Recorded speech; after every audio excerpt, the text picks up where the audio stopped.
No, the camera. Camera. Which, oh, yeah, UNTV. We don't want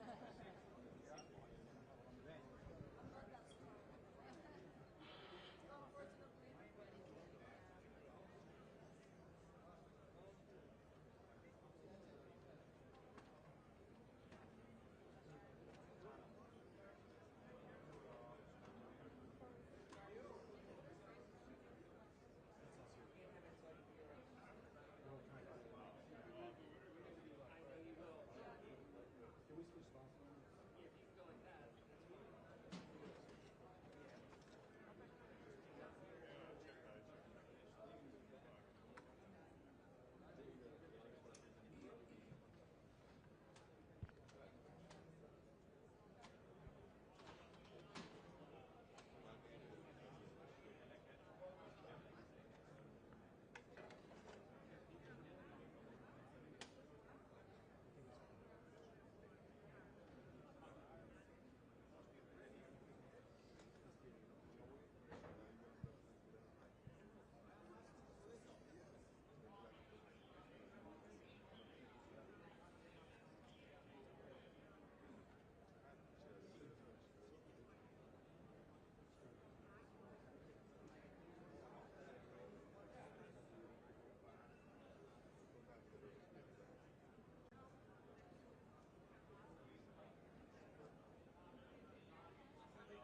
texting back and forth.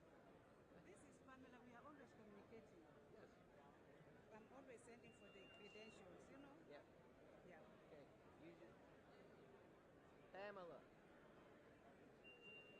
Right.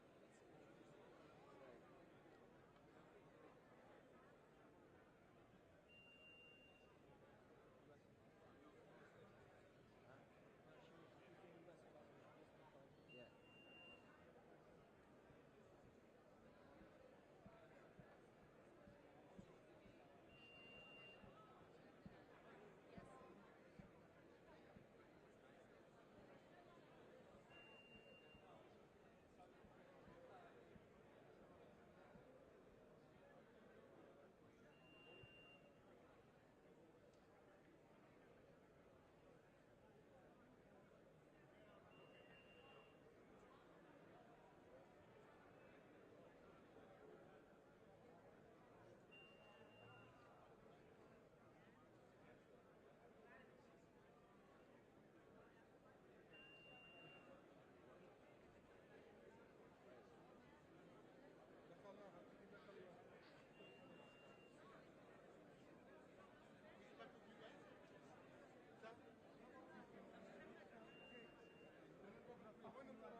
Nations. We're here. I'm here. The President will be here. The Secretary Rubio will be here.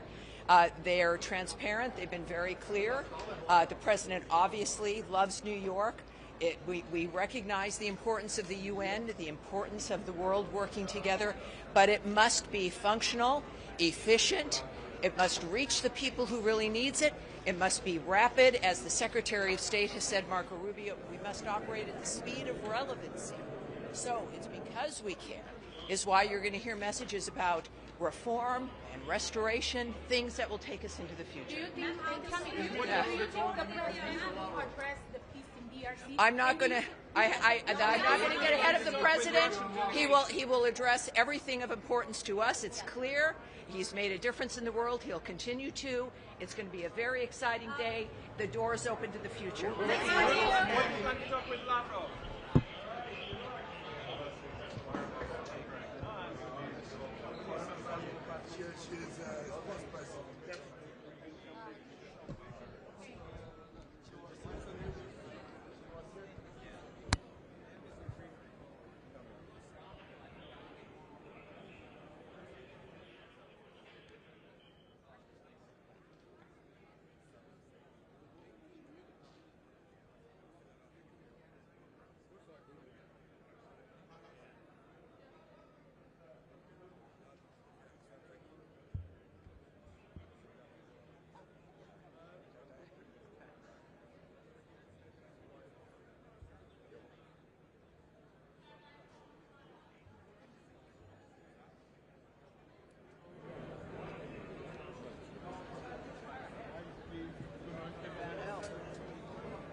Guys, guys.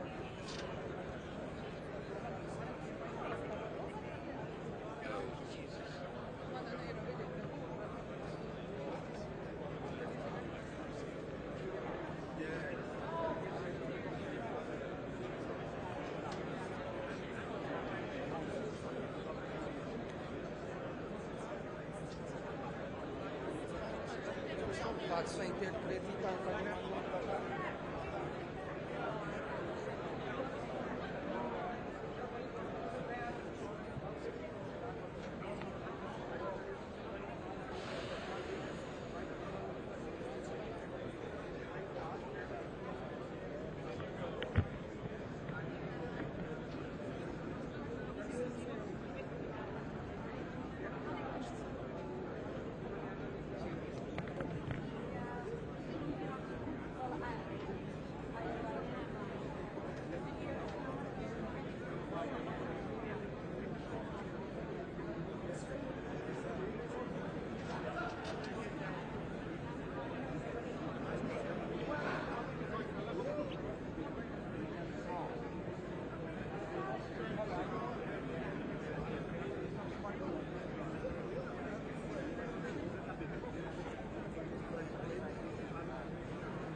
Lay it on the ground. On the ground. On the ground. Thank you.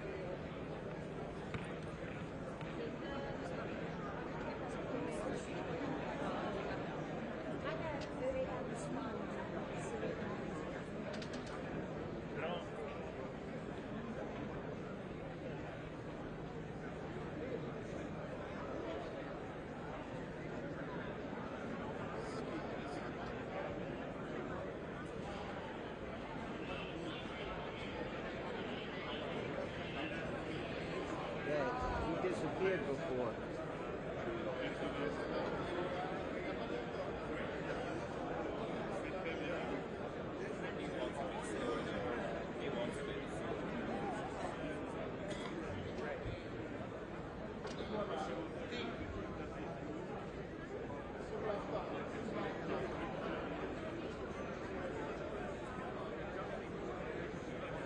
Big motorcade's coming. I don't know who it is. Oh, really?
take stock about the 80 years of existence of the UN. You remember that the UN was created after the Holocaust, a genocide. But there are failures that happened during the last 80 years, including the genocide against the Tutsi in Rwanda. So, and we are a bit concerned actually with the resurgence of genocide ideology in our region, especially in Syria. So we will talk about the positive things, climate change, the digital transformation, the multilateralism that is important for all of us, but to also talk about how the UN will not commit the same mistakes that it has committed in the past by raising the alarm on the situation in our region. What about the Africa being part of the Security Council? That is important because now you know that when the UN Charter was adopted, only 4 African countries were independent and signed on the Charter. And now 2/3 of the items on the agenda of Security Council is about African conflict, African issues. Yet we don't have any single permanent member. So what we believe is that we need to have at least 2 African states as permanent member with all rights and privileges, including the veto right. So we believe in that. What about the ceasefire in DRC? Can you share something? Is it coming? When are we seeing the ceasefire? We signed an important agreement, the Washington Peace Agreement, was mediated by the U.S. administration, the Trump administration. Now meetings are taking place in Washington of organs that are provided for by the process, the Washington peace process. But on the ground, we are concerned about the violation of the ceasefire, including the targeting of communities, Banyamulenge communities, which are being targeted as we speak with hate speech, with military attacks. So we hope that the U.S. and the Qatar and other mediators will help in putting back the agreement on the right track. Thank you. Thank you very much. Thank you.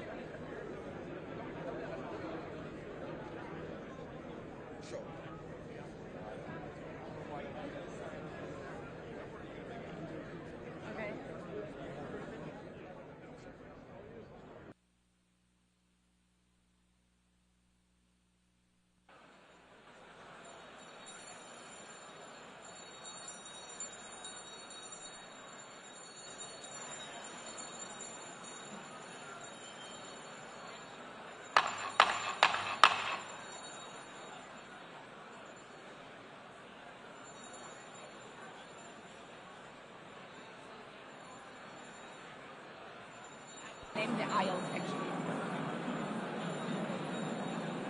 Please take your seats. We are going to start now.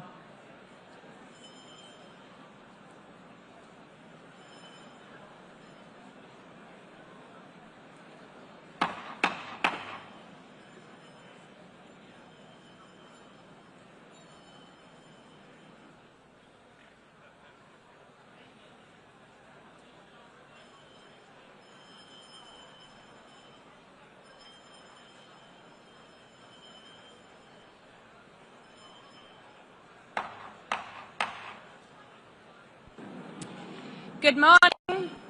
Good morning, heads of states, excellencies, dear guests, people watching from home.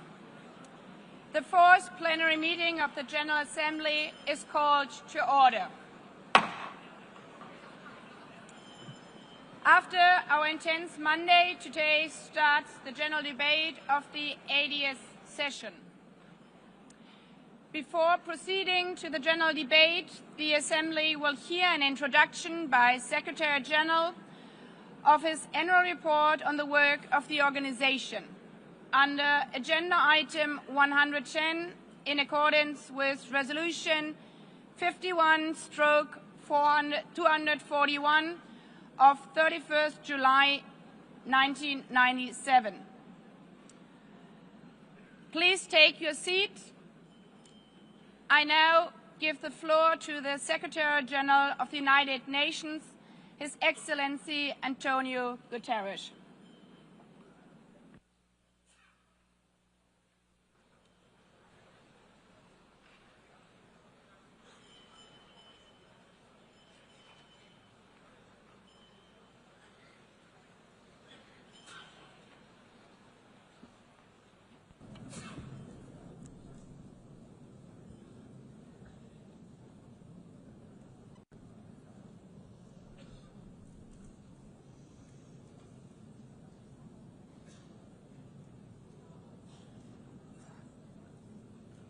Please, could you take your seats?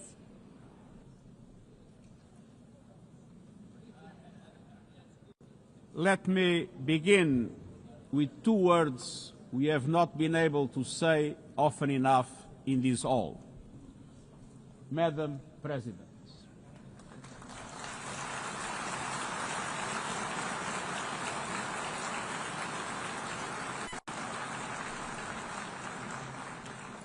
Excellencies, ladies and gentlemen, 8 years ago, in a world scorched by war, leaders made a choice: cooperation over chaos, law over lawlessness, peace over conflict. And that choice gave birth to the United Nations, not as a dream for perfection, but as a practical strategy for the survival of humanity. Many of our founders had seen firsthand the hell of the death camps and the terror of war. They knew that true leadership meant creating a system to prevent a replay of those horrors, a firewall against the flames of conflict and World War III, a forum for sovereign states to pursue dialogue and cooperation, and the concrete affirmation of an essential human truth: we are all in this together. And this General Assembly Hall is the heartbeat of that truth. It is why for decades world leaders have come to this one-of-a-kind podium. It is why you are here today. Because at its best, the United Nations is more than a meeting place. It's a moral compass, a force for peace and peacekeeping, a guardian of international law, a catalyst for sustainable development, a lifeline for people in crisis, a lighthouse for human rights, and the center that transforms your decisions, the decisions of member states, into action. 80 years on, we confront again the question our founders faced, only more urgent, more intertwined, more unforgiving. What kind of world do we choose to build together? Excellencies, we have our work cut out for us, as our ability to carry out that work is being cut from us. We have entered in an age of reckless disruption and relentless human suffering. Look around. The principles of the United Nations that you have established are under siege. Listen, the pillars of peace and progress are buckling under the weight of impunity, inequality, and indifference.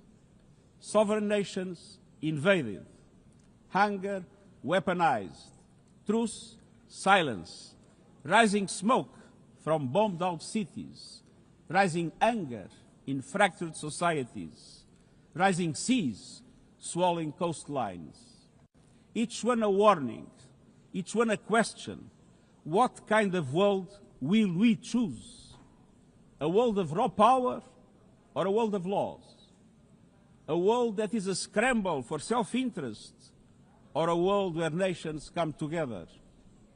A world where might makes right or a world of rights for all? Excellencies, our world is becoming increasingly multipolar, and this is positive, reflecting a more diverse, dynamic global landscape. But multipolarity without effective multilateral institutions can court chaos, as Europe has learned the hard way, resulting in World War I. It was multipolar, but there was no multilateral institutions. So let's be clear. International cooperation is not naivete. It is hard-headed pragmatism. In a world where there's leap borders, isolation is an illusion. No country can stop a pandemic alone. No army can halt rising temperatures. No algorithm can rebuild trust once it is broken. These are global stress tests of our system, our solidarity, and our resolve. I'm convinced we can pass these tests, and we must. Because people everywhere are demanding something better, and we owe them a system worthy of their trust and a future worthy of their dreams. And so we must make the choice, an active choice, to reaffirm the imperative of international law, to reassert the centrality of multilateralism, to reinforce justice and human rights, and to recommit to the principles that gave rise to our organization, and to the promise contained in its first words, we the peoples. Excellencies, the choices we face are not part of an ideological debate. They are a matter of life and death for millions. As I scan the global landscape, we must make 5 critical choices. First, we must choose peace rooted in international law. Peace is our first obligation. Yet today, wars rage with a barbarity we vowed never to allow. Too often, the Charter is brandished when convenient and trampled when not. But the Charter is not optional. It is our foundation. And when the foundation cracks, everything built upon fractures. Around the world, we see countries acting as if the rules don't apply to them. We see humans treated as less than human, and we must call it out. Impunity is the mother of chaos, and it has spawned some of the most atrocious conflicts of our times. In Sudan, civilians are being slaughtered, starved, and silenced. Women and girls face unspeakable violence. There is no military solution. I urge all parties, including those in this hall, end the external support that is fueling this bloodshed. Push to protect civilians, because the Sudanese people deserve peace, dignity, and hope. In Ukraine, relentless violence continues to kill civilians, destroy civilian infrastructure, and threaten global peace and security. I commend recent diplomatic efforts by the United States and others. We must work for a full ceasefire and a just, lasting peace in accordance with the Charter, UN resolutions, and international law.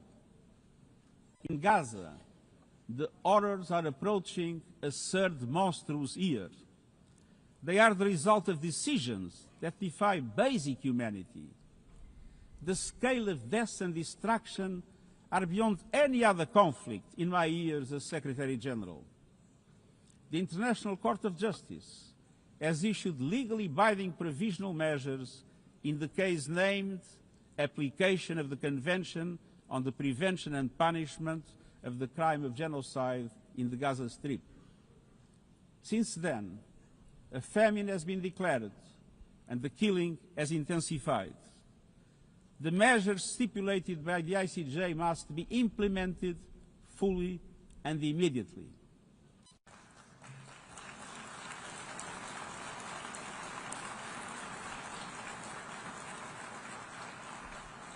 Nothing can justify the horrific Hamas terror attacks of October 7 and taking of hostages, both of which I have repeatedly condemned. And nothing can justify the collective punishment of the Palestinian people and the systematic destruction of Gaza. We know what is needed. Permanent ceasefire now. All the hostages released now. Full humanitarian access now. And we must not relent in the only viable answer to sustainable Middle East peace, a two-state solution as so eloquently reaffirmed yesterday. We must urgently reverse dangerous trends on the ground. Relentless settler expansion and violence and the looming threat of annexation must stop. Everywhere, from Haiti to Yemen, to Myanmar and the Sahel and beyond, we must choose peace anchored in international law. The past year has brought glimmers of hope, including the ceasefire between Cambodia and Thailand and the agreement between Azerbaijan and Armenia brokered by the United States. But far too many crises continue unchecked. Impunity prevails, lawlessness is a contagion, it invites mayhem, accelerates terror, and risks a nuclear free-for-all. When accountability shrinks, graveyards grow. When UN staff and facilities are attacked, violating legal obligations, so too is the core of our ability to serve and deliver. The Security Council must live up to its responsibilities. It must be more representative, more transparent, and more effective. Beyond crisis response, we must tackle the injustices that ignite conflict: exclusion, inequality, impunity, and corruption. The surest way to silence the guns is to raise the volume for justice. Real security is born of fairness and opportunity for all. Excellences, cela m'amène au deuxième point. Nous devons choisir les droits humains et la dignité humaine. Les droits humains ne sont pas un ornement de la paix, ils en sont le socle. Les droits humains, sociaux, économiques, politiques, civiques et culturels sont universels, indivisibles et interdépendants. Choisir les droits, c'est plus que des paroles. C'est choisir la justice plutôt que le silence. C'est préserver la liberté et l'espace civique. Faire avancer l'égalité pour les femmes et les filles. Combattre le racisme et la discrimination sous toutes leurs formes. Protéger les défenseurs des droits humains, les journalistes et la liberté d'expression, et garantir les droits des réfugiés et des migrants afin que la mobilité soit sûre et conforme au droit international. Les droits humains sont un combat quotidien, en ligne comme hors ligne. Ils exigent de la volonté politique, mais la dignité ne se résume pas à la protection des droits. Elle exige pleinement concrétiser ces droits grâce à un développement inclusif et résilient. Des droits qui mettent fin à la pauvreté et à la faim. Des droits qui ouvrent de la voie de l'éducation, de la santé et des opportunités. Les objectifs de développement durable sont notre feuille de route commune pour concrétiser ces droits. Mais pour avancer sur cette voie, il faut du carburant. Ce carburant, c'est le financement, et nous savons ce qu'un développement bien mené peut accomplir. Au cours de la dernière décennie, des millions de personnes supplémentaires ont accédé à l'électricité, à des solutions de cuisson propres et à l'Internet. Le mariage des enfants recule, la représentation des femmes avance, mais les coupes dans l'aide au développement font des ravages. Pour un grand nombre de personnes, elles représentent une condamnation à mort. Pour tant d'autres, un avenir confisqué. C'est là tout le paradoxe de notre époque. Nous avons les solutions, mais nous siphonnons le carburant qui nous permettrait d'avancer. Choisir la dignité, c'est choisir la justice financière et la solidarité. Nous devons réformer l'architecture financière internationale afin qu'elle soit au service du développement de toutes et de tous. Avant que des banques multilatérales de développement plus grandes et plus audacieuses, qui prêtent davantage et mobilisent plus de capitaux privés pour les pays en développement, avec des mécanismes d'allègement de dettes plus rapides et plus justes, couvrant tous les pays en difficulté, y compris ceux à revenus intermédiaires.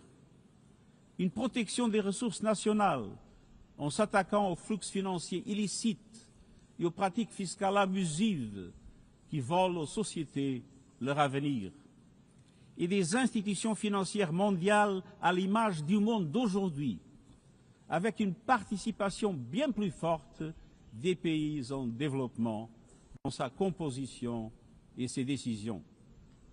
Alors faisons le choix d'une économie mondiale au service de toutes et tous.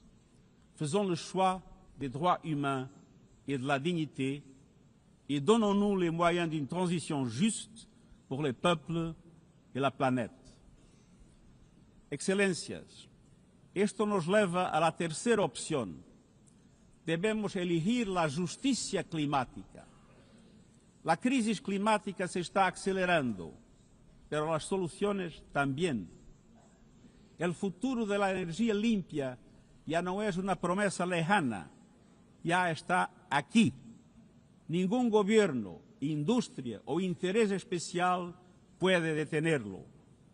Pero algunos lo están intentando, prejudicando a las economías, imponiendo precios más altos y desperdiciando una oportunidad histórica. Excellencies, fossil fuels are a losing bet. Last year, almost all new power capacity came from renewables, and the investment is surging. Renewables are the cheapest and fastest source of new power. They create jobs, drive growth, shield economies from volatile oil and gas markets, connect the unconnected, and can free us from the tyranny of fossil fuels. But not at today's pace. Clean energy investment remains uneven. 21st century grids and storage are not rolling out fast enough. And public subsidies, taking from taxpayer money, still flow to fossil fuels over clean energy by a factor of 9 to 1. Meanwhile, emissions, temperatures, and disasters keep rising. And those least responsible suffer the most. Science says limiting global temperature rise to 1.5 degrees by the end of this century is still possible, but the window is closing. The International Court of Justice has affirmed the legal obligation of states. We must step up action and ambition, especially through strengthened national climate plans. Tomorrow, I will welcome leaders to announce new targets. The G20, the biggest emitters, must lead, guided by common but differentiated responsibilities. But all countries must step up and do more as we head to the UN Climate Conference in Brazil. By accelerating action in energy, forests, methane and industrial decarbonization. By defining a credible roadmap to mobilize $1.3 trillion annually in climate finance by 2035 for developing countries. By supporting just transitions, by doubling finance for adaptation to at least $40 billion this year, and rapidly deploying proven tools to unlock billions more in concessional finance. And by capitalizing the Loss and Damage Fund with significant contributions. All of these requires government, international financial institutions, philanthropies, civil society, and the private sector to work together, to provide fiscal space to developing countries and unlock new innovative sources of finance at scale, including solidarity levies on high-emitting sectors and debt swaps. We have the solutions and tools, but we must choose climate justice and climate action. First, we must choose to put technology at the service of humanity. Artificial intelligence is rewriting human existence in real time, transforming how we learn, work, communicate, and what we can trust. And the question is not how to stop it, but how to steer it for the greater good. Technology must be our servant, not our master. It must promote human rights, human dignity, and human agency. Yet today, AI's advancement in outpacing regulation and responsibility and is concentrated in a few hands. And the risks are expanding to new frontiers, from biotech to autonomous weapons. We are witnessing the rise of tools for mass surveillance, mass social control, mass disruption, and even mass destruction. Tools that can drain energy, strain ecosystems, and intensify the race for critical minerals, potentially stoking instability and conflict. Yet, these technologies remain largely ungoverned. We need universal guardrails and common standards across platforms. No company should be above the law. No machines should decide who lives or dies. No system should be deployed without transparency, safety, and accountability. Last month, this Assembly took a historic step, establishing an independent international scientific panel on AI and an annual global dialogue on AI governance. Two new pillars of a shared architecture, connecting science with policy to bring clarity and foresight, enabling innovation to flourish while advancing our values and our rights, and ensuring governments, companies, and civil society can help shape common norms. We must build on these mechanisms and close the capacity gap. All countries must be able to design and develop AI, not just to consume it. I have proposed voluntary financing options to build AI computing power, data, and skills in developing nations. No country should be locked out of the digital future or locked into systems it cannot shape or trust. And governments must lead with vision, and companies must act with responsibility. And we, the international community, must ensure that technology lifts up humanity. So let us choose cooperation over fragmentation, ethics over expediency, and transparency over opacity.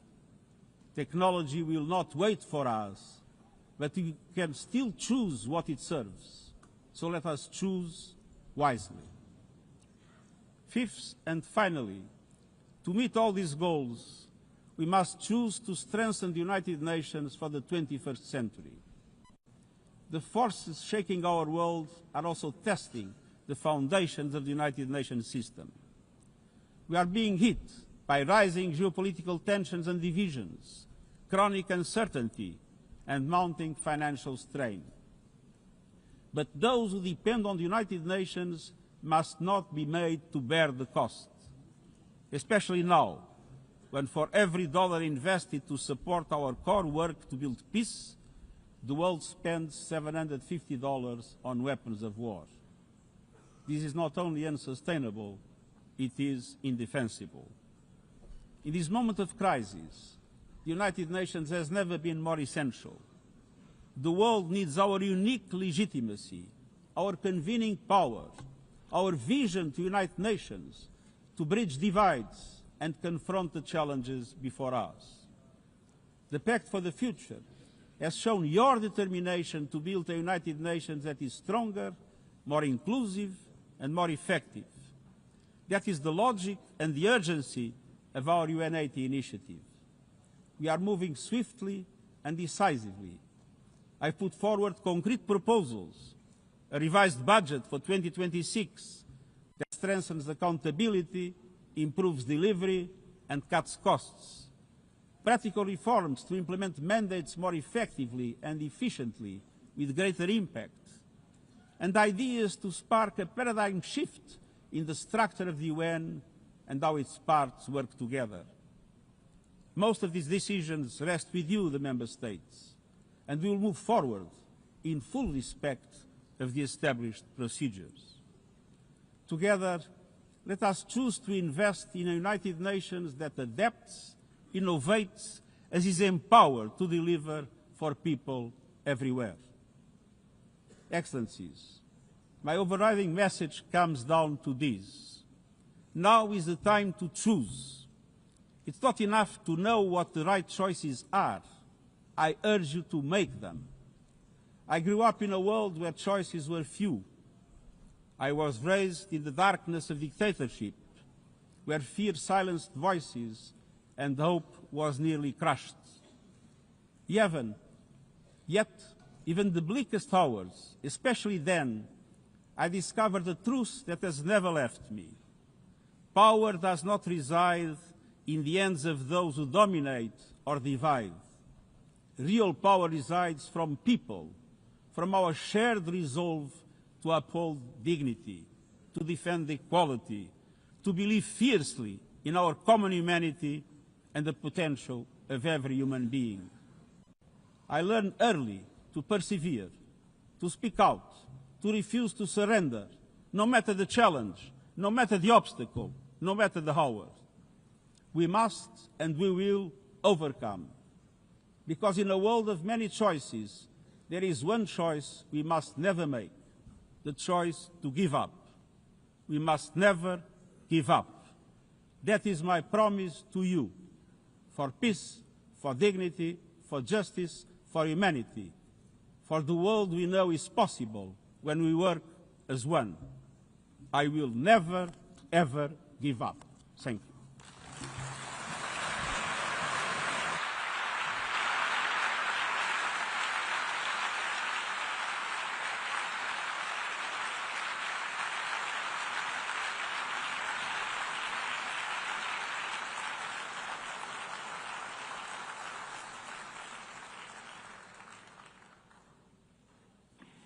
I thank the Secretary General. The Assembly will now turn to agenda item 8, entitled General Debate.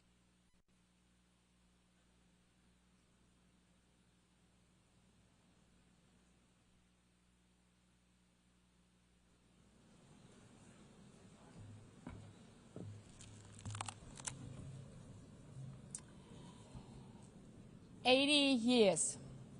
Longer than the average human life.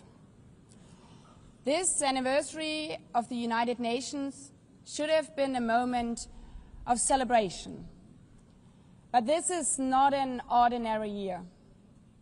Just look at the state of our world, as the Secretary General described. Thousands of orphans in Gaza are wandering around the rubble, eating sand, drinking contaminated water. 90-year-old women in Ukraine are hiding from drones, trapped in their homes instead of living their final years in peace. Children in Haiti, too afraid to walk to school, afraid they might be gunned down by gangs like their friends. And for every conflict and tragedy that seizes the headlines, there are so many more that are forgotten, lost to the news cycle. Like women in Democratic Republic of the Congo, shielding their daughters from armed groups, fearful they might be raped. And Rohingya children, spending their whole childhood in tattered tents, unable to remember what their home looks like.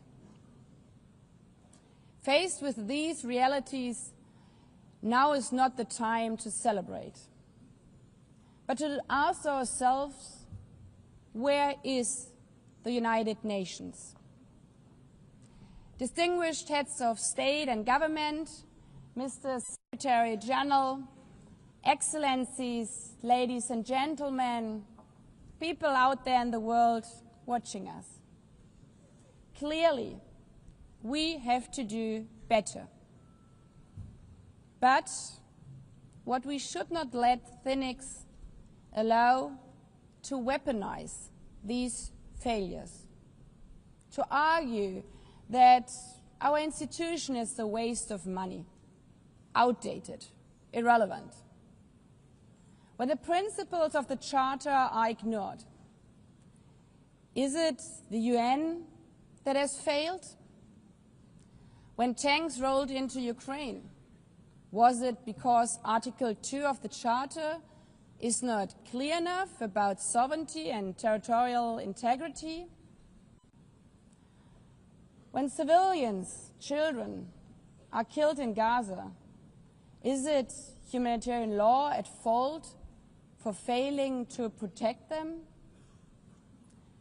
It's not the Charter which fails. It's not the UN as an institution which fails. The Charter, our Charter, is only as strong as member states' willingness to uphold it, and their willingness to hold to account those who violate it. Excellencies, yes, our world is in pain. Yes, we have failures. But imagine how much worse would it be without the United Nations? Would a single person be better off without it? Without UNICEF, 26 million children would not have received an education. Without the World Food Programme, nearly 125 million people would have lacked life-saving food assistance. Without the World Health Organization, over 1 billion vaccines would not have been supplied. Sometimes we could have done more, but we cannot let this dishearten us. If we stop doing the right thing, evil would prevail. This 80th session is not about big celebrations. It's about finding the resolve not to give up, the resolve to be better together, just as our predecessors did 8 decades ago. This institution was born in a world on fire and desperate for reprieve. 750 million, nearly a third of humanity back then, still under colonial rule. 2 world wars in a generation, 70 million dead. The horrors of the Holocaust revealed to our collective shame. This was a generation that knew almost nothing but suffering and despair. The signing of the Charter in 1945 gave hope to millions, gave us a North Star that guided our path from the ashes of war, helped guide nations from colonial rule into independent states, helped end apartheid. Across the decades, the United Nations has been a compass pointing toward peace, humanity, and justice. We have not always succeeded, but the story of this institution is not a story of easy victories. It's a story of falling and rising, of pulling ourselves and each other back up and trying harder. We gather here for the 80th time, not for empty celebration, not out of ritual, not to hear our own voices. We gather to prove that this institution matters, and that through this institution, every nation represented here, no matter how big or small, can summon again the strength and unity first shown in San Francisco 80 years ago. The courage and resolve of world leaders, who even while some called them back then naive, believed they could build a better world from the wreckage of the old. They showed then what true leadership is. It's not about imposing your will or putting others down. True leadership is about lifting others up, not out of altruism, but for our mutual benefit, and even out of our self-interest. Because as our founders and every architect of peace since then has understood, helping others is what makes ultimately our own countries stronger. Could any state have faced the global pandemic alone?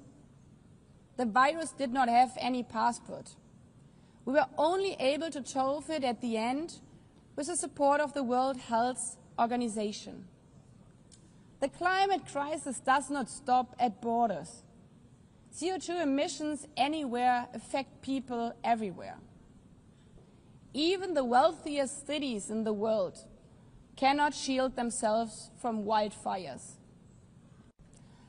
And imagine coming here by plane, how safe would you feel to step into the next airplane if there were no International Civil Aviation Organization anymore, which is responsible for setting safety regulations for 5 billion passengers each year? How comfortable would you be with your children using the internet while AI is uncontrolled and unchecked? As the lines between what is real and fake start to blur.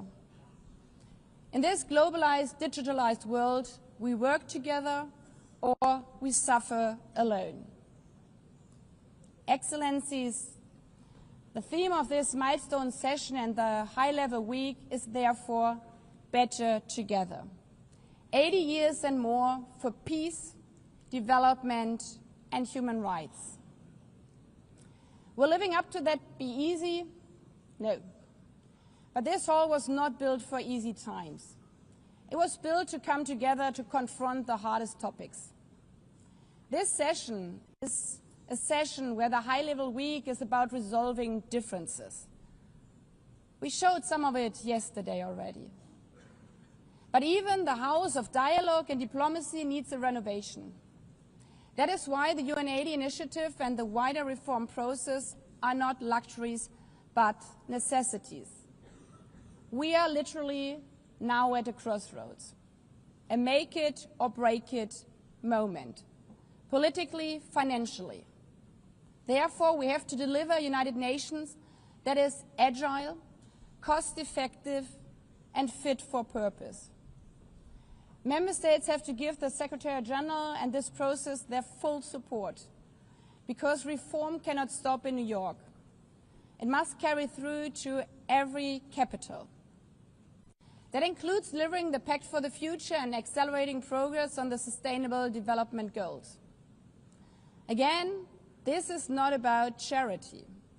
It's about addressing the core purposes of this institution, about strengthening our foundations across all 3 pillars: peace and security, human rights, and sustainable development. They are inseparable. Leaving hundreds of millions trapped in extreme poverty, vulnerable to crisis, and denied their human rights is not only a moral failure, it's a recipe for global unrest, terrorism, and a tragic waste of humanity's greatest resource, its people. Put it simply, without the SDGs, there cannot be lasting peace. Excellencies, our future as an institution will also be shaped by the selection of the next Secretary General. And here we must pause and reflect. In nearly 80 years, this organization has never chosen a woman for that role. One might wonder how out of 4 billion potential candidates, there could not be found a single one. Of course,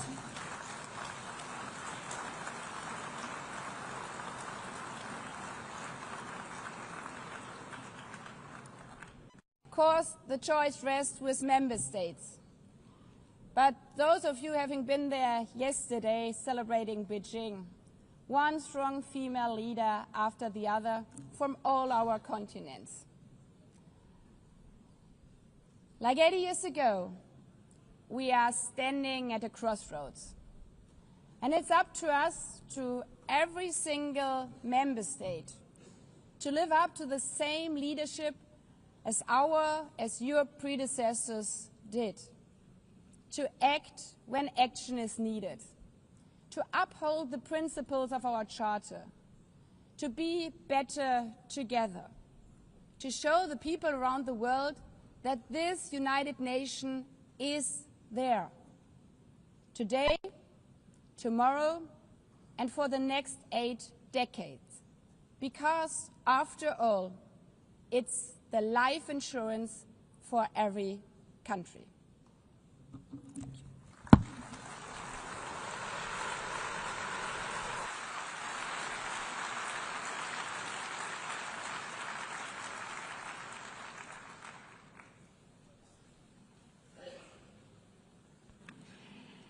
Before giving the floor to the first speaker for this morning, I would like to remind Member States that the list of speakers for the general debate has been established on the agreed basis that statements should be no longer than 15 minutes to enable all the speakers to be heard at a given meeting. Within this time frame, I would like to appeal to speakers to deliver their statements at a reasonable pace so that interpretation into the other official languages may be provided properly. I would also like to draw your attention to the decision taken by the Assembly at previous sessions, namely that the practice of expressing congratulations inside the Assembly Hall after speech has been delivered is strongly discouraged. After delivering their statements from the rostrum, speakers are invited to exit the hall through room JA200, located behind the podium, before returning to their seats. May I take it that the Assembly agrees to proceed in this manner? It's so decided. Finally, I should like to draw the attention of Member States that during the general debate, official photographers are in the room and will take official photographs of all speakers by the Department of Global Communications. Members interested in obtaining these photographs are requested to contact the Photo Library of the United Nations. By this, the Assembly will hear an address by His Excellency Luiz Inacio Lula da Silva, President of the Federative Republic of Brazil. I request the protocol to escort His Excellency and invite him to address the Assembly.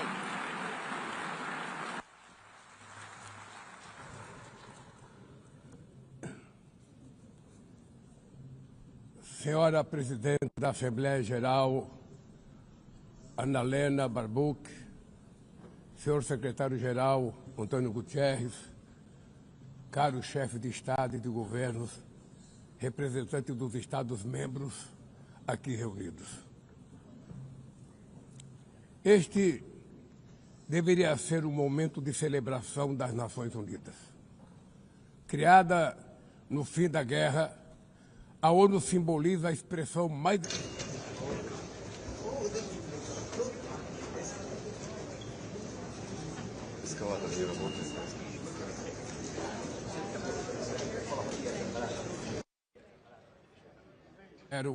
em toda a sua história. O multilateralismo está diante de nós.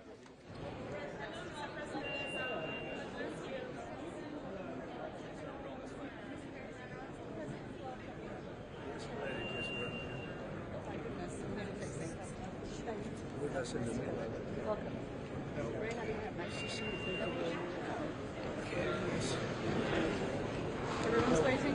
Okay, let's go.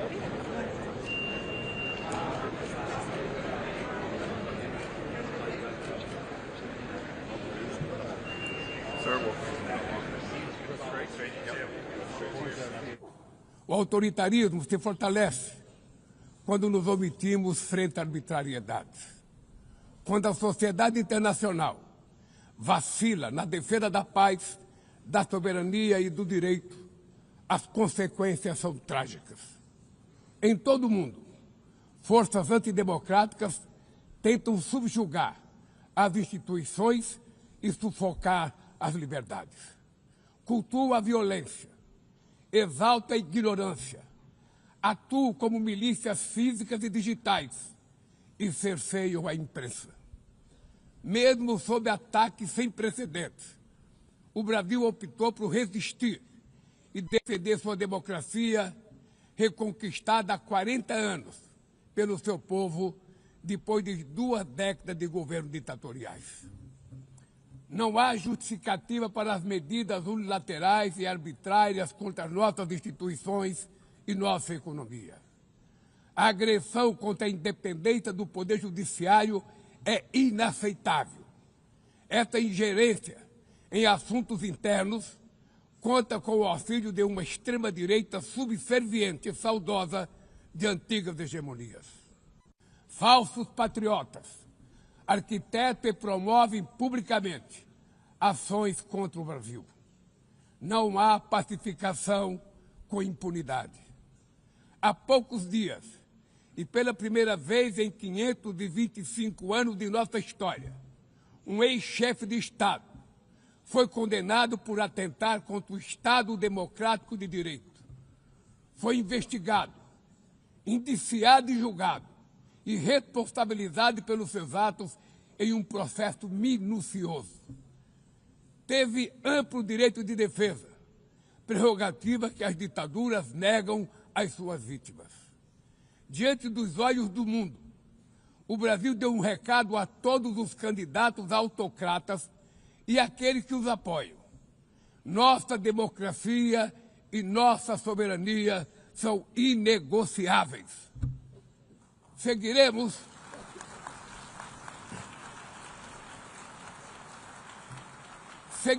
como nação independente e como povo livre de qualquer tipo de tutela. Democracias sólidas vão além do ritual eleitoral.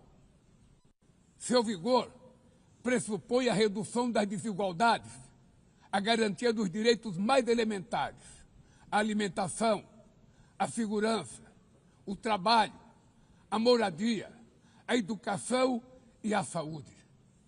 A democracia falha quando as mulheres ganham menos que os homens ou morrem pelas mãos de parceiros e familiares. Ela perde quando fecha suas portas e culpa migrantes pelas mazelas do mundo. A pobreza é tão inimiga da democracia quanto o extremismo. Por isso, foi com orgulho que recebemos da FAO a confirmação de que o Brasil voltou a sair do mapa da fome este ano de 2025. Mas no mundo, ainda há 670 milhões de pessoas famintas e cerca de 2 bilhões e 300 milhões enfrentam insegurança alimentar. A única guerra que todos podem sair vencedores é a que travamos contra a fome e a pobreza. Esse é o objetivo da Aliança Global que lançamos no G20 e que já conta com o apoio de 103 países. A comunidade internacional precisa rever suas prioridades, reduzir os gastos com guerras e aumentar a ajuda ao desenvolvimento, aliviar o serviço da dívida externa dos países mais pobres, sobretudo os africanos, e definir padrões mínimos de tributação global para que os super ricos paguem mais impostos que os trabalhadores. A democracia também se mede pela capacidade de proteger as famílias e a infância.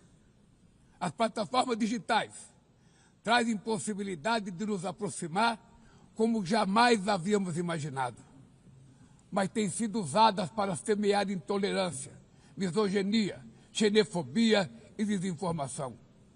A internet não pode ser terra sem lei. Cabe ao poder público proteger os mais vulneráveis.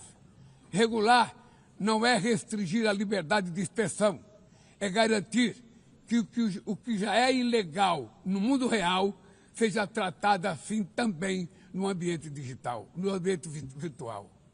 Ataques à regulação servem para encobrir interesses escusos e dar guarida a crimes como fraudes, tráfico de pessoas, pedofilia e investidas contra a democracia.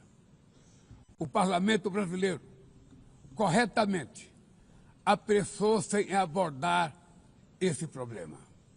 Com orgulho, promulguei na última semana uma das leis mais avançadas do mundo para proteger para a proteção de crianças e adolescentes na esfera digital. Também enviamos ao Congresso Nacional projeto de lei para fomentar a concorrência nos mercados digitais e para incentivar a instalação de data centers sustentáveis.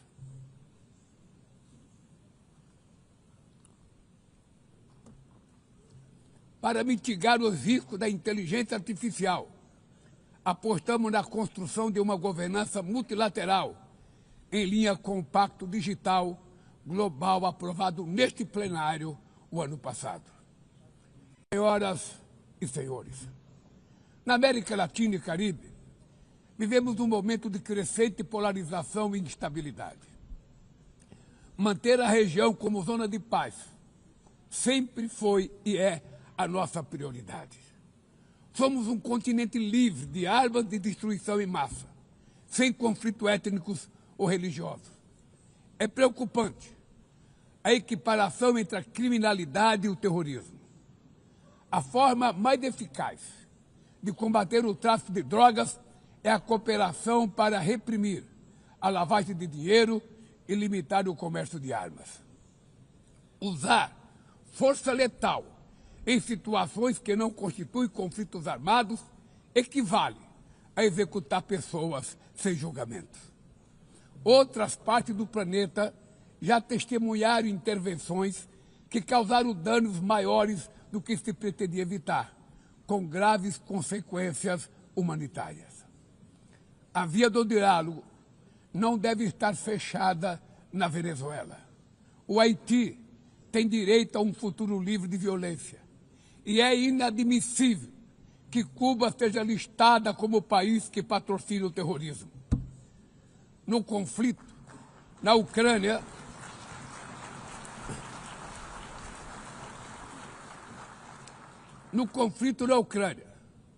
todos já sabemos que não haverá solução militar. O recente encontro no Alasca despertou a esperança de uma saída negociada.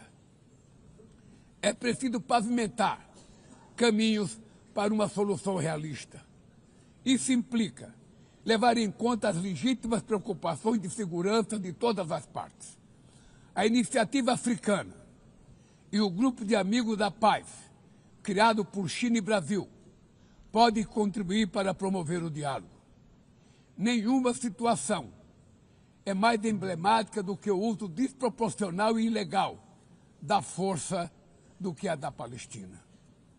Os atentados terroristas perpetrados pelo Hamas são indefensáveis sob qualquer ângulo, mas nada, absolutamente nada, justifica o genocídio em curso em Gaza. Ali, sob toneladas de escombros, estão enterradas dezenas de milhares de mulheres e crianças inocentes. Ali também estão sepultados o direito internacional humanitário e o mito da superioridade ética do Ocidente. Este massacre não aconteceria sem a cumplicidade dos que poderiam evitá-lo.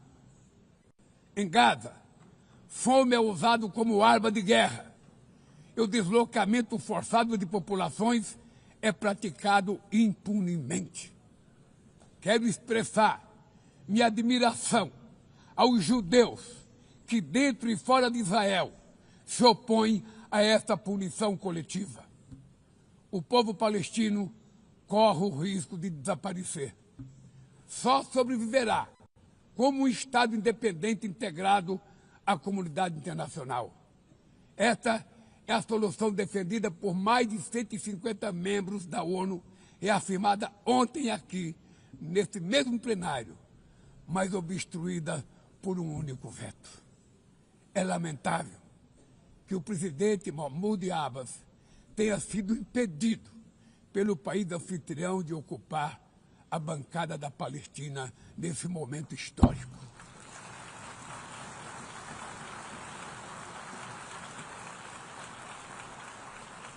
O alastramento desse conflito para o Líbano, para a Síria e o Irã e o Qatar fomenta a escalada armamentista sem precedentes.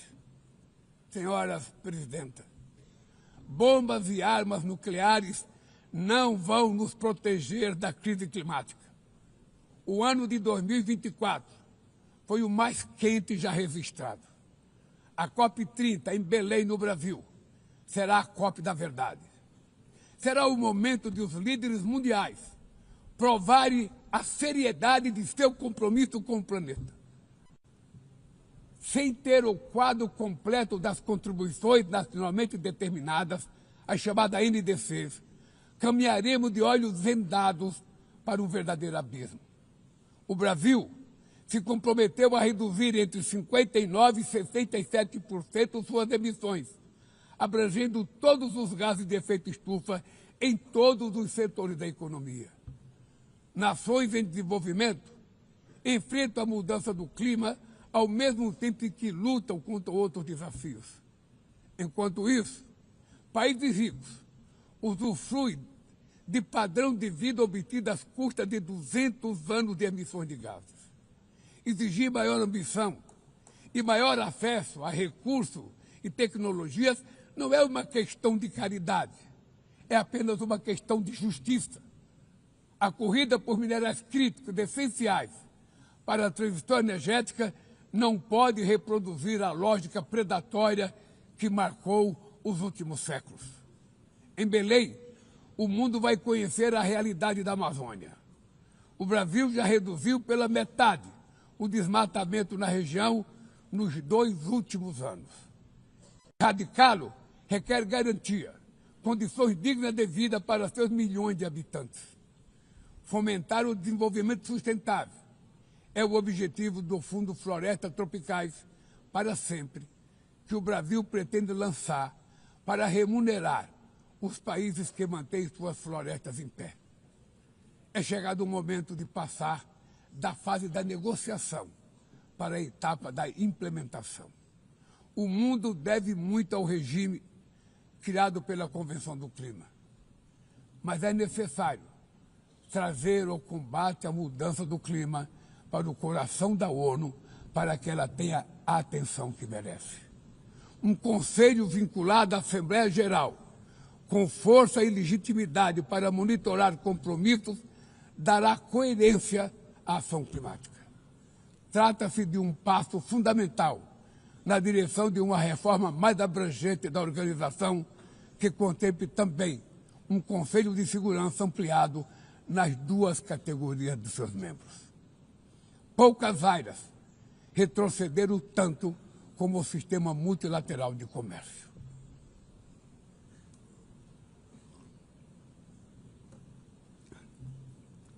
Medidas unilaterais transformam em letra morta princípios basilares como a cláusula de nação mais favorecida.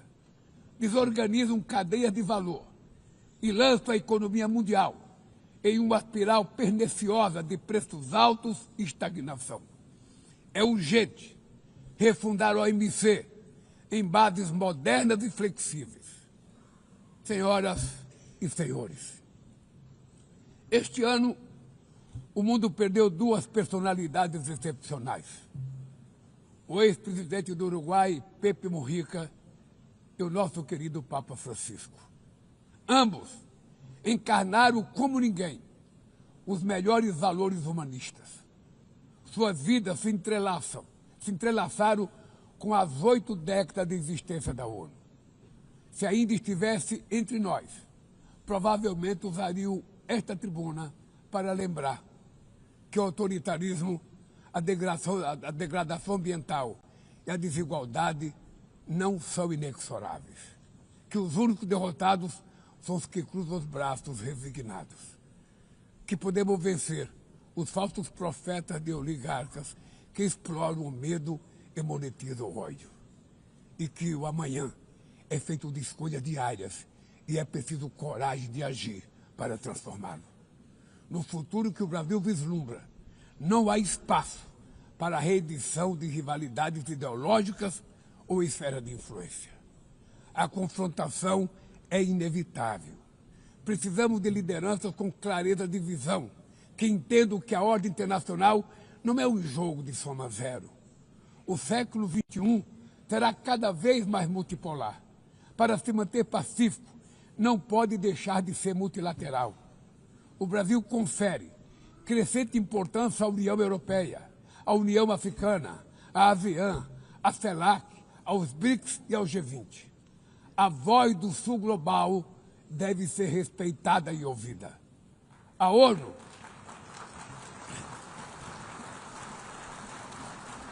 ONU tem hoje quase 4 vezes mais membros do que os 51 que estiveram na sua fundação.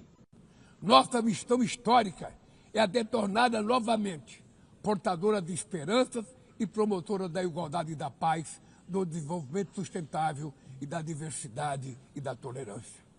Que Deus nos abençoe a todos e muito obrigado.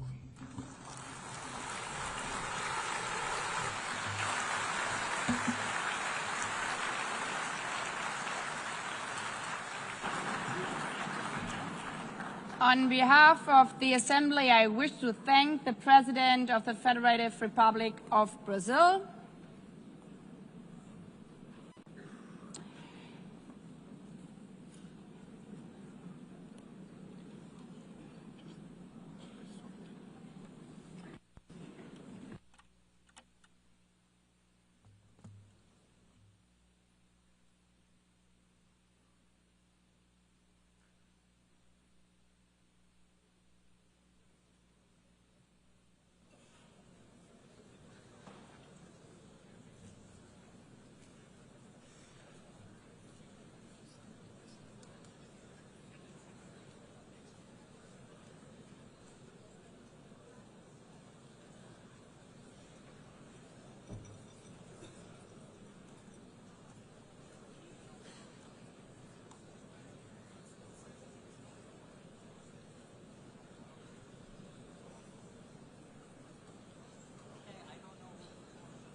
the Assembly will hear an address by His Excellency Donald Trump, President of the United States of America.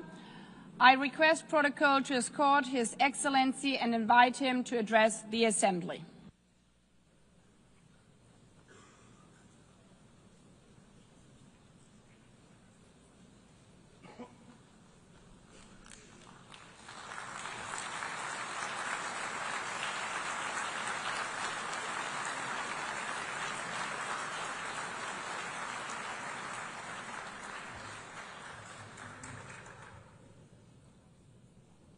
Thank you very much.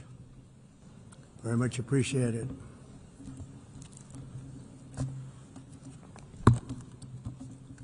And I don't mind making this speech without a teleprompter, because the teleprompter is not working.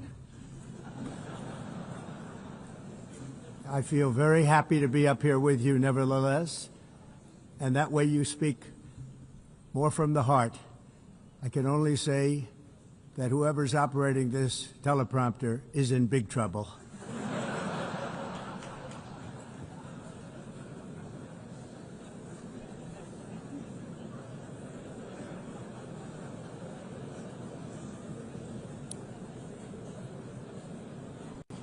Hello, Madam First Lady.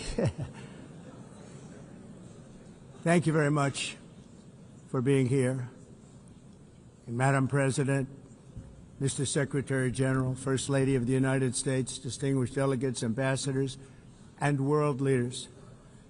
6 years have passed since I last stood in this grand hall and addressed a world that was prosperous and at peace in my first term. Since that day, the guns of war have shattered the peace I forged on 2 continents. An era of calm and stability gave way to one of the great crises of our time.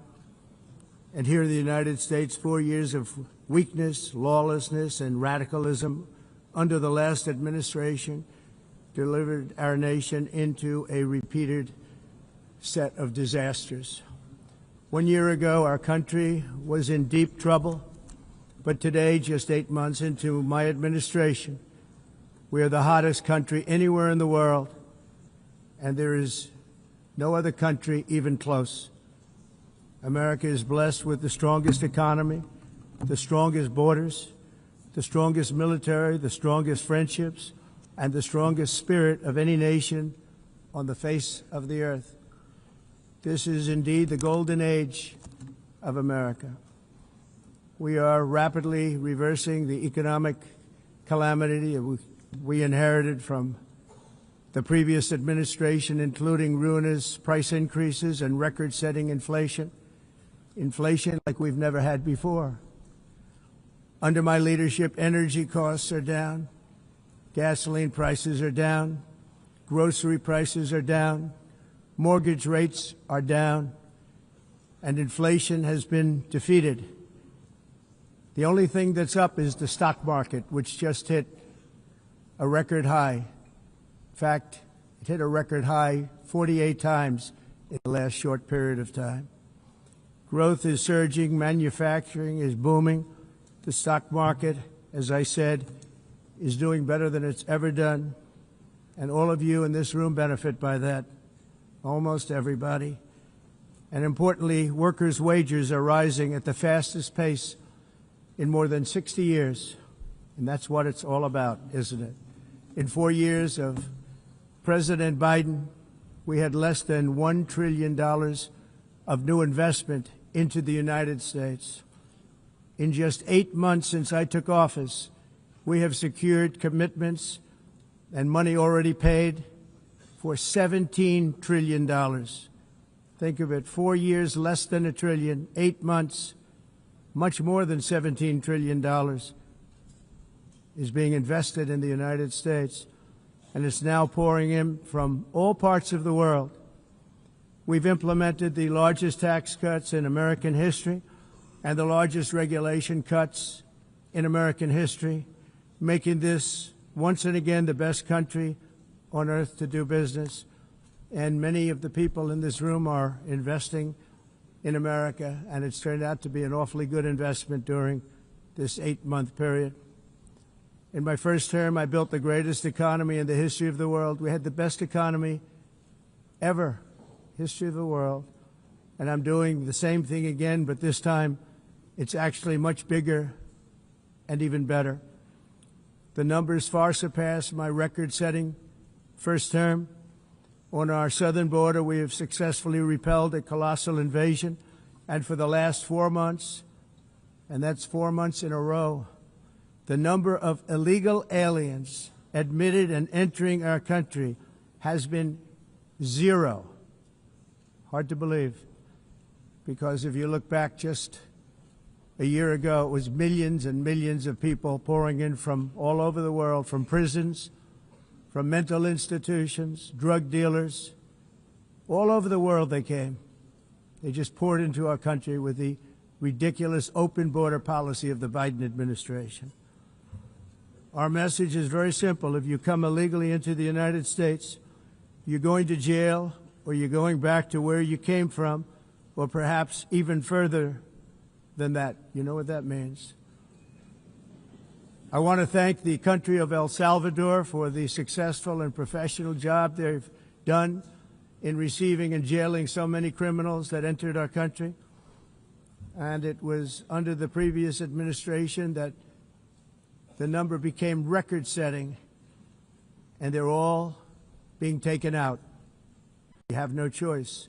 And other countries have no choice, because other countries are in the exact same situation with immigration. It's destroying your country, and you have to do something about it.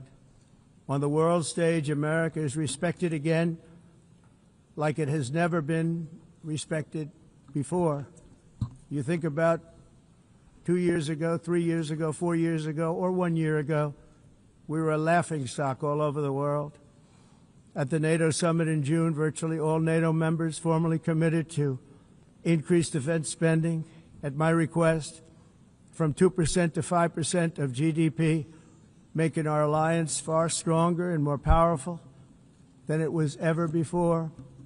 In May, I traveled to the Middle East to visit my friends and rebuild our partnerships in the Gulf and those valued relationships with Saudi Arabia, Qatar, and the UAE and other countries are now, I believe, closer than ever before. My administration has negotiated one historic trade deal after another, including with the United Kingdom, the European Union, Japan, South Korea, Vietnam, Indonesia, the Philippines, Malaysia, and many, many others. Likewise, in a period of just 7 months, I have ended 7 unendable wars. They said they were unendable. You're never going to get them solved. Some were going for 31 years, 2 of them, 31, think of it, 31 years. One was 36 years. One was 28 years. I ended 7 wars. And in all cases, they were raging with countless thousands of people being killed. This includes Cambodia and Thailand, Kosovo and Serbia, the Congo and Rwanda, a vicious, violent war that was, Pakistan and India, Israel and Iran, Egypt and Ethiopia, and Armenia and Azerbaijan. It included all of them. No president or prime minister, and for that matter, no other country has ever done anything close to that. And I did it in just 7 months. It's never happened before. There's never been anything like that. I'm very honored to have done it. It's too bad that I had to do these things instead of the United Nations doing them. And sadly, in all cases, the United Nations did not even try to help in any of them. I ended 7 wars, dealt with the leaders of each and every one of these countries, and never even received a phone call from the United Nations offering to help in finalizing the deal. All I got from the United Nations was an escalator that on the way up stopped right in the middle. If the First Lady wasn't in great shape, she would have fallen, but she's in great shape. We're both in good shape. We both stood. And then a teleprompter that didn't work. These are the 2 things I got from the United Nations, a bad escalator and a bad teleprompter. Thank you very much. And by the way, it's working now. It just went on. Thank you. I think I should just do it the other way. It's easier. Thank you very much. I didn't think of it at the time because I was too busy working to save millions of lives. That is the saving and stopping of these wars. But later I realized that the United Nations wasn't there for us. They weren't there. I thought of it really after the fact, not during these negotiations, which were not easy. That being the case, what is the purpose of the United Nations? The UN has such tremendous potential. I've always said it. It has such tremendous, tremendous potential, but it's not even coming close to living up to that potential. For the most part, at least for now, all they seem to do is write a really strongly worded letter and then never follow that letter up. It's empty words, and empty words don't solve war. The only thing that solves war and wars is action. Now, after ending all of these wars and also earlier negotiating the Abraham Accords, which is a very big thing for which our country received no credit, never receives credit. Everyone says that I should get the Nobel Peace Prize for each one of these achievements. But for me, the real prize will be the sons and daughters who live to grow up with their mothers and fathers, because millions of people are no longer being killed in endless and unglorious wars. What I care about is not winning prizes, it's saving lives. We saved millions and millions of lives with the 7 wars. And we have others that we're working on, and you know that. Many years ago, a very successful real estate developer in New York, known as Donald J. Trump, I bid on the renovation and rebuilding of this very United Nations complex. I remember it so well. I said at the time that I would do it for $500 million, rebuilding everything. It would be beautiful. I used to talk about, I'm going to give you marble floors. They're going to give you terrazzo. I'm going to give you the best of everything. You're going to have mahogany walls. They're going to give you plastic. But they decided to go in another direction, which was much more expensive at the time, and which actually produced a far inferior product. And I realized that they did not know what they were doing when it came to construction, and that their building concepts were so wrong, and the product that they were proposing to build was so bad and so costly. It was going to cost them a fortune. And I said, and wait till you see the overruns.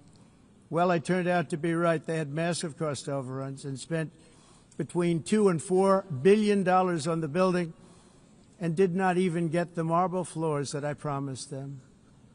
You walk on terrazzo. Do you notice that? As far as I'm concerned, frankly, looking at the building and getting stuck on the escalator, they still haven't finished the job. They still haven't finished. That was years ago. The project was so corrupt that Congress actually asked me to testify before them on the tremendous waste of money, because it turned out that they had no idea what it was, but they knew it was anywhere between $2 and $4 billion as opposed to $500 million with a guarantee. But they had no idea, and I said it cost much more than $5 billion. Unfortunately, many things in the United Nations are happening just like that, but on an even much bigger scale, much, much bigger. Very sad to see. Whether the UN can manage to play a productive role, I've come here today to offer the hand of American leadership and friendship to any nation in this assembly that is willing to join us in forging a safer, more prosperous world. And it's a world that we'll be much happier with. A dramatically better future is within our reach. But to get there, we must reject the failed approaches of the past and work together to confront some of the greatest threats in history. There is no more serious danger to our planet today than the most powerful and destructive weapons ever devised by man, of which the United States, as you know, has many. Just as I did in my first term, I've made containing these threats a top priority, starting with the nation of Iran. My position is very simple. The world's #1 sponsor of terror can never be allowed to possess the most dangerous weapon. That's why, shortly after taking office, I sent the so-called Supreme Leader a letter making a generous offer. I extended a pledge of full cooperation in exchange for a suspension of Iran's nuclear program. The regime's answer was to continue their constant threats to their neighbors and U.S. interests throughout the region and some great countries that are right nearby. Today, many of Iran's former military commanders, in fact, I can say almost all of them, are no longer with us. They're dead. And 3 months ago, in Operation Midnight Hammer, 7 American B-2 bombers dropped the 14 30,000-pound each bombs on Iran's key nuclear facilities, totally obliterating everything. No other country on earth could have done what we did. No other country has the equipment to do what we did.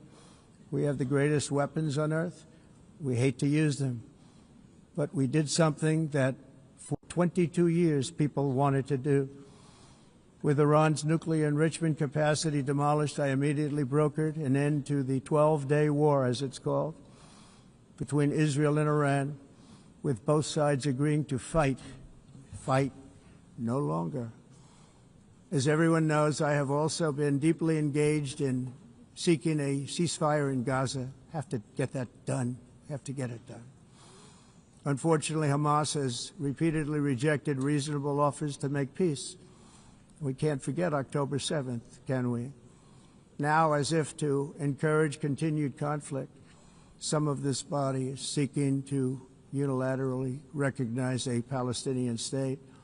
The rewards would be too great for Hamas terrorists for their atrocities. This would be a reward for these horrible atrocities, including October 7th, even while they refuse to release the hostages or accept a ceasefire. Instead of giving to Hamas and giving so much because they've taken so much. They have taken so much. This could have been solved so long ago. But instead of giving in to Hamas's ransom demands, those who want peace should be united with one message: release the hostages now. Just release the hostages now. Thank you.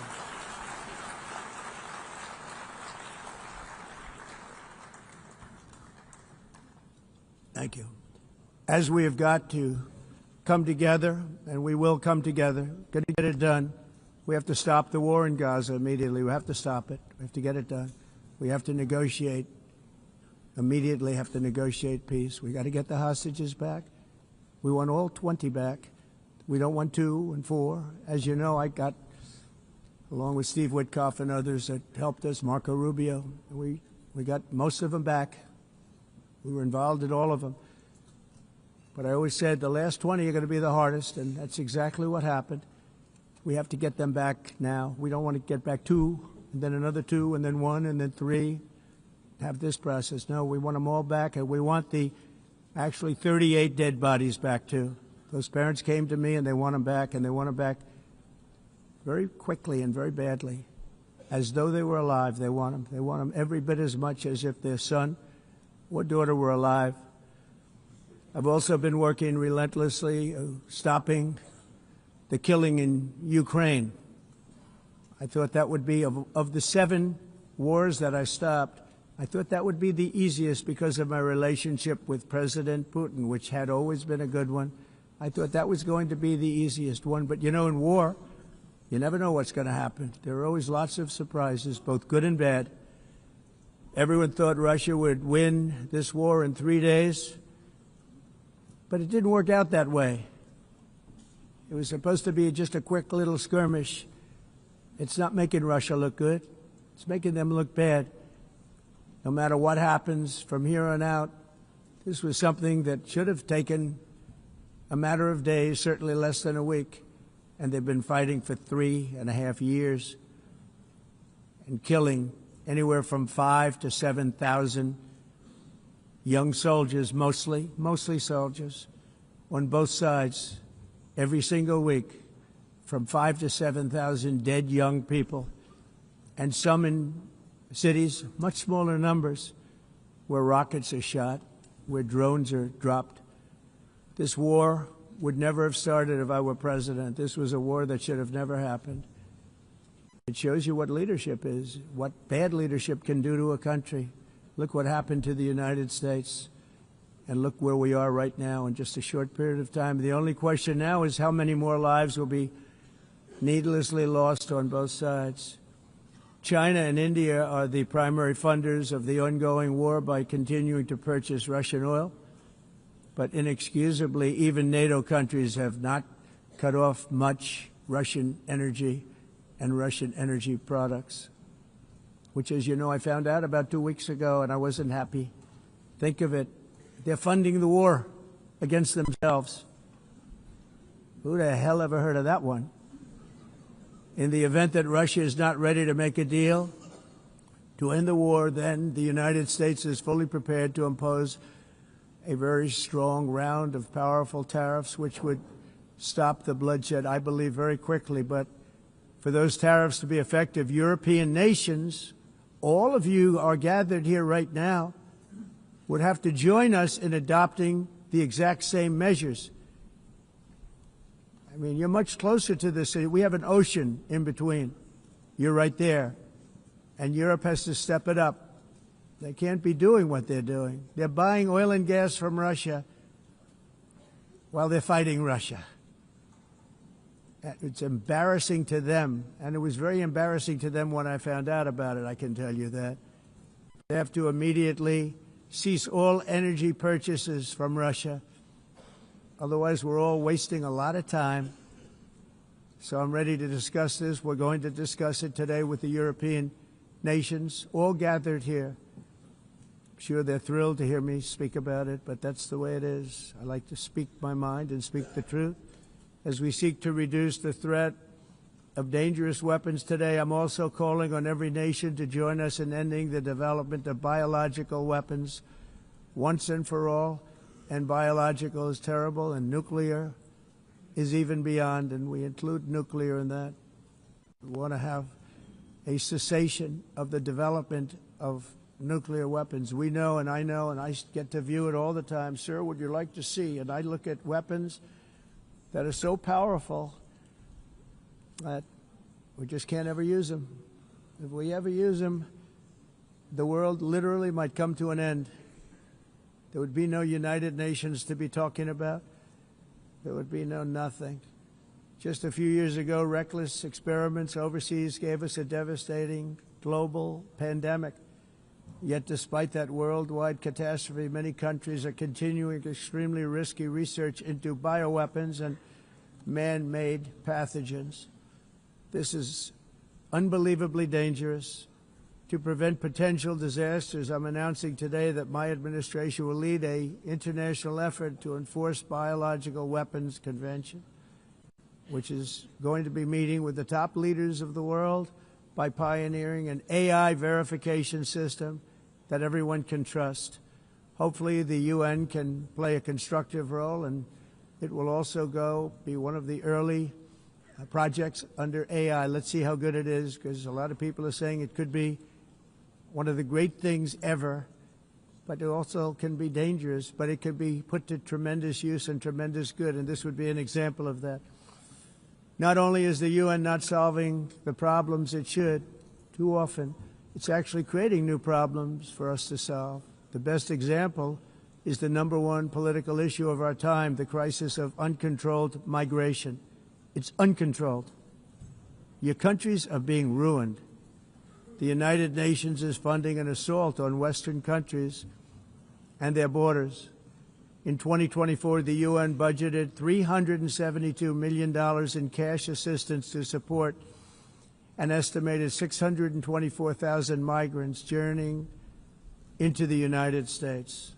Think of that. The UN is supporting people that are illegally coming into the United States, and then we have to get them out. The UN also provided food, shelter, transportation, and debit cards to illegal aliens. Can you believe that? On the way to infiltrate our southern border. Millions of people came through that southern border.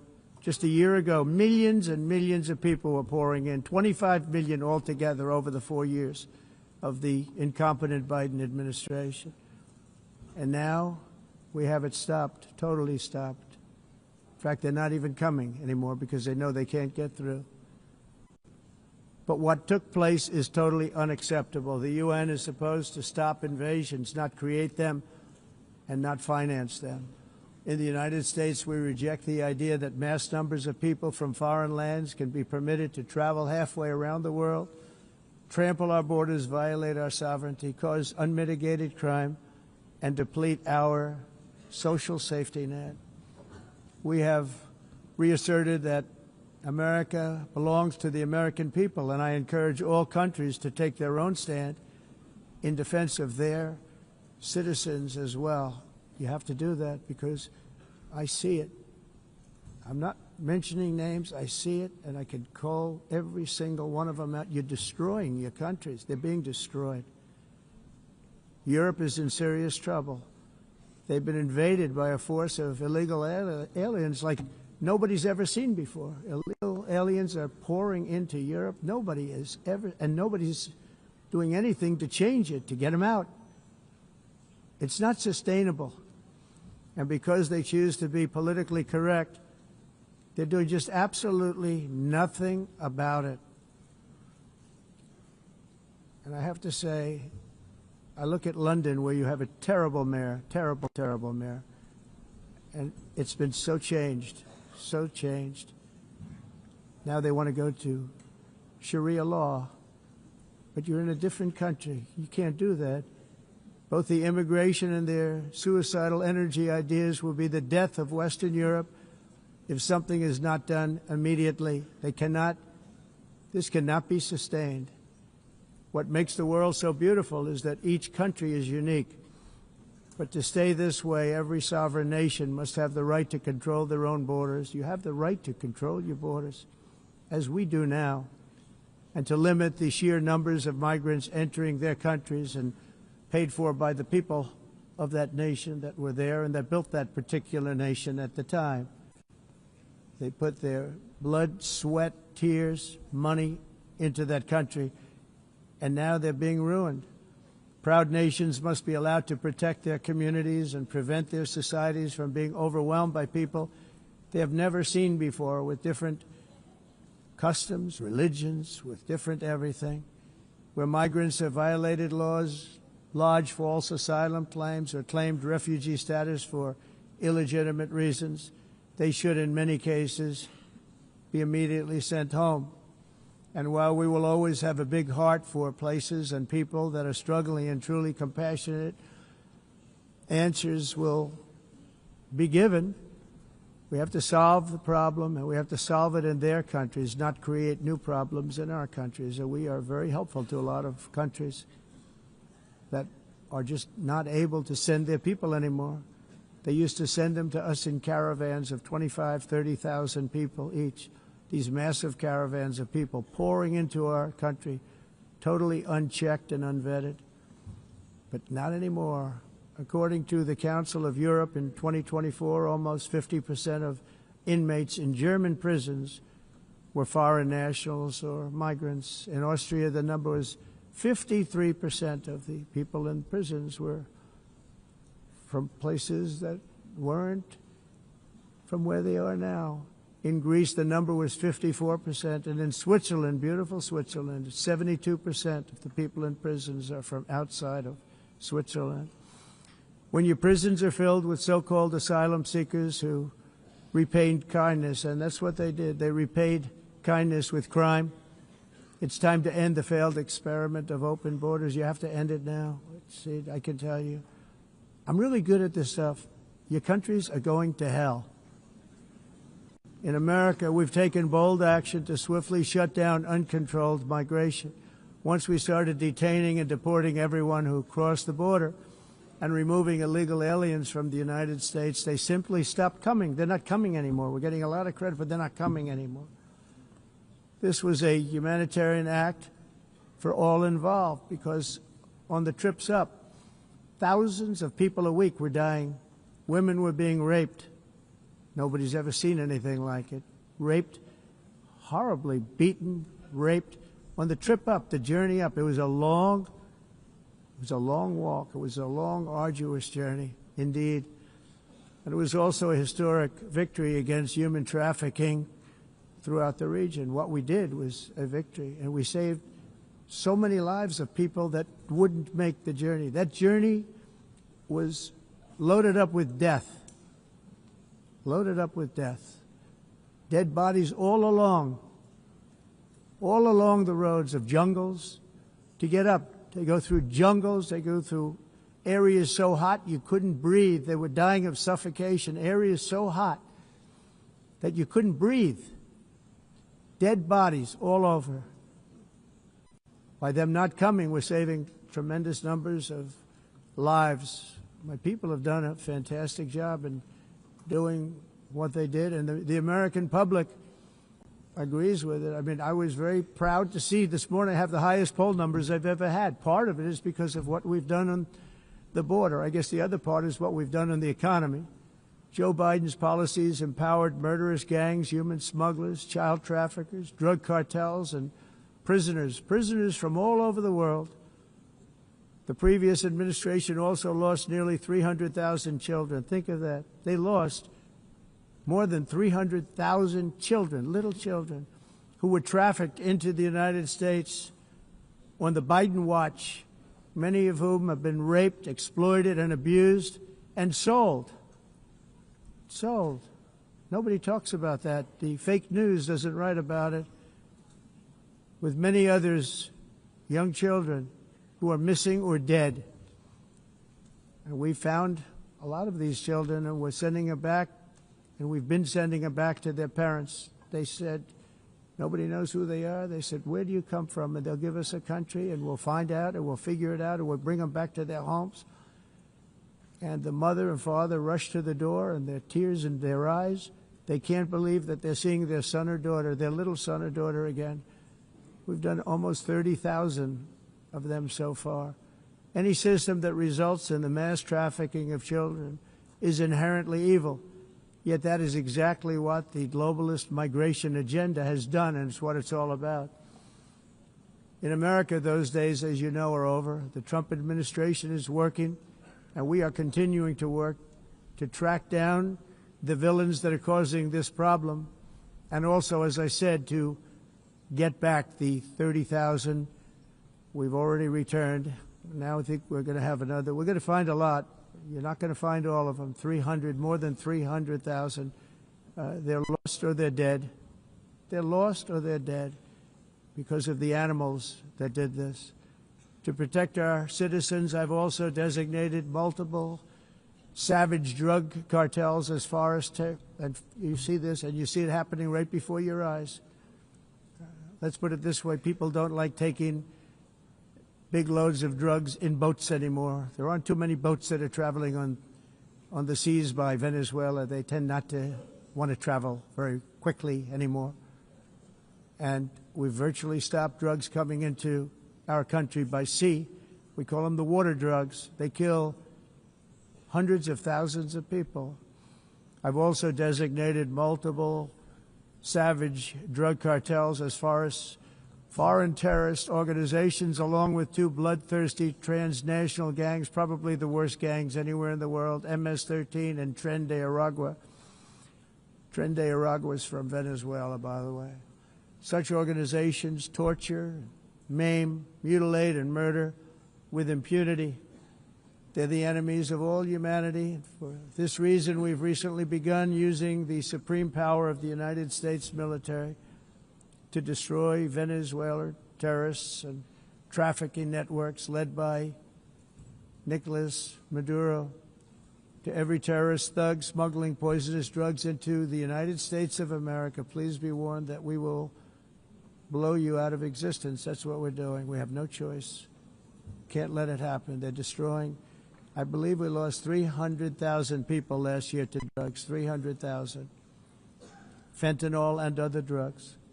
Each boat that we sink carries drugs that would kill more than 25,000 Americans. We will not let that happen.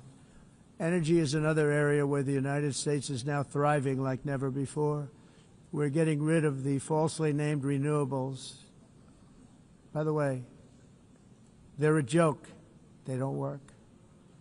They're too expensive. They're not strong enough to fire up the plants that you need to make your country great. The wind doesn't blow. Those big windmills are so pathetic and so bad, so expensive to operate. And they have to be rebuilt all the time, and they start to rust and rot. Most expensive energy ever conceived, and it's actually energy. You're supposed to make money with energy, not lose money. You lose money, the governments have to subsidize. You can't put them out without massive subsidies. And most of them are built in China, and I give China a lot of credit. They build them, but they have very few wind farms. So why is it that they build them and they send them all over the world, but they barely use them? You know what they use? Coal. They use gas. They use almost anything, but they don't like wind. But they sure as hell like selling the windmills. Europe, on the other hand, has a long way to go, with many countries being on the brink of destruction because of the green energy agenda. And I give a lot of credit to Germany. Germany was being led down a very sick path, both on immigration, by the way, and on energy. They were going green, and they were going bankrupt. And the new leadership came in, and they went back to where they were, with fossil fuel and with nuclear, which is good. It's now safe, and you can do it properly. But they went back to where they were, and they opened up a lot of different plants, energy-producing plants, and they're doing well. I give Germany a lot of credit for that. They've said this is a disaster, what's happening. They were going all green. All green is all bankrupt. That's what it represents. And it's not politically correct. I'll be very badly criticized for saying it, but I'm here to tell the truth. I don't care. It doesn't matter to me. I'm in New York City. I'm feeling a lot safer. Crime, we're getting crime down. And by the way, speaking of crime, Washington, D.C. was the crime capital of America.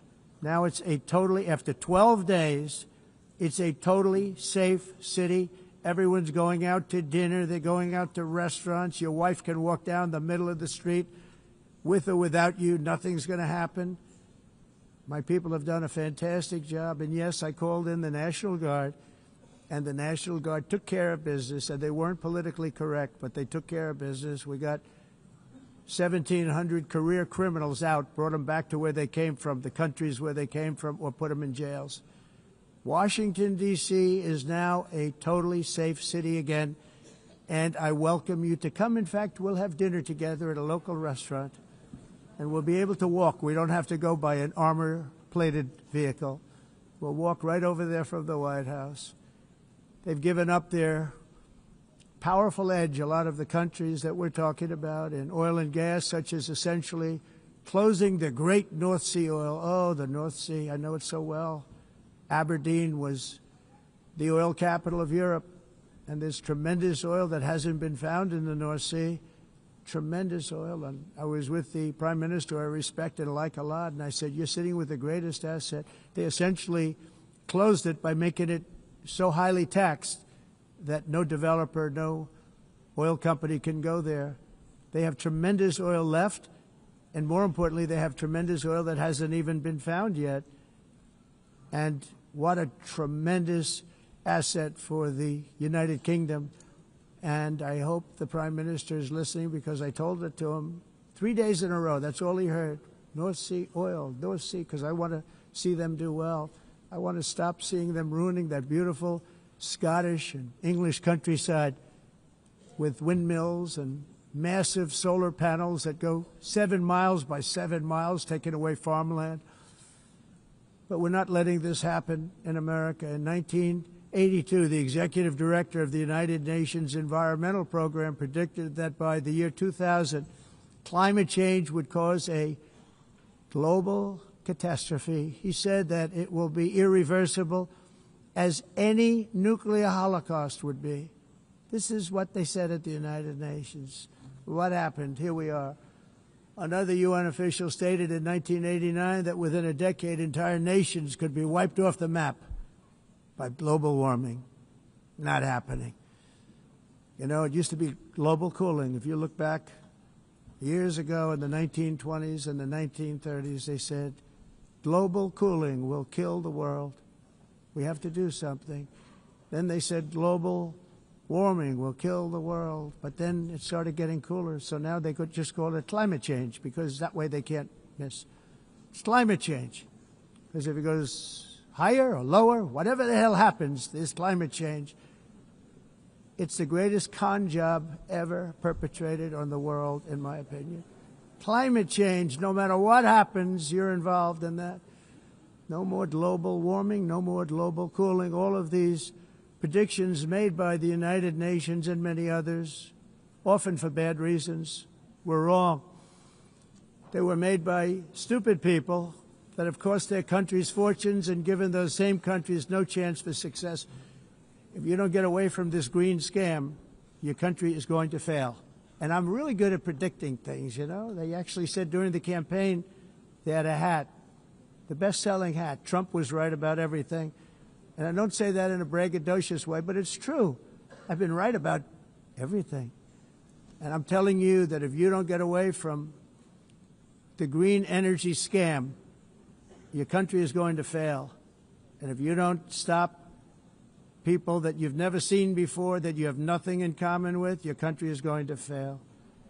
I'm the President of the United States, but I worry about Europe. I love Europe. I love the people of Europe.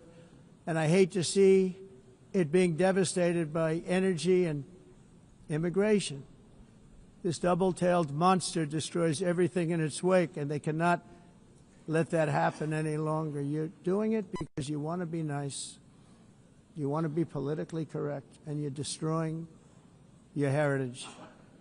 They must take control strongly and immediately of the unmitigated immigration disaster and the fake energy catastrophe before it's too late.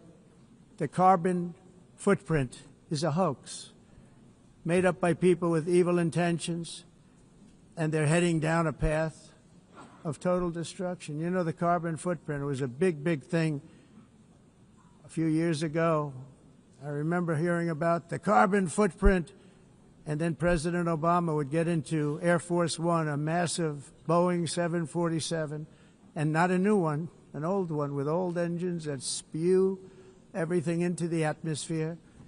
He'd talk about the carbon footprint, we must do so. Then he'd get in and he'd fly from Washington to Hawaii to play a round of golf. And then he'd get back onto that big, beautiful plane and he'd fly back and he'd talk about, again, global warming and the carbon footprint. It's a con job. At extreme cost and expense, Europe reduced its own carbon footprint by 37%. Think of that. Congratulations, Europe. Great job. You cost yourself a lot of jobs, a lot of factories closed, but you reduced the carbon footprint by 37%. However, for all of that sacrifice and much more, it's been totally wiped out and then some by a global increase of 54%. Much of it coming from China and other countries that are thriving around China, which now produces more CO2 than all the other developed nations in the world. So all of these countries are working so hard on the carbon footprint, which is nonsense, by the way. It's nonsense. You know, it's interesting. In the United States, we have still radicalized environmentalists, and they want the factories to stop. Everything should stop. No more cows. We don't want cows anymore. I guess they want to kill all the cows. They want to do things that are just unbelievable, and you have it too. But, you know, we have a border, strong, and we have a shape, and that shape doesn't just go straight up. That shape is amorphous when it comes to the atmosphere. And if we had the most clean air, and I think we do, we have very clean air. We have the cleanest air we've had in many, many years. But the problem is that other countries, like China, which has air that's a little bit rough, it blows. And no matter what you're doing down here, the air up here tends to get very dirty because it comes in from other countries where their air isn't so clean. And the environmentalists refuse to acknowledge that.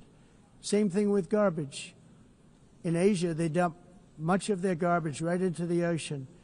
And over about a 1 week and 2 week journey, it flows right past Los Angeles. You've seen it. Massive amounts of garbage, almost too much to do anything about, flowing past Los Angeles, past San Francisco, and then somebody will get in trouble because he dropped a cigarette on the beach. The whole thing is crazy. The primary effect of these brutal green energy policies has not been to help the environment, but to redistribute manufacturing and industrial activity from developed countries that follow the insane rules that are put down to polluting countries that break the rules and are making a fortune. They're making a fortune. European electricity bills are now 4 to 5 times more expensive than those in China, and 2 to 3 times higher than the United States. And our bills are coming way down. You probably see that our gasoline prices are way down. You know, we have an expression, drill, baby, drill, and that's what we're doing. We're going to be much lower in a year from now. But they've come way down over the last year. As a result, every air conditioner is like very uncommon to see one in some of these countries because the electric costs are so high.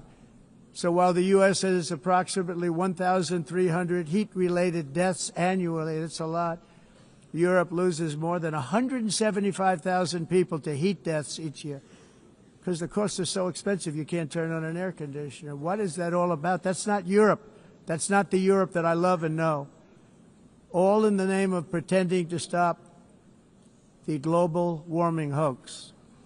The entire globalist concept of asking successful industrialized nations to inflict pain on themselves and radically disrupt their entire societies must be rejected completely and totally, and it must be immediate. That's why in America I withdrew from the fake Paris Climate Accord, where, by the way, America was paying so much more than every country. Others weren't paying. China didn't have to pay until 2030. Russia was given an old standard that was easy to meet. a 1990 standard. But for the United States, we're supposed to pay like $1 trillion. And I said, this is another scam. The fact is, the United States has been taken advantage of by the world for many, many years, but not any longer, as you probably noticed.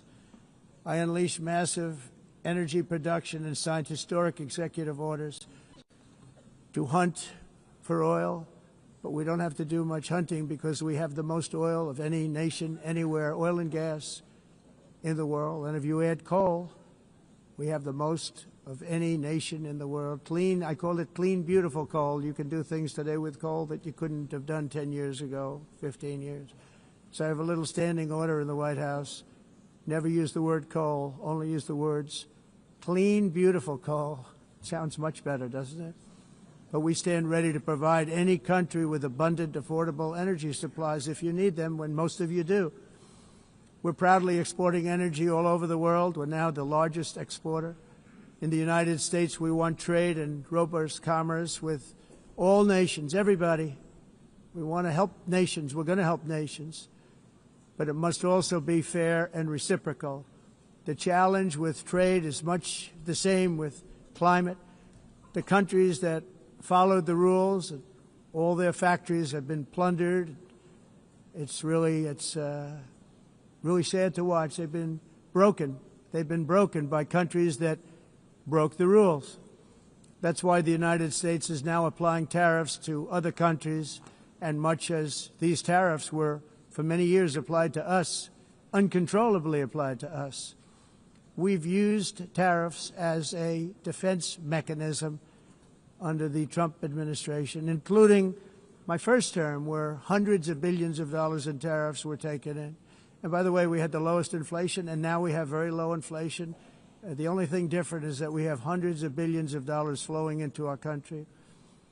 But this is how we will ensure that the system works for everyone and is sustainable into the future.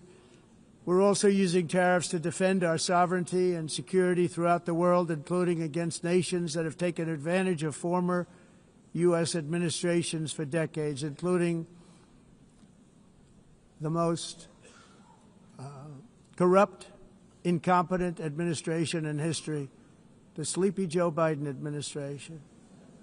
Brazil now faces major tariffs in response to its unprecedented efforts to interfere in the rights and freedoms of our American citizens and others, with censorship, repression, weaponization, judicial corruption, and targeting of political critics in the United States.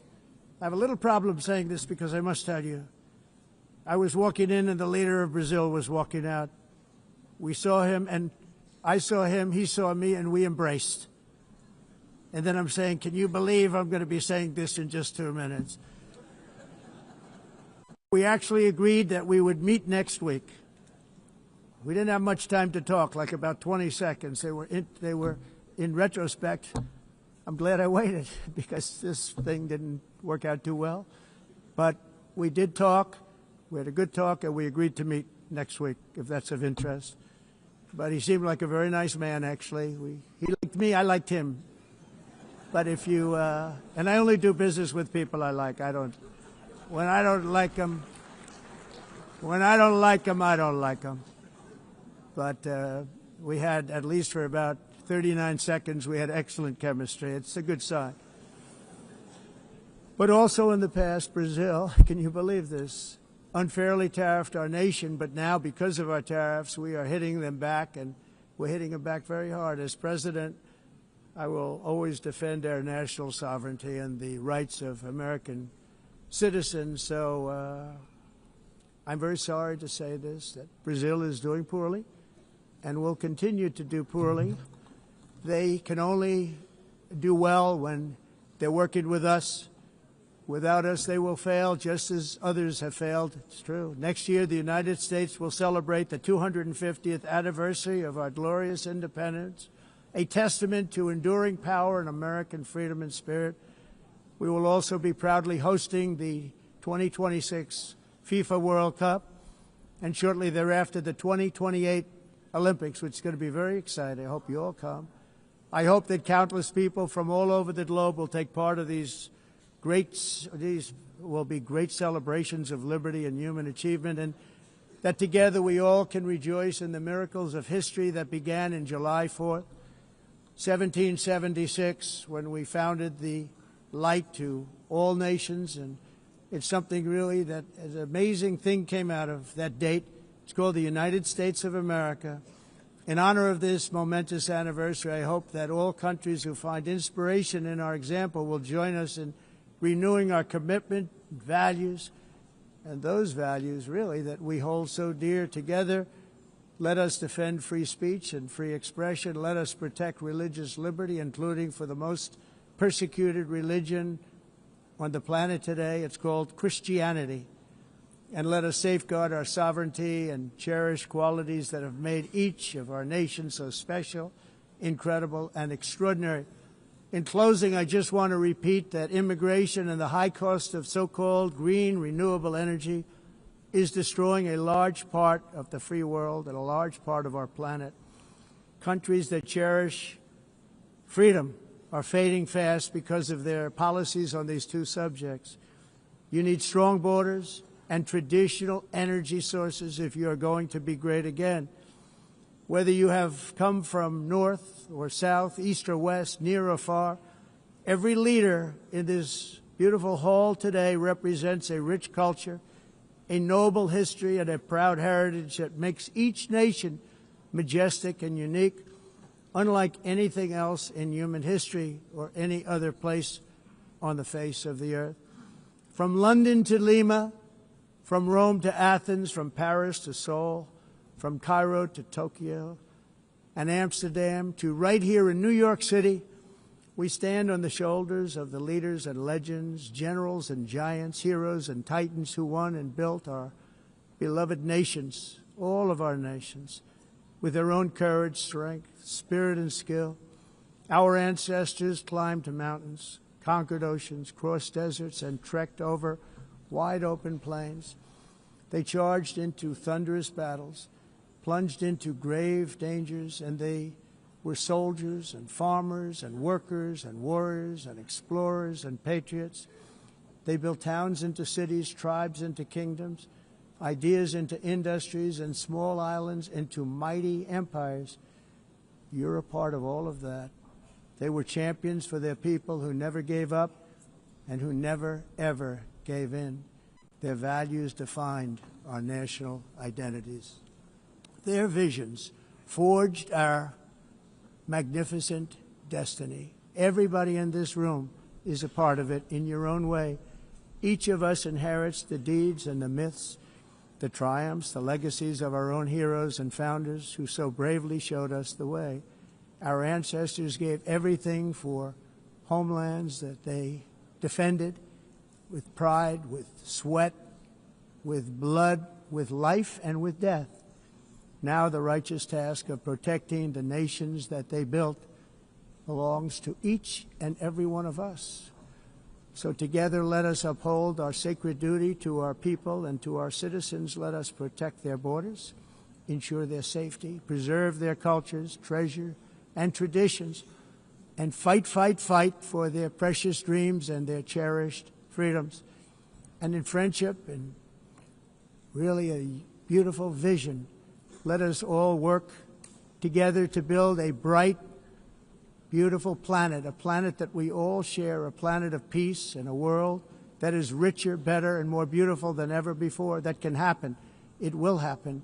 It will happen, and I hope it can happen and start right now, right at this moment. We'll turn it around. We're going to make our countries better, safer, more beautiful. We're going to take care of our people. Thank you very much. It's been an honor. God bless the nations of the world. Thank you very much. Bye.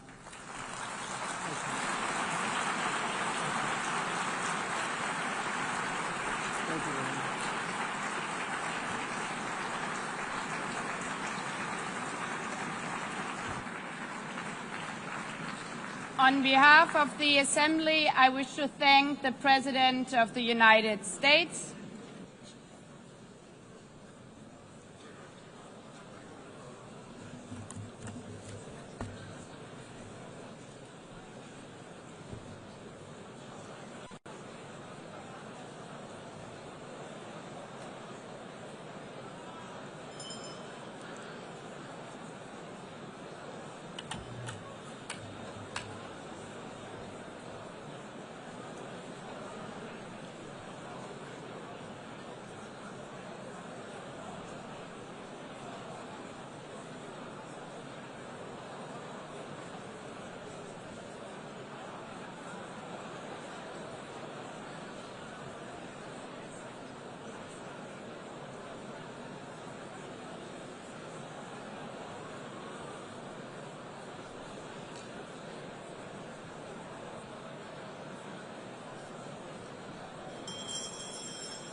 please be seated?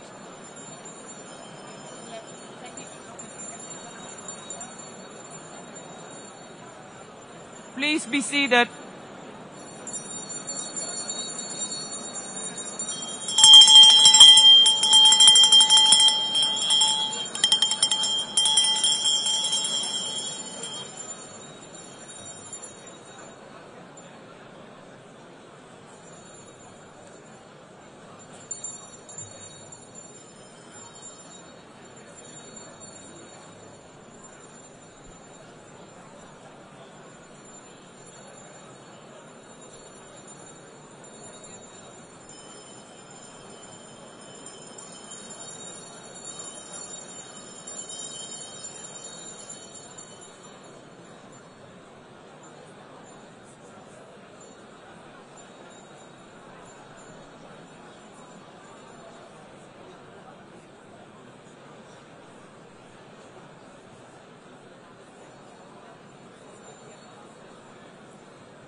Excellencies, could you please take your seats in due respect to the next speakers? The second row, could you please take your seat right now?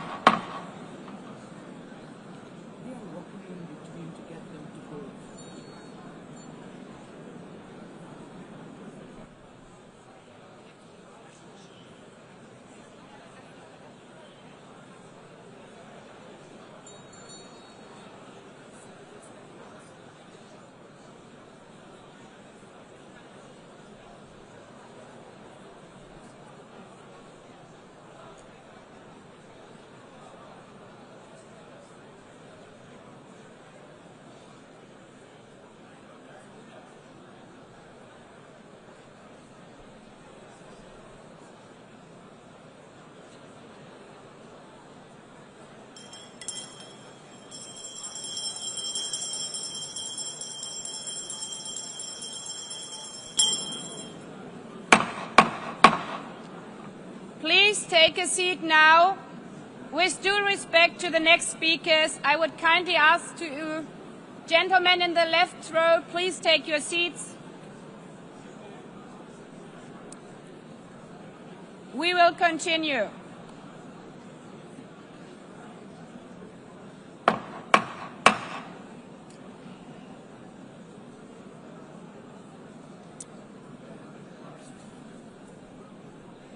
Excellencies, as we are receiving queries, I would like to assure you that don't worry, the UN teleprompters are working perfectly.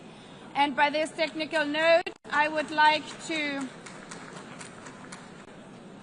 call on the next speaker. The Assembly will hear an address by His Excellency Prabowo Subianto, President of the Republic of Indonesia.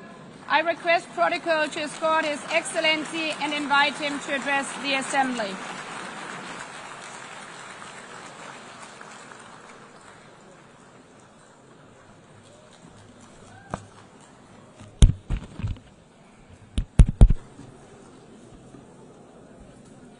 His Excellency Mr. Antonio Guterres, Secretary General of the United Nations, Her Excellency Madame Annalena Baerbock, President of the United Nations General Assembly,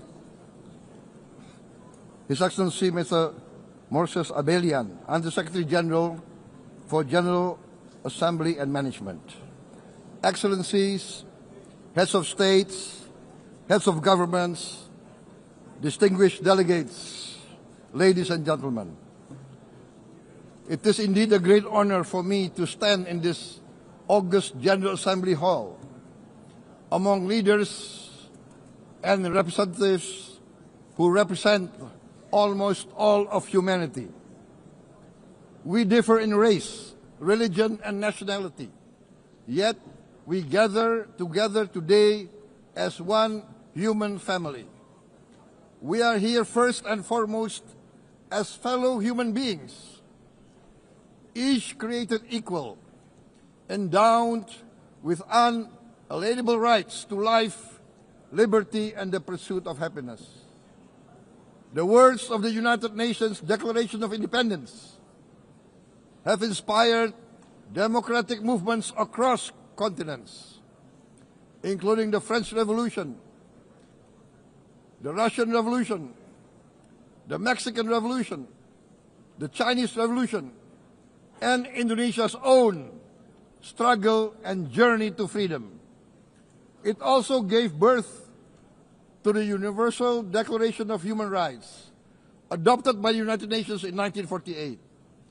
All men are created equal was the creed that opened the way to unprecedented global prosperity and dignity.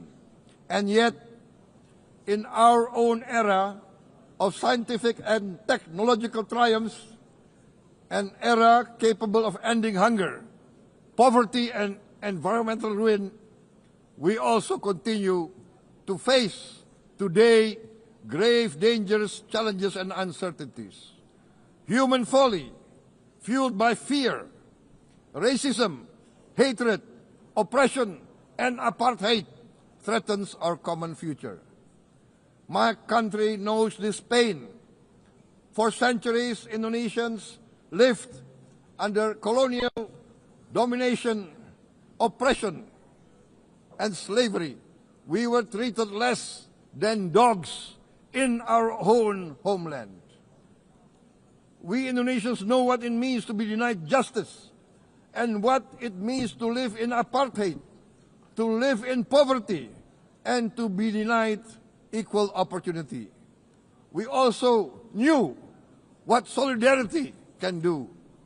In our struggle for independence, in our fight to overcome hunger, disease, and poverty, the United Nations stood with Indonesia and gave us vital assistance. Decisions made here based on human solidarity by the Security Council and this Assembly gave Indonesia independence, international legitimacy, opened doors, and supported our early development through the efforts of the United Nations Children Fund, the United Nations Food and Agriculture Organization, the FAO, the World Health Organization, and many, many other United Nations institutions. And because of that, Indonesia today stands on the cusp of shared prosperity and greater equality and dignity. Madam President, Excellencies, our world today is driven by conflict, injustice, and deepening uncertainty. Every day we witness suffering, genocide, and blatant disregard for international law and human decency. In the face of these challenges, we must not give up. As the United Nations Secretary General said, we cannot give up. We cannot surrender our hopes or our ideals. We must draw closer, not drift apart.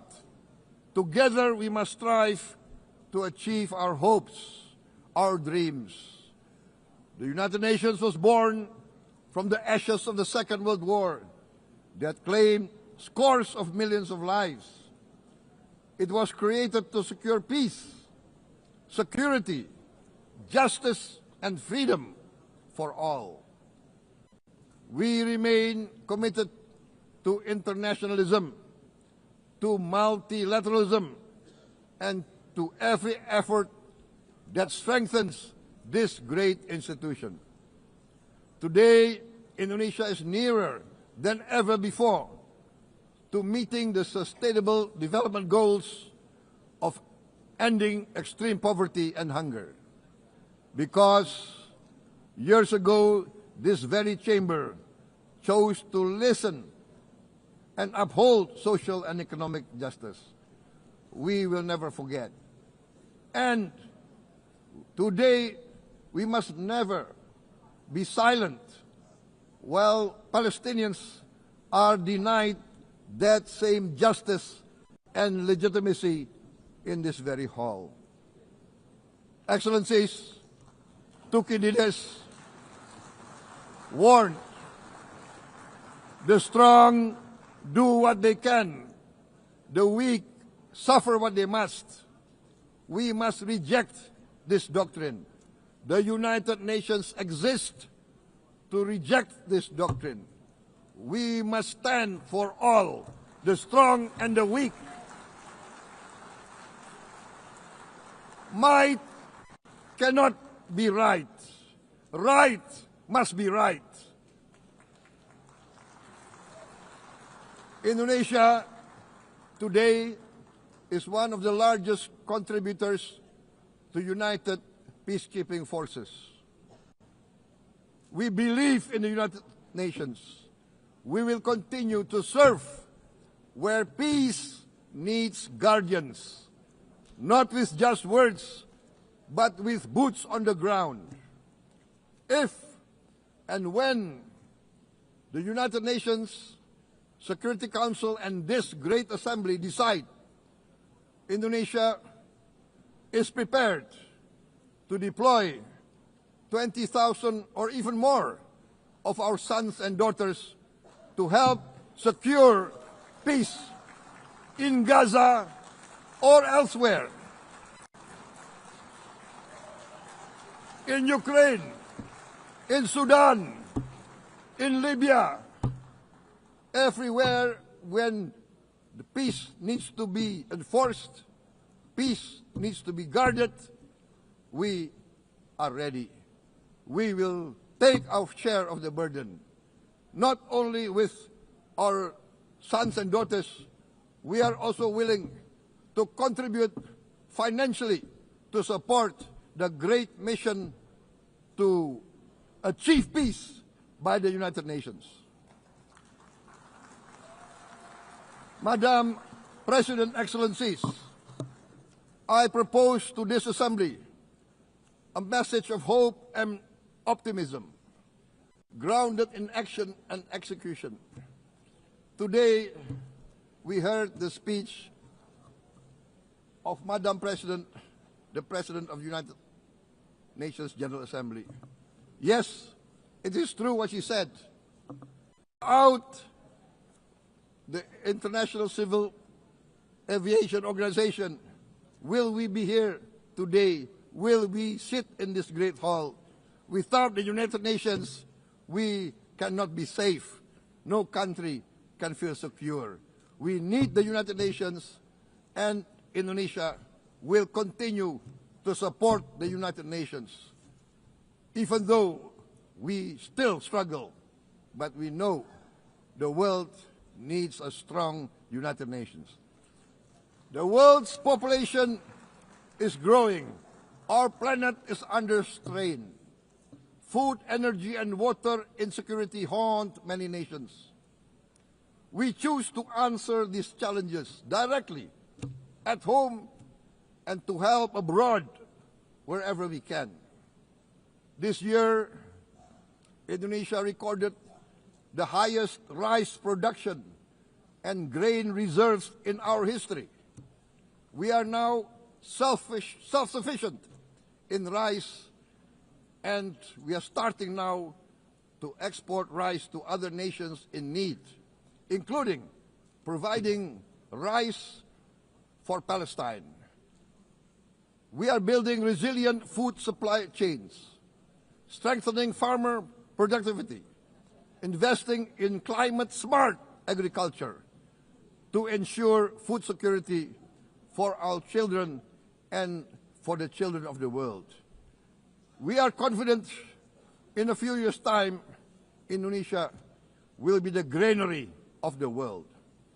As the world's largest island state, we testify before you that we are already experiencing the direct consequences of climate change, particularly the threat of rising sea levels.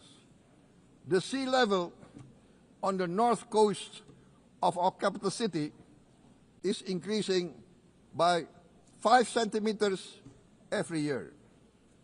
Can you imagine in 10 years? Can you imagine in 20 years? For this, we are forced to build a giant seawall, 480 kilometers in length. It will take us maybe 20 years, but we have no choice. We have to start now. Therefore, we choose to confront climate change not by slogans, but by immediate steps. We are committed to meeting our 2015 Paris Agreement obligations. We aim to achieve net zero emission by 2060, and we are very confident we can achieve net zero emission much earlier. We aim to reforest more than 12 million hectares of degraded forest, to reduce forest degradation, to empower local communities with quality green jobs for the future. Indonesia is shifting decisively from fossil fuel-based development towards renewable-based development. From next year, most of our additional power generation capacity will come from renewables. Our goal is clear: to lift all of our citizens out of poverty and make Indonesia a hub for solutions to food, energy, and water security. Madam President, Excellencies, we live in a time when hatred and violence can seem to be the loudest voices. But beneath this loud noise lies a quieter truth, that every person longs to be safe, to be respected, to be loved, and to leave a better world to their children. Our children are watching. They are learning leadership, not from textbook, but from our choices. Today, still, a catastrophic situation in Gaza is unfolding before our eyes. At this very moment, the innocent are crying for help, are crying to be saved. Who will save them? Who will save the innocent? Who will save the old and women? Millions are facing danger at this very moment. As we sit here, they are facing trauma. They are facing irreparable damage to their bodies. They are dying of starvation. Can we remain silent? Will there be no answer to their screams? Will we teach them that the human family can rise to the challenge? Madam President,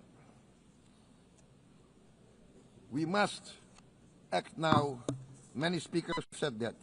We must stand for a multilateral order where peace, prosperity, and progress are not the privilege of a few, but the right of all. With a strong United Nations, we can build a world where the weak do not suffer what they must, but live the justice that they deserve. Let us continue humanity's great journey of ideals, the selfless aspirations that created the United Nations.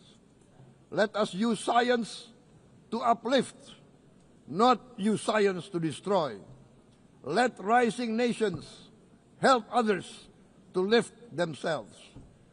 I am convinced that the leaders of the great world civilizations of the West, of the East, of the North, of the South, leaders of America, Europe,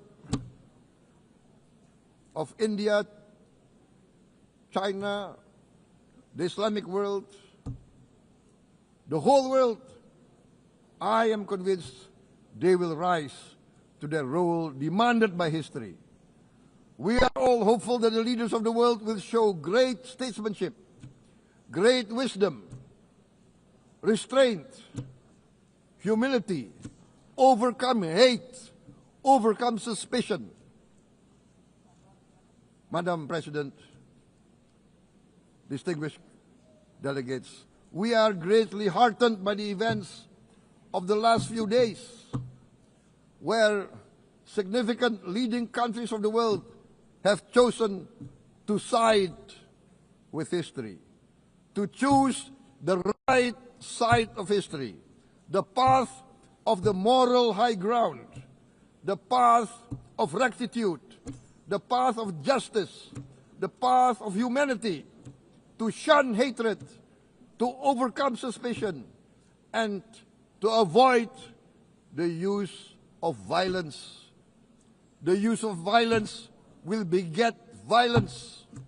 No one country can bully the whole community of the human family.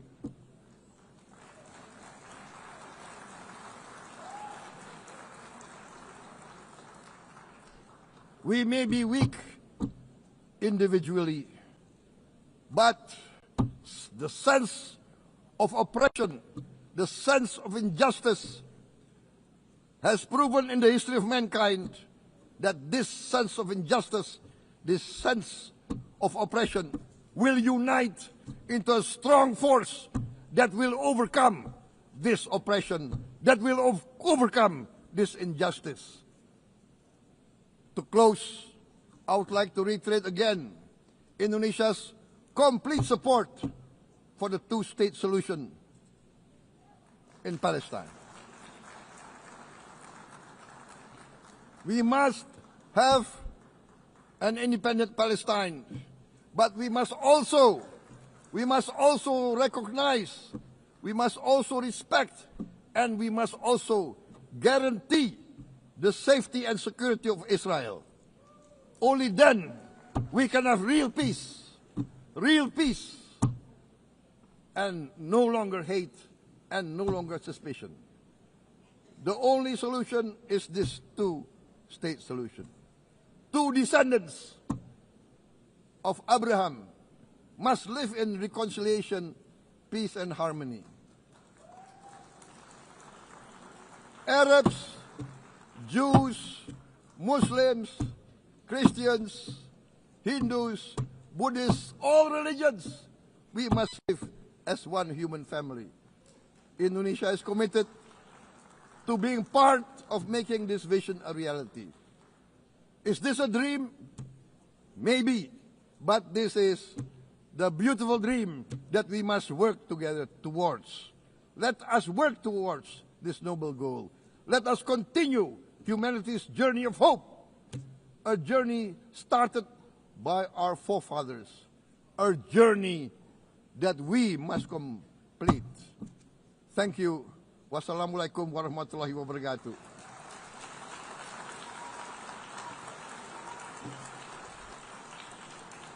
Shalom. Om Santi, Santi, Santi Om. Namo Buddhaya. Thank you very much. May God bless us all. May peace be upon us. Thank you very much. Thank you. On behalf of the Assembly, I wish to thank the President of the Republic of Indonesia.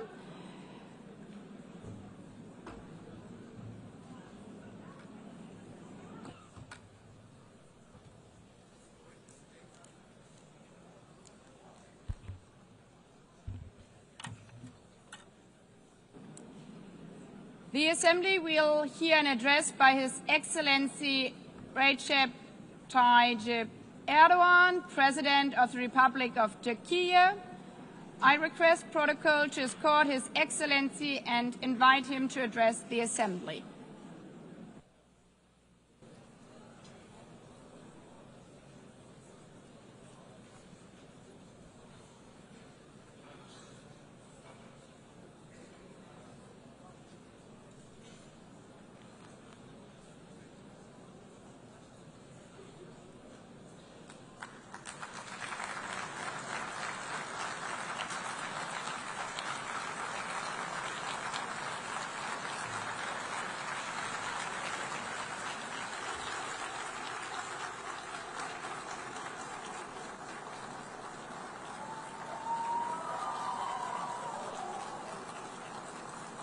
Sayın Başkan, değerli devlet ve hükümet başkanları, Sayın Genel Sekreter, kıymetli delegeler, sizleri şahsım ve milletim adına en kalbi duygularımla selamlıyorum. Birleşmiş Milletler 80. Genel Kurulu'nun tüm insanlık için hayırlara vesile olmasını temenni ediyorum. İnsanlığın ortak vicdanını temsil eden bu kürsüden sizlere bir kez daha hitap etmekten büyük bir bahtiyarlık duyuyorum. Genel Kurul Başkanlığını tamamlayan Sayın UNGA'yı tebrik ediyor. Bu görevi devralan Sayın Berbok'a başarılar diliyorum. Konuşmamın hemen başında Filistin'in giderek artan sayıda ülke tarafından tanındığı bir dönemde Filistin Devlet Başkanı Sayın Mahmud Abbas'ın bugün bizzat aramızda olamayışından duyduğum üzüntüyü ifade etmek istiyorum. Biz bugün bu kürsüde kendi vatandaşlarımızla birlikte sesi kısılmak istenen Filistin halkına tercüman olmak için de bulunuyoruz. Filistin devletini tanıyacağını açıklayan tüm ülkelere teşekkür ediyor. Henüz bu kararı almayan devletleri ise bir an önce harekete geçmeye çağırıyorum. Sayın Başkan, değerli üyeler, Birleşmiş Milletler şartı bundan 80 yıl önce San Francisco'da imzalandı ve 24 Ekim 1945'te yürürlüğe girdi. Birleşmiş Milletler Kuruluş Şartı'nın ilk maddesinin ilk kelimelerini burada tekrar hatırlatmak isterim. Birleşmiş Milletler'in amacı uluslararası barış ve güvenliği korumaktır. Evet, bizler bu salonda Birleşmiş Milletler'in 80. yaşını kutlarken dünyanın birçok bölgesinde kuruluş şartının ilk maddesinin ilk kelimelerine gölge düşürecek vahim hadiseler yaşanıyor. Özellikle Gazze'de gözlerimizin önünde 700 günü aşkın bir süredir soykırım devam ediyor. Biz toplantı halindeyken dahi Gazze'de şu anda siviller katlediliyor. Gazze'de ölen sivillerin sayısı 65.000'i geçti. Enkaz altında kaç cenazenin olduğu henüz bilinmiyor. Ölenlerin 20.000'den fazlası çocuk. İsrail tarafından Gazze'de son 23 aydır her saat, evet her saat bir çocuk acımasızca hayattan kopartılıyor. Bunlar sayı değil dostlar. Hepsi birer can, birer masum insan. Şu anda sadece silahlarla değil, açlık silahıyla da insanlar öldürülüyor. 21. yüzyılda medeni dünyanın bakışları altında 146'sı çocuk, 428 kişi açlıktan hayatını kaybetti ve sayı her geçen gün artıyor. Şimdi size Gazze'deki günlük hayatı anlatan bir fotoğraf göstereceğim. Birinci fotoğraf, gördüğünüz gibi ellerinde leğenli kadınlar. Lütfen hepimiz elimizi vicdanımıza koyup cevap verelim. 2025 yılında böyle bir gaddarlığın makul bir sebebi olabilir mi? Fakat insanlık adına bu utanç manzarası Gazze'de 23 aydır her gün tekrar ediyor. 365 kilometre kare içinde yaşayan 2,5 milyon Gazze'li her gün yerinden ediliyor, her gün bir başka bölgeye göçe zorlanıyor. Gazze'nin sağlık altyapısı tamamen çökmüş durumda. Doktorlar öldürüldü ya da gözaltına alındı. Ambulanslar vuruldu. Hastaneler bombalandı. Yıkıldı. Tedavi mümkün değil. Operasyon mümkün değil. İlaç bulmak mümkün değil. Dostlar, bakın Tayyip Erdoğan olarak içim yanarak, içim kan ağlayarak söylüyorum. Henüz 2-3 yaşındaki elleri, kolları, bacakları olmayan masum yavrucuklar bugün maalesef Gazze'nin olağan fotoğrafı haline gelmiştir.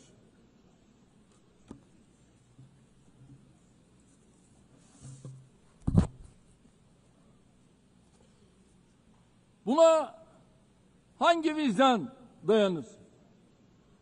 Hangi vicdan buna sessiz kalabilir?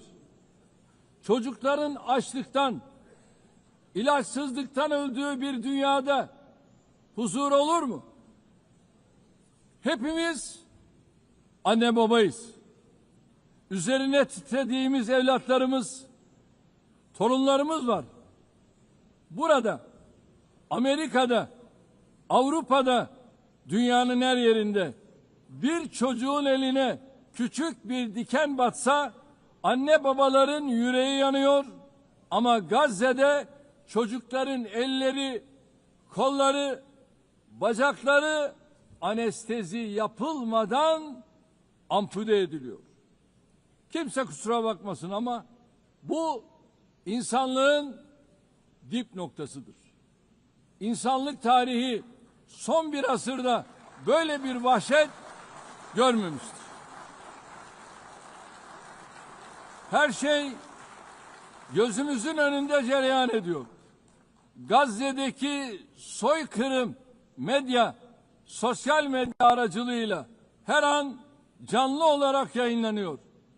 İsrail şu ana kadar Gazze'de ulusal ve uluslararası basında çalışan 250 gazeteciyi kasıtlı olarak öldürdü. Gazze'ye tüm girişleri yasakladı. Ama yine de soykırımı gizleyemedi.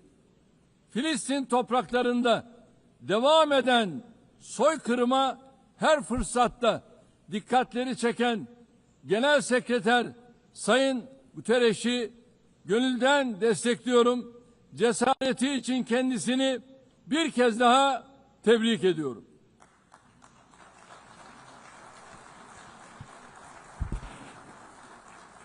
Ancak Birleşmiş Milletler Gazze'de kendi çalışanlarını dahi maalesef koruyamamıştır.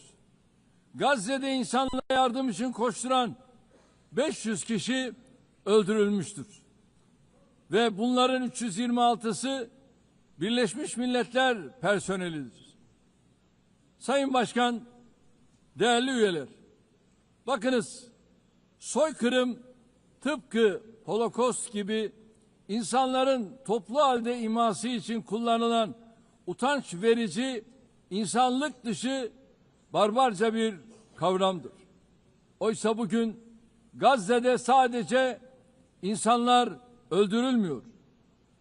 Gazze'de hayvanlar hedef alınarak öldürülüyor. Gazze'de tarım alanları, bahçeler, ağaçlar, otlar, Gazze'de asırlık zeytin ağaçları yok ediliyor. Gazze'de sular yok ediliyor, kirletiliyor. Gazze'de binalar, evler, kütüphaneler, hastaneler, okullar, camiler, kiliseler, tarihi yapılar bilinçli bir şekilde yıkılıyor. Gazze'nin toprağı insan içinde, hayvan içinde, bitki içinde artık işe yaramaz hale getiriliyor. İşte sizlere Bir başka fotoğrafta. Şimdi size soruyorum. Elimdeki şu fotoğrafın güvenlik arayışıyla ne ilgisi var? Bunun adı canlıya düşmanlık. Hayata düşmanlık değil midir? Bu kürsüden açık açık ifade ediyorum. Gazze'de bir savaş yoktur. Gazze'de iki taraftan söz edilemez. Gazze'de bir yanda elinde en modern, en öldürücü silahlar olan düzenli ordu, diğer tarafta ise masum siviller, masum çocuklar vardır. Bu terörle mücadele değildir.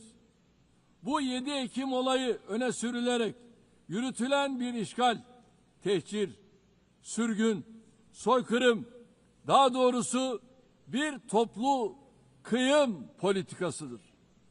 Bugün Gazze Hamas bahanesiyle yok edilirken eş zamanlı olarak Hamas'ın yönetimde olmadığı Batı Şeria'da adım adım işgal edilmekte, infazlarla masum siviller katledilmektedir.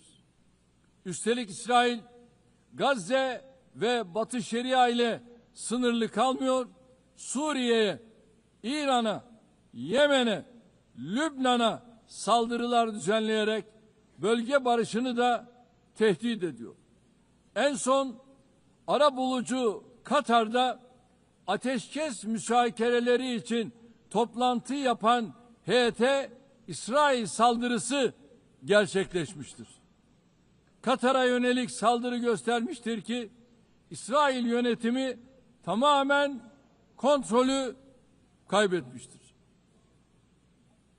Netanyahu'nun barış yapmaya da rehineleri kurtarmaya da niyetinin olmadığı bir kez daha anlaşılmıştır. Sadece komşuları değil, Orta Doğu'daki tüm ülkeler İsrail hükümetinin pervasız tehditlerine muhatap oluyor. Şunun da farkına varalım. İsrail'in artan saldırganlığı sebebiyle Avrupa başta olmak üzere Batı'da 2. Dünya Savaşı sonrası ortaya çıkan değerler de çok ağır yara almıştır. En temel insan hakları, ifade özgürlüğü, basın özgürlüğü, gösteri ve protesto özgürlüğü, kadın hakları, çocuk hakları, demokrasi, eşitlik, adalet gibi kavramlar rafa kaldırılmıştır. Gelinen noktada hepimiz şu gerçeği görmek zorundayız. Değerli dostlar, vaat edilmiş topraklar saplantısıyla hareket eden İsrail yönetimi yayılmacı bir politikayla bölge barışına ve insanlığın müşterek kazanımlarına kastetmektedir. 3 semavi dinin kutsal beldesi, insanlığın ortak mirası olan Kudüs-ü Şerif bu radikalizmin doğrudan hedefidir. Vicdan sahibi Musevileri de rahatsız eden, onların da tasvip etmediği, dahası tüm dünyada antisemitizmi körükleyen bu cinnet hali artık daha fazla devam edemez.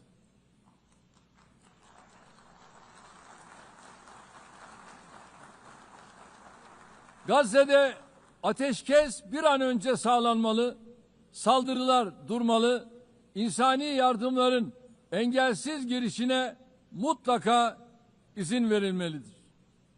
Soykırım kadrosunun uluslararası hukuka hesap vermesi temin edilmelidir.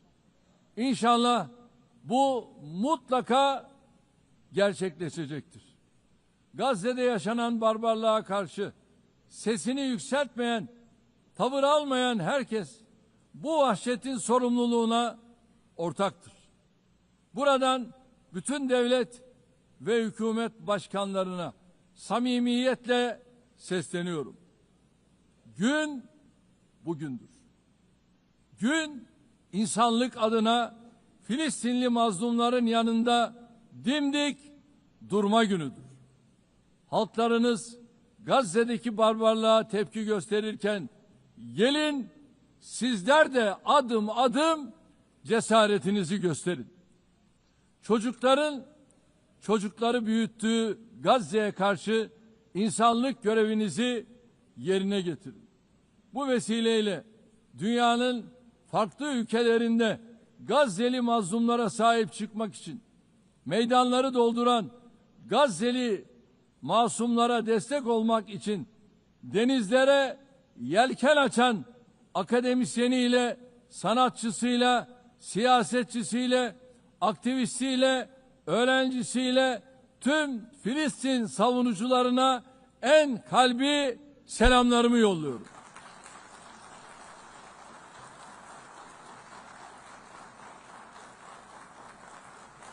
Kıymetli delegeler, 13 yıl boyunca sizlere bu kürsüden komşumuz Suriye'de yaşanan zulümden ve çatışmalardan bahsettim. Nasıl bugün Gazze'li mazlumlar için sesimizi yükseltiyorsak, 13 yıl süresince de Suriyelilerin feryatlarına dikkat çektik. Burada onların da sesi, nefesi olduk. 1 milyon insanın hayatına, milyonlarcasının da vatanlarını terk etmesine sebep olan zulüm, 8 Aralık devrimiyle birlikte hamdolsun artık tarihe karıştı. Suriyeli kardeşlerimiz 8 Aralık tarihi itibariyle yeni bir dönemin kapılarını açtılar.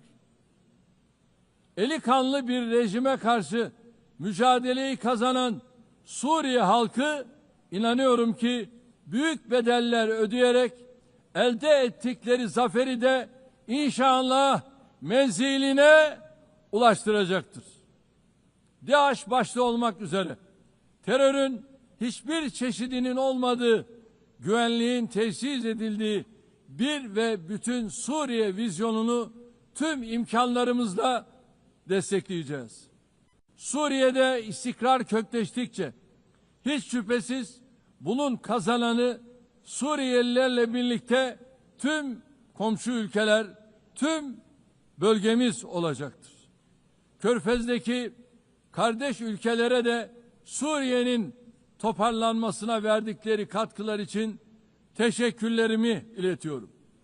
Bizimle aynı ilkeleri paylaşan tüm bölgesel ve uluslararası aktörlerle işbirliğimizi inşallah aynı şekilde sürdüreceğiz.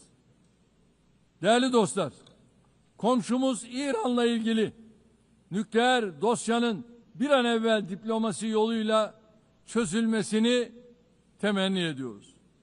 Unutulmamalıdır ki bölgemiz yeni bir krizi daha kaldıramaz. Komşumuz Irak'ın istikrarı, güvenliği ve refahı bölgemizin selameti bakımından fevkalade önemlidir. Kalkınma yolu projesi gibi kolektif refahı önceleyen stratejik hamlelere bu bakımdan büyük önem atfediyoruz. Kuzeyde her ikisi de komşumuz olan Rusya ve Ukrayna arasında İstanbul sürecine büyük bir iştiyakla ev sahipliği yapıyoruz. Doğrudan görüşmeler sayesinde çok sayıda esirin ve naaşın mübadelesine aracılık ettik. Taraflar arasında barış müzakerelerinin modalitelerini belirlemeye çalıştık. Unutmayın, savaşın kazananı adil bir barışın kaybedeni olmaz şiarıyla önümüzdeki dönemde de ateşkes için çaba göstermeye devam edeceğiz.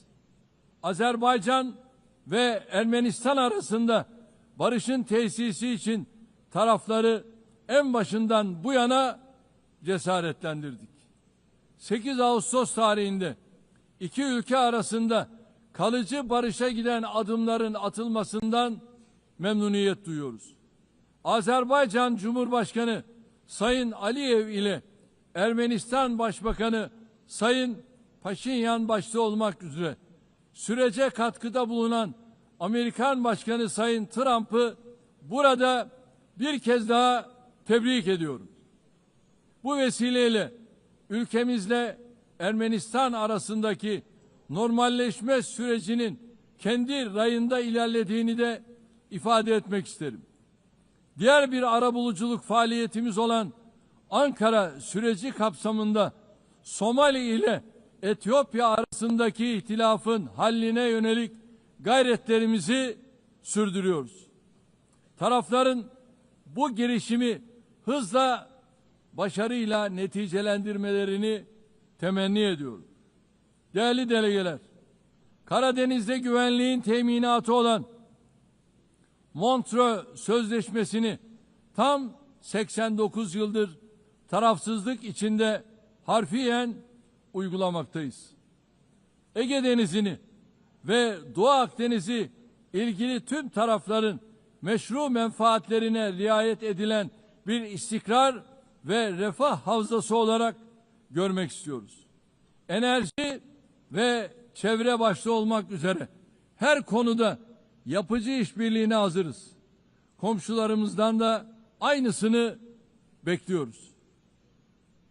Bu vesileyle Doğu Akdeniz'de Türkiye'yi ve Kuzey Kıbrıs Türk Cumhuriyeti'ni dışlayan projelerin başarılı olamayacağını burada özellikle vurgulamak istiyorum. Kıbrıs adasının batısında Türkiye'nin hak ve yetkileri, adanın etrafındaki alanlarda ise Kıbrıs Türklerinin meşru hakları vardır. Daha evvel de teklif ettiğimiz Doğu Akdeniz Konferansı müşterek bir zeminin bulunmasına katkı yapacaktır. Kıbrıs meselesinin çözümü daha önce defalarca denenmiş ancak Rum tarafının uzlaşmaz tutumu nedeniyle tüketilmiş federasyon modeli üzerine bina edilemez. Kıbrıs adasında iki ayrı devlet ve iki ayrı halk vardır.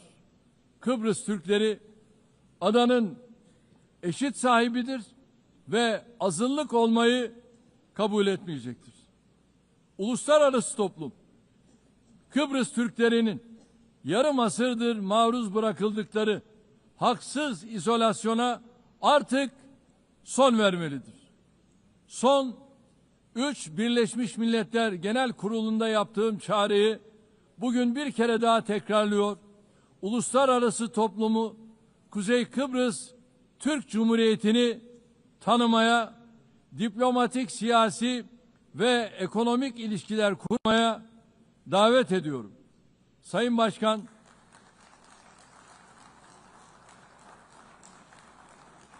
Başkan, değerli üyeler, önümüzdeki dönemde Türkiye-Avrupa Birliği ilişkilerinde yeni bir başlangıç ve vizyon arzuluyoruz.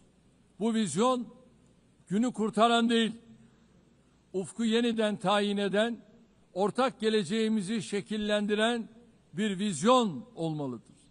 Bunun için elbette Avrupa Birliği'nin de bizim kadar istekli ve kararlı olması mühimdir. Net güvenlik sağlayıcısı bir ülke olarak Birleşmiş Milletler, NATO, AGİT ve Avrupa Birliği'nin harekat ve misyonlarına katkılarımızı sürdürüyoruz. 2026 yılındaki NATO zirvesini Ankara'da toplayacağız. NATO müttefikimiz Amerika Birleşik Devletleri ile ilişkilerimizi ticaret, yatırım, enerji ve savunma sanayi başta olmak üzere birçok alanda güçlendiriyoruz.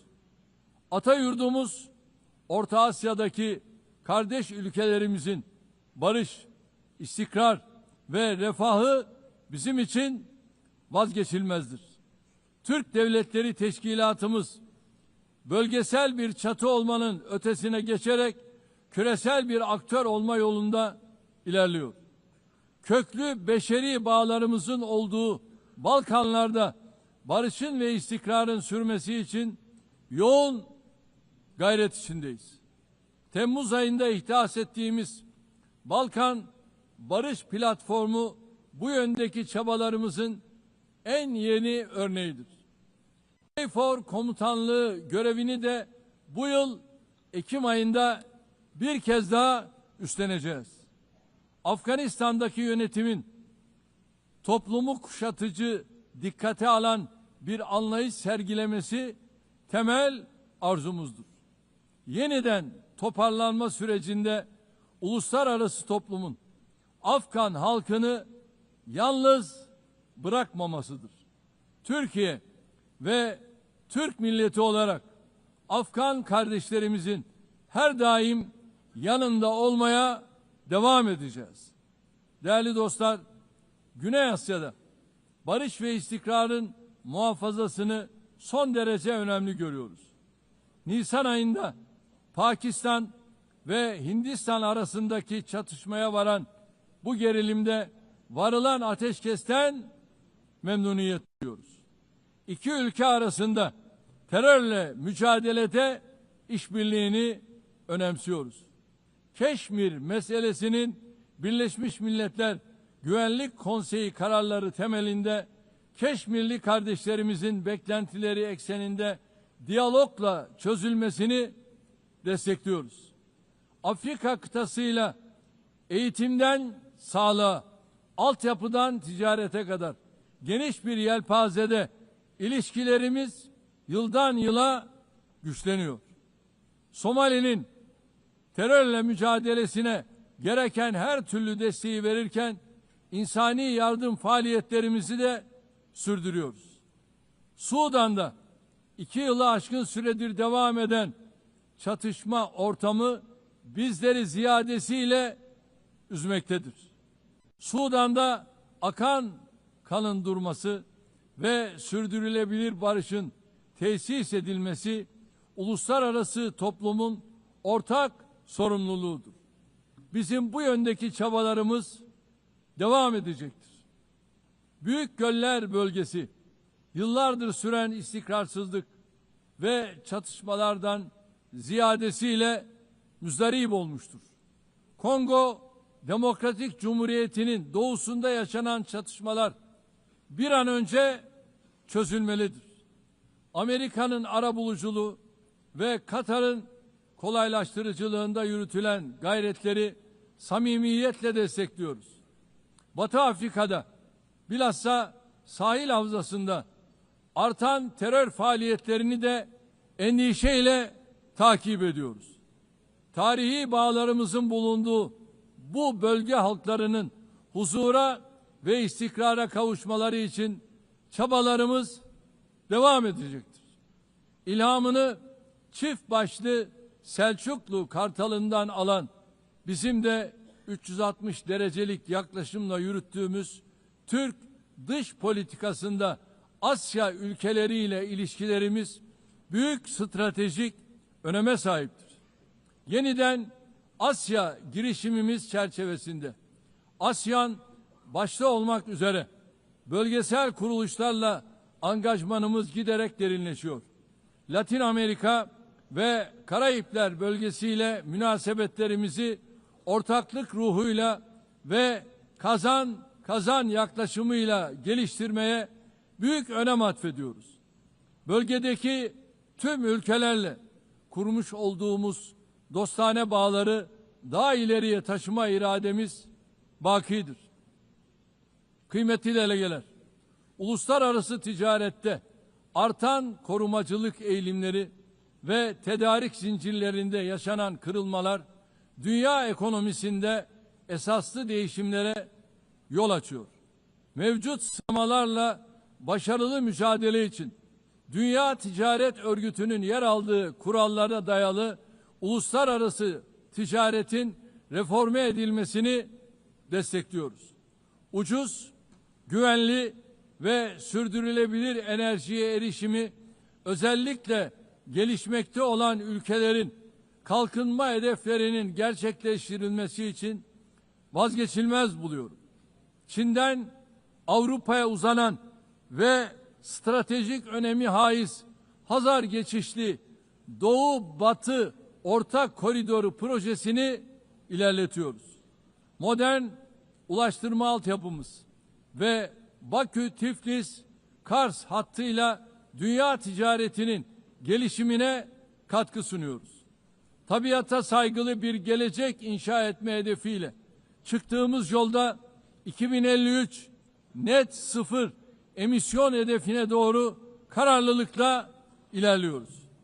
Eşim Emine Erdoğan'ın himayesinde yürüyen sıfır atık hareketinin tüm dünyada her yıl dalga dalga büyüyen, daha fazla insana ve kalbe ulaşan bir farkındalık halkasına dönüştüğünü görmek bizim için ayrı bir bahtiyarlıktır.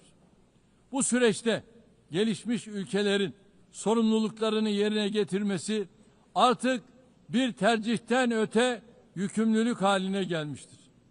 Dünyada en fazla kalkınma yardımı yapan ülkelerden biri olarak Birleşmiş Milletler'in sürdürülebilir kalkınma hedeflerine ulaşılması için çaba harcıyoruz. 2030 hedeflerine erişmek ve dünyanın dört bir yanındaki yüz milyonlarca insanı onurlu yaşama kavuşturmak için küresel finansman mimarisinin kimseyi geride bırakmama anlayışıyla uyumlu hale getirilmesini savunuyoruz.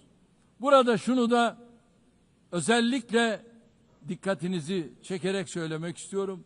Biz jeopolitik sınamalarla uğraşırken insanlık yapay zeka alanında olağanüstü bir sıçramaya şahitlik ediyor.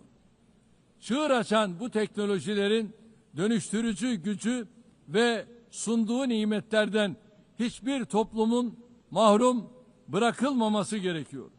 Yapay zeka teknolojileri yeni bir tahakküm aracı olarak değil, insanlığın lehine kullanılmalıdır. Ev sahipliğini yaptığımız en az gelişmiş ülkeler için Birleşmiş Milletler Teknoloji Bankası, dijital ve teknolojik açığın kapatılmasında kritik rol oynuyor. Hazırladığımız ve evrensel mutabakatla yakında imzayı açacağımız dijital dünyada çocuk hakları sözleşmesinin bu alanda küresel bir farkındalık oluşturacağına inanıyor. Çabalarımıza güçlü desteğinizi bekliyoruz. Diğer taraftan ırkçılık, yabancı karşıtlığı ve bilhassa İslam düşmanlığının vahim boyutlara ulaştığı günümüzde bir arada yaşama kültürünü tehdit eden bu akımlarla mücadele insanlık için zaruret halini almıştır. Medeniyetler İttifakı Yüksek Temsilcisi Sayın Moratinos'un Birleşmiş Milletler Genel Sekreterinin İslamofobi ile mücadele özel elçisi olarak da atanması kıymetlidir. Geçen sene burada ifade ettiğim gibi aile kurumu günümüzde daha önce hiç olmadığı kadar tehdit altındadır. Kadın ve erkekten oluşan aileyi savunmak aynı zamanda insanı, fıtratı, yaşamı ve geleceği savunmak demektir. Türkiye olarak artan saldırılar karşısında aileyi savunmaya devam edeceğiz. Kıymetli delegeler, insanlığın bir daha savaş felaketi yaşamaması için kurulan Birleşmiş Milletler'in kökleri içinde bulunduğumuz karanlık döneme ışık tutacak değerlerle doludur. Genel Sekreter Sayın Guterres'in teşkilatımızı etkin ve verimli hale getirmek amacıyla başlattığı Birleşmiş Milletler 80 girişimine desteğimiz tamdır. Bu girişimin Birleşmiş Milletler'in tüm faaliyetlerini daha da güçlendirecek bir süreç olarak başarıya ulaşmasını temenni ediyorum. Bu sürece İstanbul'u bir Birleşmiş Milletler merkezi haline getirme vizyonumuzdan da hareketle güçlü destek vermeye hazırız.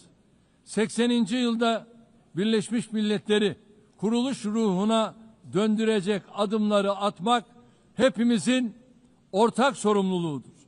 Biz güçlünün haklı olduğu değil, haklının güçlü olduğu bir sistem kurulana kadar dünya 5'ten büyüktür demeye devam edeceğiz.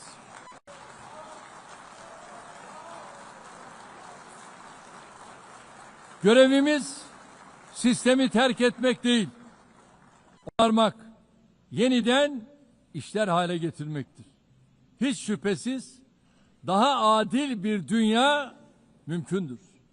Türkiye daha adil bir dünyanın inşası için mücadelesini sabırla devam ettirecektir. Rabbim yar ve yardımcımız olsun diyorum. Hepinizi bir kez daha sevgi ve saygıyla selamlıyorum. Kalın sağlıcakla.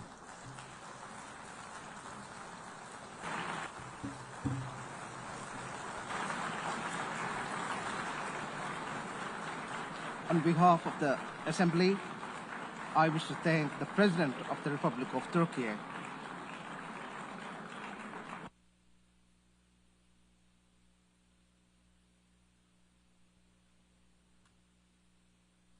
The Assembly will hear an address by Her Excellency Dina Ercilia Boluarte Segara, President of the Republic of Peru. I request protocol to escort Her Excellency and invite her to address the Assembly.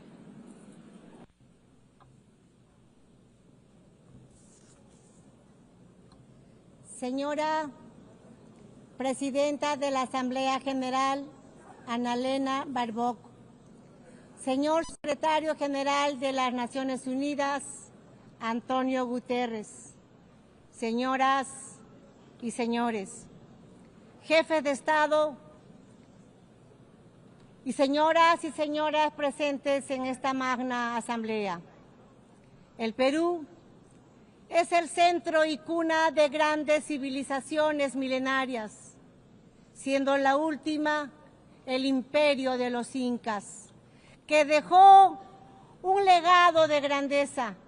Somos herederos asimismo del virreinato del Perú, que abarcó las 2/3 partes de América del Sur. Somos un país mestizo, mezcla fundamental entre hispanos y andinos, orgulloso de ser heredero de los más grandes imperios de Europa y América del siglo XVI. El pueblo peruano es hoy resiliente, emprendedor, solidario, amante de la paz, la libertad y la democracia. Nuestros grandes escritores, Mario Vargas Llosa y José María Arguedas, compartieron la idea de que el Perú es país de todas las sangres. Nuestra identidad expresa creativamente que somos la unidad de los diversos, unidos bajo la misma roja y blanca bandera peruana. En nuestro país viven los pueblos originarios y los pueblos del mundo en paz y unidad, como una gran síntesis del Perú, país en el que vivió y trabajó durante 40 años el Papa León XIV, nacionalizado peruano, por su profundo amor a nuestra gente, tanto por su carácter solidario y pacífico, como por su fe católica y cristiana. Todos los estudios señalan que somos el país más emprendedor del mundo, razón por la cual después de la pandemia del COVID-19, que por una pésima administración gubernamental alcanzó más de 2 millones de fallecidos, nos hemos empezado a recuperar, logrando hoy más de 17 meses de crecimiento consecutivo de nuestra economía. Hemos derrotado la recesión y la inflación originada por la violencia política y por la corrupción. Un golpe de Estado fallido y la fuga de más de 20.000 millones de dólares entre los años 2021 y 2023. Hemos recuperado la confianza de la inversión nacional, pero también del extranjero, y abrazado a la libertad. Somos un país solvente y estable por el golpe de Estado de diciembre del 2022 que pretendía instaurar una dictadura sometiendo a todos los poderes del Estado. Tuve que asumir constitucionalmente la presidencia de la República. Desde ese entonces se estableció una narrativa por la cual el golpista se convirtió en víctima y la presidenta que asumió constitucional y legalmente la presidencia fue acusada por algunas voces de golpista y usurpadora. La mentira trastocada en verdad y la verdad en mentira. Este es uno de los temas de nuestro tiempo. La construcción de narrativas falsas que buscan armar proyectos políticos antidemocráticos.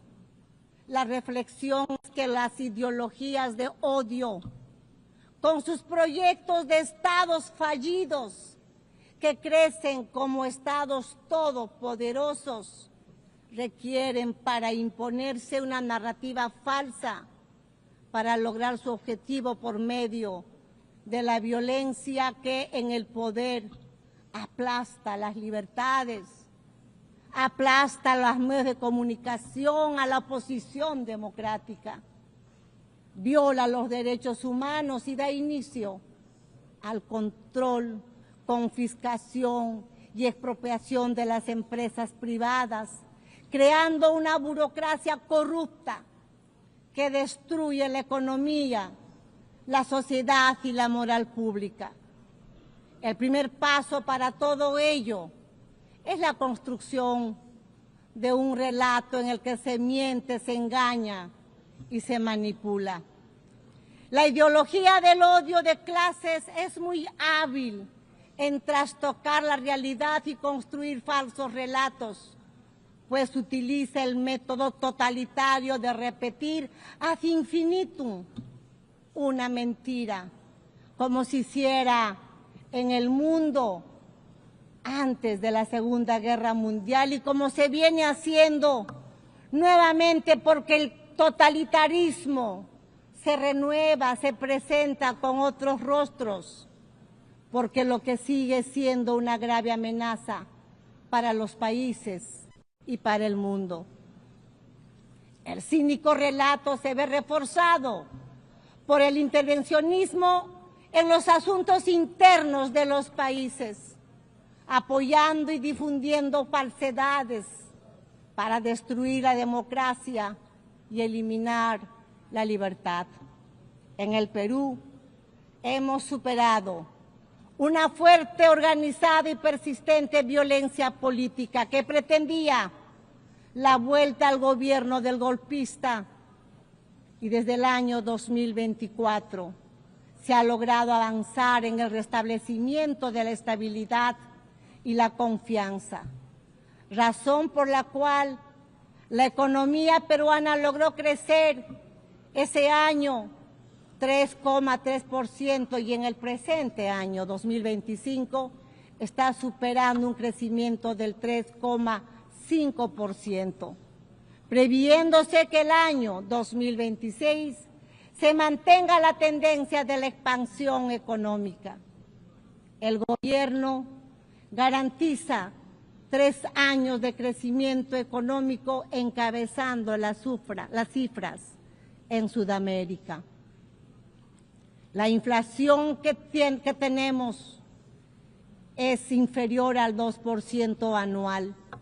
Las reservas internacionales son superiores a los 88.000 millones de dólares y nuestra moneda se mantiene estable y se fortalece cada día más.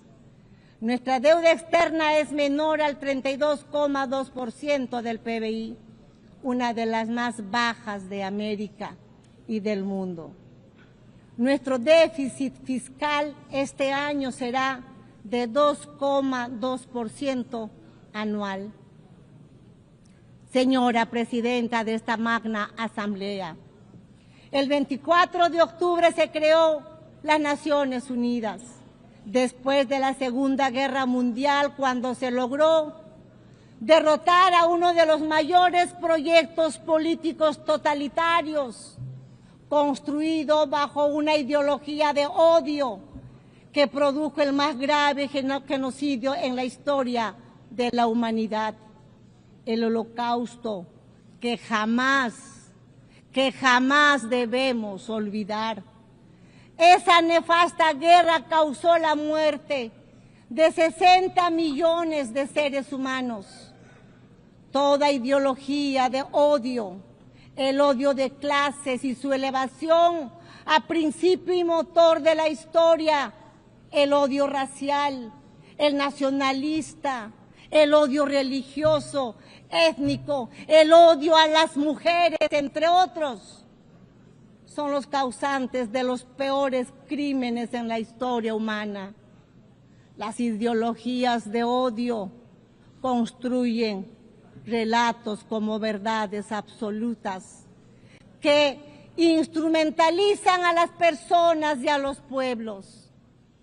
La Constitución política de mi patria afirma que la defensa de la persona humana y su dignidad es el fin supremo de la sociedad y del Estado. El Perú rechaza, en consecuencia, los dos principales relatos de odio en el mundo: el odio de clases y el odio religioso, origen de guerras y violencia humana. En el Perú hemos sufrido más de 20 años de un terrorismo mesiánico, dogmático, violento y genocida, que le costó la vida a más de 70,000 peruanos. El terrorista odia las elecciones y el derecho ciudadano a elegir y a ser elegido. Cuando participa, lo hace para destruir la democracia desde adentro. Sin embargo, el relato que se ha querido imponer es una mentira flagrante. Las Fuerzas Armadas y policiales que defendieron la vida y la libertad de los peruanos son acusados de violar los derechos humanos, convirtiéndose así los héroes, defensores de la vida, la democracia y la libertad, en victimarios, y los terroristas en víctimas. Así, los héroes que defendieron la democracia son perseguidos en juicios que se prolongan por décadas, mientras que los terroristas son indemnizados y considerados víctimas. El mundo al revés. La ONU, Presidenta, ha sido un hito fundamental en el siglo XX. Pero en el siglo XXI debemos estar más atentos. Es nuestro deber impedir que el mundo se precipite hacia nuevos genocidios y nuevas violencias. No es aceptable en un mundo civilizado que un país invada a otro, utilizando un relato falso para justificar una guerra que ataca principalmente a la población. No es admisible la matanza de civiles, la captura de centenares de jóvenes, mujeres y hasta niños para utilizarlos como rehenes.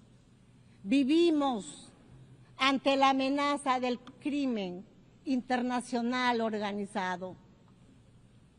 En el Perú, la delincuencia internacional dedicada a la extorsión recurre a métodos terroristas como los atentados con explosivos para someter a los ciudadanos. Estas organizaciones criminales que utilizan armas de guerra han creado mecanismos financieros para lavar el dinero manchado de sangre, remitiendo grandes sumas a sus países de origen. Se pretende normalizar esta violencia que requiere para su derrota el reconocimiento por la ONU como organizaciones terroristas y una nueva legislación nacional e internacional que detenga su amenaza al sistema democrático y al desarrollo de los pueblos. Es imperativo, asimismo, actuar contra el narcotráfico y la minería ilegal que destruye el medio ambiente, contaminan los ríos y condena a los pueblos y a las personas a la esclavitud. El crimen internacional tiene sometidas a miles de mujeres extraídas de sus hogares, de sus países con violencia y engaños y explotadas y privadas de su libertad. Señoras y señores, vivimos momentos que nos recuerdan los episodios más oscuros de nuestra historia moderna y el Perú está convencido que el mundo no necesita menos ONU, sino más y mejor ONU.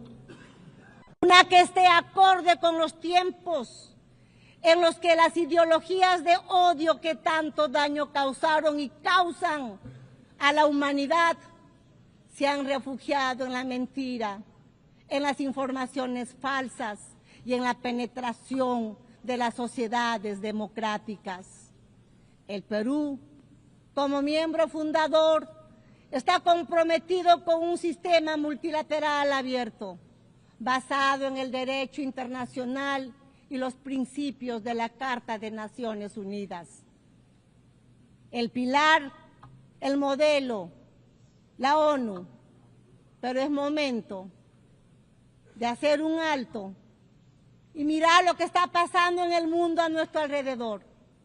En este momento estamos aquí, pero al otro lado del mundo están matando niños, niñas, personas inocentes. La prosperidad al mundo debe ser en ese trabajo responsable y unido. Y que hoy debe ingresar a un proceso de adecuación frente a las nuevas amenazas. Cada uno de nuestros países tiene el deber de contribuir al desarrollo de soluciones a los problemas comunes que enfrentamos y en eso se esfuerza mi país. Pero la interconexión de nuestras sociedades y economías hacen que solo a través de la cooperación internacional podamos resolver la crisis que enfrentamos. Si no reformamos las Naciones Unidas, nuestra casa común, para devolverle representatividad y efectividad a su acción, corremos el grave riesgo de ver desaparecer uno de los instrumentos más preciados que tiene la comunidad internacional para la estabilidad del mundo. Por ello, el Perú apoya los trabajos de la iniciativa ONU 80, iniciados por el secretario general, poniendo especial énfasis en la necesidad de volver a centrar la organización en sus funciones fundamentales, acercándola a las necesidades de los pueblos, a la vez que volviéndola más eficiente. La ONU 80 debe ser una oportunidad para fortalecer el multilateralismo y asegurar que la organización esté mejor preparada para cumplir sus objetivos esenciales. Esta reforma solo podrá rendir plenamente sus frutos si es complementada por una transformación de la gobernanza de la ONU, que evite los bloqueos institucionales en la toma de decisiones a la vez que asegure su idoneidad. Señoras y señores, en el Perú, nuestro gobierno trabaja en el cumplimiento de sus compromisos, tanto como su población como con la comunidad internacional, enfrentando la amenaza del crimen organizado, resultado de la descomposición de gobiernos tiránicos y haber provocado la migración a países como el nuestro. Desde el primer día de mi gobierno hemos luchado por restablecer la gobernabilidad en el país y derrotar la polarización y la violencia. En el Perú rige la plena separación de poderes y el Estado de Derecho, el respeto a la libertad y a los derechos humanos. Mi gobierno es el más estable en un periodo de 5 años en el que se han sucedido 5 presidentes. Estamos luchando por la seguridad ciudadana, enfrentando a la delincuencia que aprovecha el alza del precio del oro y el narcotráfico, con resultados positivos que pueden ser verificados. Trabajamos por fortalecer el capital humano. Estamos dando la batalla contra la desnutrición infantil y la anemia. Construimos escuelas y hospitales en todo el país, como no se ha hecho en los últimos años. La prioridad son los niños, las mujeres y la familia peruana. Estamos modernizando la infraestructura de mi país, puertos, aeropuertos, carreteras, puentes, diseñando una economía mejor conectada al mundo, así como una firme política de lucha contra la corrupción. Nuestro objetivo es garantizar elecciones libres e imparciales, derrotando el intento de una minoría violenta que busca su fracaso. Señoras y señores, la Organización de las Naciones Unidas ha estado siempre presente en la historia moderna de mi país, en particular en sus momentos más difíciles. Simultáneamente a lo que pasa en el mundo y a pesar de nuestros esfuerzos, el Perú hoy encuentra a sus instituciones democráticas y el Estado de Derecho atacados por la polarización de la política, causa y consecuencia del retorno de la violencia extremista. Padece el flagelo de la delincuencia organizada transnacional terrorista, que es causa de muertes, atentados e inseguridad, y del narcotráfico que destruye el tejido social. Afronta la amenaza del cambio climático que deteriora su Amazonía, provoca el derretimiento de sus glaciares y pone en riesgo su biodiversidad. Fomenta un crecimiento inclusivo y sostenible en un contexto de oposición entre potencias. Pero ninguno de estos problemas es solamente nacional, sino global. Por ello, necesitamos que las Naciones Unidas vuelva a ser un ágora del diálogo y la cooperación. Deseo recordar el legado del embajador Javier Pérez de Cuéllar, quien logró ejercer una acción relevante de la organización a pesar de la Guerra Fría. Con ese ejemplo y en el apego de nuestra región a los propósitos de la Carta y en aras de una mejor representación, creemos que es tiempo de que quien ocupe la próxima Secretaría General provenga de Latinoamérica. Señoras y señores, el Perú está comprometido en lograr que esta Asamblea General no sea una simple efemérides, sino la reafirmación de nuestro compromiso hacia una acción colectiva que revitalice a las Naciones Unidas como herramienta que apoye la paz y la unidad global, así como el desarrollo. Tenemos que ser firmes en la verdad frente a los relatos que la escamotean, la pervierten o mienten abiertamente con el fin de ocultar agendas que no corresponden a nuestro tiempo y mucho menos al destino de la humanidad. Por ello, es imperativo fortalecer la verdad frente a los relatos basados en el odio, la mentira repetida que busca imponerse y que solo engendra destrucción.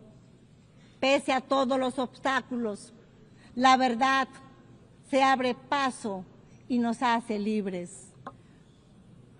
Paz y unidad para el Perú y el mundo. Huarajuchas del planeta. Cuscayan Yancasun. Ama Chicnicuspa. Ama Yuyacuspa. Buscando el desarrollo de nuestro pueblo. Señoras presidentes y presidentes del mundo, juntos trabajemos, sin odiarnos, queriéndonos, procurando el desarrollo de nuestros pueblos. Sí a la vida, no a la violencia y no a la guerra. Muchas gracias.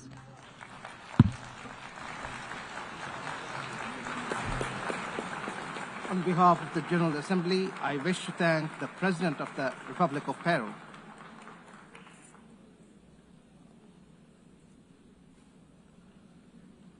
The Assembly will hear an address by His Majesty King Abdullah II Ibn al-Hussein, King of the Hashemite Kingdom of Jordan.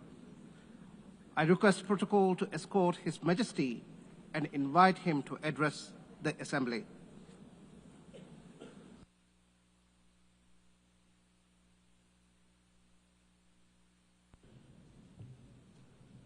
Bismillahir Rahmanir Rahim. Madam President, Mr. Secretary General, Your Excellencies. Another year, another UN General Assembly, and another occasion when I stand before you to address the same issue, the conflict in the Middle East. And not for the first time, developments on the ground have made me question the worth and utility of words in capturing the magnitude of the crisis. Yet not speaking about it would signal acceptance of the situation and abandonment of our humanity. And that I will not do. Our UN General Assembly was born 80 years ago, pledging to learn from, not repeat, history. The world vowed never again. However, for almost as long, Palestinians have been living through a cruel cycle of yet again, bombed indiscriminately, yet again, killed, injured, and maimed, yet again, displaced and dispossessed, yet again. Denied rights, dignity, their basic humanity, yet again. So I must ask, how long?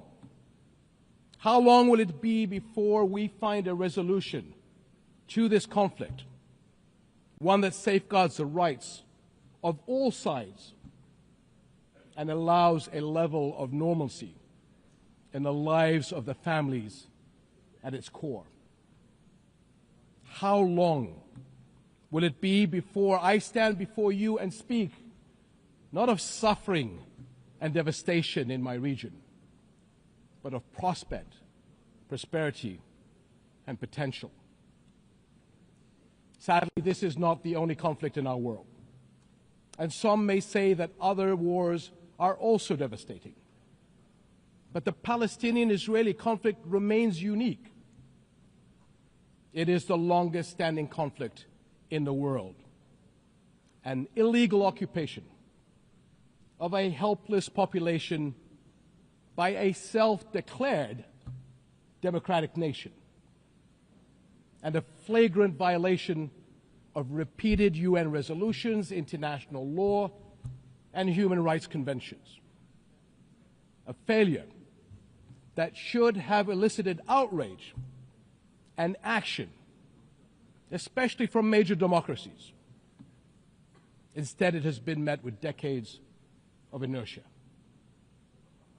My friends, the war in Gaza marks one of the darkest moments in this institution's history. But although it is today's horror, the injustice stretches back decades. The Palestinian-Israeli conflict has been on the UN agenda throughout its 8 decades of existence. How long will we be satisfied with condemnation after condemnation without concrete action? When it comes to the Palestinian-Israeli conflict, it seems that what unfolds in the halls of power is theory. The struggles and suffering on the ground is reality. For decades, we have seen several attempts to achieve a solution by interim agreements and temporary stopgaps, none that delivered on the endgame. In fact, many would argue these processes served as a distraction as Israel grabbed more land, expanded illegal settlements, demolished homes, and displaced entire neighborhoods. Muslim and Christian holy sites in Jerusalem have been vandalized and desecrated by those under government protection. And throughout all these years, Israeli families, too, have not been able to live in true security because military action cannot bring the safety they need. Nowhere is that more evident than in Gaza. More than 60,000 Palestinians killed, 50,000 children injured or killed, miles of burnt-out rubble, neighborhoods, hospitals, schools, farms, even mosques and churches in ruins, widespread starvation. And what we are seeing is only a glimpse, because never in our modern history has the lenses of international media been obstructed like this from capturing the reality on the ground. Almost 2 years in, and the cruelty of this military campaign continues unabated. Furthermore, the current Israeli government's provocative calls for a so-called Greater Israel can only be realized through the blatant violation of the sovereignty and territorial integrity of its neighbors. And there is nothing great about that. I can't help but wonder if a similar outrageous call were made by an Arab leader, would it be met with the same global apathy? The international community must stop entertaining the illusion that this government is a willing partner for peace. Far from it. Its actions on the ground are dismantling the very foundations on which peace could stand, and intentionally burying the very idea of a Palestinian state. It has shown how little it respects the sovereignty of other countries, as we have seen in flagrant violations in Lebanon, Iran, Syria, Tunisia, and most recently, Qatar. And its hostile rhetoric calling for the targeting of Al-Aqsa Mosque will incite a religious war that would reach far beyond the region and lead to an all-out clash that no nation would be able to escape. How long before we hold all nations to the same standards? How long before we recognize the Palestinians as people who aspire to the same things you and I do, and we act on that recognition? How long before we recognize that statehood is not something Palestinians need to earn? It is not a reward. It is an indisputable right.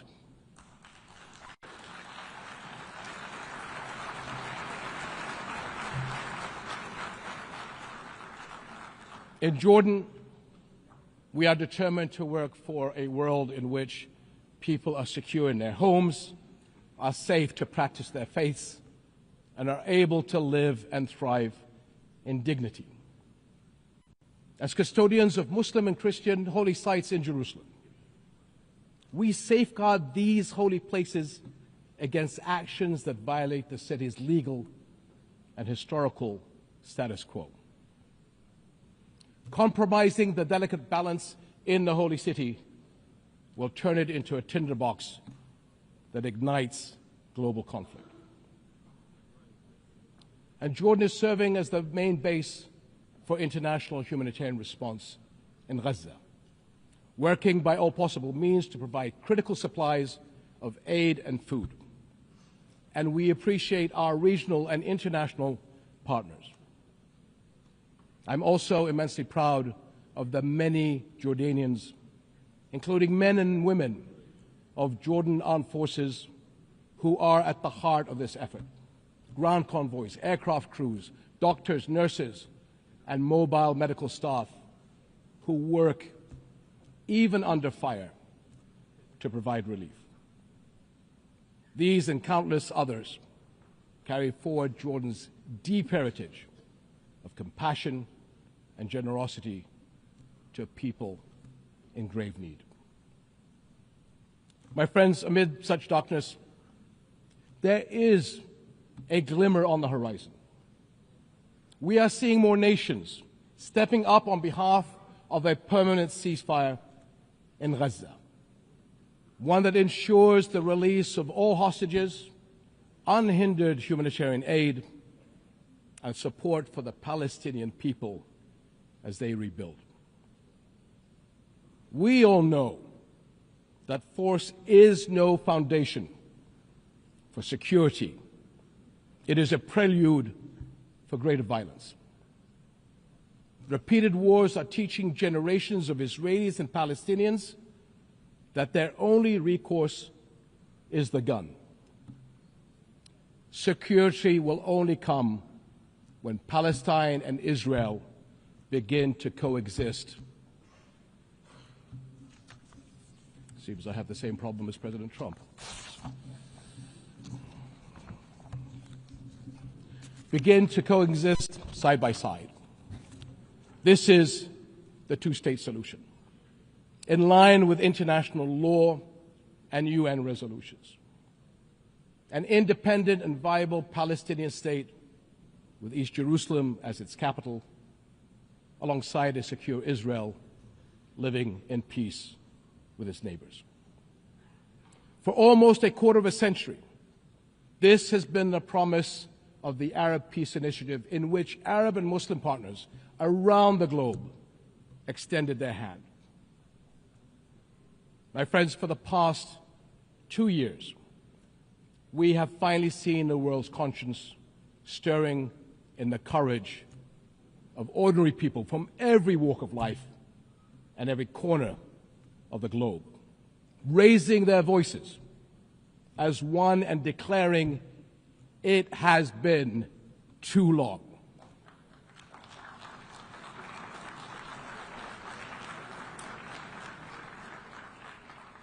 This United Nations must echo that call. It has been too long, and it must act on that call until peace is a reality. Thank you.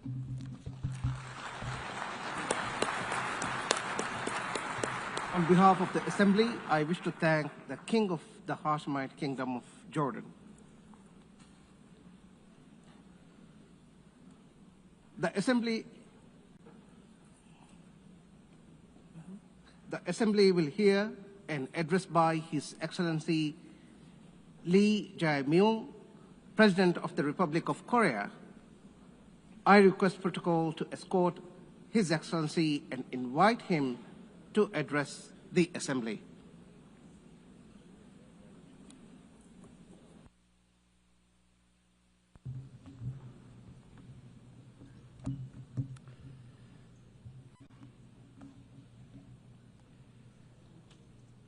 세계 평화와 공동 번영에 기여해온 모든 유엔 회원국과 유엔 직원 여러분께 먼저 존경과 감사의 말씀을 전합니다. 아날레나 베어복 제80차 총회 의장의 취임을 진심으로 축하드리고 안토니우 구테레시 사무총장의 변함없는 헌신과 노고에도 경의를 표합니다. 의장님과 사무총장님의 뛰어난 리더십 아래 이번 유엔 총회가 더욱 의미 있는 성과를 거둘 수 있기를 희망합니다. 의장님, 사무총장님 그리고 각국 대표 여러분, 올해는 유엔 창설 80주년이 되는 뜻깊은 해입니다. 유엔이 걸어온 지난 80년은 인류의 존엄과 가치를 지키고 미래 세대를 위한 길을 모색해온 소중한 여정이었습니다. 누군가 유엔이 이룬 성취가 무엇인지 묻는다면 대한민국의 80년 역사를 돌아보라 이렇게 대답하겠습니다. 도전과 응전으로 점철된 대한민국의 역사는 인류가 직면한 거대한 도전에 쉼없이 맞서온 유엔의 역사 그 자체라고 해도 결코 과언이 아닙니다. 대한민국은 유엔이 설립된 해에 식민 지배에서 해방됐고 유엔의 도움으로 분단의 상흔과 전쟁의 폐허 속에서도 국가 재성을 유지하며 산업화를 일궈내고 민주주의를 꽃피웠습니다. 그렇기에 대한민국은 그 자체로 유엔의 존재 가치를 증명해온 나라입니다. 대한민국이 참혹한 전쟁과 재난 속에서 우주의 무게만큼 고귀한 생명들의 희망을 되살릴 때마다 그 치열한 연대의 중심에서 유엔의 깃발이 나부꼈습니다. 유엔은 모든 이들에게 차별 없이 동등한 권리와 기회를 주기 위해 애썼고 어린이들의 삶을 피워낼 교육과 백신을 제공했습니다. 유엔과 국제사회의 지원으로 일어선 동방의 작은 나라가 세계의 주목을 받는 당당한 유엔 회원국으로 거듭났고 어느 나라보다 빠르게 국제사회 구성원으로서의 역할과 책임을 높여가고 있습니다. 한때 민주주의와 평화가 위기에 처했지만 대한민국은 그때마다 불굴의 저력으로 일어섰습니다. 친위 쿠데타로도 민주주의와 평화를 염원하는 대한국민들의 강렬한 의지를 결코 꺾을 수 없었습니다. 지난 겨울 내란의 어둠에 맞서 대한민국 국민들이 이뤄낸 빛의 혁명은 유엔 정신의 빛나는 성취를 보여준 역사적 현장이었습니다. 대한민국이 보여준 놀라운 회복력과 민주주의의 저력은 대한민국의 것인 동시에 전 세계인의 것이 될 것입니다. 당신이 나를 밝은 쪽으로, 빛이 비추는 쪽으로, 꽃이 피고 있는 쪽으로 끌고 가기를 바랍니다. 노벨 문학상을 수상한 한강 작가의 말처럼 대한민국은 민주주의를 향한 여정을 함께할 모든 이들에게 빛의 이정표가 될 것입니다. 저는 오늘 세계 평화와 인류 공영의 미래를 논의할 이 유엔 총회에서 세계 시민의 등불이 될 새로운 대한민국이 국제사회에 완전히 복귀했음을 당당하게 선언합니다. 감사합니다. 유엔의 지원과 도움에 힘입어 성장한 우리 대한민국은 이제 민주주의 회복의 경험과 역사를 아낌없이 나누는 선도 국가로서의 역할을 마다하지 않겠습니다. 각국의 끊임없는 노력에도 불구하고 세계 평화와 안전 유지라는 80년 전 국제사회의 결의와 염원은 아직 끝나지 않은 우리 모두의 과제입니다. 여전히 2억 8천만 명의 인구가 극심한 기아 상태에 놓여 있고 우크라이나, 중동을 비롯한 세계 곳곳의 무력 분쟁, 이미 현실이 된 기후위기가 인류 생존을 위협하고 있습니다. 유엔을 창설한 선각자들의 지혜에 그리고 대한민국 국민이 증명한 길에 답이 있습니다. 방법은 하나, 더 많은 민주주의입니다. 대한민국의 국민 주권 정부는 집단 지성의 힘으로 더 나은 대안을 찾아내는 민주주의의 혁신을 끊임없이 시도하고 있습니다. 국제사회가 직면한 공동의 과제를 해결할 방법도 결코 다르지 않습니다. 같은 문제를 겪는 모든 국가가 이곳 유엔에 모여 함께 머리를 맞대는 다자주의적 협력을 이어나갈 때 우리 모두 평화와 번영의 밝은 미래로 함께 나아갈 수 있을 것입니다.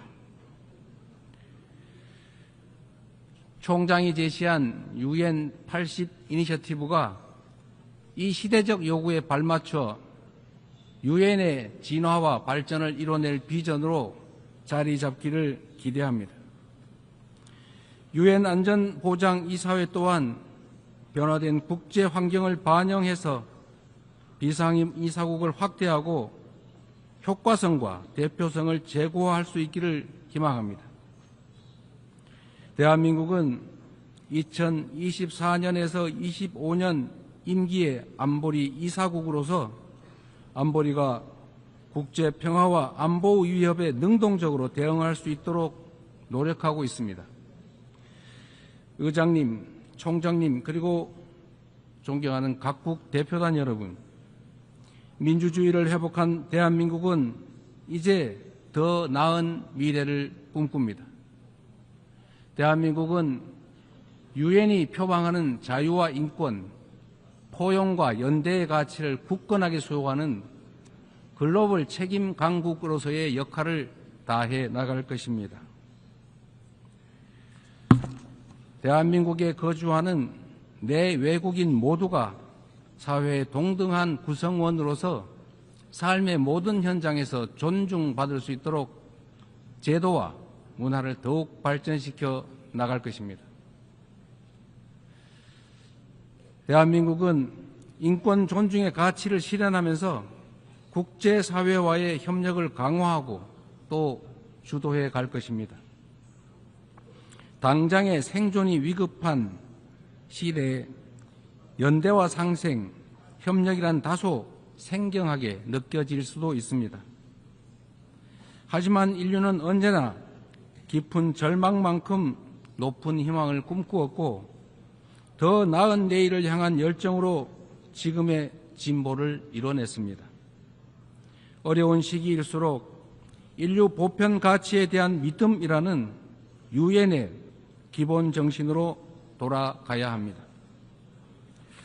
전쟁의 참화를 물려주지 않겠다는 일념이 유엔 창립으로 이어져 분쟁을 예방하고 평화를 지켜냈던 것처럼 미래의 인류가 살아갈 더 나은 세계를 위해 오늘의 우리는 더 협력하고 더 신뢰하고 더 굳게 손잡아야 합니다. 지속 가능한 미래를 향한 다자주의적 협력의 길, 우리 민주 대한민국이 앞서가겠습니다. 평화는 무엇보다 중요한 가치입니다. 대한민국에서도 전 세계 어디에서도 평화는 민주주의와 경제 발전의 기본적 토대가 됩니다. 지금 우리가 직면하고 있는 분쟁과 갈등은 인간의 존엄과 지속 가능한 발전의 이상이 평화가 없다면 얼마나 쉽게 무너질 수 있는지를 선명하게 설명해 줍니다. 오늘날 대한민국은 유엔의 평화 유지 및 평화 구축 활동에 있어 핵심적인 기여국으로서 책임을 다하고 있습니다. 분단 국가인 대한민국을 흔들림 없이 수호한 우리의 용사들이 유엔이 주도하는 지속 가능한 평화의 길을 돕고 있습니다. 평화를 위협하는 것은 물리적인 요소만이 아닙니다. 인공지능 기술이 안보 역량을 결정하고 사이버 공격이 국가 안보를 위협하는 시대, 우리는 이제 보이는 적을 넘어 보이지 않는 적과 맞서야 합니다. AI 시대의 변화에 수동적으로 끌려다닌다면 기술 악용으로 인한 인권 침해의 그 어두운 그림자를 떨쳐내지 못한 채 양극화와 불평등 심화라는 디스토피아를 맞이하게 될 것입니다. 그러나 변화에 능동적으로 대처한다면 높은 생산력을 동력 삼아 혁신과 번영의 토대를 세우고 직접 민주주의를 강화하는 유용한 기반을 만들 수 있습니다. 내일 안보리 의장으로서 주재하는 공개 토의 자리가 인공지능의 책임 있는 이용을 촉진하는 국제사회의 노력에 큰 보탬이 될 것으로 확신합니다. 아울러 다음 달 대한민국 경주에서 열릴 에이펙 정상회의에서 에이펙 AI 이니셔티브를 통한 AI 미래 비전을 공유하고자 합니다. 첨단 기술 발전이 인류의 보편적 가치에 기여하는 모두를 위한 AI의 비전이 국제사회의 뉴 노멀로 자리 잡을 수 있도록 노력하겠습니다. AI가 주도할 기술 혁신은 기후위기 같은 전 지구적 과제를 해결할 중요하고 또 새로운 도구가 될 것입니다. 지난 80년간 지속 가능한 발전의 길을 열어젖히고 인류의 존망이 걸린 기후위기 대응을 선도해온 유엔의 노력에 세계 각국이 화답해야 합니다.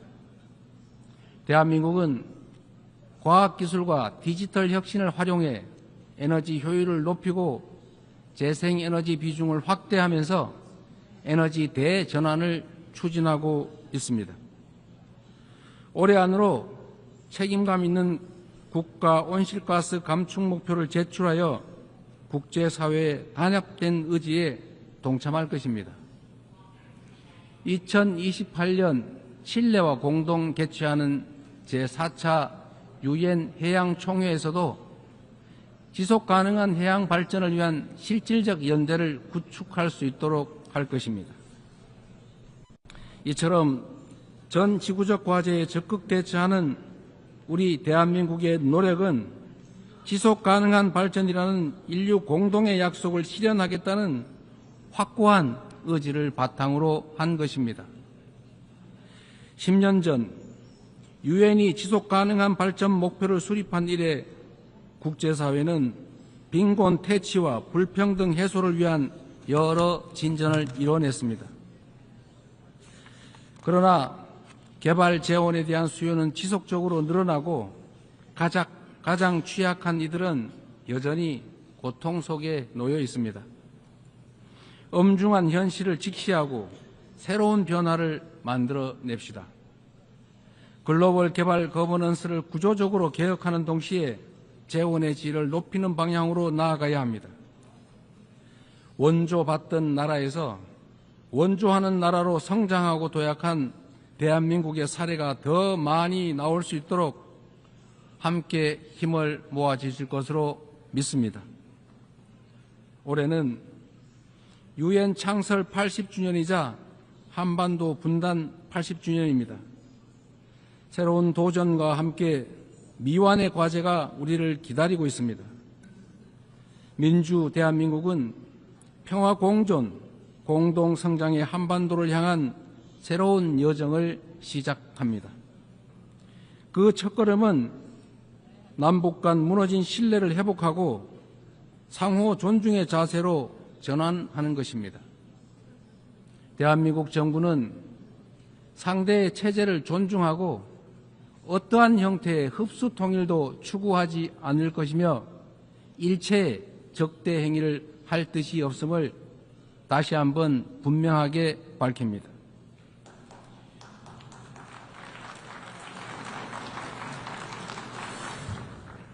이 세 가지 원칙을 바탕으로 우선 남북 간 불필요한 군사적 긴장과 적대 행위의 악순환을 끊어내고자 합니다. 취임 직후 대북 전단 살포와 대북 방송 중단 등의 조치를 선제적으로 취한 것도 같은 이유입니다. 앞으로 우리 정부는 남북 간 군사적 긴장 완화와 신뢰 회복의 길을 일관되게 모색할 것입니다. 가장 확실한 평화는 싸울 필요가 없는 상태입니다. 교류, 관계 정상화, 비핵화, 즉 END를 중심으로 한 포괄적인 대화로 한반도에서의 적대와 대결의 시대를 종식하고 평화 공존과 공동 성장의 새 시대를 열어가야 합니다. 교류와 협력이야말로 평화의 지름길이라는 사실은 굴곡진 남북관계의 역사가 증명해왔던 불변의 교훈이기도 합니다. 남북 간 교류 협력을 단계적으로 확대함으로써 한반도에서 지속 가능한 평화의 길을 열어 나가겠습니다. 한반도 평화는 남북은 물론 국제사회가 함께 만들어가는 게 중요합니다. 남북 관계 발전을 추구하면서 북미 사이를 비롯한 국제사회와의 관계 정상화 노력도 적극적으로 지지하고 협력하겠습니다. 비핵화는 엄중한 과제임에 틀림없습니다. 그러나 단기간에 해결되기 어렵다는 냉철한 인식의 기초 위에 현실적이고 합리적인 방안을 모색해야 할 시점이 됐습니다. 핵과 미사일 능력 고도화 중단부터 시작하여 축소의 과정을 거쳐 폐기에 도달하는 실용적, 단계적 해법에 우리 국제사회가 지혜를 모아주시기 바랍니다.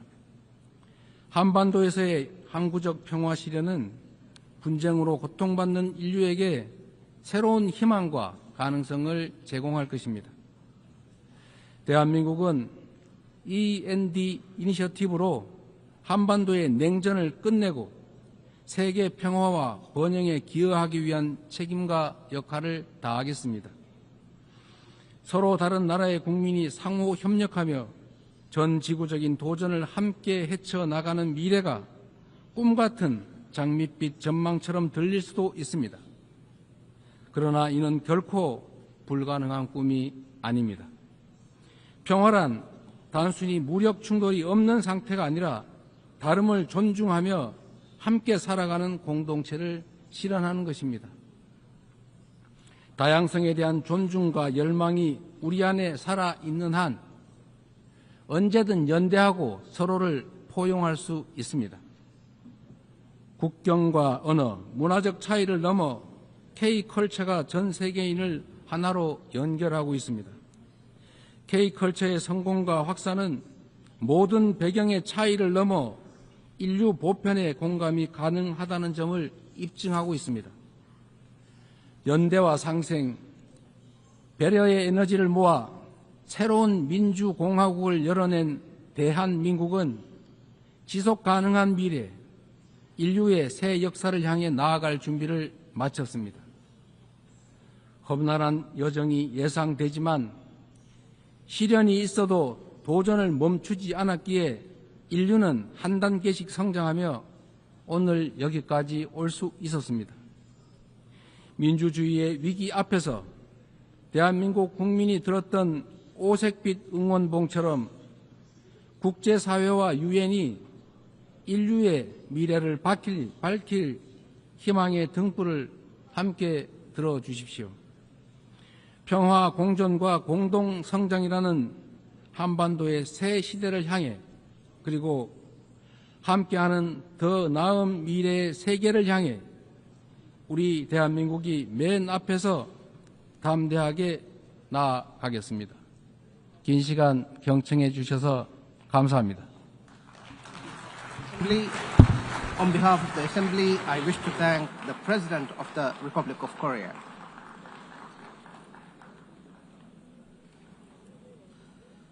The Assembly will hear an address by His Highness Sheikh Tamim bin Hamad Al Thani, Amir of the State of Qatar. I request protocol to escort His Highness and invite him to address the Assembly.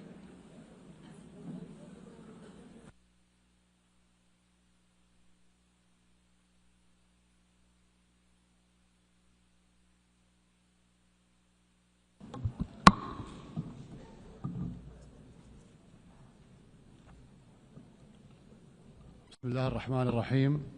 سعادة رئيسة الجمعية العامة، سعادة الأمين العام، الحضور الكرام، السلام عليكم ورحمة الله وبركاته. لقد أنشأت منظمة الأمم المتحدة منذ 8 عقود بناء على عدد من القواعد والمبادئ التي توصلت إليها الإنسانية بعد حربين عالميتين، وتقوم هذه القواعد على الحفاظ على السلم والأمن الدوليين واحترام كرامة الإنسان وسيادة الدول وشؤونها الداخلية والتعاون الدولي لما فيه خير شعوبنا والبشرية. إن تراجع منطق النظام الدولي هذا أمام منطق القوة، يعني السماح بتسييد حكم الغاب، حيث تغدو مفاهيم القانون والعدالة نافلة خارج السياق، وحيث يحظى المتجاوز على الآخرين بامتيازات لمجرد أن بوسعه فعل ذلك. هذه هي الواقعية السياسية الجديدة التي اختزل تعريفها ليصبح مقتصرا على مسايرة القدرة على فرض الأمر الواقع. ثمة قصر نظر كارثي في هذا السلوك، فمرتكب التجاوزات في العلاقات الدولية يعتبر أن التسامح معه ضعف، ويعد المتسامح مع تجاوزاته عاجزا. إن الموضوع الذي ينبغي أن يتصدر النقاش في المؤسسات الدولية حاليا هو كيفية استعادة نظام الأمن الجماعي قوته وفقا لميثاق الأمم المتحدة وعودة الفاعلية للشرعية الدولية. الحضور الكرام، كما تعلمون تعرضت الدوحة يوم 9 سبتمبر إلى اعتداء غادر استهدف خلاله اجتماع للوفد المفاوض لحركة حماس في مسكن أحد أعضائه في حي سكني يضم مدارس وبعثات دبلوماسية، وقد سقط جراء هذا العدوان 6 شهداء، من ضمنهم مواطن قطري يخدم في قوة الأمن الداخلي الأخوية، وأصيب 18 بجراح. كان هذا العدوان انتهاكا خطيرا لسيادة دولة وخرقا سافرا وغير مبرر للأعراف والمواثيق الدولية، لكن العالم بأسره صدم أيضا بسبب ملابسات هذه الفعلة الشنعاء التي صنفناها إرهاب دولة. فخلافا لادعاء رئيس حكومة إسرائيل، لا يدخل هذا العدوان ضمن حق مزعوما في ملاحقة الإرهابيين أينما كانوا، بل هو اعتداء على دولة وساطة صانعة سلام كرست دبلوماسيتها لحل الصراعات بالطرق السلمية، وتبذل منذ عامين جهود مضنية من أجل التوصل إلى تسوية توقف حرب الإبادة التي تشن على الشعب الفلسطيني في قطاع غزة، وهو أيضا محاولة لقتل سياسيين أعضاء وفد تفاوضه إسرائيل، وهم عاكفون في دراسة ورقة أمريكية للرد عليها. فكما تعلمون تستضيف قطر بصفتها دولة وساطة خلال المفاوضات وفودا من حركة حماس وإسرائيل، وقد أنجزت الوساطة فعلا بالتعاون مع الشقيقة مصر والولايات المتحدة الأمريكية تحرير 148 من الرهائن. وقد واصلنا الوساطة مع أن إسرائيل ألغت الهدنة الأخيرة من طرف واحد دون تقديم أي مبرر، يحدون في ذلك الأمل بالتوصل إلى وقف دائم لإطلاق النار والإفراج عن جميع الرهائن وانسحاب قوات الاحتلال من القطاع ودخول المساعدات الإنسانية وتحرير أسرى فلسطينيين. يزورون بلادنا ويخططون لقصفها، يفاوضون وفودا ويخططون لاغتيال أعضائها. من الصعب التعامل مع هذه الذهنية التي لا تحترم أبسط المبادئ في التعامل بين البشر، فتوقع تصرفات أصحابها يكاد يكون مستحيلا. أليس هذا هو تعريف الحكومة المارغة؟ لا يسعى طرف لاغتيال الوفد الذي يفاوضه إلا إذا كان هدفه إفشال المفاوضات، وما المفاوضات عنده إلا مواصلة للحرب بطرق أخرى ووسيلة لتضليل الرأي العام الإسرائيلي.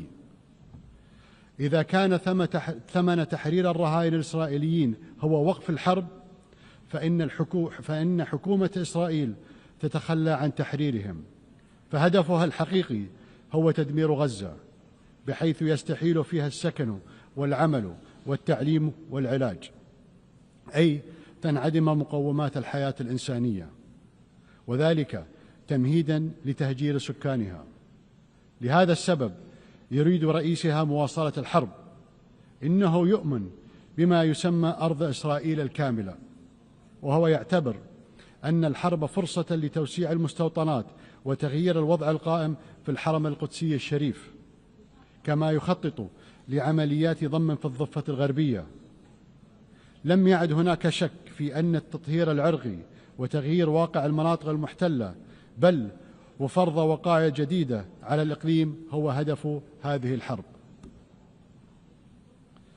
وقد بين هذا الاعتداء الغادر على سيادة دولة خليجية على بعد الآلاف الأميال أن رئيس الحكومة الإسرائيلية الذي يتباهى بأنه غير وجه الشرق الأوسط في العامين الأخيرين يقصد فعلا أن تتدخل إسرائيل حيثما شاءت ومتى شاءت.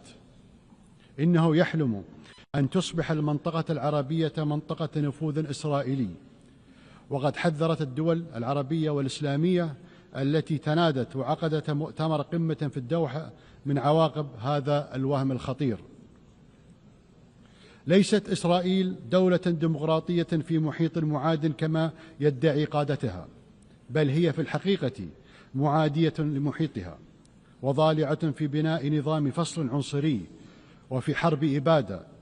ويفتخر رئيس حكومتها أمام شعبه أنه منع قيام دولة الفلسطينية، ويعده أن الدولة الفلسطينية لن تقوم مستقبلا، وإنه يتباهى بمنع تحقيق السلام مع الفلسطينيين وبأنه سوف يمنع تحقيقه في المستقبل. إسرائيل محاطة بدول إما وقعت اتفاق سلام أو ملتزمة بمبادرة السلام العربية، ولكنها لا تكتفي بالتسويات والهدن، حتى تلك القائمة على موازين قوى مختلة، بل تريد أن تفرض إرادتها على محيطها العربي، وكل من يعترض على ذلك هو في دعايتها إما إرهابي أو معاد للسامية. وهذا ما أصبح الرأي العام حتى في الدول الحليفة لإسرائيل يدركه ويرفضه. وها نحن نشهد نشوء حركة تضامن عالمية تشبه الحركة العالمية ضد نظام الفصل العنصري في القرن الماضي. ولا يفوتني في هذه المناسبة أن أعرب عن تقديري للتضامن العالمي مع قطر، بما في ذلك بيان مجلس الأمن الذي أدان العدوان بإجماع أعضائه. الحضور الكرام، لقد اختارت دولة قطر أن تظل كعهدها وفية لنهجها بالوقوف في صف القيم والمبادئ التي يفترض أن المجتمع الدولي يقوم عليها، والإيمان بإمكانية التوفيق بينها وبين المصالح حين تكون السياسة عقلانية وواقعية، وعدم الخشية في رفع صوت الحق حين يخيم الصمت، والتمسك بالدبلوماسية حيث يستسهل الخصوم استخدام السلاح. لقد انخرطنا في وساطة شاقة لوقف الحرب وضمان تدفق المساعدات الإنسانية، وإطلاق سراح الأسرى والمحتجزين، وواجهنا حملات تضليل ضد الجهود التي نبذلها، لكن تلك الحملات لن تثنينا عن مواصلة جهودنا بالشراكة مع جمهورية مصر العربية الشقيقة والولايات المتحدة الأمريكية.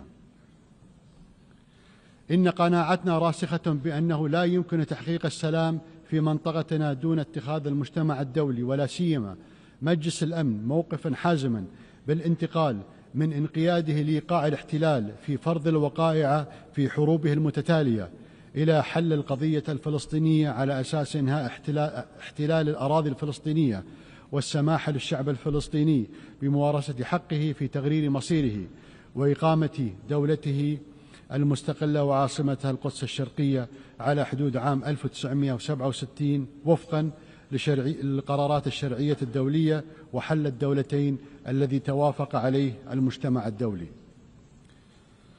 إننا نثمن دور الدول التي اعترفت بدولة فلسطين، ولا شك أن هذه الاعترافات تكتسب أهمية معنوية إذ تبعث برسالة مفادها أن العنف والمزيد من العنف لا ينجح في تصفية قضية عادلة مثل قضية فلسطين، ونحث باقي الدول على الاعتراف بدولة فلسطين.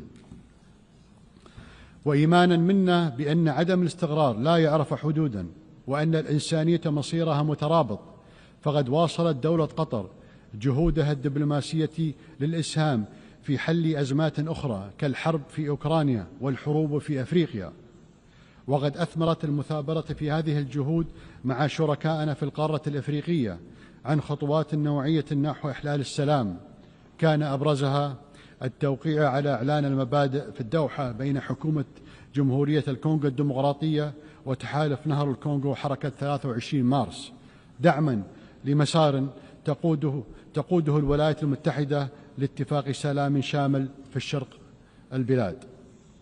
وستظل دولة قطر شريكا فاعلا في المجتمع الدولي لحل المنازعات بالطرق السلمية واقتناص الفرص لإحلال السلام العالمي.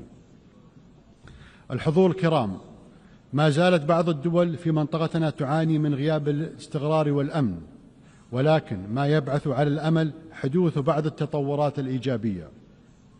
فسوريا الشقيقة تشهد منذ أواخر العام الماضي مرحلة جديدة نأمل أن تكون بداية مسار نحو تحقيق تطلعات الشعب السوري في الاستقرار والتنمية وسيادة القانون، وذلك بعد أن طويت صفحة قاتمة من تاريخ وطنه.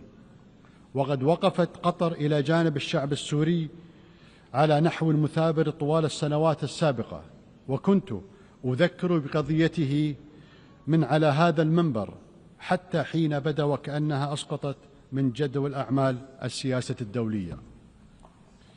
ويتعين على المجتمع الدولي استغلال الفرصة المتاحة حاليا للوقوف إلى جانب سوريا لتجاوز هذه المرحلة الانتقالية بنجاح، ويحظى السوريين بحياة طبيعية بعد عقود من المعاناة. وقد علمتنا التجربة في بلدان عربية أخرى أن بناء مؤسسات الدولة وكذلك إرساء العلاقات بين الدولة وعموم الناس على أساس المواطنة المتساوية مع احترام التنوع الديني والإثني والثقافي يكتسبان أهمية قصوى في هذه المرحلة. ولن تتذخر دولة قطر وسعا في تقديم الدعم اللازم للشقيقة سوريا، وإنني على ثقة بقدرة الشعب السوري على التغلب على مصاعب المرحلة الانتقالية ونبذ الطائفية بأشكالها كافة والعنف وعناصر الشقاق الأخرى، ورفض التدخل الخارجي ولا سيما المحاولات الإسرائيلية لتقسيم سوريا والتصرف وكأن المناطق الواقعة جنوب دمشق هي مناطق نفوذ إسرائيلية. كما شهد لبنان الشقيق تطورات إيجابية تمثلت في انتخاب الرئيس العماد جوزيف عون رئيسا للجمهورية وتعيين دولة الدكتور نواف سلام رئيسا للحكومة، مما يشكل خطوة هامة نحو استقرار الأوضاع في البلاد. وتواصل دولة قطر الوقوف إلى جانب لبنان وشعبه ومؤسساته ودعم الجيش اللبناني، ونؤكد على ضرورة تنفيذ قرار مجلس الأمن 1701 وانسحاب القوات الإسرائيلية من المواقع التي احتلتها خلال الحرب الأخيرة ووقف تدخلها في شؤون لبنان الداخلية.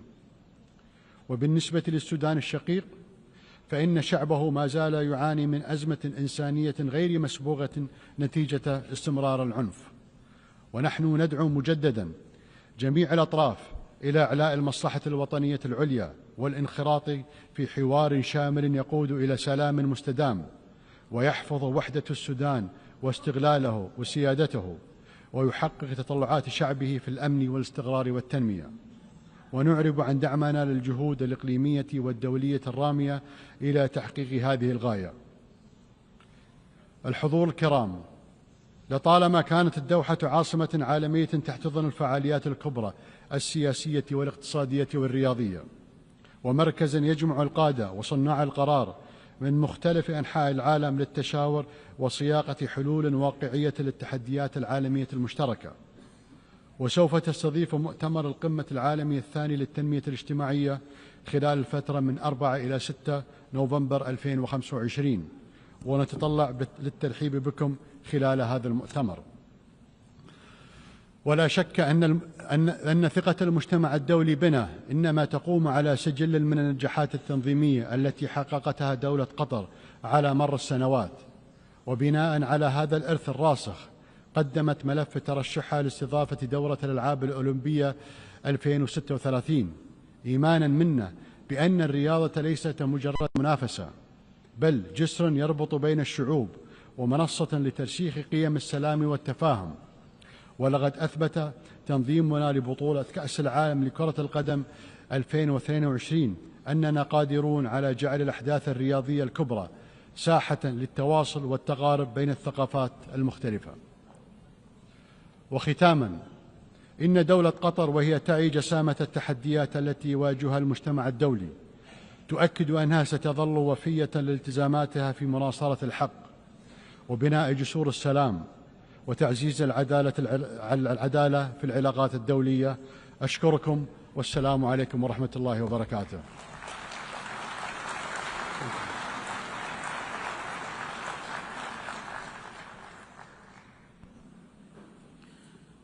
On behalf of the Assembly, I wish to thank the Emir of the State of Qatar.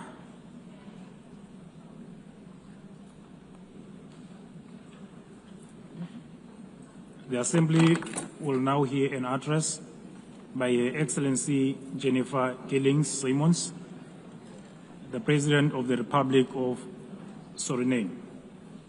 I request the protocol to escort Her Excellency and invite her to address the Assembly.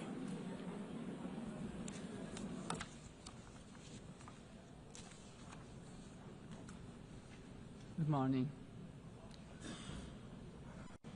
Madam President, we are here to commemorate in this special moment in history as we celebrate the United Nations 80th anniversary.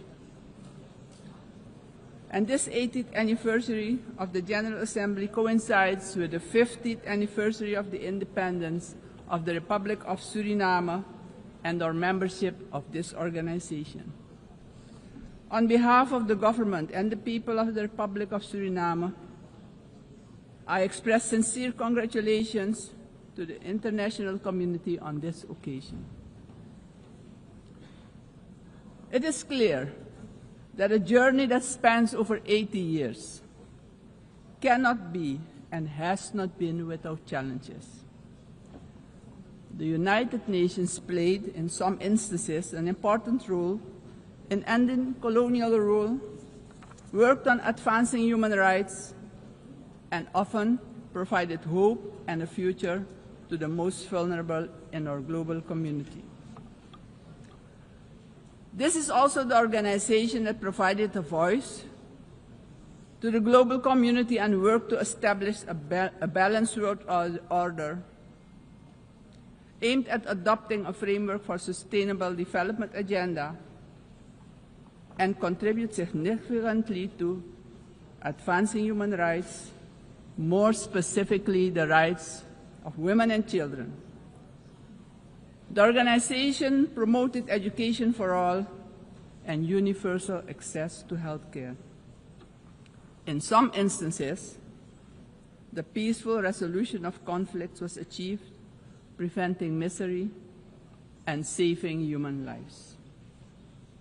Madam President, on the other hand, we must admit that the UN at other times regrettably has been unsuccessful in avoiding conflicts, wars, and violations of human rights. As we look at the world today, we see that in Europe, war has returned. Elsewhere, wars are displacing millions, killing many, and threatening global security and peace. In other countries and regions, for instance in the Middle East, we have witnessed unspeakable terror at the hands of terrorist organizations. The UN was not able to prevent that. At this moment, there are increased occurrences of grave violations of human rights and more specifically, the rights of children. For example, in Gaza, it is unbearable to even think about their suffering. Also, within our own region, which is the Caribbean, we have not been spared of rising tensions. It is with heightened concern that we noted the Secretary General's recent briefing on the Security Council meeting on the situation in Haiti, mentioning that the Haitians are enduring a perfect storm of suffering. Haiti is still paying a hefty price for being the first to throw away the shackles of slavery in the region of the Caribbean. Our hearts go out to the people of Haiti. Suriname strongly reiterates its position that conflicts should primarily be resolved through dialogue. And we remind the international community that Latin America and the Caribbean are proclaimed a zone of peace. We do not want military aggression in our region.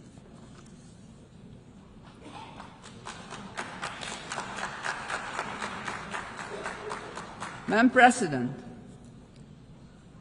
this is the moment, on the 80th anniversary, we should reflect and ponder on the next 80 years. What do we have to change and what needs to be done differently? We all must underscore and repeat it ceaselessly today that the United Nations will only be successful if all nations, without exception, adhere to the resolutions we adopt.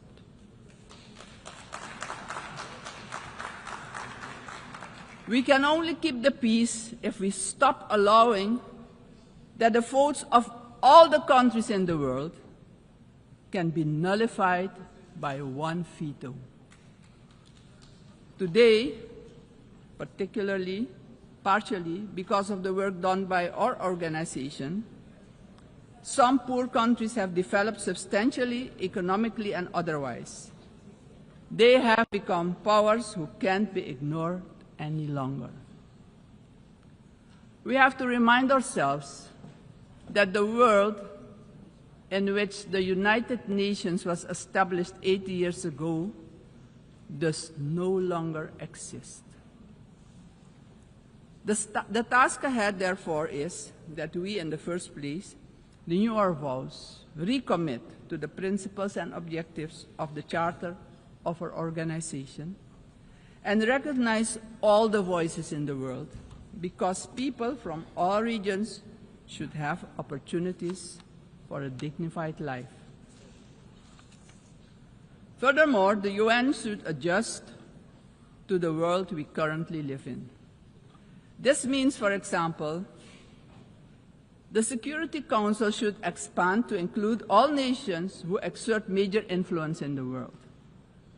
Exclusion of these players will only increase the risk of conflict and obstruct the beneficial cooperation necessary for humanity to develop and prosper. It is of great importance that all economically and otherwise strong nations and countries maintain a healthy competition that promotes the scientific advancement we need for sustainable development. On the other hand, these countries need to work together to guarantee global peace, so crucial for the existence and growth of the developing states and for their own countries. In this context, Suriname endorses the inclusion of, amongst others, Brazil, India, and the representation of the African continent for equal membership of the Council. Equally, we support the CARI composition for a non-permanent rotating seat for the small island developing states and low-lying coastal countries. I would also like to remind the member states that my country, Suriname, has presented its candidacy as a non-permanent member of the Council for the period 2043 to 2044. Madam President, the United Nations must be a genuine unity of nations. If our organization, moving forward, wants to play a crucial role in creating a prosperous future for humanity, we have no choice than to genuinely unite, all of us. Suriname stands firmly for global peace, for the rule of law, and for the equal value of every human life. Considering this, Suriname once again calls for the lifting of the long-standing, unjust embargo against Cuba, bringing misery to its people. Madam President, Suriname is a country with people of indigenous, Maroon, Javanese, Hindustani, Creole, African, Chinese, and European descent. We all live together in a mosaic of cultures and faiths. The persons from Surinamese origin living abroad are part of this mosaic of our population and can contribute to the socio-economic development of the nation. We consider this diversity a great asset. Actually, Suriname does not have diversity. Suriname is diversity, and we keep working together to protect and grow our national unity for our own well-being and as an example of harmony in this often divided world. My country also carries immense natural wealth, and it is our vision to create an economy that is resilient, sustainable, and inclusive. Together we strive to build this more diverse economy by developing, among others, our tourism and agricultural sectors, strengthen our educational system, and work towards universal access to basic health care. Suriname has a vast tourism potential with its green and lustrous hinterland, many waterfalls, rapids, and great rivers for relaxation, as well as for unforgettable adventures, if you're inclined to that. Rich biodiversity, cultural treasures, and the UNESCO-acknowledged historical city of Paramaribo. Through cooperation in the agriculture sector with our neighbors, we aim at improving food security within Suriname and the Caribbean community. My government views energy security as a strategic priority for national development, regional stability, and economic resilience. With an investment of more than $10 billion for the development of our offshore oil and gas, the country is getting a new beginning, a new start that will contribute significantly to our economic growth. However, we know oil and gas revenues should not be the sole fundament of our economic development. Hence, we need investments in relevant sectors in our country. We are steadily advancing our energy transition. While we already source about 50% of our energy needs through hydropower, we are moving toward natural gas and other forms of renewable energy as part of our long-term vision, because we know climate change is a fact. Madam President, I firmly believe that education is the foundation upon which every prosperous society is built. We are committed to invest in our education system, our teachers, our children and youth. The future of any country depends on the talent and skills of its people.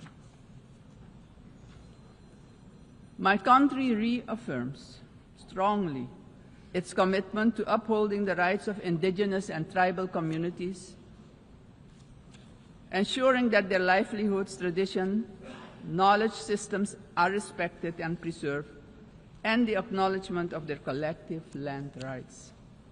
Strengthening our institutions is high on our agenda. Suriname has worked tirelessly on the prevention of diseases, and despite challenges, we have achieved results that we as a country can be proud of. As of June 30, 2025, Suriname has officially been declared malaria-free by the World Health Organization after 30 years of continuous fight against this disease, the first in the Amazon region to receive such a recognition. We are aware of the responsibility to remain vigilant as government as well as a community to ensure that these gains are sustained. Suriname's example showcases that we too can surely make a valuable contribution in combating infectious diseases. Madam President, the Caribbean community is expanding its outreach. And in this light, Suriname also welcomes the recently concluded Second Africa CARICOM Summit held in the Republic of Ethiopia. This, Madam President, honors the historic, cultural, and human bonds between the regions of the Caribbean and Africa. Suriname also acknowledges the CARICOM 10-point plan for reparatory justice, which has our full and strong endorsement. Slavery was a crime, is a crime against humanity, and we're talking about reparations, yes. We will furthermore continue to contribute with CARICOM, aiming at enhancing the organization's geopolitical influence. Despite our commitment as a country to the Paris Agreement 10 years ago, we see that the climate crisis is worsening. It's worse than we feared. Our countries have least contributed to climate change and carbon emissions, but are hit the hardest by its effects, directly impacting the livelihood and economic growth of our peoples. Suriname calls for the urgent attention of the international community to address the detrimental impact of climate change facing the small island developing states and countries with low-lying coastal areas. Our forests stand strong.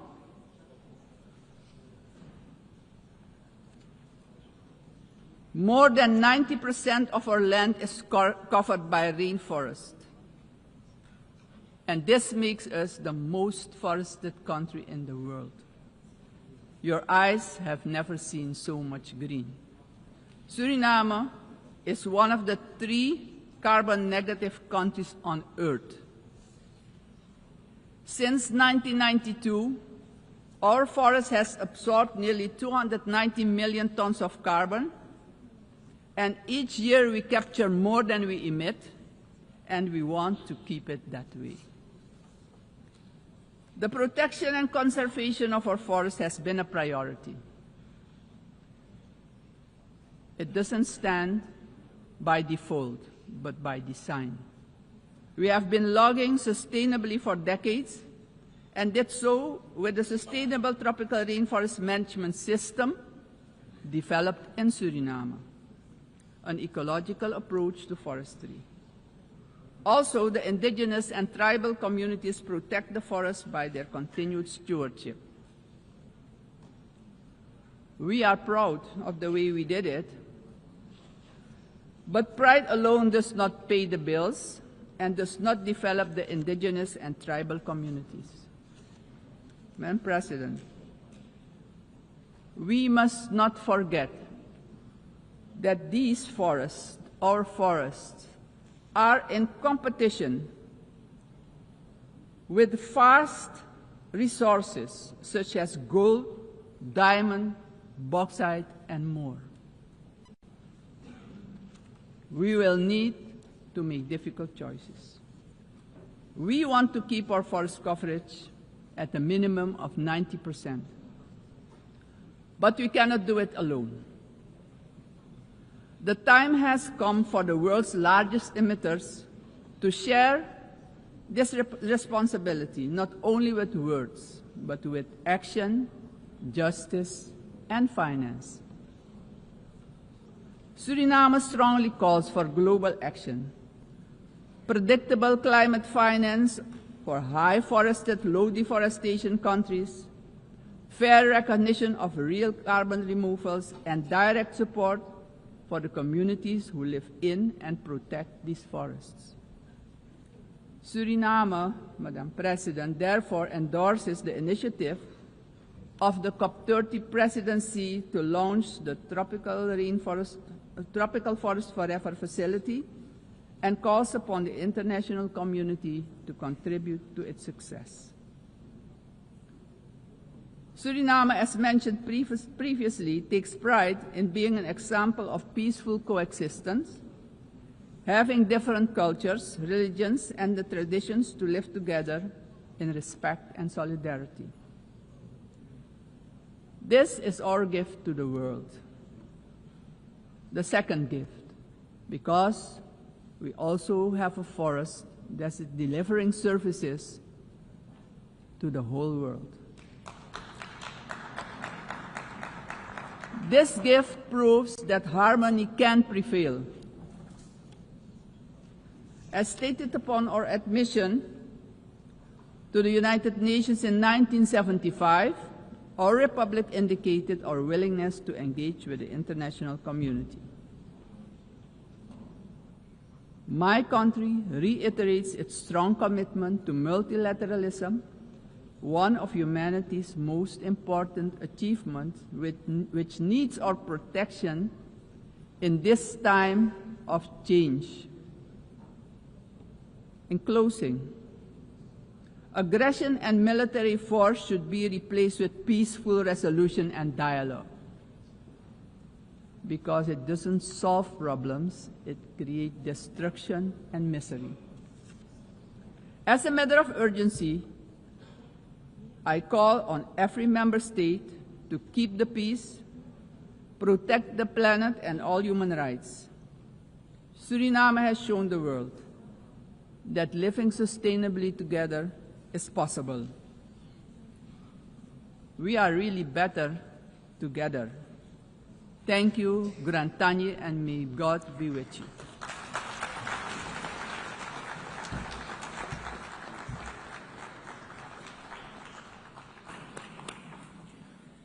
On behalf of the Assembly, I wish to thank the President of the Republic of Suriname.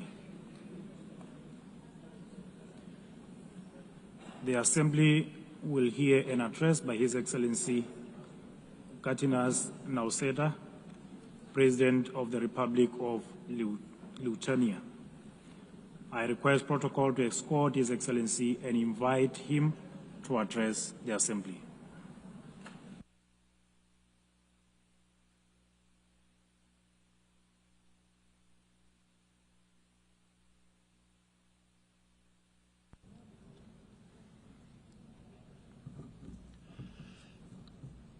Dear Mr. Chairman Excellencies, ladies and gentlemen, 80 years ago, humanity, emerging from the Second World War, embarked on a long road towards peace. Building on the solid foundation of the rules-based international order, our forefathers created the United Nations and its institutional system. This system was never perfect. Many nations, Lithuania included, had to struggle for decades, seeking freedom, independence, and sovereignty. Many people suffered war, famine, and premature death. And yet, it was the best international order that we have ever. The United Nations system embodied the great hope that nourishes the human soul and guides our actions for the universal good. Together we succeeded in condemning war and conquest, at least in theory, if not always in practice. To this day, even the worst aggressors feel ashamed to openly conquer, destroy, and enslave. Instead, they talk about special military operations and the need to protect those who frankly do not want to be protected. This shame is a significant achievement of our time. To the extent that current international norms limit the behavior of offenders, they help countless people to survive, escape torture, or even prosper. Thus, it is an ever-growing concern to witness these same norms being subjected to increasingly open and brutal attacks. Our international order is being slowly eroded by the irresponsible actions of those who should know better. The world is turning into a much more dangerous place. We have seen this before.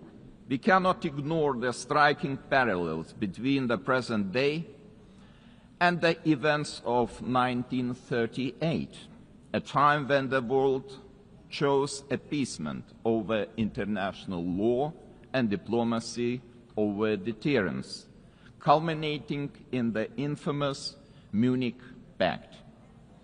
That was a short-sighted attempt to satisfy a dangerous revisionist aggressor by giving away the territory of a sovereign nation. It proved to be a complete failure. The Munich Pact not only emboldened the Nazi regime, but also opened the door for Soviet expansion. Soon after, the secret protocols of the Molotov-Ribbentrop Pact carved Europe into spheres of influence and sealed the fate of many independent states. As Europe descended into another great war, Lithuania and the other Baltic states were illegally occupied, annexed, and brutalized.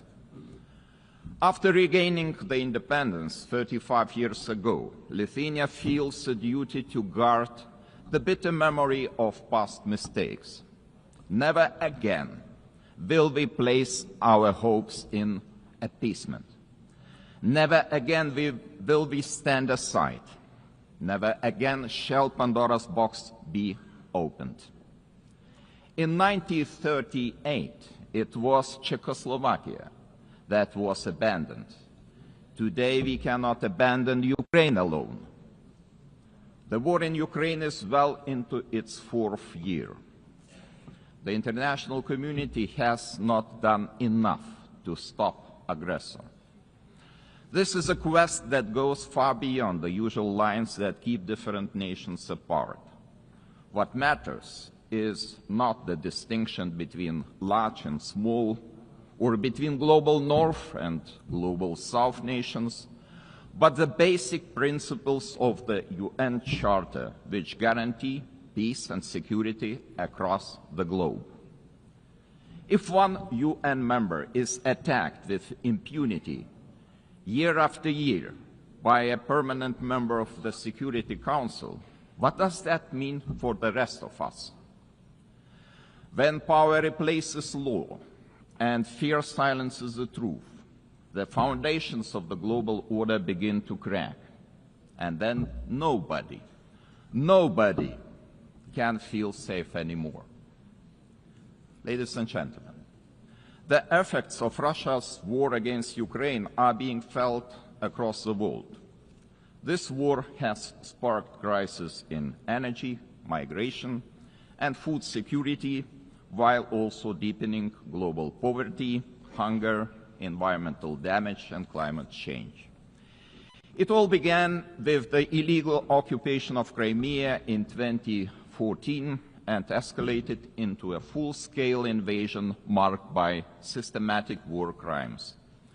The targeted destruction of civilian infrastructure, indiscriminate missile attacks, and the forced deportation of thousands of Ukrainian children are not isolated abuses.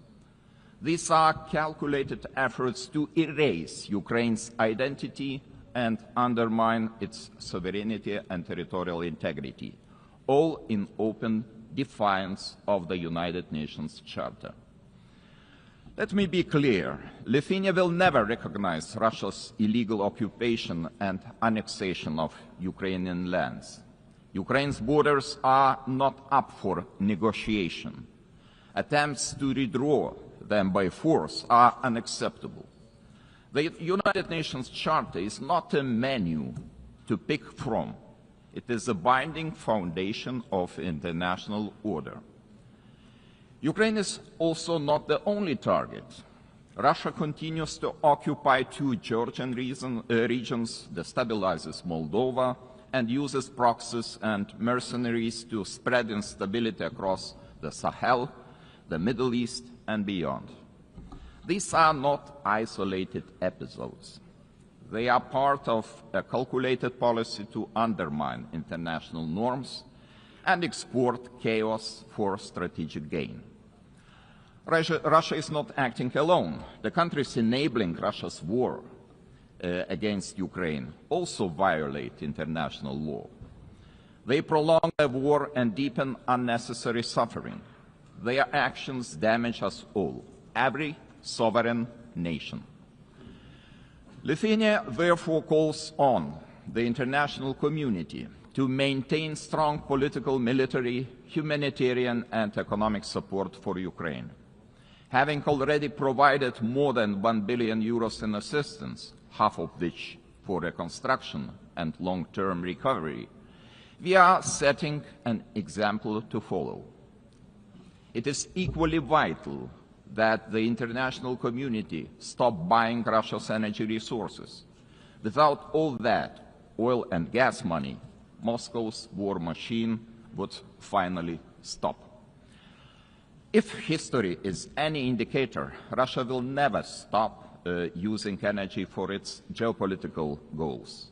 Wherever Russian energy resources flow, corruption, blackmail, and sabotage will follow. Let me remind you, this is a country that understands only the language of force. Ukraine's ability to deter aggression will be the decisive factor in the future.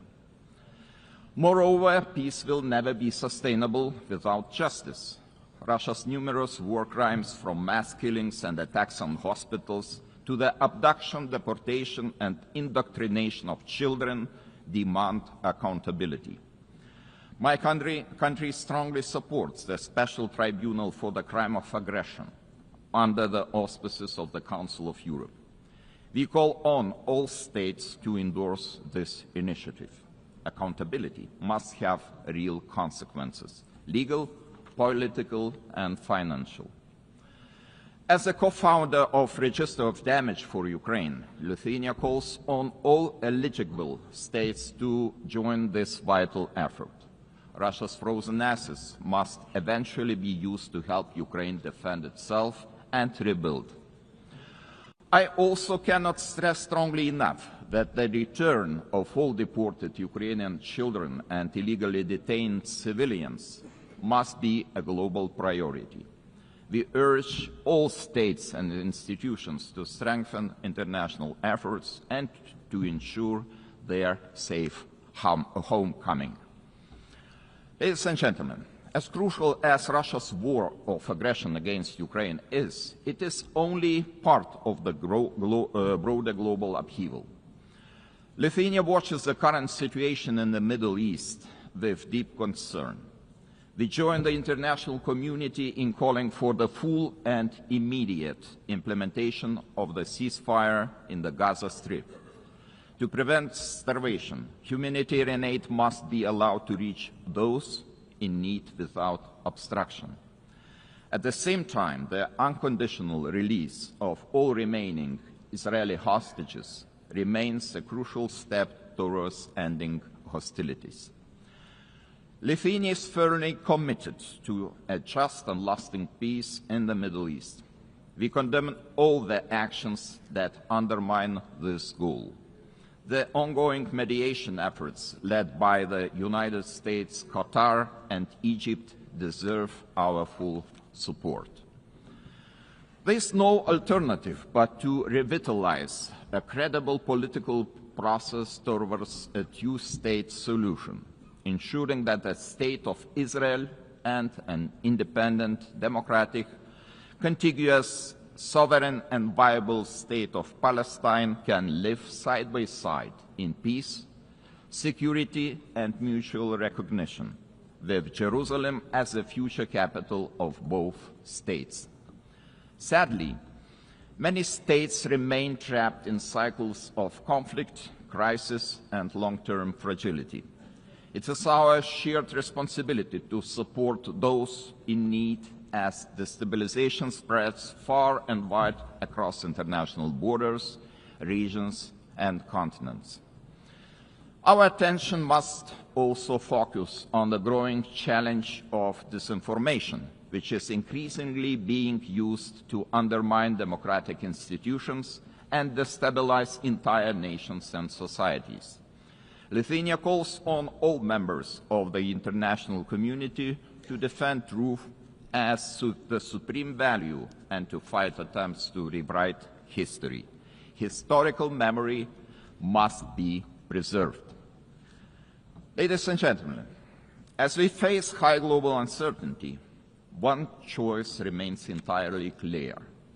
Either we will repeat the mistakes of history, or we will find the resolve to defend the core principles of the United Nations. Today, Lithuania chooses to act. We call on the international community to respond to today's challenges with unity and determination. We call on the United Nations to return to its founding purpose, to prevent the scourge of war, to protect human dignity, and to uphold the rights of nations large and small. Together, we must ensure that no permanent seat on the Security Council grants any state permanent impunity. We must support those who defend the very principles of the UN Charter. In this spirit, I welcome the Secretary General's UNAT reform agenda, a timely blueprint for adapting this institution to the realities of today's world. His call for a more inclusive, effective, and accountable United Nations deserves our broad support. Lithuania stands firmly behind these efforts to reimagine multilateralism. We call on all states to strengthen our collective ability to act across all three pillars: peace and security, human rights, and development. Our message must be simple and straightforward. Aggression cannot win, and the principles of the UN Charter must prevail. Let us rise to the demands of this moment. Thank you very much.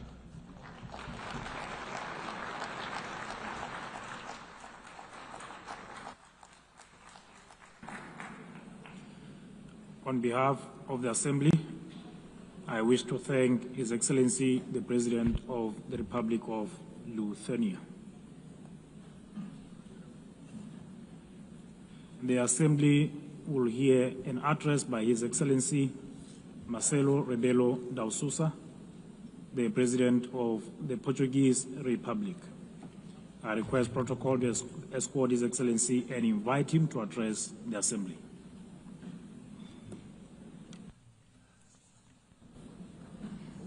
Mr. Chairman, Excellencies, symbolic moment this one for United Nations, the celebration of 80 years, and for us, Portuguese, 70 years of membership. It's a time of judgment, of compromise, of renewal, multilateral ambition. Portugal is today what always aspired to be, an open country to the world, listening, dialoguing, building bridges, deeply multilateralist and guided by the Charter of United Nations. A world with more cooperation and respect for international law is safer, more predictable, stable, peaceful, prosperous, plural, representative, and able to respond collectively to global challenges. 70 years ago, we were living still in dictatorship.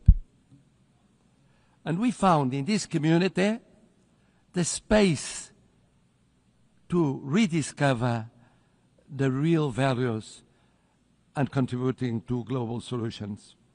And even now, in the changed world, fragmented, polarized, unpredictable, this community is a key community to defend basic principles of a coexistence between nations, cultures, civilizations. And it is with this coherence and the sense of responsibility, with the conscience of the need of contributing, acting and deciding, guided by values and principles, that will be candidates to the Security Council in 27-28, a decision we formalized in 2013. Excellencies, let me pay tribute to the former President of the General Assembly for his support to the adoption of the Pact for the Future. Let me congratulate the present President of this session, wishing the success in her term. But I would very specifically, and in Portuguese this time, say a word about the remarkable work of the Secretary-General António Guterres. O seu humanismo, his humanism, o apego ao direito internacional, his attachment to international law, as reformas por que tem lutado, the reforms that he's been defending since 2017, que inclui agora o UN 80, o Pacto para o Futuro, UN 80 and the Pact for the Future, são a sua marca e o seu legado. His mark and legacy.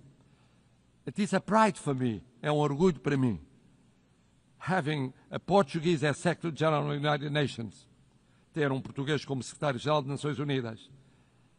Someone that is projecting a Portuguese way of acting in international relations. Uma forma portuguesa de estar nas relações internacionais. He will always be supported by Portugal. Contará sempre com o apoio de Portugal. And I must congratulate him for his speech. Because he said, I will never give up. I know him ever since we were teenagers. He never gave up, ever. And he's right. It's true we live at a time of multiple crises and persistent crises. Division, polarization, violations of international law, cleavage between power exercise and responsibility, technology and ethics, urgency of crisis and capacity of response and action. United Nations faces an existential moment.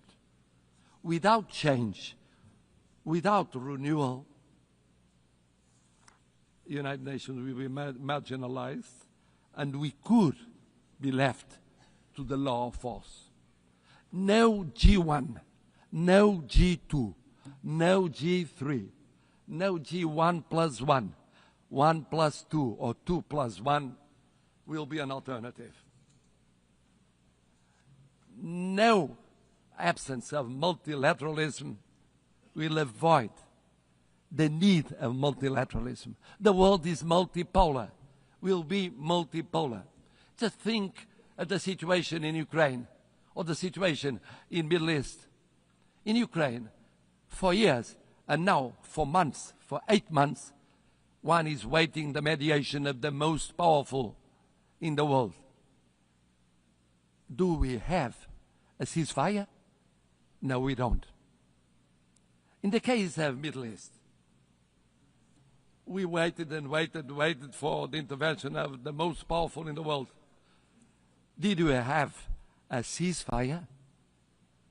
Without the multipolar, multilateral intervention of so many countries, here in New York, with the recognition of the existence of the state of Palestine, some Europeans, others non-Europeans, we won't change soon. This means we need United Nations, we need multilateralism, we need dialogue between countries from every continent. And the same for international law. We need international law. We need international law for the reform of United Nations. We need international law as a foundation of peace and justice. A world governed by rules is a safer and more predictable and equitable world. We need a Charter of United Nations as a common compass. Of course, we must adjust United Nations, but we must never forget the lesson of the League of Nations.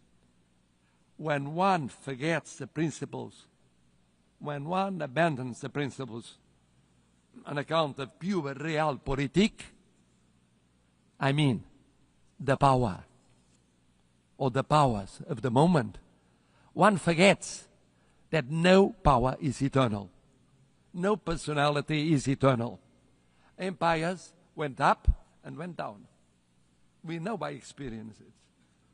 Colonial empires, European empires inside Europe, all kinds of empires went up and went down. We believe that in the reform of United Nations, we have 3 pillars: prevention, partnership, and protection. Preemptive action before the conflict, not just afterwards. Mediation, preventive diplomacy, intervention of the Secretary General and of the PBC. Avoiding destruction and institution collapse. Building peace, fighting against the deep causes of violence, promoting resilient and peaceful societies. But development, peace building without development, preventive action without development doesn't work. We co-presided, together with an African partner, Burundi, the preparation of the 4th conference on financing of development.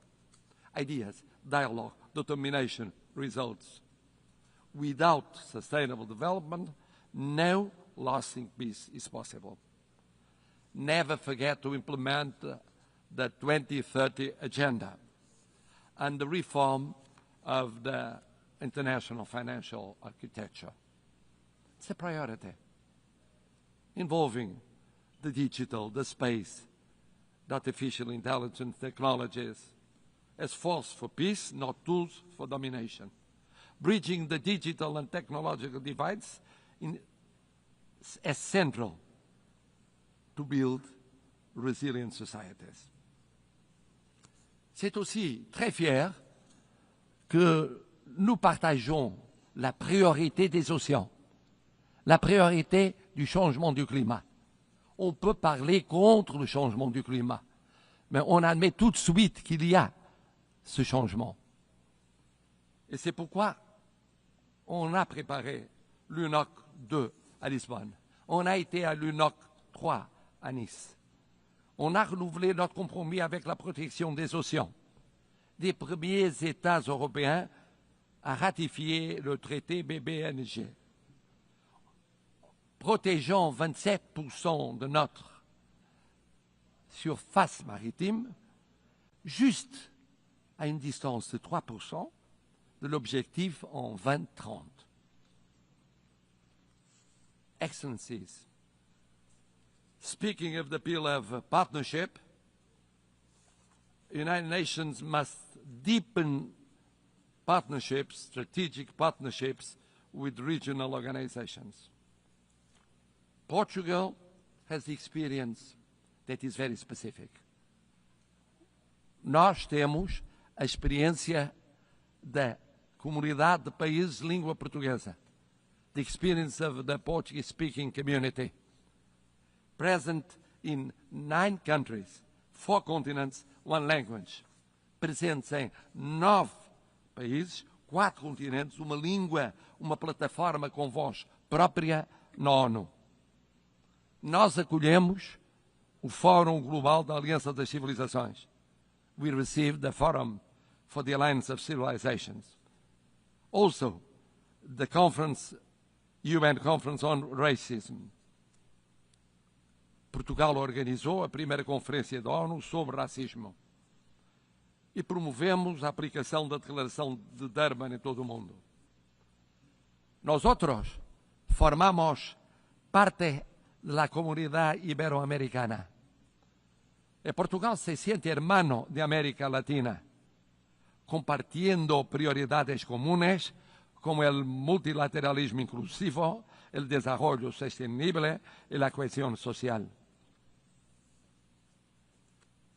A nossa parceria, our partnership with the Global South, is made of respect and solidarity. Lançamos as primeiras cimeiras União Europeia e União Africana. We have had the initiative of the first and second summits between European Union and the African Union. We cooperate actively with the PMA, CITES, and LLDC. At the same time, we think that protecting means also protecting the role of women, youth as agents of change, the access to education, leadership, political participation. The world needs more women and more youngest as leaders in the procedures of decision. Third pillar, protection. We participate for 65 years in peacekeeping. Thousands of armed forces and security forces participated in 25 missions in 4 continents, mostly in Africa. Peacekeeping now with 4 peace operations, a quick reaction force, punctual payment, example of intervention in every continent, defense of a predictable and stable financing, including for the missions that are promoted by Security Council or accepted by Security Council, but initiative of African Union. This year, we celebrate the 25th anniversary of the additional protocol to the Convention of Rights of Children involved in armed conflicts. It's a drama. It's a drama. Children going on being victims in every war scenario. We have the legal duty, the political and the moral duty of protecting them. And then, of course, humanitarian international law. One spoke of it, about the situation in areas of conflict. Geneva Conventions are not suggestions. They involve duties. We participated in the 6th Commission preparing the Convention on Crimes Against Humanity. Human rights. Human rights. Human rights mean personal rights, political rights, freedom of expression, economic rights, social, cultural rights, universal, interdependent, and inseparable. Não podemos ficar indiferentes. We cannot be indifferent concerning major crises. We just declared our decision of recognizing the state of Palestine.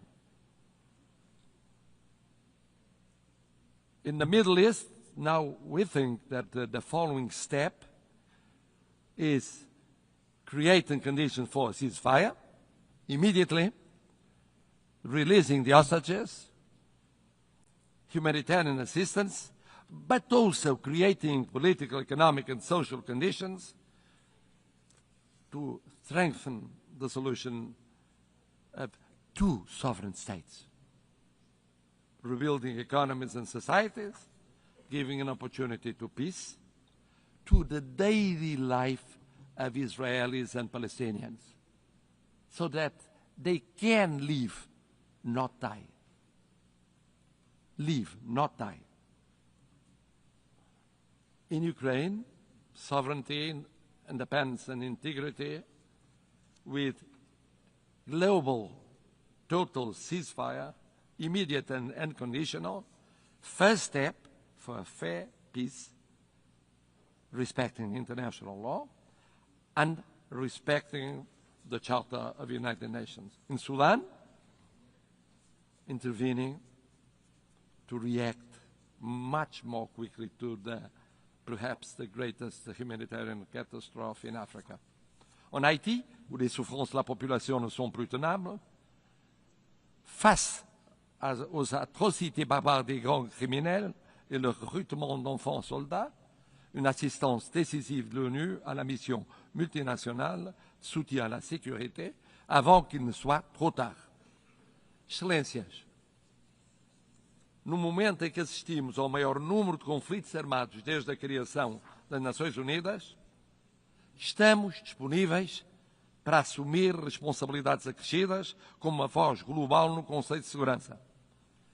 Com a experiência de uma história de serviço, com as lições aprendidas nas últimas décadas, com a proximidade com todos os Estados aqui representados, sem discriminações.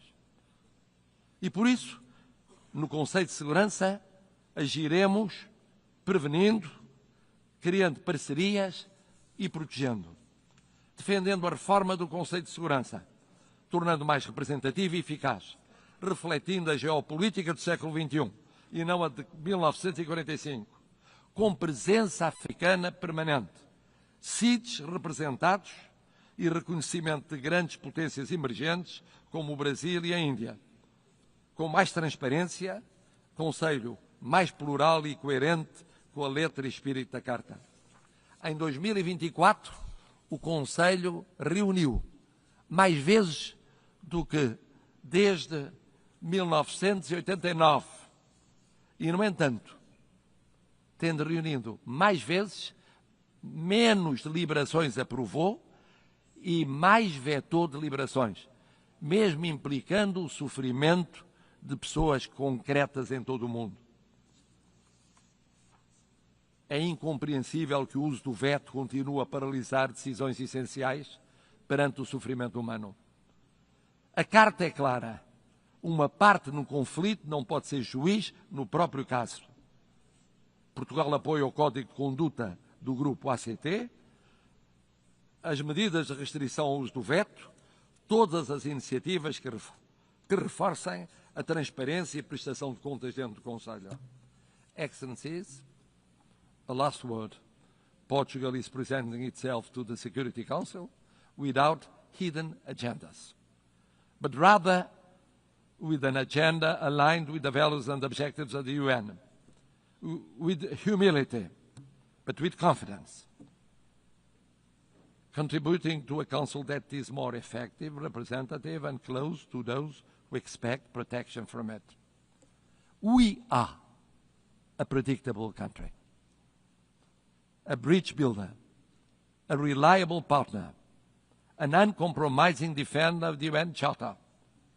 It is in this spirit that we want to serve, that we reaffirm our commitment to the United Nations today, and that we hope will earn your trust for the future of the United Nations, but mostly for the future of the world, more peaceful, more just, more respectful of dignity, human dignity, in so many conflicts that represent a shame for all of us. Thank you.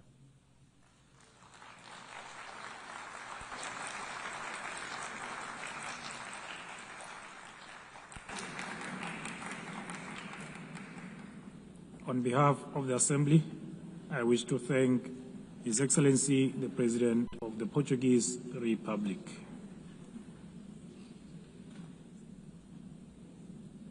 The Assembly will hear an address by His Excellency Yomandú Usi, President of the Eastern Republic of Uruguay. I request protocol to escort His Excellency and invite him to address the Assembly.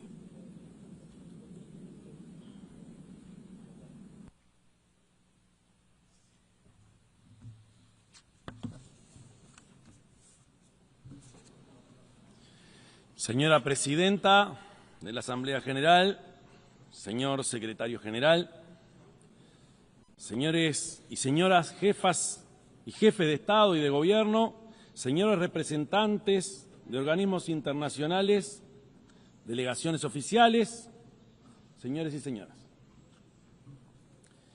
Vengo de una república situada al oriente del río Uruguay que el mapa, la historia y la cultura ubican en una pequeña esquina del sur del mundo. Un país pradera con balcón al mar, donde la tranquilidad y hospitalidad de su gente es una de sus principales señas de identidad. Vengo de un país donde ya es práctica corriente que un presidente concurra a países vecinos acompañado por sus antecesores o con sus antecesores de otros partidos políticos. Un país donde la alternancia de los partidos en un gobierno no se traduce en una crisis de carácter institucional. Es más, esa alternancia se constituye en un acto de pura normalidad. Vengo de un país cuyo presidente puede caminar sin custodia entre la gente, puede disfrutar de un partido de fútbol en una tribuna como un hincha más. Vengo de un país cuyos partidos políticos, casi todos ellos con más de medio siglo de historia, siempre están dispuestos a acordar soluciones nacionales a urgencias también nacionales. Soluciones, como decimos nosotros, a la uruguaya. Con estos gestos quiero expresar que Uruguay lleva en su vida cotidiana una vocación profunda de paz y de respeto. Vivo en un país, por supuesto, que no está a las puertas del paraíso, porque enfrenta nuevos desafíos en términos de pobreza infantil, seguridad pública o desigualdad social. Y sobre estos temas también hay en líneas generales un consenso nacional. La histórica solidez institucional y política ha permitido que Uruguay aún se destaque en la región por su alto nivel de desarrollo humano o sus políticas de distribución del ingreso, y que sea un país de reglas estables, donde los contratos se cumplen, donde se honran los compromisos internacionales, donde la estabilidad macroeconómica es una política de Estado.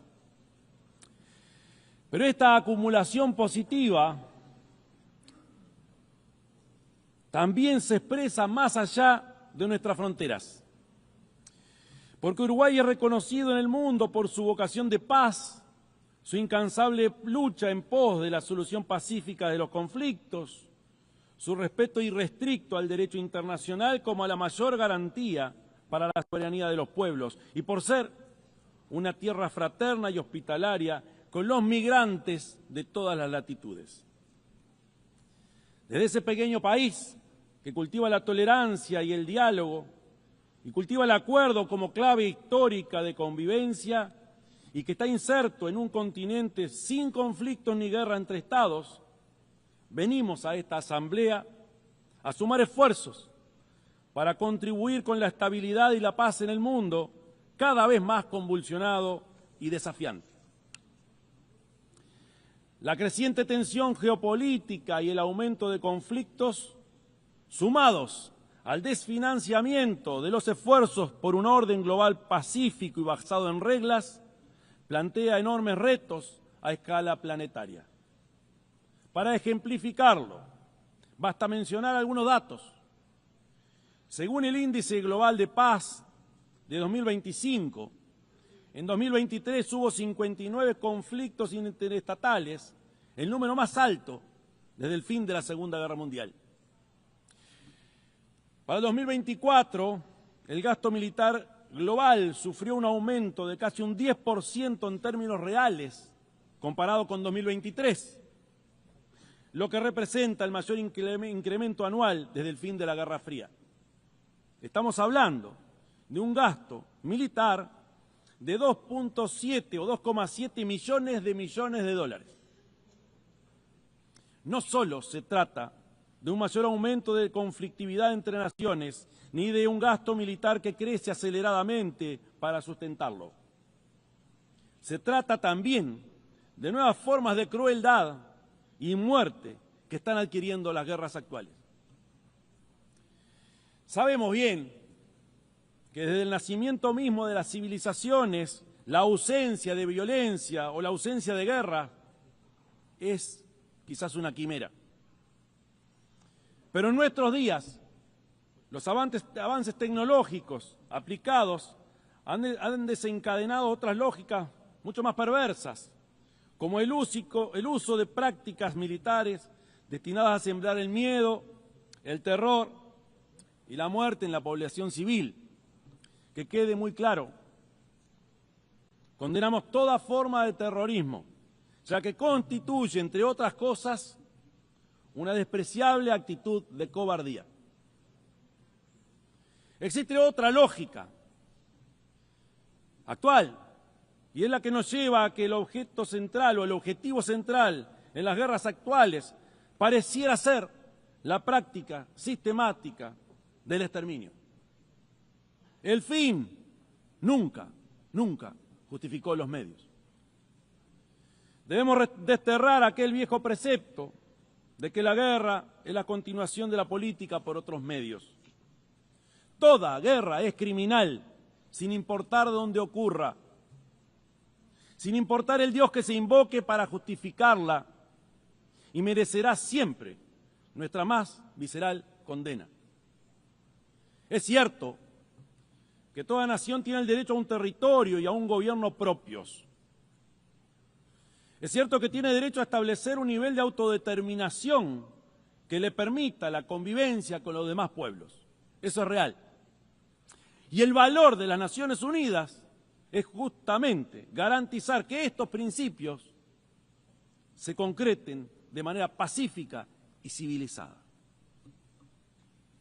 Ningún Estado que se precie de democrático y de vivir bajo el mandato del derecho internacional puede, aún bajo el legítimo derecho de defenderse contra el terrorismo, ejercer la barbarie sobre ninguna población civil, menos aún contra personas especialmente vulnerables e indefensas.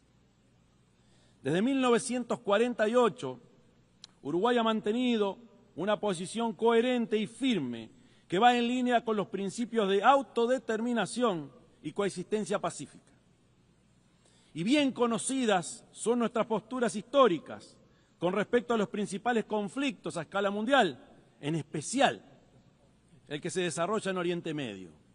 Siempre Uruguay sostuvo la posición: dos naciones, dos pueblos, dos estados.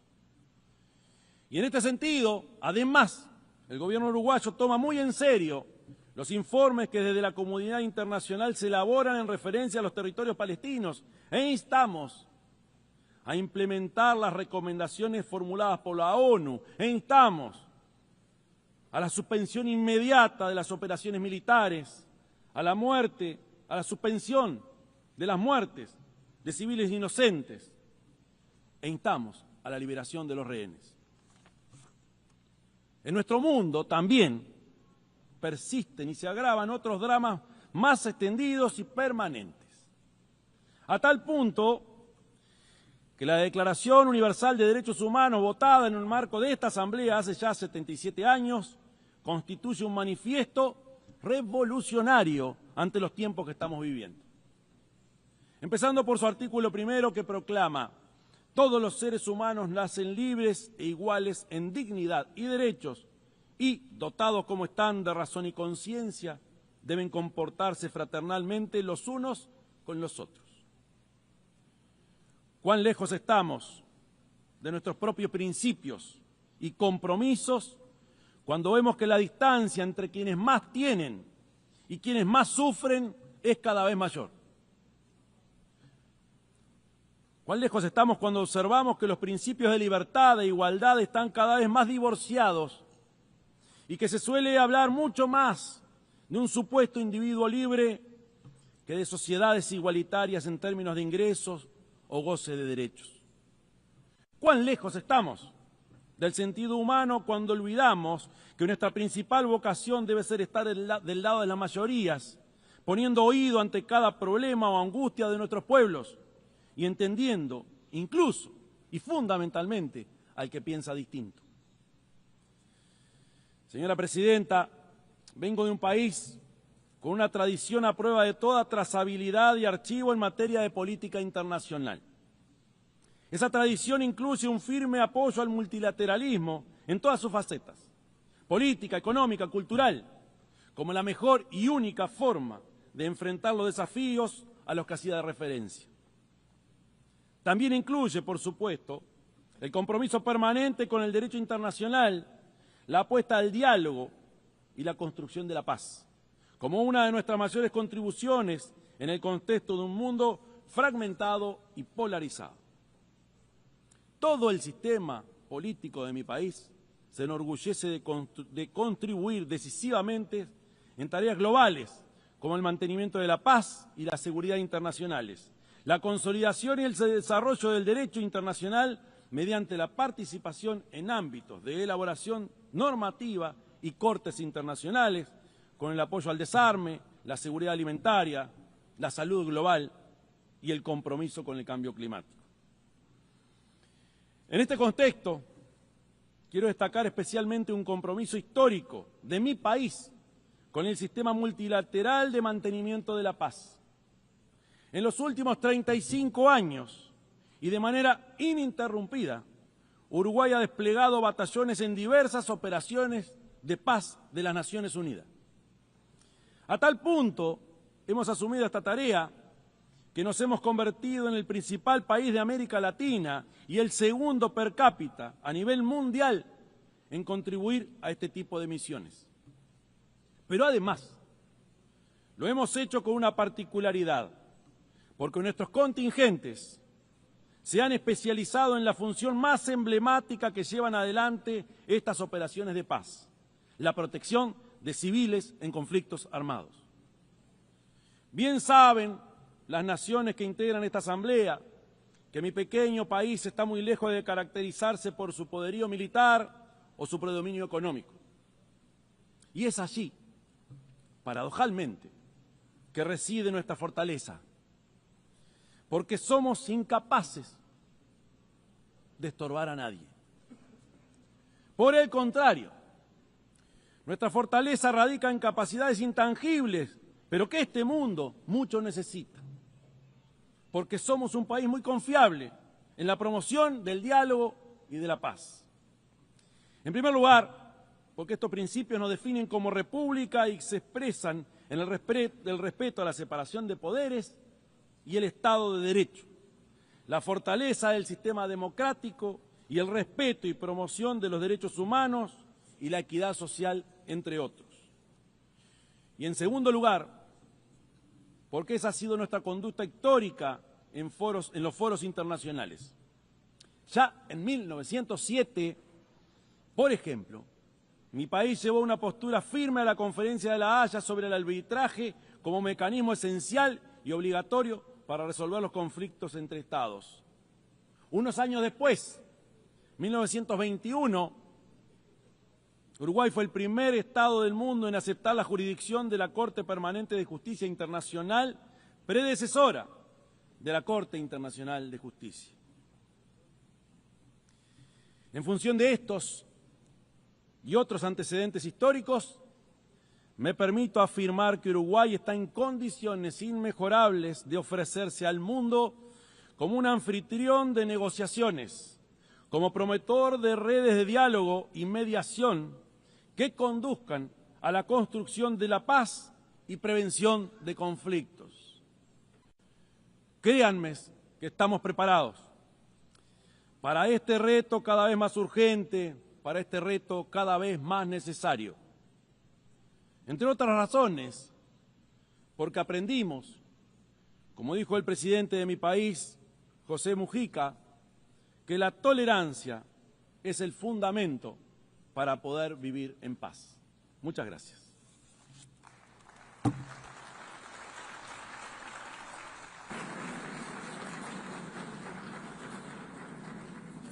On behalf of the Assembly, I wish to thank the President of the Eastern Republic of Uruguay.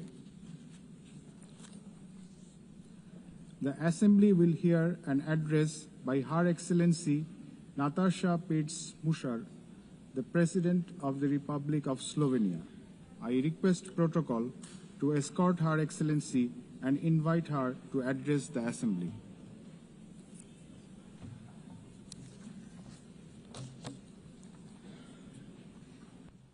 Madam President, please accept my warmest congratulations on your election at this historic 80th anniversary of the United Nations. Your election underscores the vital importance of including women in the decision-making process. Ladies and gentlemen, Excellencies, in 1945, the end of the Second World War was greeted with celebrations, and hopes were placed in a new era of peace and cooperation, embodied by the creation of the United Nations.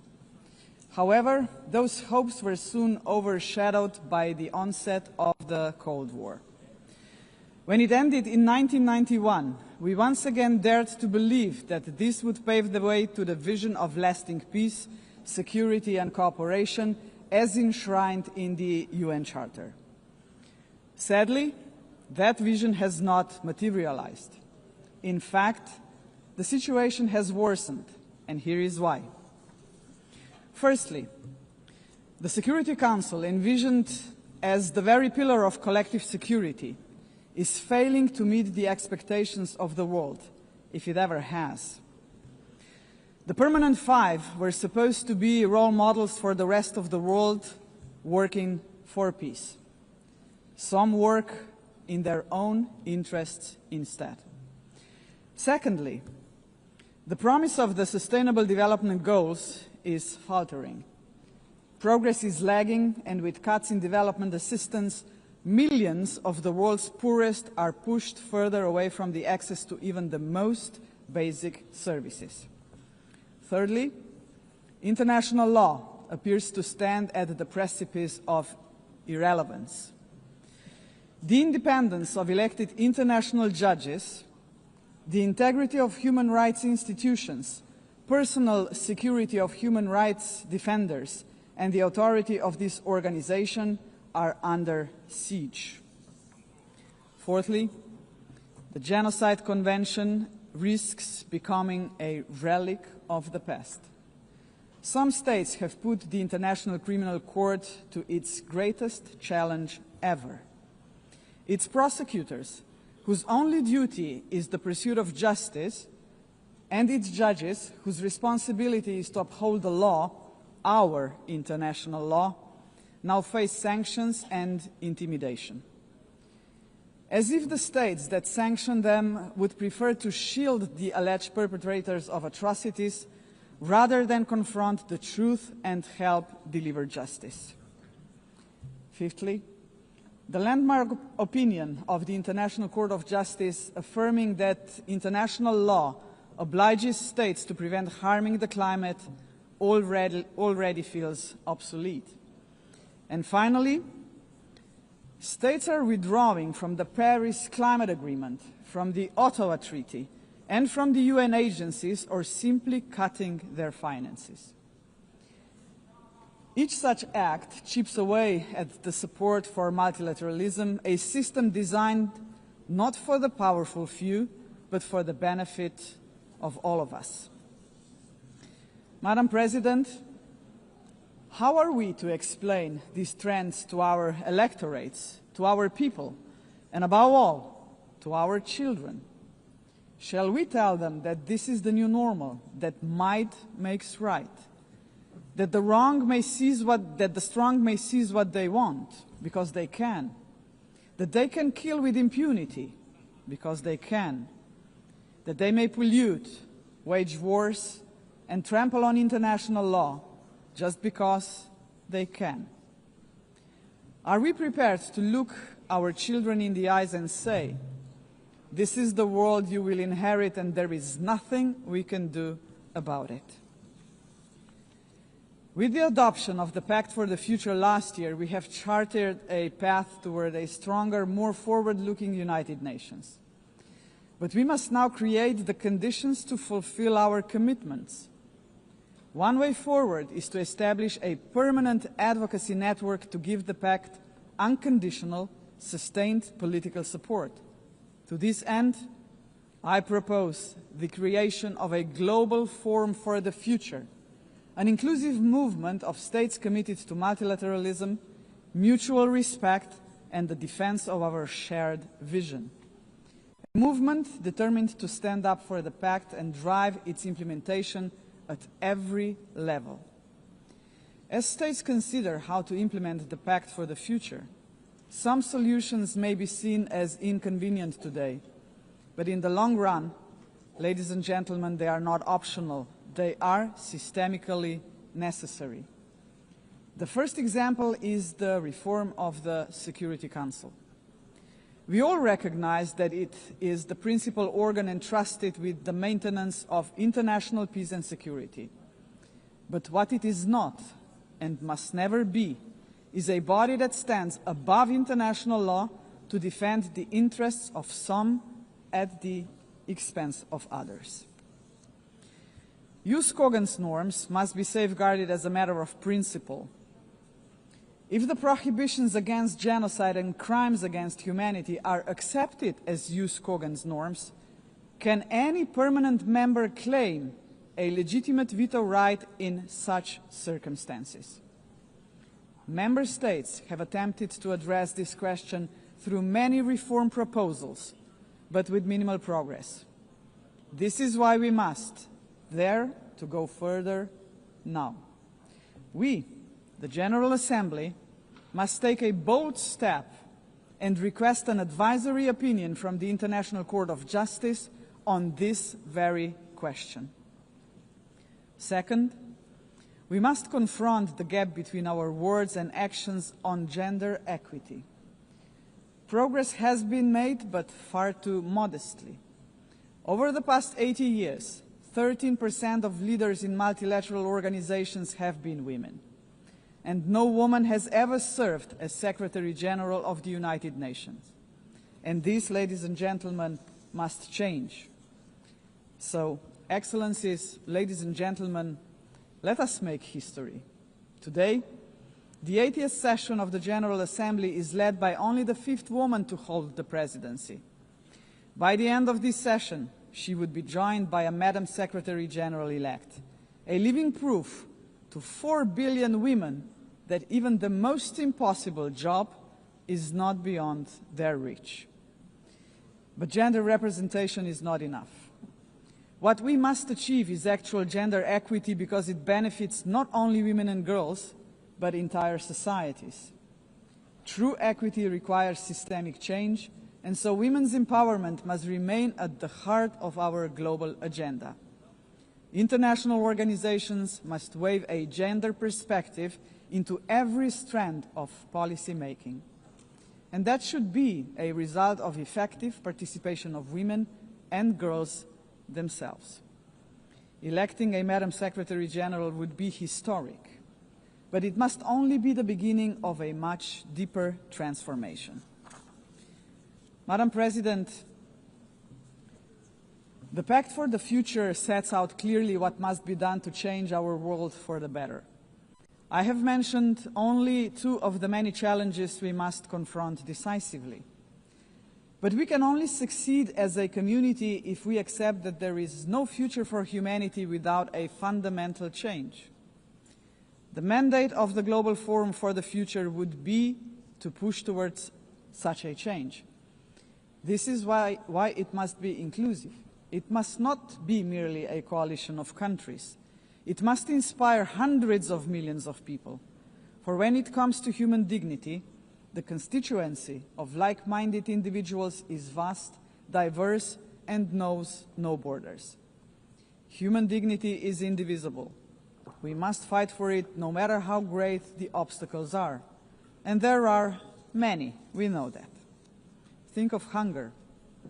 Time and again, humanity rose across continents to confront the scourge of hunger, to no avail. Worse still, hunger is now being weaponized, turned into a tool of war. We receive reports on a daily basis of how women and children are starved because they are marked as legitimate targets, as enemies. How cruel, how inhumane is that, ladies and gentlemen? We cannot allow this to happen any longer. 40 years ago, musicians stood against hunger. Instead of guns, they, the Band 8, used music. The world heard them, but they were not loud enough, as hunger has not been eradicated. Today, we have science. We can address on a scale beyond imagination not only hunger, but every act of violence against human beings and all human fears. Granted, science, technology, and global connectivity are too often twisted by cynical leaders and warmongering regimes. But they can also be harnessed for the common good. Artists, influencers, and visionaries with audiences of millions can join forces with the governments of like-minded nations. Together, their voice in defense of humanity could become irresistible. Together, we can demand real action by all governments, all world and community leaders on the Pact for the Future, and hold to account those who betray human dignity to its very core, through wars of aggression, genocidal policies, and crimes against humanity. If we join forces and make ourselves heard, nobody can ignore us, not even the most arrogant governments and individual politicians. Of course, such initiatives cannot emerge out of thin air. They require leadership, strong, inclusive, and fearless leadership. We, the leaders of today, are only transient custodians of power. Some of us may not be here after the next election, but that is precisely why we must act now. Our responsibility and destiny will be judged by how we treat our planet and its people today. We simply cannot afford silence, ignorance, or passivity, not while we hold power and possess the power of the word. Hesitation is not an option, Madam President. For most of us, members of the UN, is not might that makes right. It is the opposite. We must not allow the powerful few to ignore us. We must not surrender to a world where power alone prevails. We, the majority of United Nations members, must be role models. We must work for a different world. The Global Forum for the Future can be a platform for the much-needed transformation in which partnerships with non-state actors and companies are indispensable. Profits must finally serve development for all. Innovation and sustainability must drive tolerance, mutual respect, and inclusive dialogue. Is that too much to ask? If we, the leaders of this planet, can offer nothing but terror, conflict, pollution, fear, inequalities and war to 8 billion people, then we must confront the truth. We are complicit in crimes against our civilization and our planet. And not just us, heads of states, but leaders of international institutions, CEOs and every individual with the power to make a difference share this responsibility. None of us can claim ignorance of what is at stake. If we believe in human dignity for all, we must deliver more. A world that fulfills lives, not threatens them. We must say yes to inclusive multilateralism and a resounding no to multipolarism. Let us show that this General Assembly can and will make a difference, as it has often done before. Let us demonstrate that we reject arrogance, hatred, and willful blindness to a lack of equality and justice, to wars of aggression, crimes against humanity, and genocide, because they tear us apart for generations. And let us proclaim in all seriousness and sincerity that we embrace personal and collective responsibility to uphold humanity, sustainable development, and international law, because this will keep us together as a civilization for generations. And Madam President, let me end on a personal note. For the sake of future generations, to fulfill our responsibility as human beings, to ensure that we are on the right side of the history, we should do the right thing. We did not stop the Holocaust. We did not stop the genocide in Rwanda. We did not stop the genocide in Srebrenica. We must stop the genocide in Gaza. There are no excuses anymore. None. Ladies and gentlemen, thank you very much. On behalf of the Assembly, I wish to thank the President of the Republic of Slovenia.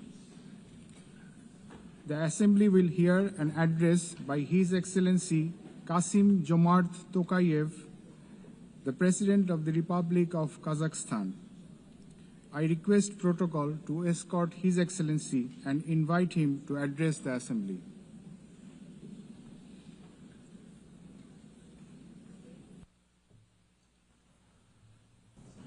Madam President, Mr. Secretary General, distinguished delegates, for 8 decades, the United Nations has played a pivotal role in combating humanity's global challenges.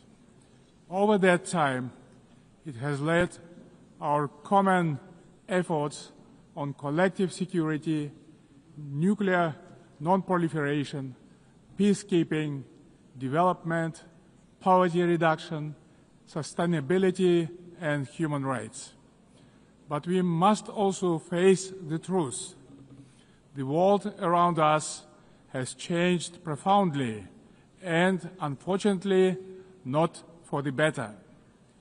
That's why the United Nations remains today a symbol of hope for millions around the globe. This historic meeting is a unique opportunity to recommit ourselves to the founding principles and goals of our universal and truly indispensable organization. However, we cannot turn a blind eye to the real crisis thrust in multilateral institutions. Serious violations of international law have become new normality, which undermines global stability and erodes confidence between peoples, between political leaders, and between states.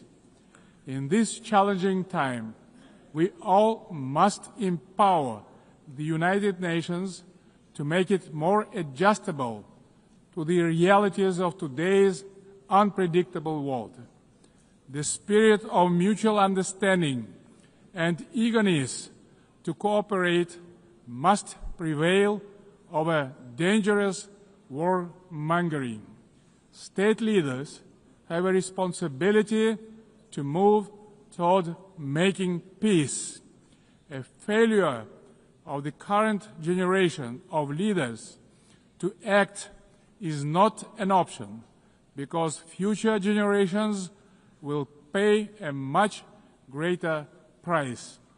In this regard, comprehensive reform of the United Nations is a strategic necessity, not a subject for endless contemplations.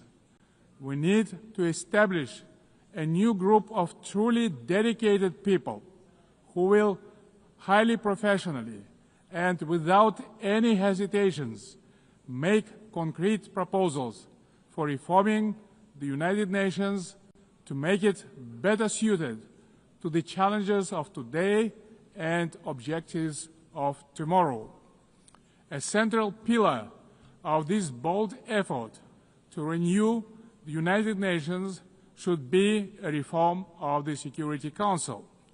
Major powers of Asia, Africa, and Latin America should be represented in the Security Council on the rotational basis.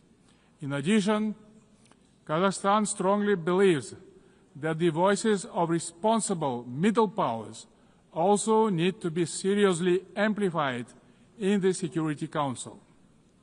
In fact, they have already started to play a larger positive role in international relations, bringing balance and building trust.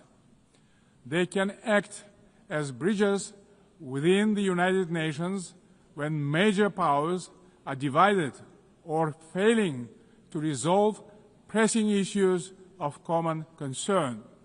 Above all, a credible United Nations for the 21st century requires member states to take concrete steps toward durable peace and security. Otherwise, the United Nations is doomed to forever mitigate consequences while root causes forever proliferate. We can begin this process already today by reaffirming our steadfast commitment to the Charter of the United Nations. The founding principles of sovereignty, territorial integrity, and peaceful resolution of disputes must be upheld without exception. Selective application of the Charter undermines its credibility. The world needs a new consensus based on trust, inclusiveness, and shared responsibility. For example, the enemy state clauses of the Charter, historical remnants of the Second World War, have already been recognized by the overwhelming majority of the international community is obsolete. For all these reasons, it's time to have a serious conversation about Charter review. Today we face an alarming reality. Arms control treaties are collapsing, and with them, so are the foundations of strategic stability. Global military spending in 2024 hit a record $2.7 trillion. The global cost of violence reached nearly $20 trillion. Therefore, rebuilding a robust global security architecture should remain a top priority for the international community. We advocate relaunching high-level dialogue among nuclear powers and stronger multilateral action to drastically reduce the looming threat of nuclear weapons. More widely, we must begin the hard work of getting rid of the militant mindset. We can do so by tracking closely how much our countries invest in peace, Kazakhstan is ready to host a new dialogue on nuclear disarmament and non-proliferation. We can focus on informal, inclusive exchanges that reinforce the NPT and support progress toward the CTBT. We also call to advance our proposal to establish international agency for biological safety and security. Kazakhstan remains concerned by the Ukrainian crisis, which continues to seriously harm civilians, damage global trust, and undermine international security. Nonetheless, bilateral and international diplomatic efforts on this conflict should continue along with political flexibility to meet the long-term interests of both states. Territorial disputes are never easy to resolve and require mutual restraint and responsibility for the sake of future generations. The psychology of animosity drags all involved in conflicts to the abyss, leaving no chance to reach peace. The humanitarian crisis in Gaza has reached a disastrous scale that cannot be ignored. This conflict stems from a complex historical background. We cannot ignore the root cause of this belligerence. Kazakhstan calls for full protection of all civilians and unhindered humanitarian access in strict compliance with international humanitarian law.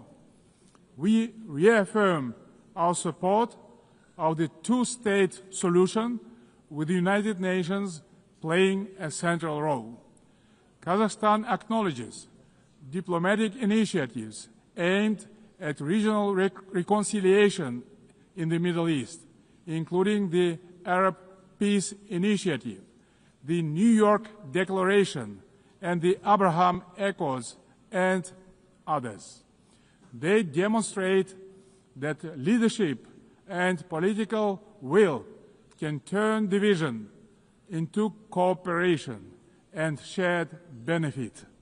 We also welcome the normalization of relations between Azerbaijan and Armenia under the mediation of the United States President.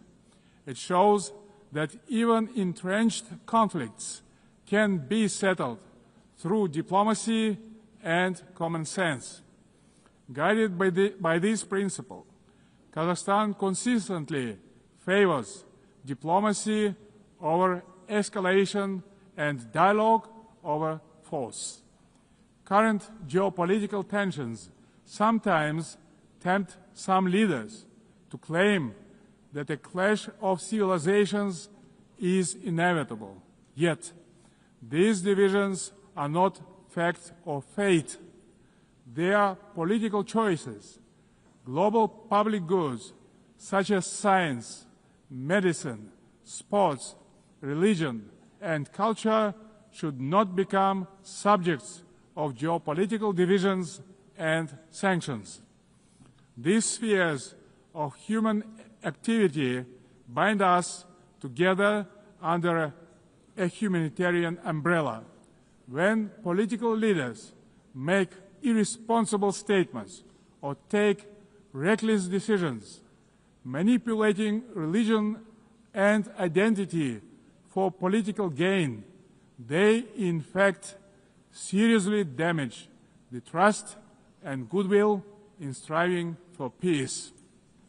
Political leadership must be rooted in mutual understanding and respect, not mutual suspicion and arrogance. Tolerance and wisdom are the foundation of lasting peace and must be upheld through the rule of law. Dear friends and colleagues, we observe a growing fragmentation and political bias of investment flows. As a result, Global FDI fell to $1.5 trillion last year. Kazakhstan strongly advocates for greater international investment cooperation. More than $400 billion have been attracted to our economy within 30 years of independence. Our commitment to open market principles is absolutely firm and will remain a cornerstone of our state policy. Located in the very center of Eurasia, Kazakhstan is poised to play a crucial role as a logistic hub, handling 80% of all overland transit between Asia and Europe. We are investing tens of billions of dollars in our transport and transit infrastructure, including the Belt and Road Initiative, the North-South and Trans-Caspian transit corridors. Kazakhstan will continue to develop regional supply chains that are the heart of the emerging global transport network. By 2029, we plan to build 5,000 kilometers of new railway lines. Kazakhstan has made the Sustainable Development Goals a core pillar of its national agenda, integrating their targets into state planning and budgeting. With the support of the United Nations Secretary General and partner states, Kazakhstan now hosts the new United Nations Regional Center for SDGs for Central Asia and Afghanistan in Almaty. Today, Central Asia is demonstrating a renewed sense of unity and mutual trust. It is emerging as a proactive contributor to international peace and progress. The Central Asian Five are strengthening cooperation, proving that regional solidarity can be a powerful force for development and security. This has enabled our region to engage key global partners in the unique Central Asia Plus dialogue format. Kazakhstan believes that inclusive development in Afghanistan is a basis for long-term regional peace and stability. We continue to support the Afghan people through humanitarian assistance and cooperation in trade, food security, infrastructure, and transport connectivity. Distinguished delegates, last year was the hottest year in human history, and Central Asia is warming at twice the global rate. The melting of glaciers in the Alatau Mountains is accelerating, multiplying threats to water and food security for millions. Kazakhstan has drawn profound lessons from the tragedy of the Aral Sea. Thanks to our consistent efforts, including at the international level, we succeeded in preserving the northern part of the sea.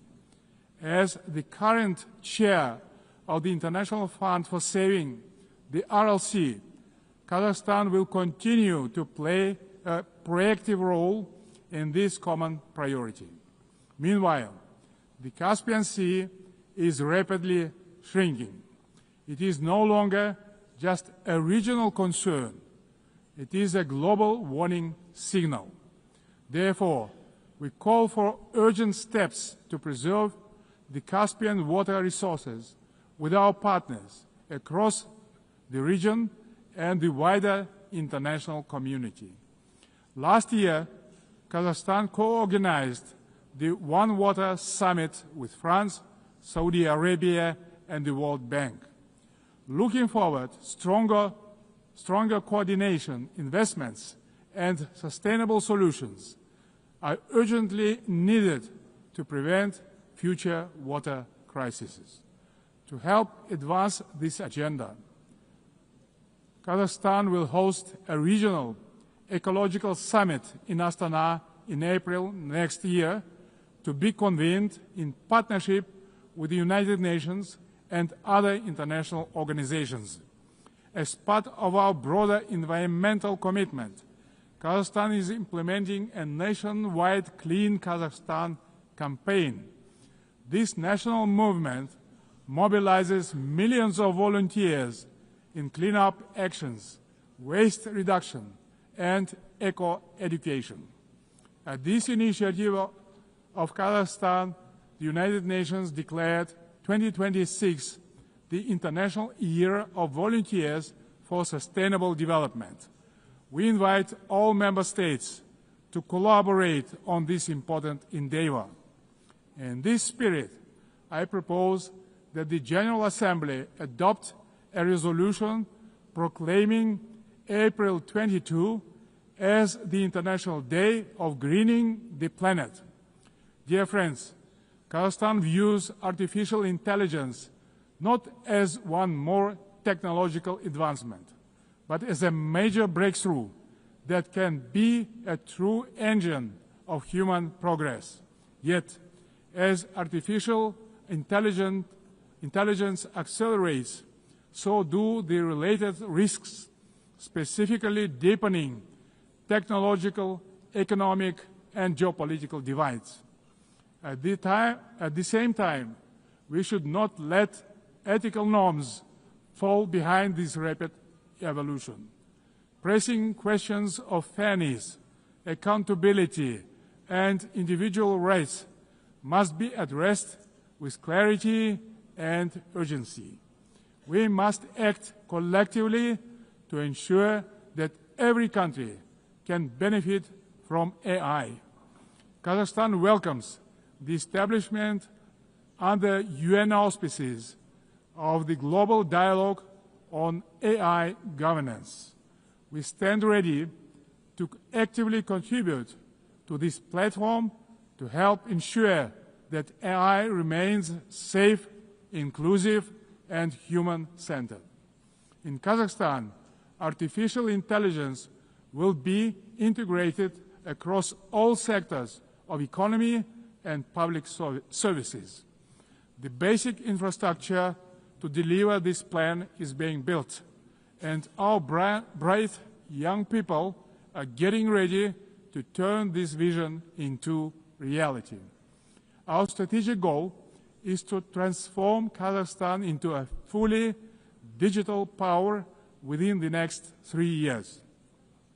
Large-scale digitalization and widespread use of AI have become a national priority in Kazakhstan. E-government is an important pillar of our national development strategy.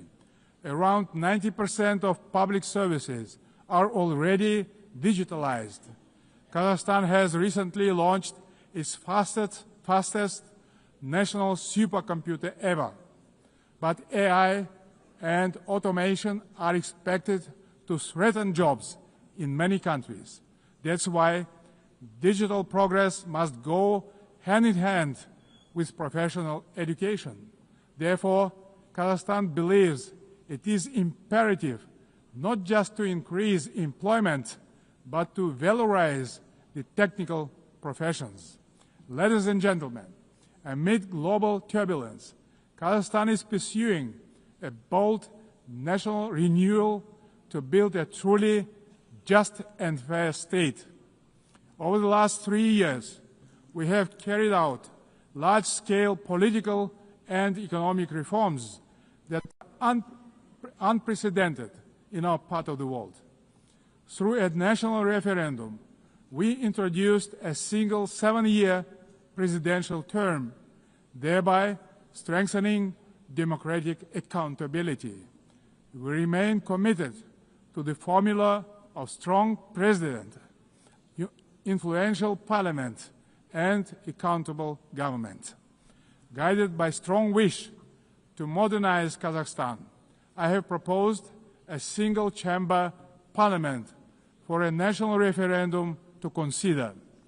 Our objective is to continuously embrace the political system to make it more transparent, effective, and reflective of people's aspirations.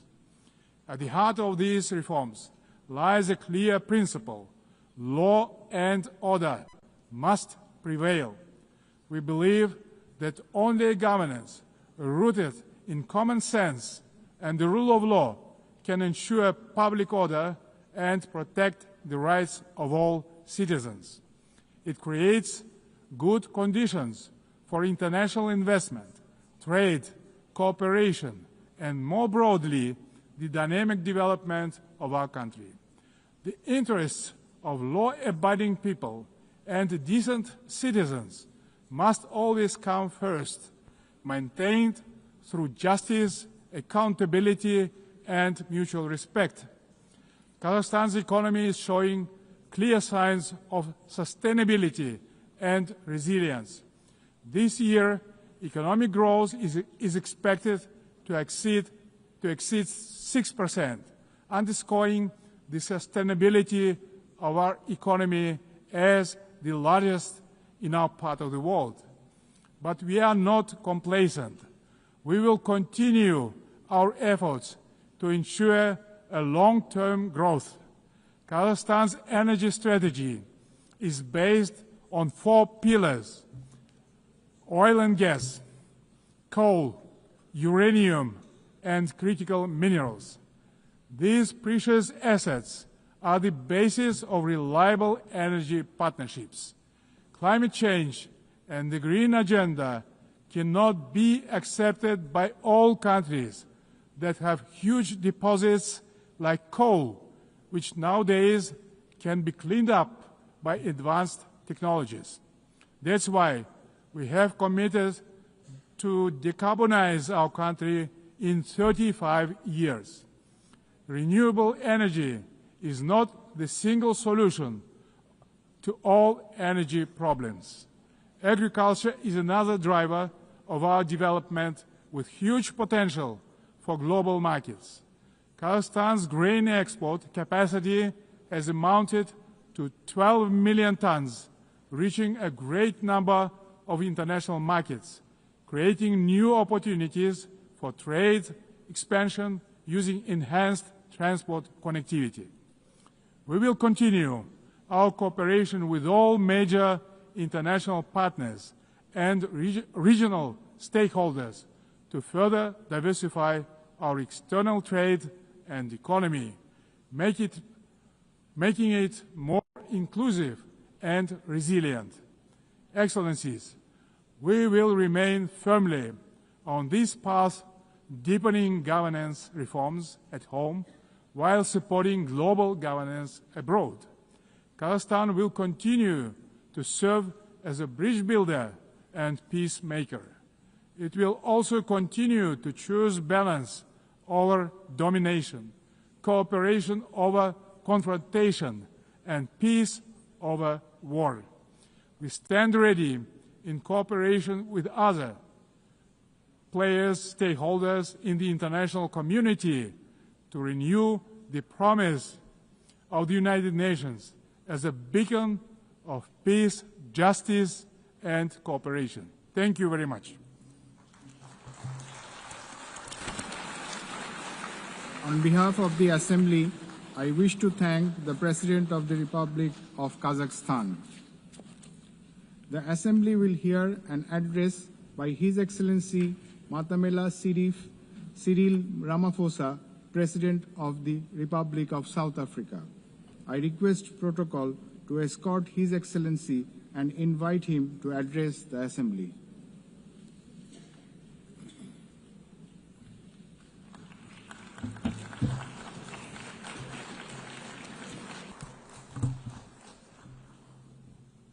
Thank you, President of the 80th session of the UN General Assembly, United Nations Secretary General, Excellencies, Heads of State and Government, and ladies and gentlemen.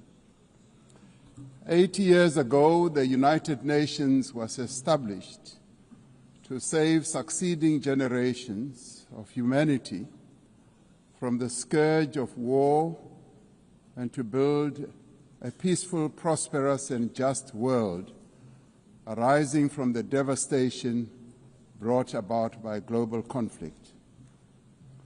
Through the UN Charter, the nations of the world pledge to uphold peace, development, and human rights, which would be underpinned by international law. Now more than ever, we are called upon to uphold the values and advance the purpose of the United Nations. We are also called upon to advance cooperation and solidarity between nations. We are called upon to promote multilateralism and safeguard the institutions that enable it. South Africa's engagement in the international sphere echoes our domestic imperatives of eradicating poverty, reducing unemployment, and addressing the root causes of inequality. Our foreign policy is guided not only by the needs of our people, but also those of the continent of Africa and the global South. Inspired by our own history, South Africa strives to maintain world peace and also the settlement of all international disputes through negotiation and dialogue and not through war. We therefore welcome the strong partnership between the African Union and the United Nations in promoting peace, security, and stability on the African continent. This year, South Africa is honored to preside over the G20. This is the first time that G20 Leaders Summit will be held on the African continent, the cradle of humanity. South Africa's G20 presidency is guided by the theme equality, solidarity, and sustainability. To give full meaning to our theme of equality, solidarity, and sustainability, we have invited the G20 countries to join us in prioritizing the following areas.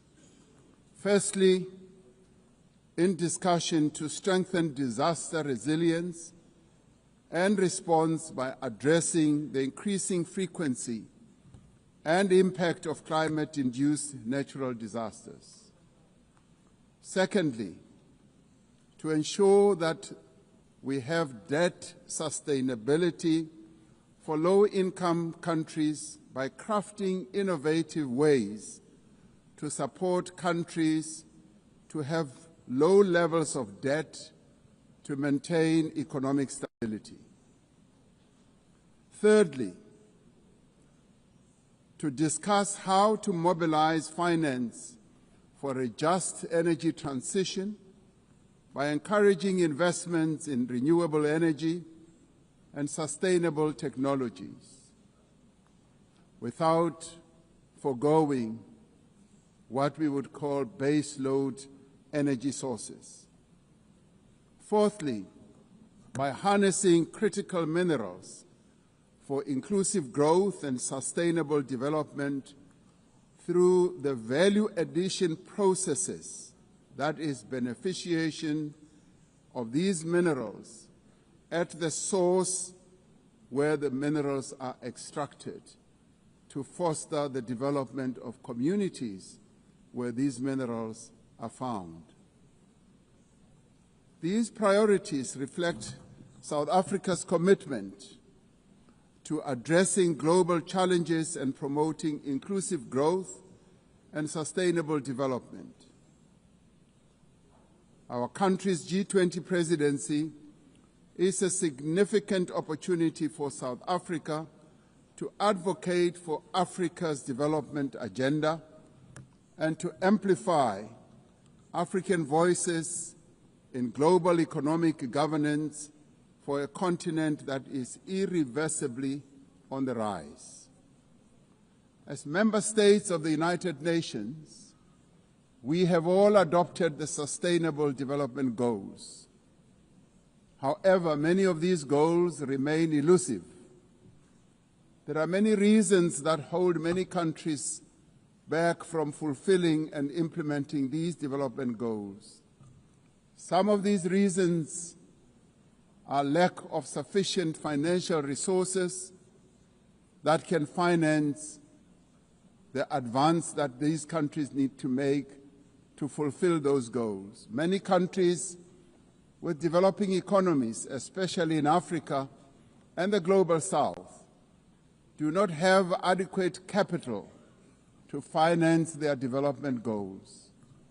They are indebted and are paying much more on debt servicing than they do on health and education. In fact, these countries pay much more than countries in the north for their debt. Yet through global solidarity, by having fairer lending rules, especially for several of the global south countries, we can achieve our shared commitment.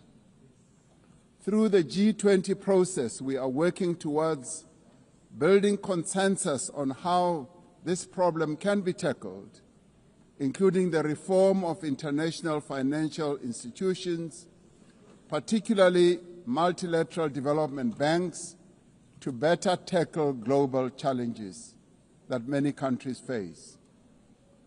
The multilateral trading system needs to be reformed as we reconfirm that the World Trade Organization remains the only multilateral body that is capable of managing differences and coordinating positions in global trade.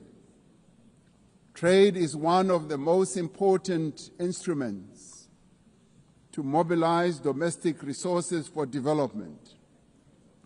It is concerning that geopolitical shocks and unprecedented trade policy volatility are destabilizing the global economy and jeopardizing a critical source of development finance. In fact, trade is now being used as a weapon against a number of countries in the world. We must redouble our efforts to strengthen the link between trade and development. Unilateral trade practices and economic cohesion have a detrimental impact on many nations. This includes the economic embargo against Cuba, which has caused untold damage to the country's economy over the years.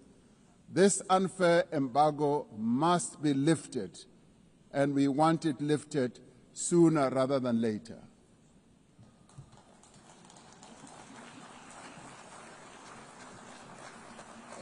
In the midst of global trade uncertainty, the African continent is providing a pragmatic example of constructive collaboration and cooperation by using the African Continental Free Trade Area as an engine for sustainable growth and development. This will, with commitment, become the central pillar of economic cooperation and integration for our continent. As part of the effort to build more inclusive economies, South Africa's G20 presidency has launched an extraordinary committee of independent experts on global wealth inequality. This committee, chaired by Professor Joseph Stiglitz, a Nobel laureate, will deliver the first ever report on global inequality to G20 leaders when they meet in November in Johannesburg in South Africa. Climate change is an existential threat. We are failing future generations by our inability to reduce global warming.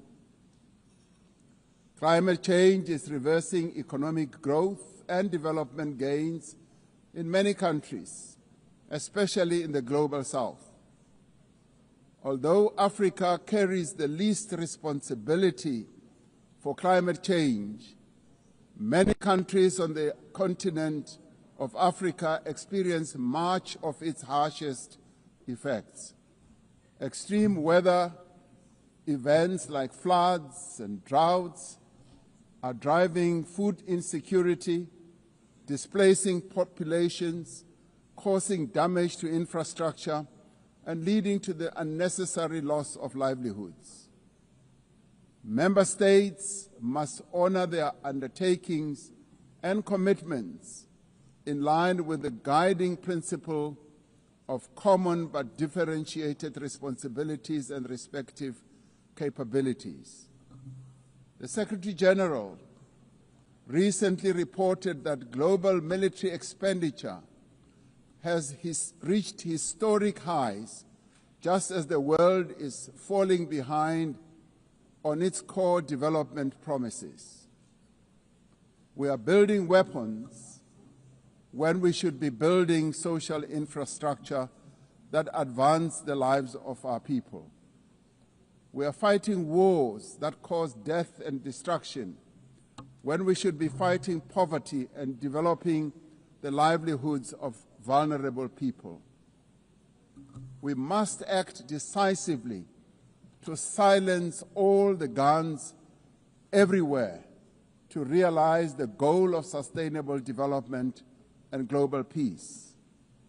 And I do believe that this is an objective that is possible to reach. As we commemorate the 80th anniversary of the UN, the relevance of this institution and various multilateral processes for the maintenance of international peace and security is being willfully undermined.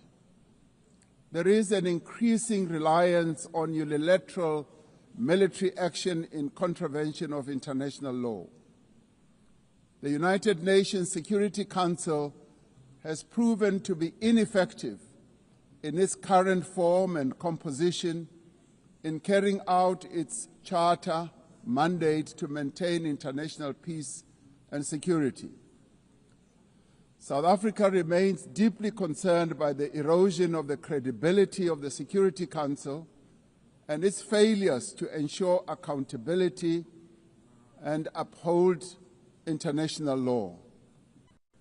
As the security and humanitarian situations in the Democratic Republic of the Congo, Sudan, Gaza, and elsewhere deteriorate, it is a matter of great concern that there are countries that continue to violate international law and also defy the United Nations resolutions and rulings, also from bodies like the International Court of Justice.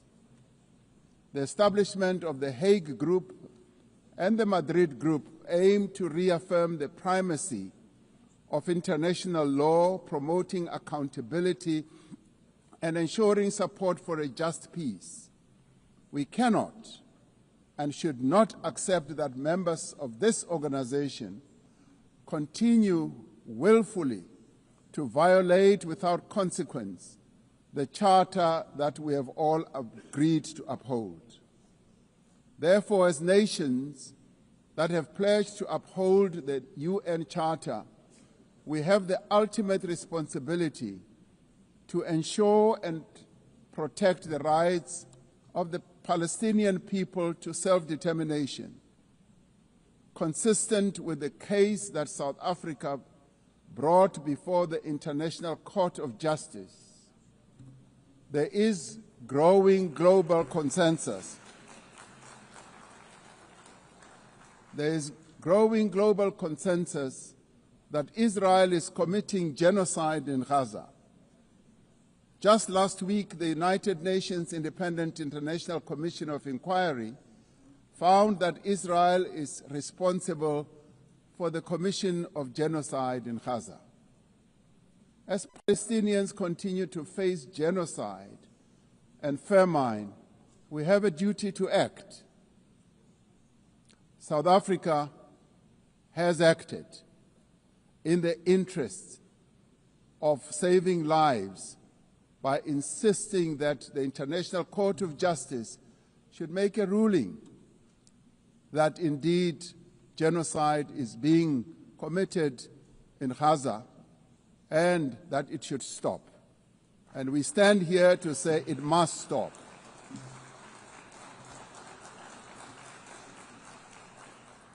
We welcome the historic high-level meeting held yesterday on the two-state solution yesterday in this very chamber. This reflects the determination of the global majority, a global majority that now stands at 142 and more countries, that Palestinians deserve a peaceful state alongside a peaceful Israel. Many nations in the world are calling for that, and that is the voice that we believe that Israel should heed, and those powerful nations that can make a two-state solution viable and possible and implementable should act in that regard. The long overdue announcement by increasing number of countries to recognize the state of Palestine is testament to this determination. We have a responsibility as the member states of the United Nations to reaffirm the right also of self-determination of the people of Western Sahara.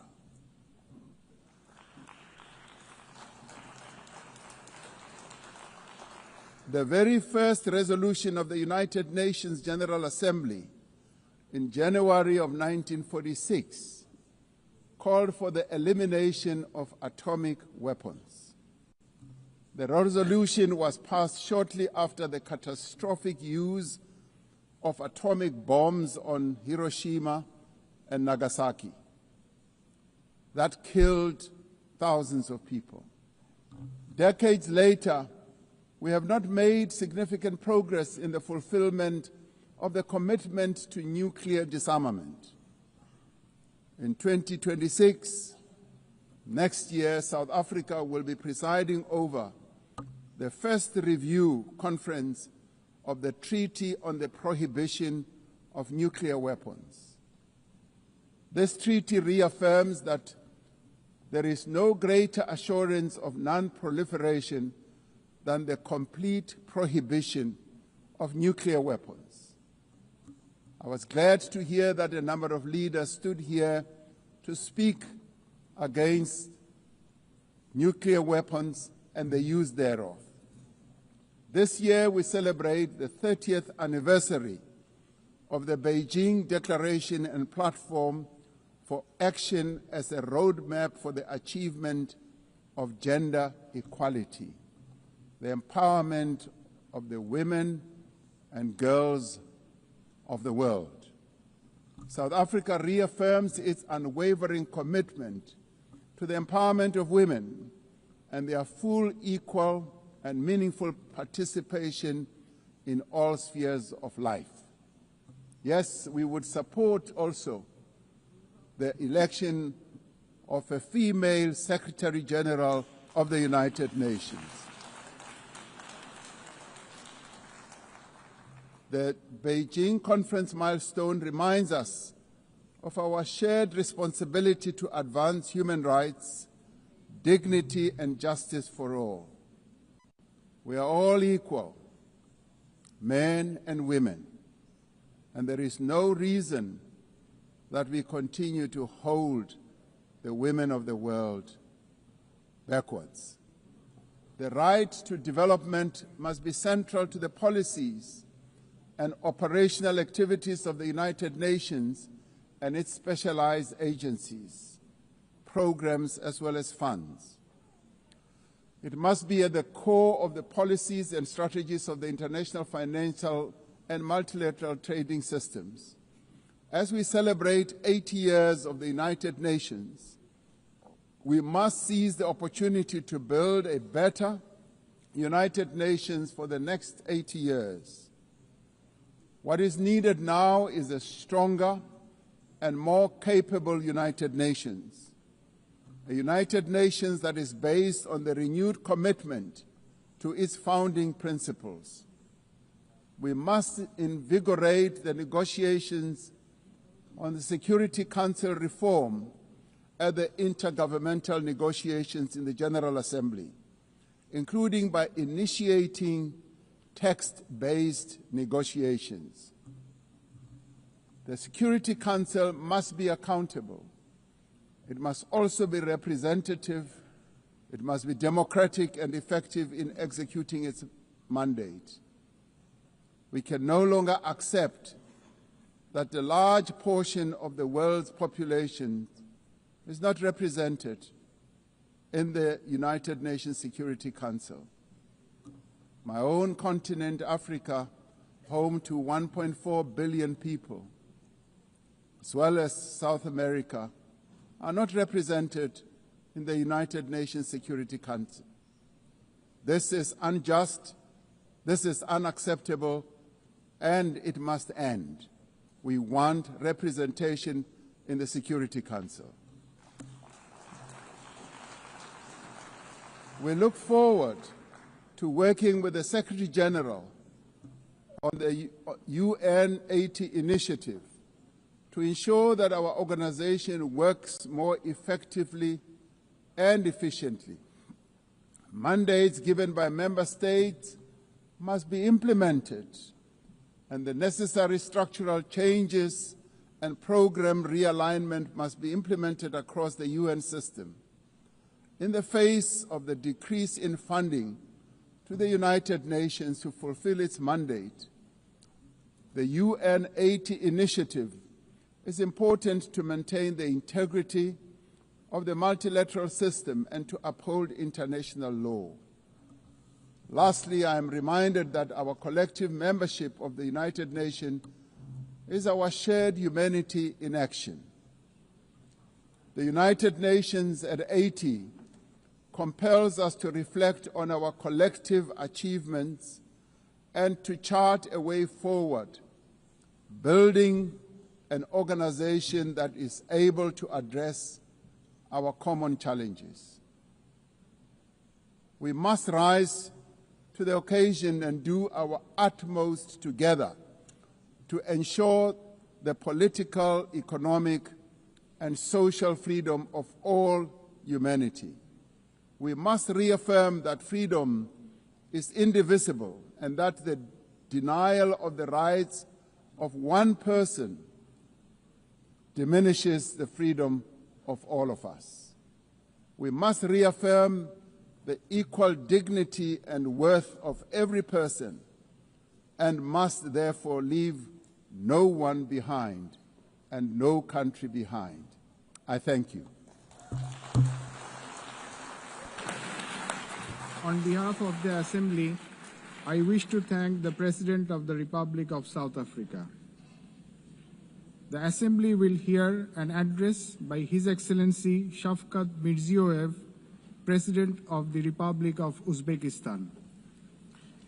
I request protocol to escort His Excellency and invite him to address the Assembly.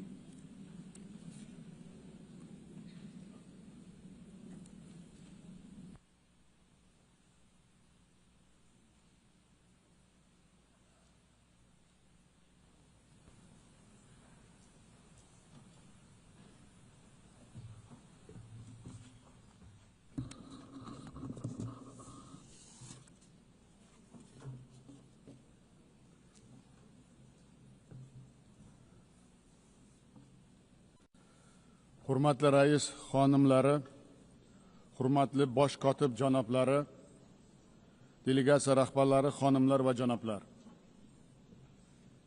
Birlashgan Millatlar Tashkiloti Bosh Assambleyasining yubiley anjumani 80-sessiyasi bilan sizlarni qutlashdan mamnunman. Bugungi yig'ilishimiz shiddat bilan o'zgarayotgan murakkab global vaziyatda o'tmoqda. Bu esa tashkilotimiz faoliyati va uning kelajagiga yangicha yondashuvlar va bilan qarashga chorlamoqda. Hozirgi kunda dunyoda xalqaro institutlarning o'rni va roli zaiflashmoqda. Qarama-qarshilik, nizo va urushlar kuchaymoqda. Texnologik va ijtimoiy tengsizlik keskin oshmoqda. Iqtisodiy va gumanitar inqirozlar ortib bormoqda. Bularning hammasi mutlaqo yangi xavotirli geosiyosiy voqelikning vujudga keltirmoqda. Biz bosh kotib Antonio Guterres janob olilarining tashkilotimizning eng og'ir va o'tkir global masalalarni murosa bilan hal etish uchun asosiy platforma sifatida saqlab qolishga qaratilgan sa'y-harakatlarini yuksak baholaymiz. Bu borada BMT 80 tashabbuslarini to'liq qo'llab-quvvatlaymiz. Kelajak uchun paktga qat'iy sodiqligimizni tasdiqlaymiz. Biz zamonaviy xavf-xatarlarni qarshi samarali kurashish, rivojlanayotgan davlatlarning manfaatlarini himoya qilish maqsadida Birlashgan Millatlar Tashkiloti Xavfsizlik kengashini transformatsiya qilish va uning tartibini kengaytirish tarafdorimiz. Hurmatli sessiya ishtirokchilari, biz barqaror rivojlanish maqsadlariga xomahang holda demokratik, huquqiy, ijtimoiy va dunyoviy yangi O'zbekistonni barpo etish siyosatini olib bormoqdamiz. Ortga qaytmas islohotlarimizning izchil davom ettiryapmiz. Ustuvor maqsadimiz mamlakatimizda yashayotgan har bir oilaning, har bir fuqaroning hayotini tubdan o'zgartirish, inson qadrini va farovonligini oshirishdir. So'nggi yillarda O'zbekistonda kambag'allik darajasi 35% dan 6.6% gacha qisqartirishga erishdik.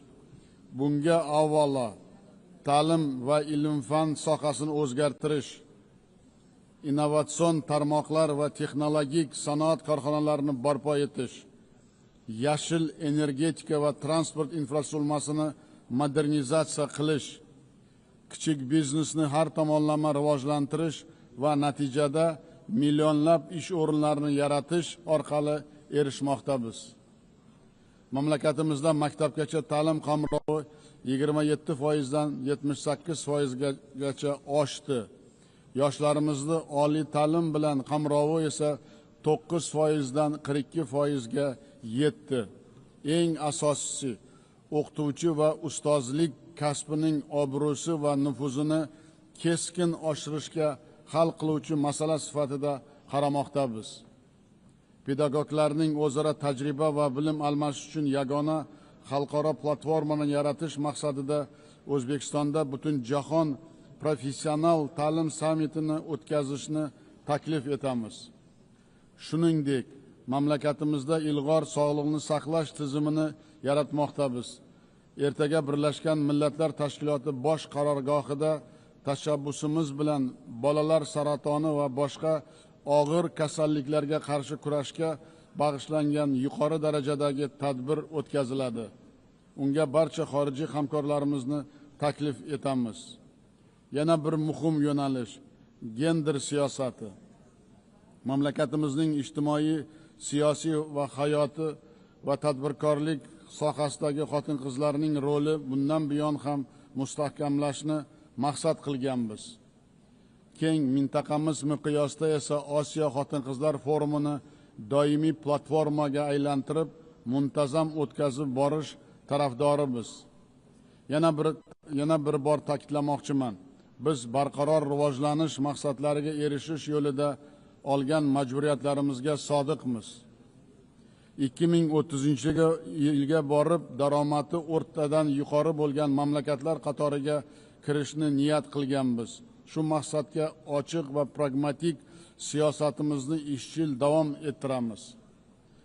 Hurmatli xonimlar va janoblar, bundan 8 yil muqaddam biz ushbu yuksak minbardan turib Markaziy Osiyoni tinchlik, yaxshi qo'shnichilik, sheriklik makoniga aylantirishga qat'iy qaror qilganimizni e'lon qilgan edik.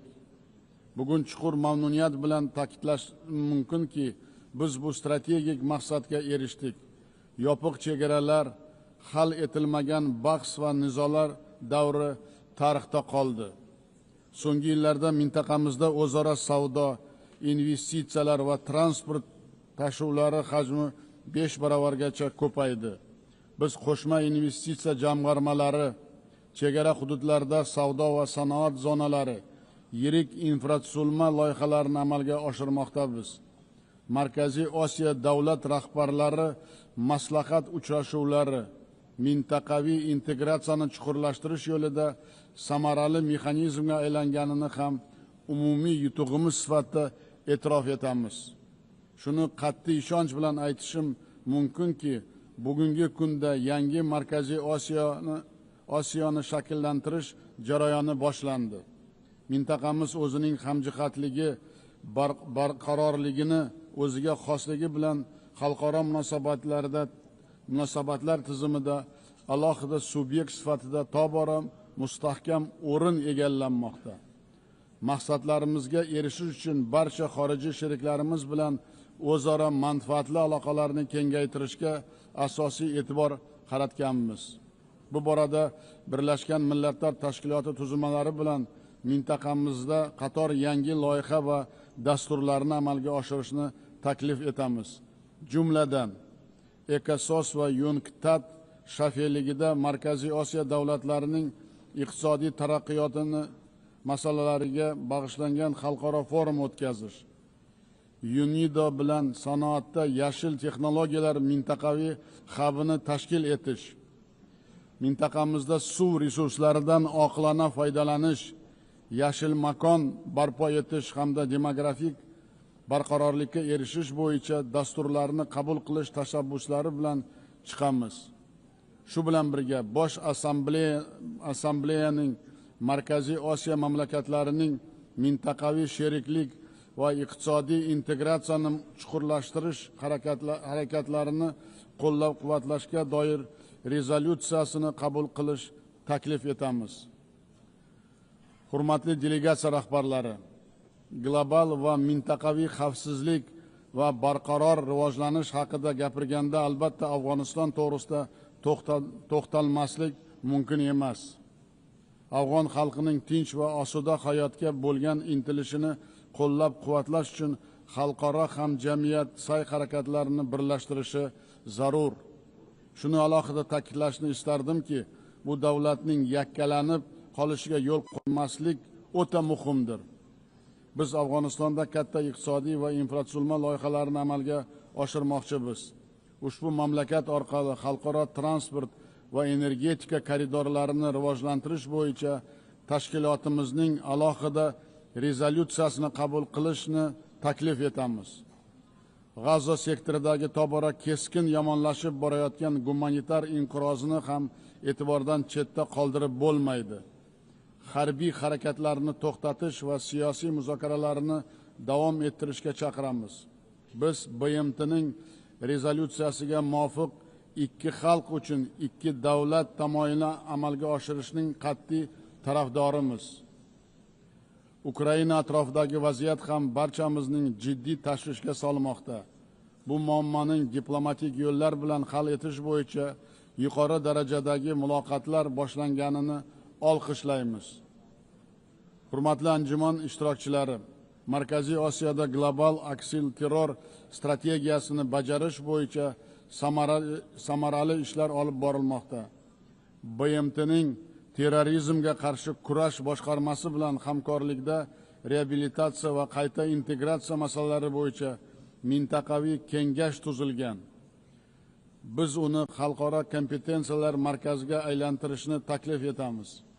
Bu tuzilma muammoli hududlardan qaytarilgan shaxslarni tinch hayotga moslashtirish bo'yicha tajriba almashish uchun muhim platforma bo'lib xizmat qiladi. Bundan tashqari, terrorizmga qarshi kurash boshqarmasining mintaqaviy ofisini O'zbekistonda ochish uchun zarur sharoit yaratishga tayyormiz. Hurmatli xonimlar va janoblar, bugungi tahdidlarga to'la dunyoda global transport tizimi naqadar zaif ekanligiga amin bo'layapmiz. Bu muammolar birinchi navbatda dengizga chiqish imkoniyati bo'lmagan rivojlanayotgan davlatlarning barqarorligiga salbiy ta'sir ko'rsatmoqda. Xalqaro tranzit koridorlarining xavfsizligini ta'minlash va samarali logistika zanjirlarini yaratish o'ta muhimdir. Shu borada barqaror rivojlanish maqsadlari uchun o'zaro transport bog'liqligining mustahkamlash global mexanizmini joriy etish vaqti keldi deb hisoblaymiz. Shuningdek, tobora o'tkir tus olayotgan iqlim o'zgarishi muammolariga ham alohida to'xtalmoqchiman.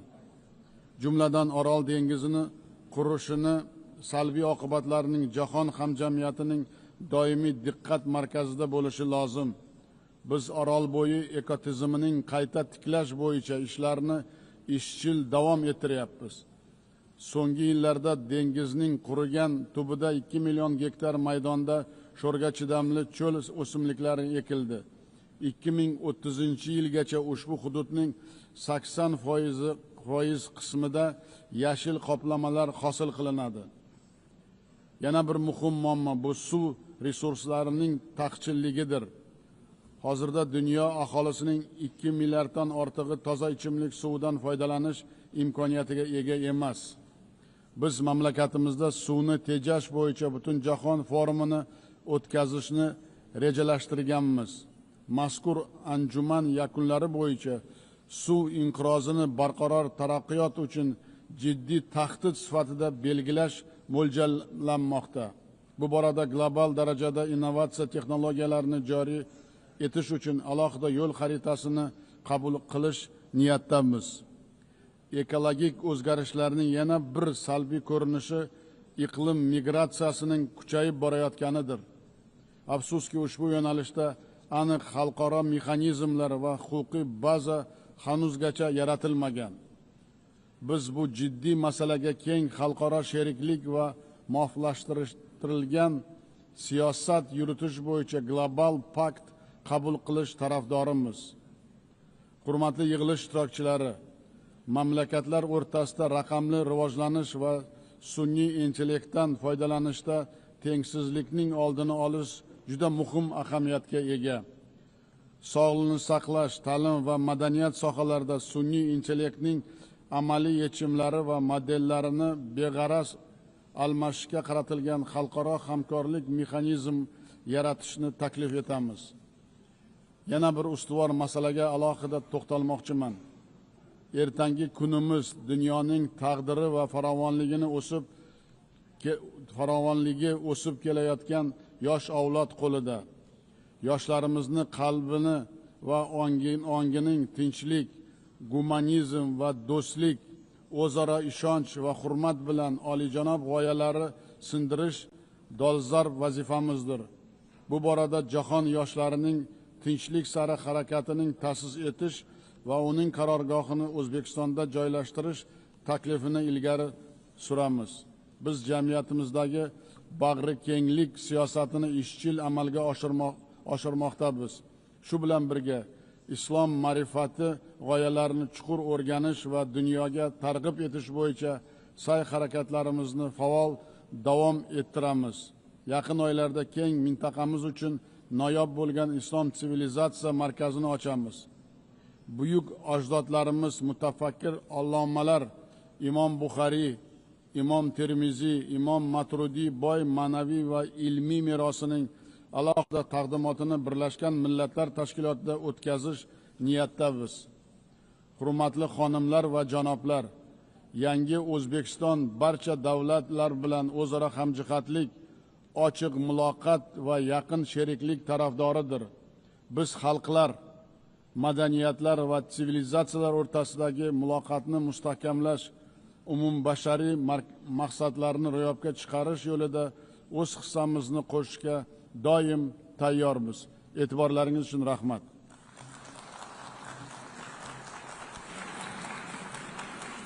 On behalf of the Assembly, I wish to thank the President of Republic of Uzbekistan.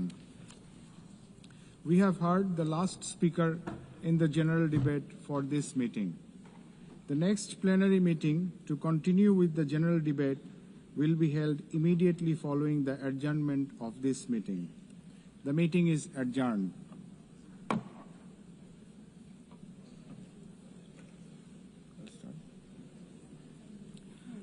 The fifth plenary meeting of the General Assembly is called to order.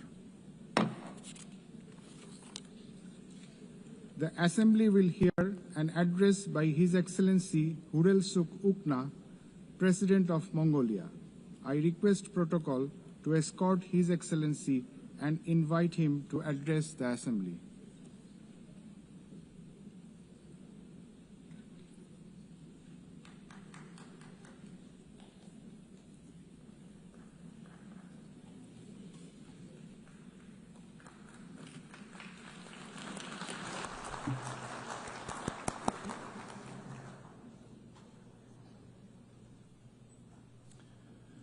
Эрхэм хүндэт чуулганы төлөөлөгчдөө, эрхэм хүндэт ерөнхий нэрийн бичгийн дарга, хатагтай ноёдоо, юуны өмнө нэгдсэн үндэсний байгууллага үүсгэн байгуулагдсны түүхт 80 жилийн босгон дээр зохион байгуулагдаж буй энэхүү чуулганы даргын хариуцлагатай үргийг хүлээн авсан хатагтай Анна Лена Бербок танд чин сэтгэлийн баяр хүргэж чуулганы үйл ажиллагаанд өндөр амжилт хүсье. Тэртех 800-ны өмнө их эзэн Чингис хаан их Монгол улсыг байгуулж, монголчууд бидний өвөг дээдэс өрөнд орныг төрт ёс, хууль цаазын дор төвшөлтгөн, Евразийн өргөн удам нутагт Монголын их амар амгаланг цогцлоож, хүн төрлөختөн хөгжин дэвжих үндэс суурийг тавьсан түүхтэй юм а. Энэхүү Монголын их амар амгалан өнөөгийн дэлхийн дахны инх тайван, доктортой байдлыг сахин хамгаалахын төлөөх хамтын хүчин чармаалтын үндэс суурь болох үс дэвшилтэд үзэл санааг агуулж байсан юм а. Тэгвэл 8.10-ны тэртех дэлхийн дайны утаа замхраагүй хүн төрлөختний төгшүүр арилаагүй байсан тэр цаг үед нэгдсэн үндэсний байгууллага хэмээх их айл дайны дэлхийн их тайван аюулгүй байдлын баталгаа дэлхийн улс орнуудын итгэл найдварын их өргөө болон сүндэрлэн болсон түүхтэй юм а. Тэр цагаас хойш энэхүү байгууллага хүн төрлөختний зам мөрийг гэрэлтүүлж, улс орнууд инх таймнаар зэрэгцэн хамтдаа хөгжих итгэл найдварын гал галант болон оршсоор ирлээ. Олон улсын найрамдал, олон улсын нөхцөл байдал хувьсамтгай бэрхшээл сорилтоор дүүрмэн хэвээр байгаа энэ цаг үед Ерөнхий Ассамблеийн 80-р чуулган ерөнхий санал шүүмжлийн сэдвийг хамтдаа хүчтэй 80 жил инх тайван, хөгжил дэвшил, хүний эрхийн төлөөх илүү сайхан ирээдүй хэмээн тодорхойлсныг бид талархан дэмжиж байна. Чухамдаа энэхүү сэдв нь нэгдсэн үндэсний байгууллагын өнгөрсөн 80 жилийн ололт амжилт, алдаа оноог дүгнэн цэгнэж, үйл ажиллагаа нь түүний дүрм, олон улсын эрх зүйн зарчмуудын дагуу улам бүр бэхжүүлж, цаашид илүү тодорхой үр дүн гаргахын төлөө санал бодол, үйл хэрэгэ нэгтгэхэд биднийг уриалан дуудаж байна. Эрхэм хүндэт төлөөлөгчдөө, Монгол улс аливаа улсын тусгаар тогтнол бүрэн эрх, нутаг дэвсгэрийн бүрэн бүрэмтэн байдлыг хүндэтгэж, маргаантай асуудлыг эв зүгээр шийдвэрлэх, хүний эрх, эрх чөлөө дээдлэх, эрх тэгш, харилцан ашигтай хамтран ажиллах тухай нэгдсэн үндэсний байгууллагын дүрм, нийтэд хүлээн зөвшөөрсөн олон улсын эрх хэмжээ зарчмыг тууштай баримтсаар ирсэн. Монгол улс нэгдсэн үндэсний байгууллагын бүрэн эрхт гишүүнээр илссэн 1961 оноос хойш олон улсын инх тайван аюулгүй байдлыг бэхжүүлэхийн төлөөх нэгдсэн үндэсний байгууллагын хүчин чармаалт, түүний дотор зэвсэг хураах, үл дэлгэрүүлэх санаачлагыг тууштай дэмжиж ирсэн бөгөөд өөрийн газар нутгийг цөмийн зэвсэггүй статустай болгон зарласан юм а. Мөн зүүн хойд Азийн яриа хэлцээрийн механизм байгуулахыг ирмэлзэж нэгдсэн үндэсний байгууллагын инхийг сахиулах ажиллагаанд оролцсон нийгэм эдийн засгийн хөгжил, хүрээлэн буй орчин, уур амьсгалын өөрчлөлтийн асуудлаар хөгжлийн бодлого, зорилгоодыг ханган хэрэгжүүлэх чиглэлээр олон арван санал санаачлага гарган бүх төвшөнд хамтран ажиллаж ирсэн билээ. Нэгдсэн үндэсний байгууллагын ерөнхий нэрийн бичгийн дарга Антонио Гутерреш 2022 онд манай улсад ажиллахдаа Монгол улс бол зөрчил тэмцэлтэй дэлхийн ертөнцид инх тайвны бэлэг тэмдэг болсон улс хэмээн хэлсэн нэгдсэн үндэсний байгууллагын үйл ажиллагаа түүний инхийн үйл хэрэгт Монгол улсын оруулсан хувь нэмэр хичээл зүтгэлийг өндөрөөр үнэлсэн явдал болсон юм а. Монгол улс өнгөрсөн 23 жилийн хугацаанд нэгдсэн үндэсний байгууллагын инхийг сахиулах ажиллагаанд зэвсэгт хүчний алба хаагчдаа тасралтгүй илгээн дэлхийн нийтийн болон бүс нутгийн инх тайван аюулгүй байдлын төлөөх үйл хэрэгт хувь нэмрээ оруулсаар ирлээ. Энэ хугацаанд нэгдсэн үндэсний байгууллагын инхийг сахиулах 16 ажиллагаанд манай улсын 23,000 гаруй инхийг сахиулагчид оролцсон бөгөөд Монгол улс нэгдсэн үндэсний байгууллагын инхийг сахиулах ажиллагаанд цэрэг цагдаа илгээгч 120 гаруй улсаас тогтмол эхний 20 дотор эренблэгдэж ирлээ. Мөн Монгол улс нэгдсэн үндэсний байгууллагын инхийг сахиулах ажиллагаанд үүрэг гүйцэтгэх эмэгтэй цэргийн албан хаагчдын тоог үе шаттайгаар нэмэгдүүлэн 14% хүргэснийг нэгдсэн үндэсний байгууллагын аюулгүй зөвлөлийн эмэгтэйчүүд, инх тайван, аюулгүй байдалд тогтоол болгосны 25 жилийн босгон дээр тэмдэглэн хэлэхэд бас таатай байна. Монгол улс цаашид даян дэлхийн инх тайван, аюулгүй байдлыг сахин хамгаалахад чиглэсэн нэгдсэн үндэсний байгууллагын хүчин чармаалтыг тууштай дэмжин инхийг сахиулах үйлсэд идэвхтэй оролцох болно. Эрхэм хүндэт зочид төлөөлөгчдөө тогтвортой хөгжлийн 2030 хөтөлбөр дуусахаар болоход ердөө 5 жил үлдээд буй энэхүү шийдвэрлэх цаг үед тогтвортой хөгжлийн зорилтуудын хэрэгжилт дэлхийд дахинаа дөнгөж 17% байна. Тэгвэл тогтвортой хөгжлийн 2025 оны ихтгэл дурдсанаар Монгол улсын тогтвортой хөгжлийн зорилтуудын хэрэгжилт 66.7% хүрч нэгдсэн үндэсний байгууллагын олон талт хамтын ажиллагааны индексээр 14-р байранд орсон бидний олон 10 жилийн хүчин чармаалтын үр дүн зохих амжилт юм а. Олон улсын хамтын нийгэмлэг гишүүн орнууд тогтвортой хөгжлийн зорилтуудыг хэрэгжүүлэхийн төвшинг нэмэгдүүлэхийн тулд бүхий ч хүчин чармаалтаа дайчлан ажиллаж байна. Хэдхэн сарын өмнө Испани улсын Севилийн хотноо болсон хөгжлийн санхүүжилтийн асуудлаарх олон улсын 4-р хурлаар тогтвортой хөгжлийн зорилтуудын амин чухал асуудал бол санхүүжилт гэдэг дээр улс орнууд санал нэгдэж хөгжиж буй улс орнуудын оролцоог нэмэгдүүлэх, олон улсын санхүүгийн өнөөгийн бүтцийг шинжлэх талаар олон санаачлага гаргасныг хэрэгжүүлэхээр тогтсонд баяртай байна.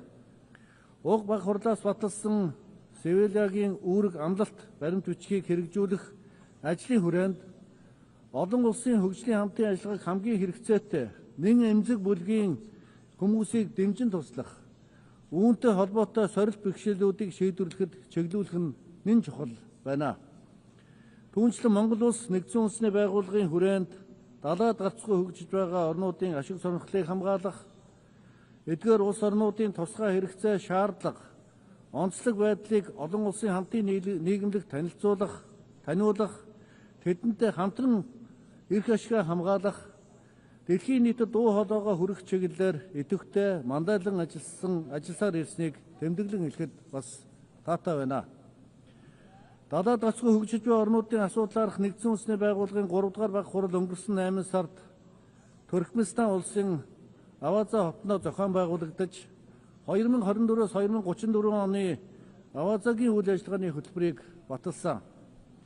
Газар зүүн байршлаа шалтгаалж худалдаа эдийн засгийн хувьд ямагт сорилт бэрхшээлтэй тулгарч байдаг далаад гарцгүй хөгжиж буй орнуудын хөгжлийн эх 10 жилд тодорхой хэмжээгээр урагшлуулах, тэдгээр улс оронд амьдарч буй 600 гаруй сая хүмүүсийн амьдрал ахуйд эерэг өөрчлөлт авчрах тус хөтөлбөрийн хэрэгжилтийг хангах үүрэг амлалтыг улс орнууд бас авсан. Авазагийн үйл ажиллагааны хөтөлбөрийг бодит ажил хэрэг болгохын тулд далаад гарцгүй хөгжиж буй орнууд уг хөтөлбөрийг өөрийн үндэснийхээ хөгжлийн хөтөлбөрүүдэд уялдуулахын сацуу бүх талын нөөц болцоог ашиглан бүс нутгийн интеграцтал хамтын ажиллагааг эрчимжүүлэх нь нэн чухал шаардлагатай байна. Мөн далаад гарцгүй хөгжиж буй орнуудыг дэмжин бодиттой дэмжлэг туслалцаа үзүүлэн хамтарч ажиллахыг олон улсын хамтын нийгэмлэг, банк санхүүгийн байгууллага, хөгжлийн түншүүдтэй бас уриалж байна. Эрхэм хүндэт зоч төлөөлөгчдөө их дэлхий бол хүн төрлөختөн та бидний цорын ганц гэр орон. Гэтэл хүн төрлөختөн бид их дэлхий байгаль орчиндөө хонцын сэтгэлээр хандсны уршгаар их дэлхийн оршин тогтнохуйд төгшүүрийн харанг дэлдэж сэхэний тасагт амь тэмцэн хэвдэх өвчтөн мэт болсныг бид бүхэн бүгдээрээ харж байгаа. Хэрвээ та бид дэлхийн ертөнцийн хамгаалах эрс шийдэмгий замыг яг одоо сонгохгүй юм бол их дэлхий цаашид та бидэнгүүгээр оршин тогтнох өөрийн замаа сонгох нь давтай. Монголчууд бид эртээр үеэс Тэнгэрийн доорх юмс бүхэн амьтаа хэмээн үзэж, уул ус, ургамал амьтан бүхэнд хүндгэлтэй хандаж, сав шивийн ертөнцийн зохидлого нь хүмүүний дотоод ертөнц ухамсарын үйлдэлээс салшгүй хамааралтай хэмээн үзэж ирсэн билээ. Өдөөгөөс 2000 жилийн тэртээ монголчууд бидний өвөг дээдэс хөнөөгийн хаан модон шаниу газар бол улсын үндэс хэмээн айлдсан бөгөөд байгаль дэлхийгээ шүтэж ирсэн манай улс, манай ард түмний уламжлалыг ЮНЕСКО уул овоо тахих Монгол зан үйл хэмээн нэрлэж дэлхийн соёлын өвд бүртгэсэн билээ. Монголчууд бид их болсон байгаль дэлхийтэйгээ зүү зохистой шүтэлцэн амьдарч, онгон дагшнаар нь хадгалан хамгаалах хандлага сэтгэлгээг өсөх наснаас нь үр хөвгтдээ төлөвшүүлэн сургаж ирсэн сайхан уламжлалтай ард түмээ. Тиймээс их Монгол улс байгуулагдсны түүхт 800 жилийн ойг тохиолдуулан Нэгдсэн үндэсний байгууллагын ерөнхий ассамблеийн 2005 онд гаргасан тогтоолд монголчуудын хүн төрөлхтний түүхэнд оруулсан хувь нэмрийг өндөрөөр үнэлсэн төдийгүй монголчуудын соёл иргэншилд уламжлагдсан ирсэн байгаль дэлхийтэйгээ зохицон амьдрах ёсны ач холбогдол өнөөгийн дэлхийн ертөнцид улам бүр өсөн нэмэгдэж буйг онцлон тэмдэглэж байна хэмээн зохон тэмдэглэсэн юм а. Өнөө цаг үед монголчууд бид энэхүү өв соёл их дэлхийтэйгээ шүтлэн амьдрч ирсэн уламжлалт мэдлэг туршлагаа дэлхийд дахинаа хуваалцаж уур амьсгалын өөрчлөлтөд дасан зохицох, төсвөрлөх байдлыг нэмэгдүүлэхэд өөрсдийн хувь нэмрээ оруулахыг зорж байна. Монгол улс 2026 онд зохион байгуулах зөвлөлтөө тэмцэх тухай Нэгдсэн үндэсний байгууллагын конвенцуудын талуудын 17 дугаар баг хурал болон бэлчээр нүүдлийн мал аж ахуй эрхлэгчдийн олон улсын жилийн хүрээнд манай улс Нэгдсэн үндэсний байгууллагатай хамтран дэвшүүлж буй олон улсын 10 жилийн бэлчээрийн тэргүүлэх санаачлагыг дэмжин хамтран ажиллахыг та бүхнээс уриалж байна. Амьдралын их бол усны их бол мод хэмээн манай ард түмэн ярьдаг. Дэлхийд даяар усны хангамж хүртээмж буурч дэлхийн 3.6 тэрбум хүн усны хомсдолд өртөөд байна. Тиймээс улс орнууд газар болон усны нөөцийн нэгдсэн менежментийг уялдаа холбоотой хэрэгжүүлэх, усны хомсдолоос сэргийлэхэд онцгойлон анхаарч ажиллах шаардлага зүй ёсоор тавигдж байна. Уур амьсгалын өөрчлөлтөд дасан зохицсон усны нөөцийг хамгаалах, нэмэгдүүлэх, цөлжилт, газрын дөрөөтлийг бууруулах цогц хийдлийг эрэлхийлэх зорилготой Улаанбаатар хотноо 2026 онд зохион байгуулагдах Нэгдсэн үндэсний байгууллагын цөлжилтөд тэмцэх конвенцийн талуудын 17 дугаар баг хуралд та бүхнийг өндөр түвшин өргөн бүрэлдэхүүнтэй оролцохыг бид бүхэн урьж байна. Эрхэм хүндэт төлөөлөгчдөө, монголчууд бид хорвоод мэндэлсэн цагаасаа эхлэн морин дил дээр өсөн торниж, хүлэг мортойгоо хамт дэлхийн дайдад суу алдраа хүрт түгээж, хүн төрлөختний багтам дүүхийг бичлэлсэн ард түмэн билээ. Ийм учраас монголчууд төрийнхөө сүлдэнд хүлэг мороо дээдлэн залж, арамг хордон хүлгийнхөө дил сүүлээр төрийн тугаа нандинан урлаж, морин хуурийнхаа аялгуугаар хорвоо дэлхийг уяраадаг хосгүй өв соёлтой үндэстэй. Хүн төрлөختний аж амьдрал, соёл иргэншил, хөгжил дэвшил эртээр үеэс адуу, үлэмжих үүрэг гүйцэтгэж ирсэн түүхтэй юм а. Тиймээс адууны өв соёл уламжлалыг хадгалан хамгаалах, хүн төрлөختний ахуй амьдралд гүйцэтгэж буй үүрэг ач холбогдлыг нь сурчлан таниулах, түгээн дэлгэрүүлэх зорилгоор Монгол улс жил бүрийн 7 дугаар сарын 11-ний өдрийг дэлхийн адууны өдөр болгон тэмдэглэж байх тогтоолыг санаачилсан бөгөөд Нэгдсэн үндэсний байгууллагын ассамблеийн 79 дугаар чуулганы 6 дугаар сарын 3-ны өдрийн бүгд хуралдаанаар амжилттай батлуулсан. Энэ давширанд Монгол улсын санаачилсан дэлхийн адууны өдрийг тэмдэглэх ЮНЕСКОгийн хүн төрлөختний соёлын өвийн жагсаалтад бүртгэлтэй Монгол үндэстний их баяр наадмын өдөр тэмдэглэж байх тогтоолыг дэмжин баталсан Нэгдсэн үндэсний байгууллагын бүх гишүүн улс орнуудад мориндоо хайртай Монголын ард түмний нэрийн өмнөөс гүн талархал илэрхийлж байна. Эрхэм мөндөд зочин төлөөлөгчдөө дэлхийн улс орнууд энэ онд нийгмийн хөгжлийн асуудал гарах Копенгагны тунхаглал болон Бээжингийн тунхаглал үйл ажиллагааны хөтөлбөрийг баталснаас хойш 30 жилийн хугацаанд хэрэгжүүлсэн ажил үйлсээ дүгнэх болно. Монгол улс эдгээр болон холбогдох эрх зүйн баримт бичгүүд тогтвортой хөгжлийн 2030 хөтөлбөр тусгасан нийгмийн хөгжлийн зорилтуудыг тууштай хэрэгжүүлэх, түүний дотор ядуурлыг бууруулах, нийгмийн тэгш эрх оролцоог хангах, гэр бүл, хүүхэд залуучуудын хөгжлийг дэмжих, ахмад настан хөгжлийн бэрхшээлтэй иргэдийн эрхийг хамгаалахын төлөө олон талт бодлого, үйл ажиллагаа хэрэгжүүлж ирлээ. Түүний дотор гендрийн эрх тэгш байдлыг хангах төрийн бодлого нь эмэгтэй эрхтэй хүний тэгш эрх, тэгш боломж, тэгш хандлагын баталгааг хангах, нөхцөлийг бүрдүүлэх, гендрийн ядварлан гадуурхалтаас урьдчилан сэргийлэх, түүнийг арилгахад чиглэж байна. Тухайлбал манай улс сүүлийн жилүүдэд шийдвэр гаргах төвшөнд гендрийн тэгш байдал, эмэгтэйчүүдийн оролцоог нэмэгдүүлэх чиглэлд ихээхэн анхаарал хандуулсны үр дүнд парламентын гишүүдийн 25%-ийг эмэгтэй гишүүд эзлэх боллоо. Дэлхийн эдийн засгийн форумын гендрийн зөрүүтэй байдлын үнэлгээний 2025 оны тайланд Монгол улс өнгөрсөн оноос 20 байраар урагшилж 65 дугаар байрт орсон бөгөөд Аз номхон далайн бүс нутагт 5 дугаар байрт эрэмблэгдэж байгааг тэмдэглэн хэлэх бас сайхан байна.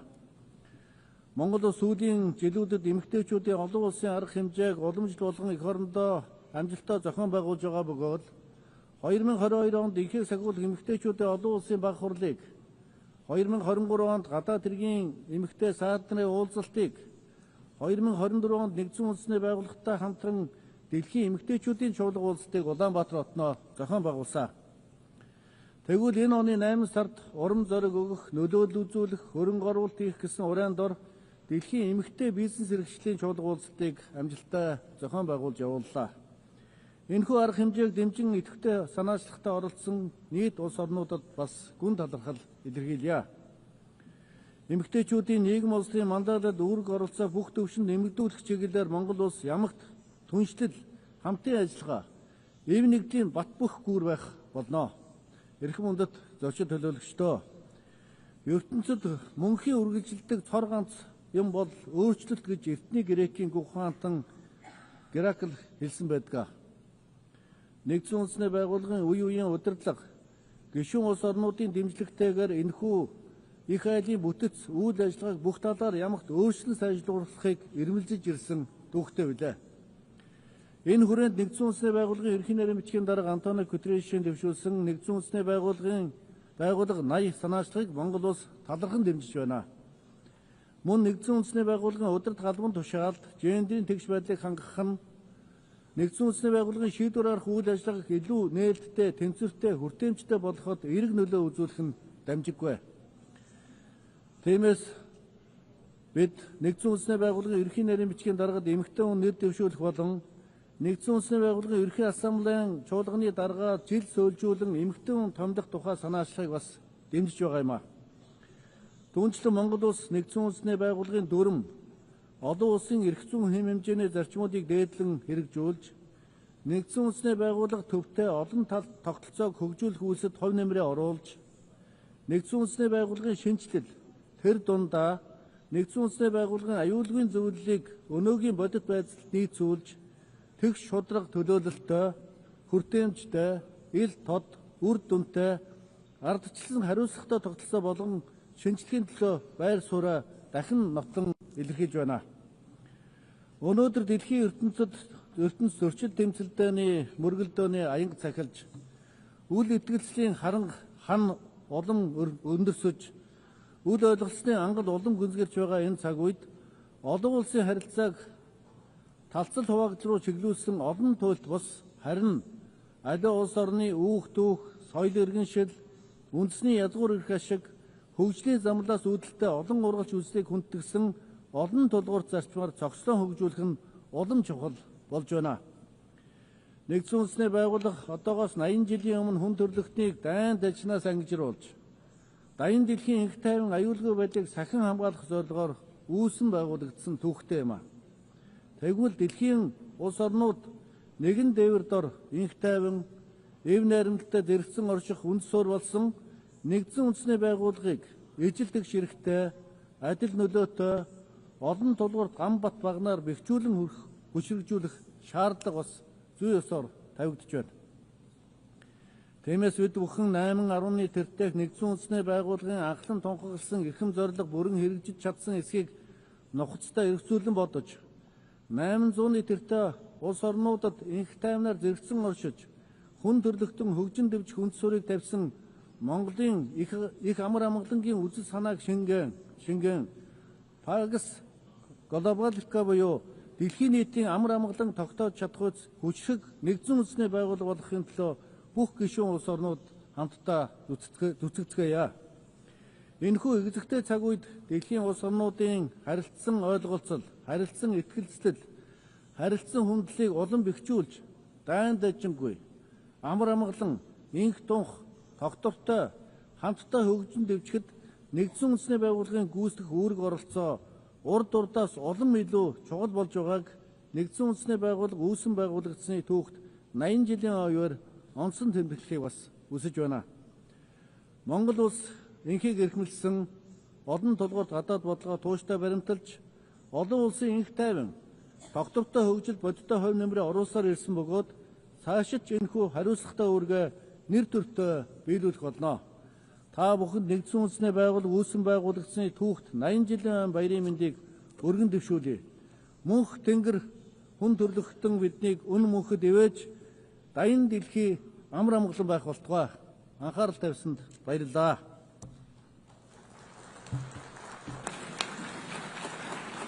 On behalf of the Assembly, I wish to thank the President of Mongolia. The Assembly will hear an address by His Excellency Sardar Bardi Muhammadov, President of Turkmenistan. I request protocol to escort His Excellency and invite him to address the Assembly.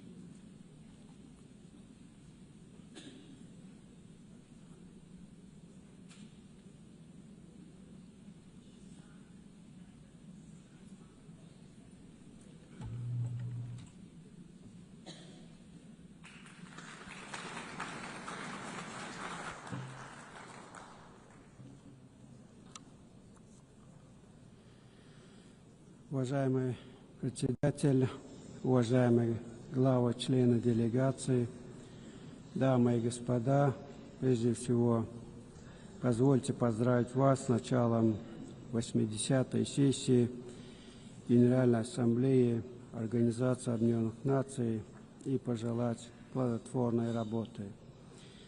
Поздравляю госпожу Аннелену Бербак с избранием на пост председателя Генеральной Ассамблеи и желаю ей всяческих успехов.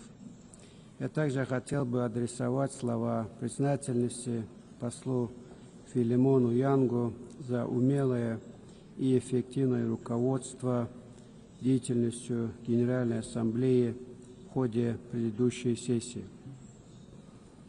Уважаемые участники, нынешнее состояние общемировых реалий, характер и тенденции политических, экономических, социальных процессов сегодня объективно требует решительного поворота к скоординированному взаимодействию государств и международных организаций во имя достижения общей главной цели – поддержания мира и безопасности, создания условий для дальнейшего поступательного развития, сохранения правовых основ, заложенных в фундамент современного миропорядка.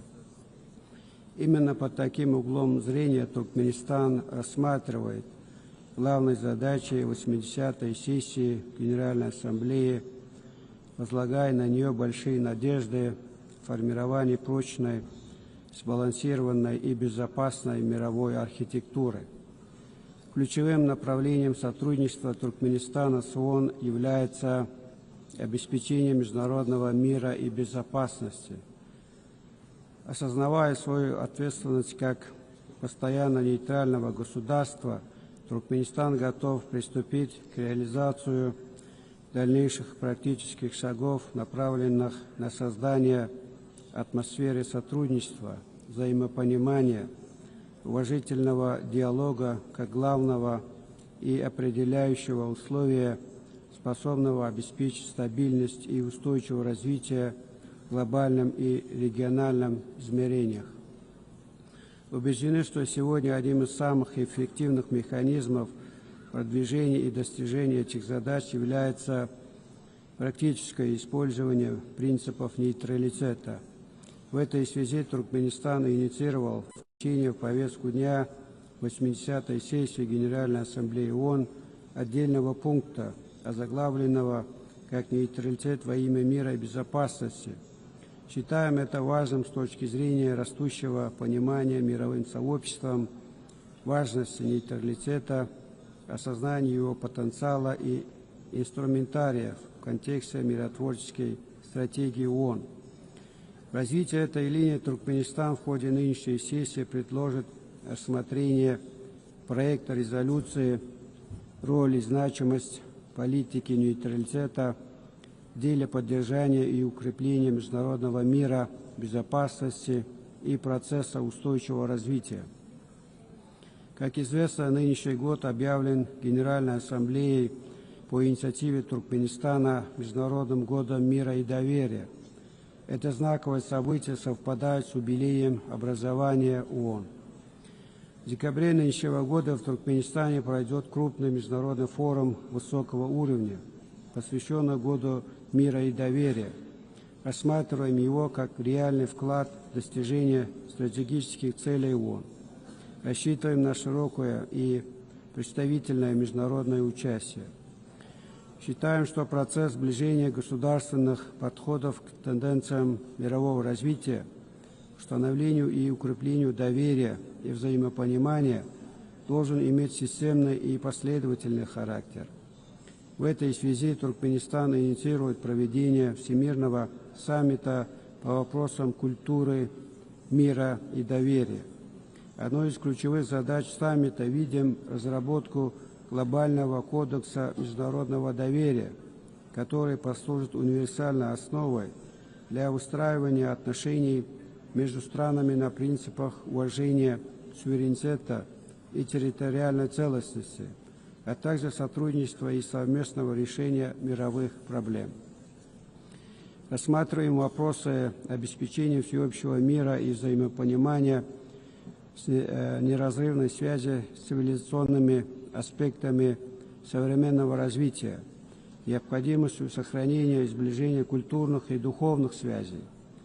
В этом контексте Центральная Азия, на протяжении столетий выполнявшая объективную роль цивилизационного моста между Востоком и Западом, сегодня призвана возродить свою историческую миссию, стать пространством для диалога, сотрудничества, сближения ценностных и мировоззренческих установок. Исходя из этого, Туркменистан в ходе нынешней сессии предложит проведение в сотрудничестве с ООН международного форума «Центральная Азия. Пространство мирного сосуществования» с участием стран региона, других заинтересованных государств и международных институтов. Туркменистан также представит на рассмотрение Генеральной Ассамблеи проект резолюции о провозглашении Международного дня посредничества, которая подчеркнет значимость дипломатии и нейтральных площадок предотвращения и урегулирования конфликтов. Одним из приоритетов нашей страны остается деятельное участие в реализации целей устойчивого развития, наращивание сотрудничества в таких его ключевых направлениях, как транспорт и энергетика. Будучи одним из центров многостороннего общения по данной проблематике, Туркменистан продолжит содействовать формированию справедливой, сбалансированной и инклюзивной международной системы развития. Инициируем на нынешней сессии провозглашение десятилетия ООН по устойчивому транспорту на период 26 и 35 годов, представив соответствующий проект резолюции. Убеждены, что этот шаг позволит консолидировать усилия международного сообщества для развития транспортных коридоров, повышения их устойчивости и обеспечения доступности для всех стран. Наша страна также представит на рассмотрение Генассамблеи ООН проект резолюции «Ключевая роль надежной и стабильной энергетической связуемости в обеспечении устойчивого развития». В настоящее время в ряду приоритетных вопросов повестки развития стоит цифровая трансформация. Убеждены, что этот процесс должен иметь сбалансированный характер, отражать реалии и законные интересы всех государств, в том числе развивающегося мира, быть свободным от политизации и однобокости. В данной связи Туркменистан намерен выступить с инициативой создания всемирной платформы по цифровой интеграции, основанной на принципах равноправия, доверия и недопустимости использования информационно-коммуникационных технологий в ущерб миру, безопасности и устойчивому развитию. В ходе 80-й сессии Туркменистан продолжит работу по экологической и климатической проблематике, добиваясь ее системного рассмотрения в качестве базового подхода к обеспечению безопасности, созданием многосторонних механизмов мониторинга и реагирования на климатические, экологические и техногенные катаклизмы. Туркменистан инициирует создание регионального центра по борьбе с опустыниванием для стран Центральной Азии. Исходим из того, что создание такого центра будет способствовать консолидации регионального потенциала, укреплению сотрудничества в сфере охраны окружающей среды, а также внесет значимый вклад в достижение целей устойчивого развития, в частности в борьбе с изменением климата и сохранении экосистем суши. Наша страна будет продвигать Каспийскую экологическую инициативу, выдвинутую на 78-й сессии Генассамблеи ООН, которая призвана стать международной платформой для сохранения экосистемы Каспийского моря. Важным шагом в этом направлении призван стать Каспийский экологический форум, провести который предлагаем в 2026 году. Убеждены, что сегодня очень важно усилить роль ООН в налаживании широкого гуманитарного сотрудничества, содействовать сближению и взаимопониманию между народами, преодолению ценностных и духовных барьеров, задействованию эффективных каналов культурной дипломатии. Для развития межкультурного диалога и практической реализации резолюции Генассамблеи по поддержанию многоязычия в международных отношениях предлагаем провозгласить Международный день многоязычной дипломатии. Уважаемые главы и члены делегации, все свои международные шаги, инициативы Туркменистан всегда соизмеряет и соотносит с уставом и основополагающими документами ООН, ее долгосрочными целями. Не случайно мы всегда подчеркиваем, что сотрудничество с ООН является стратегическим приоритетом Туркменистана. Говорим об этом с убежденностью в том, что ООН – единственная международная организация, обладающая универсальной легитимностью. В этом качестве она и должна оставаться гарантом мира и развития, каркасом безопасности и устойчивости глобальной архитектуры. Туркменистан продолжит последовательно выступать за усиление центральной роли ООН в международных делах.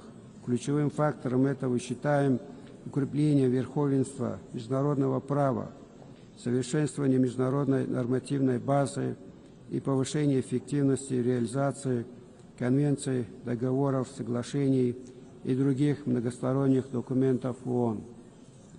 В этой связи Туркменистан инициирует объявление 1928 года годом международного права, что означает, что станет важным шагом в укреплении международно-правовых основ мира и сотрудничества.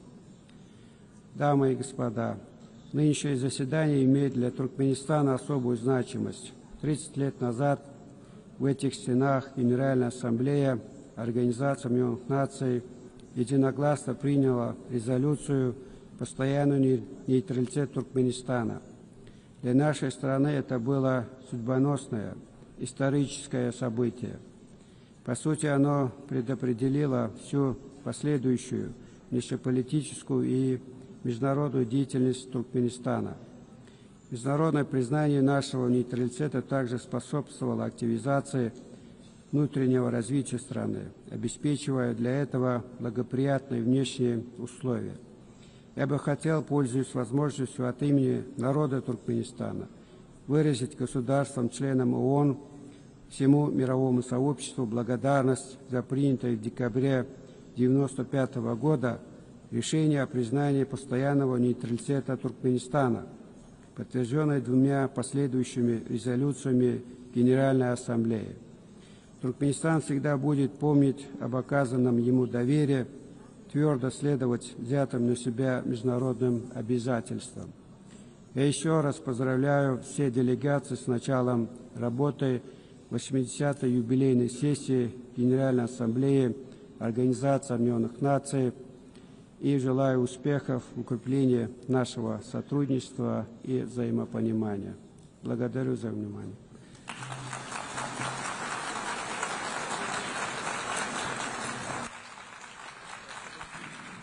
On behalf of the Assembly, I wish to thank the President of Turkmenistan. The Assembly will hear an address by His Excellency Gabriel Boric Font, President of the Republic of Chile. I request Protocol to escort His Excellency and invite him to address the Assembly.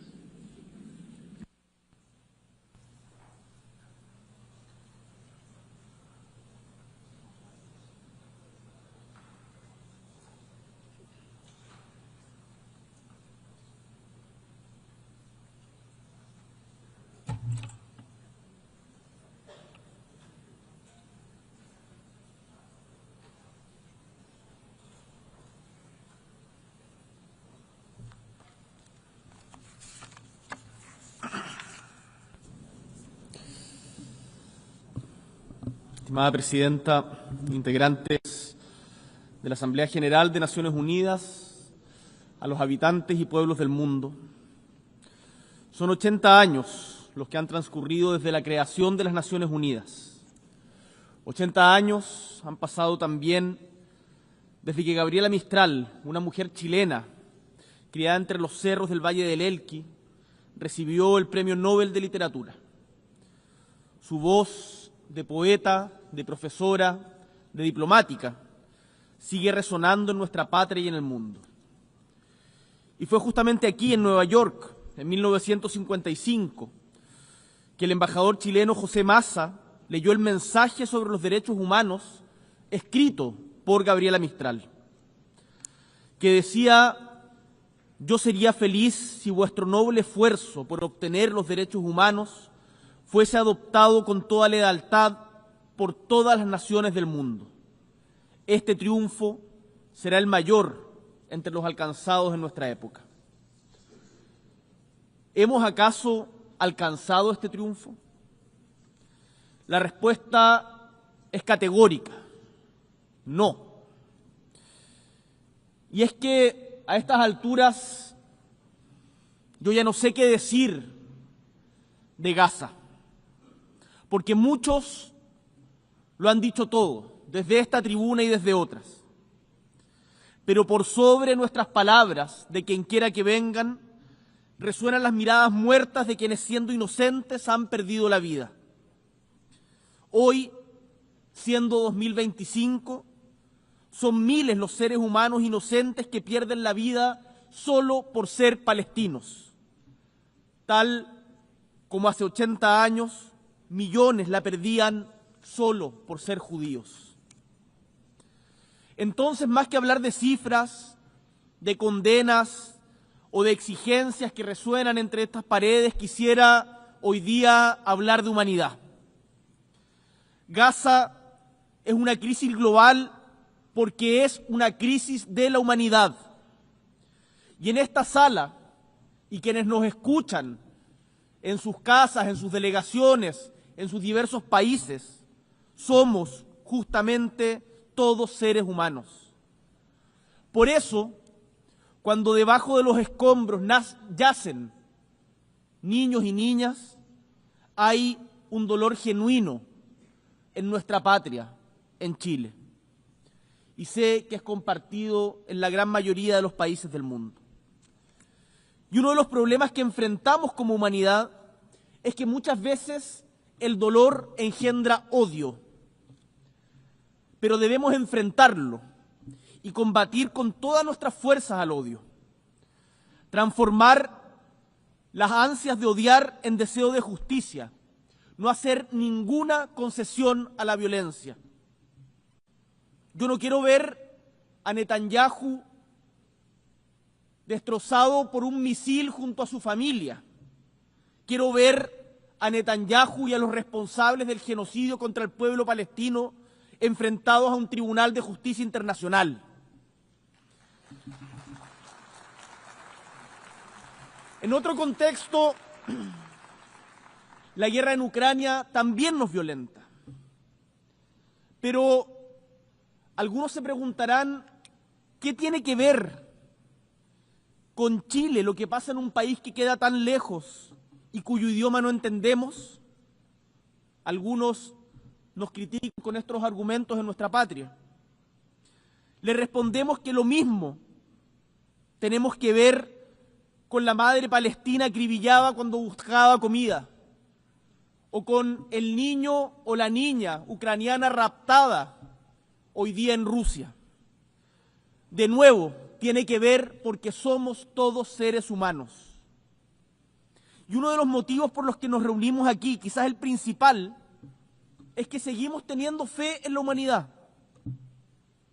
Nuestros corazones no podemos permitir que dejen de conmoverse frente al dolor, frente a la necesidad de otro como nosotros. Para ello es que justamente nos hemos dado reglas que son avances civilizatorios, productos de aprendizajes de las más grandes tragedias que hemos enfrentado como humanidad. Y esas reglas, y hay que decirlo desde esta tribuna y actuar desde esta instancia, hoy no se están respetando.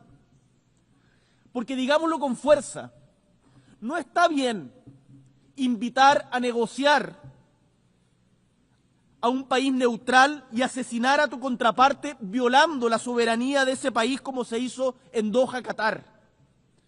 No está bien bombardear las instalaciones nucleares de un país, tal como ayer tampoco estaba bien invadir Irak argumentando armas de destrucción masiva que no existían.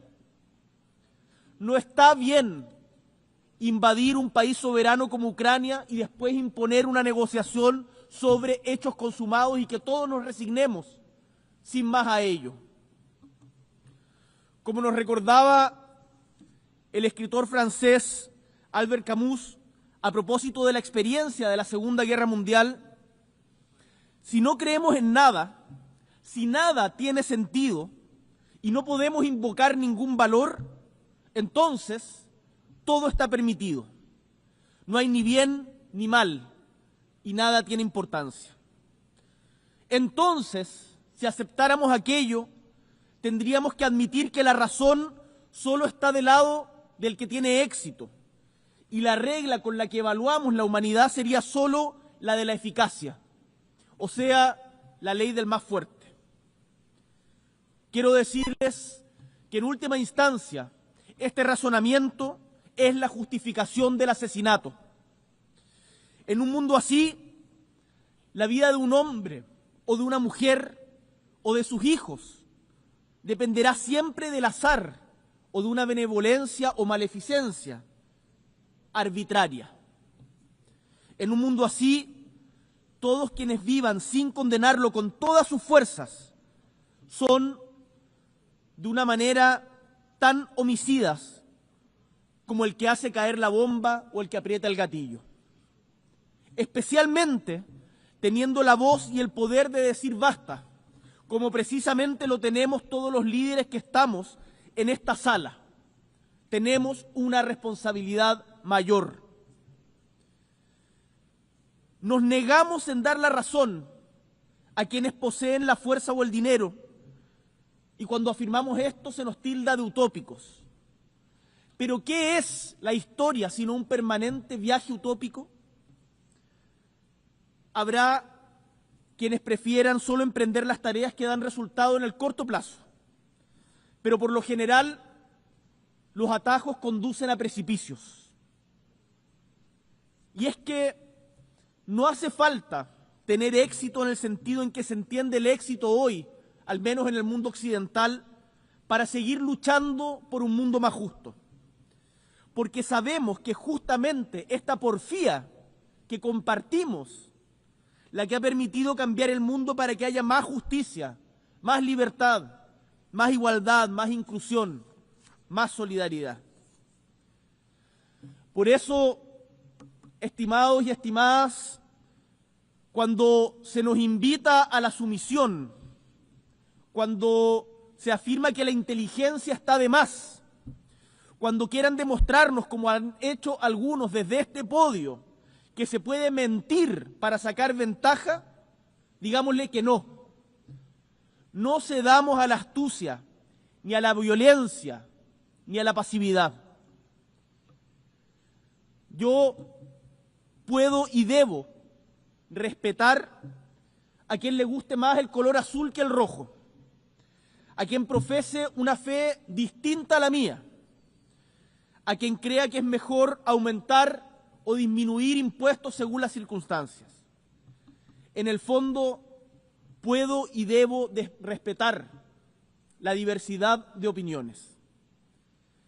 Pero a la vez que respeto la diversidad de la opinión de quien piensa distinto, enfrento la insolencia de quien miente, más aún cuando aquella persona es consciente de ello.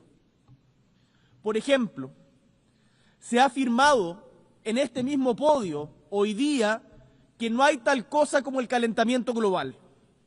Esa no es una opinión, es una mentira. Y las mentiras debemos combatirlas. Podemos, por cierto, discutir cuáles son las mejores formas de enfrentar el calentamiento global o quiénes son más responsables que otros, pero no podemos negarlo. Podemos discutir cómo los nazis llegaron a gobernar parte importante de Europa, pero no podemos negar el Holocausto. Podemos estudiar los efectos secundarios de una vacuna, pero no podemos afirmar sin pruebas que las vacunas provocan autismo. El mundo necesita un verdadero diálogo, diálogo entre distintos, entre quienes tienen visiones diferentes de mundo. Para eso justamente fueron creadas estas Naciones Unidas, para dialogar y decidir que la barbarie no es aceptable, que los derechos humanos se deben respetar sin importar ideologías ni de víctimas ni de victimarios, que el derecho internacional es la garantía de que primará siempre la razón por sobre la fuerza. El opuesto a ese diálogo es la mentira y el silencio, y ambos nos llevan a la soledad más profunda. Entonces, ¿cuál es nuestra tarea hoy? Trazar y caminar hacia el futuro que queremos como humanidad y trabajar por unas Naciones Unidas que nos lleven esa senda. Desde Chile nos moviliza justamente esa visión compartida en torno a la democracia, a los derechos humanos, a la justicia social, la equidad, el respeto irrestricto a la libertad de expresión, la acción climática, todos estos que se levantan como pilares de esperanza y acción para recorrer los tiempos difíciles que enfrentamos. Hoy, el mundo necesita voces fuertes y claras que defiendan el compromiso de democracia siempre, sin matices, sin excusas. Por ello, esta semana hemos convocado junto a Brasil, España y Uruguay y Colombia al segundo encuentro por la defensa de la democracia, un esfuerzo colectivo que partió justamente aquí, en la ONU, hace un año. Queremos construir puentes para poder identificar cuáles son las falencias de la democracia, buscar formas de corregirlas y de mejorar la calidad de vida de nuestros pueblos. No nos contentamos con apuntar lo que no nos gusta del mundo. No nos contentamos con decir esto no nos representa. Queremos proponer y defender en positivo lo que sí creemos. Dicho lo anterior, me gustaría detenerme brevemente en un tema particular. Vengo de Chile que es un país tricontinental, que tiene un íntimo vínculo con el océano. Tenemos más de 7.600 kilómetros de costa. Y como país que mira al océano, estamos orgullosos de haber sido el primero de América y el segundo del mundo en ratificar el acuerdo UNGA para ampliar la gobernanza oceánica más allá de las áreas jurisdiccionales, que además en las pasadas semanas cumplió con las 60 ratificaciones para que entre en vigor y por lo tanto su primera conferencia de las partes deberá celebrarse el próximo año, ojalá, esperamos, en los primeros meses. Quiero aquí reiterar nuestro ofrecimiento para que su Secretaría se establezca en nuestra perla del Pacífico, nuestra ciudad de Valparaíso, porque creemos que este acuerdo es una oportunidad para acercar la gobernanza oceánica al sur global. Chile también es un país con vocación antártica, ese continente de ciencia y de paz. Y tenemos un liderazgo materializado en inversión científica, en apoyo logístico, en campañas en el continente blanco. Gran parte de ustedes, cuando han ido a la Antártica, lo han hecho a través de Chile. Dentro de 2 semanas se reunirá nuevamente la Comisión para la Conservación de los Recursos Vivos Marinos Antárticos. Por eso, hoy hago un llamado a sus estados parte. Es tiempo de aprobar la propuesta de área marina protegida del dominio 1 en la península antártica presentada en conjunto por Chile y Argentina. No podemos dedicarnos a explotar recursos si no adoptamos medidas de conservación adecuadas, pues ello redunda en la destrucción de la vida marina de la que también dependemos nosotros. No nos olvidemos que somos parte de un mismo ecosistema. Sostener la vida en la tierra es una tarea que debemos asumir con urgencia y con responsabilidad por quienes nos antecedieron, por quienes hoy comparten la vida con nosotros en el mundo y por las generaciones que están por venir. Estimados y estimadas, en este escenario de tensiones, de conflictos prolongados, de crisis climática y crisis humanitaria, el proceso de selección y nominación de quien sea secretario general de las Naciones Unidas adquiere una relevancia especial. Llego a esta asamblea convencido de que siempre, incluso en las condiciones y circunstancias más adversas, hay espacio para actuar de forma lúcida, colectiva, transformadora, humanitaria, que nunca la tragedia humana es inevitable.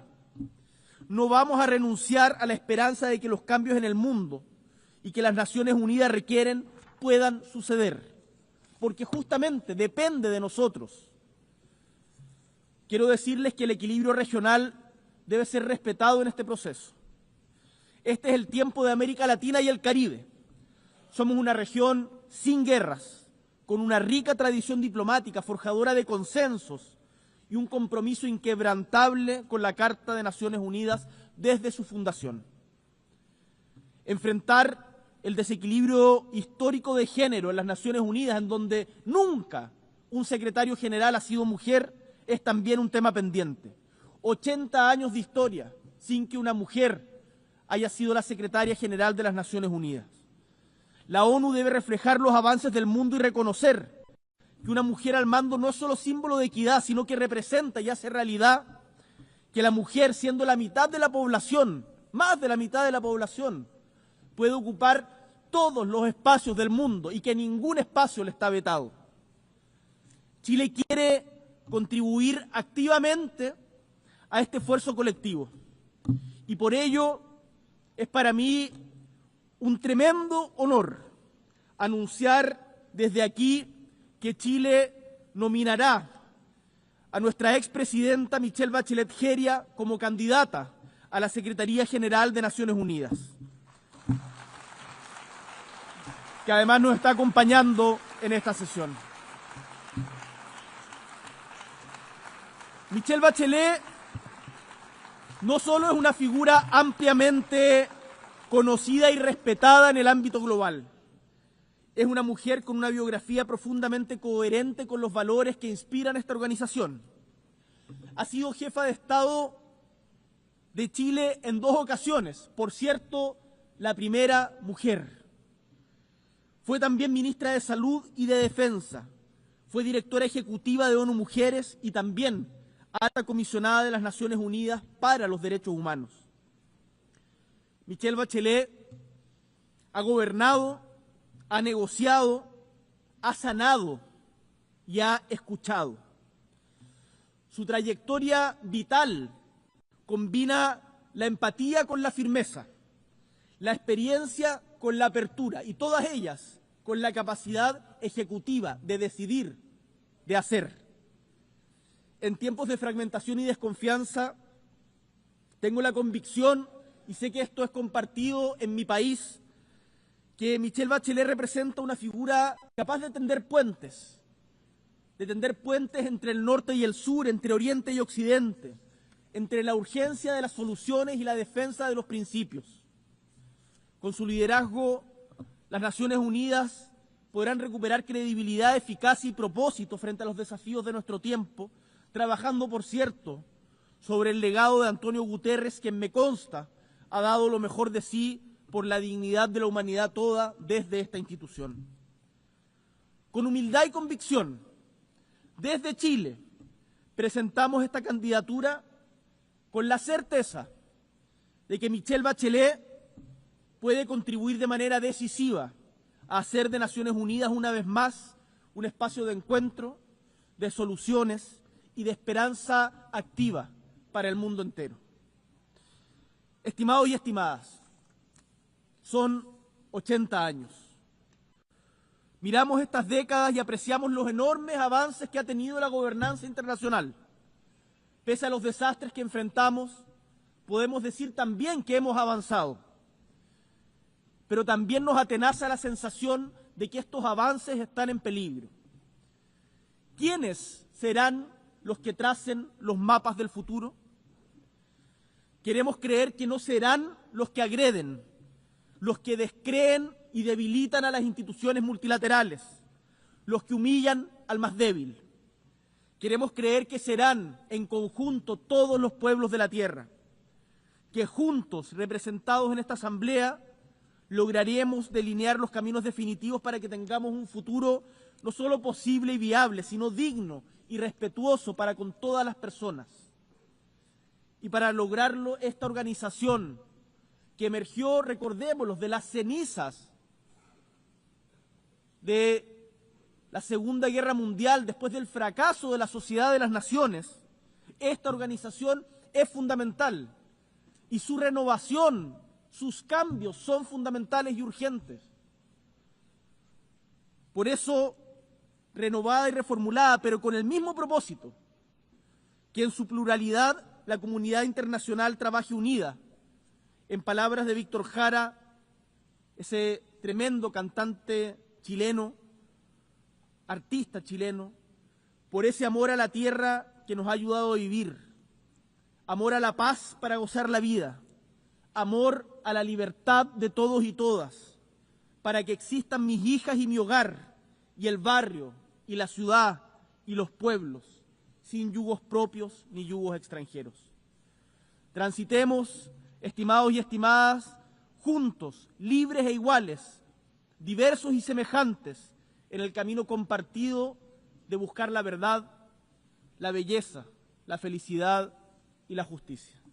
Muchas gracias.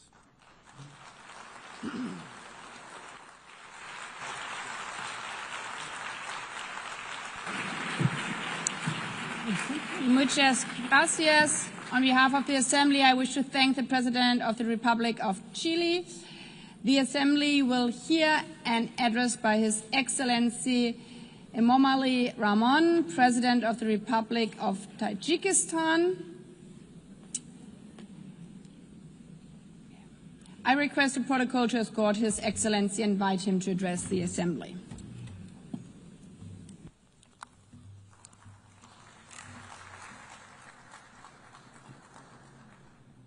محترم رئیس، محترم دبیر کل، خانم‌ها و جنابان، امروز که ما از 80مین سالگرد قبول آیین‌نامه سازمان ملل متحد تسجیل می‌نماییم، همه کشورهای عضو را به این مناسبت صمیمانه تبریک و تهنیت میگویم. پوشیده نیست که عین حال جهان معاصر به حالت نااستواری و نامعینی و پیچیدگی های روز افزون روبرو گردیده است. اختلافات گیوسیاسی، تلاش های از نوسازی نظامی، مناسبت های بین المللی، مخالفت و نزاعها در منطقه های گوناگون عالم و دیگر خف و خطرهای امنیتی برای صلح و آسایش پایدار تهدیدهای جدی ایجاد کردند. در برابر این عاقبت‌های تغییریابی اقلیم و افزایش نابرابری اجتماعی به روند رشد استوار گلوبالی محدودیت‌ها وارد می‌کنند. در چنین شرایط مرکب و تغییریابنده نقش سازمان ملل متحد همچون منبر مکالمه، همکاری و تحکیم صلح و امنیت در جهان بیش از پیش اهمیت پیدا می‌کند. از این لحاظ کشورهای ما را ضرور است که در عملیه بین المللی جهت حفظ این اصالت بازگشت بر رعایت کامل حقوق بین المللی یکجا و پیوسته تلاش ورزند. در این روند اینچنین تحکیم همکاری برابر حقوق میان دولت‌های خرد و بزرگ همچون اقدام مهم و سری وقتی ارزیابی می‌گردد. محترم رئیس، استراتژی ملی رشد تاجیکستان تا سال 2030 با هدف‌های رشد استوار کاملا همصدا است و ما جانبدار تطبیق پوره و سری وقتی این بند روزنامه جهانی میباشد. متاسفانه دولت‌های رو به ترقی خصوصا کشورهای کوهستانی و محصور در خشکی در راه دسترسی به این هدفها با دشواری‌ها و مشکلات زیاد روبرو میباشد. آنها بخصوص کشورهای آسیب پذیر ضرورت اندیشیدن چاره‌های جدی را جهت تأمین مبلغ‌زایی، رشد استوار و بهتر نمودن دسترسی به منبع‌های مالیوی احساس می‌کنند. با وجود تلاش‌های دستجمعانه در این جهت حجم مبلغ‌زایی جامعه جهانی برای رشد استوار همانا طلبات موجوده را قانع کرده نمی‌تواند. چنین حالت واکنش سری وقتی جدا نمودن مبلغ‌های علاوه‌ای و بازنگری روش‌ها را وابسته به نظام بین المللی مالیوی تقاضا می‌نماید. تاجیکستان از اصلاحات مؤثر و عادلانه وسیله‌های مالیوی بین المللی جانبداری می‌کند. در مرحله کنونی ما شاهد سطح نابرابری رشد اقتصادی دولت‌ها میباشیم و در عملیه رفع این حالت نقش کشورهای مترقی و ساختارهای بین المللی مالیوی میتواند مؤثر باشد. بسیاری از کشورهای رو به ترقی و کم ترقی آسیب پذیر همانا زیر تأثیر پیامدهای بحرانهای اقتصادی و مالیوی، کمبزاعتی، بیماری‌های سرایتی از جمله کووید، آفت‌های طبیعی و ناامنی آذوقه‌واری قرار دارند. آنها به اندیشیدن تدبیرهای مؤثر در سمت دستگیری مالیوی از جمله ساقط کردن قرضها نیاز دارند. از نگاه ما امروز وقتی آن رسیده است که سر این موضوع عمده جداً فکر کنیم. حاضرین گرامی، امروز مشکلات مربوط به تغییریابی اقلیم در کشورهای گوناگون سیاره از جمله تاجیکستان باعث ایجاد مانع‌های جدی در راه نائل شدن به هدف‌های رشد استوار گردیدند.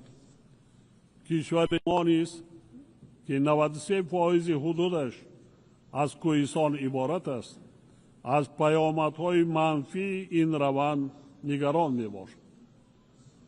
تغییریابی دور هیدرولوژی و آبخیزی و خشکسالی‌های پی در پی، اینچنین خاکباریش‌های شدید در طول چند ده ساله اخیر به ذخیره‌های آبی و انرژتیکی و امنیت آذوقه‌واری تاجیکستان تأثیر بی‌واسطه می‌رسانند.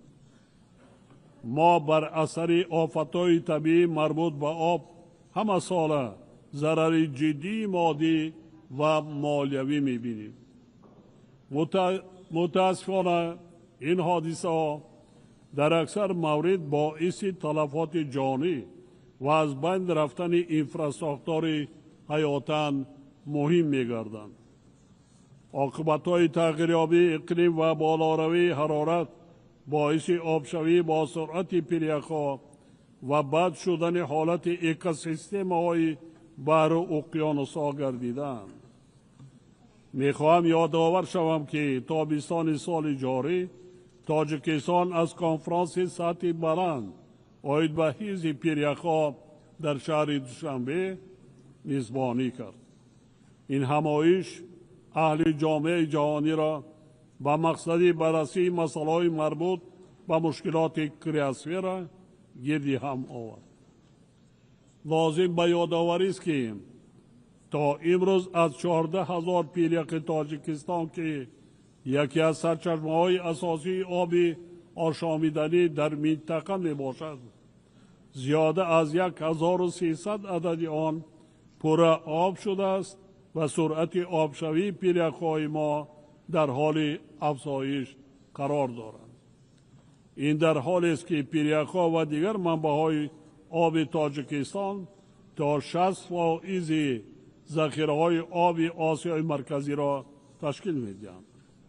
ما را می‌باید در روند حل مشکلات وابسته به سرچشمه حیات انسانیت یعنی آب بی‌طرف نباشد. حاضرین ارجمند، تاجیکستان در ساحه دیپلماتی آب موقعی فعال دارد. کشور ما در دایره ابتکار نوبتی خود در ساحه آب در چارچوب تطبیق 10 ساله بین المللی عمل آب برای رشد استوار سالهای 2018 2028 در همکاری با شریکان بین المللی خویش تدبیرهای عملی می‌اندیشد.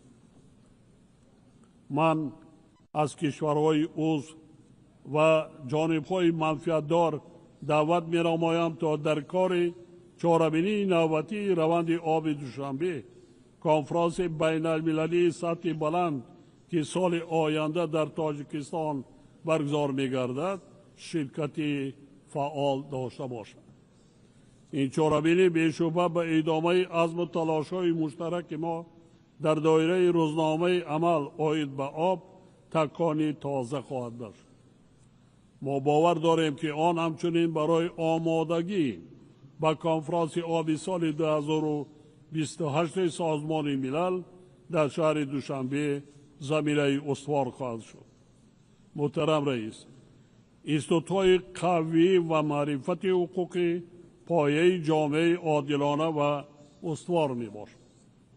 امروزها جامعه جهانی شاهد نادیده گرفتن و پایمال شدن معیارهای حقوق بین المللی گردیده است که پایدیوار نظم و نظام و صلح و ثبات در جهان به حساب می روند. ما به ضرورت رعایت قطعی قانون‌های بین المللی و در چارچوب قانون حل و فصل نمودن همه گونه نزاع و اختلاف تاکید می‌نماییم. با درک عمیق این واقعیت تاجیکستان پیشنهاد می‌نماید که مجمع عمومی سازمان ملل متحد امکانیت اعلان نمودن سال بین المللی معرفت حقوقی را مورد بررسی قرار دهد. ما از همه دولت‌های عضو دعوت می‌نماییم که به این تشبث همراه شوند و فرهنگ جهانی شفافیت و عدالت را تقویت بخشند. خانم ها و جنابان، تطبیق با سرعت تکنولوژی‌های رقمی و استفاده درست ذهن صنعی می تواند بر روند عملی سازی هدفهای رشد استوار مساعدت نماید. من از همه کشورهای عضو برای جانبداری از پیشنهاد تاجیکستان اید به قبول قطعنامه مخصوص زیر عنوان نقش ذهن صنعی در فراهم آوردن امکانات نو برای رشد استوار در آسیای مرکزی اظهار سپاس می نمایم. اطمینان دارم که قطعنامه 25 ایول سال جاری از جانب مجمع عمومی قبول گردیده همچون وسیله اساسی استفاده بی خطر و عادلانه ذهن صنعی در منطقه ما خدمت خواهد کرد.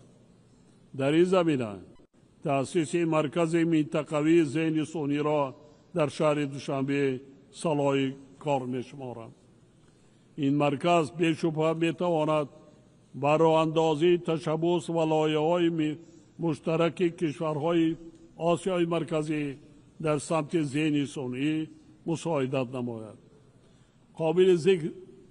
قابل ذکر است که همزمان با مکمل گردیدن تکنولوژی‌های رقمی تهدیدهای نوی امنیتی بخصوص جنایت‌های کیبری نیز می‌افزایند. در این زمینه ما تاکید می‌نماییم که امنیت کیبری باید جزء مهم امنیت دست جمعی باشد. واضح است که در برابر جنایت‌های کیبری، تروریسم، افراطگرایی، قاچاق سلاح، مواد مخدر و دیگر ظاهرات جنایتکاری متشکل فراملی تا حال تهدید جدی به امنیت جهانی می باشد. تاجیکستان جانبدار توسعه منبع همکاری بین المللی در ساحه امنیت جهانی در زمینه روند دوشنبه آید به مبارزه با تروریسم می باشد. ما آماده ایم در دایره این روند همکاری سازنده را با نهادهای بین المللی و دولت‌های عضو سازمان ملل جهت تقویت مقاومت به خطر و تهدیدهای امنیتی ذکر شده براه مانیم. برای نظریم که نهادهای دخلدار سازمان ملل بخصوص دفتر آن آید به مبارزه با تروریسم می توانند در تطبیق همه جانبه استراتژی ها و برنامه های گلوبالی ضد تروریستی سهم مؤثر گذاشته دستگیری کشورهای عضو را در این سمت تقویت بخشند. حاضرین محترم، تاجیکستان جانبدار حل و فصل همه اختلافات و نزاعها با راه‌های سیاسی و دیپلماتی می باشد.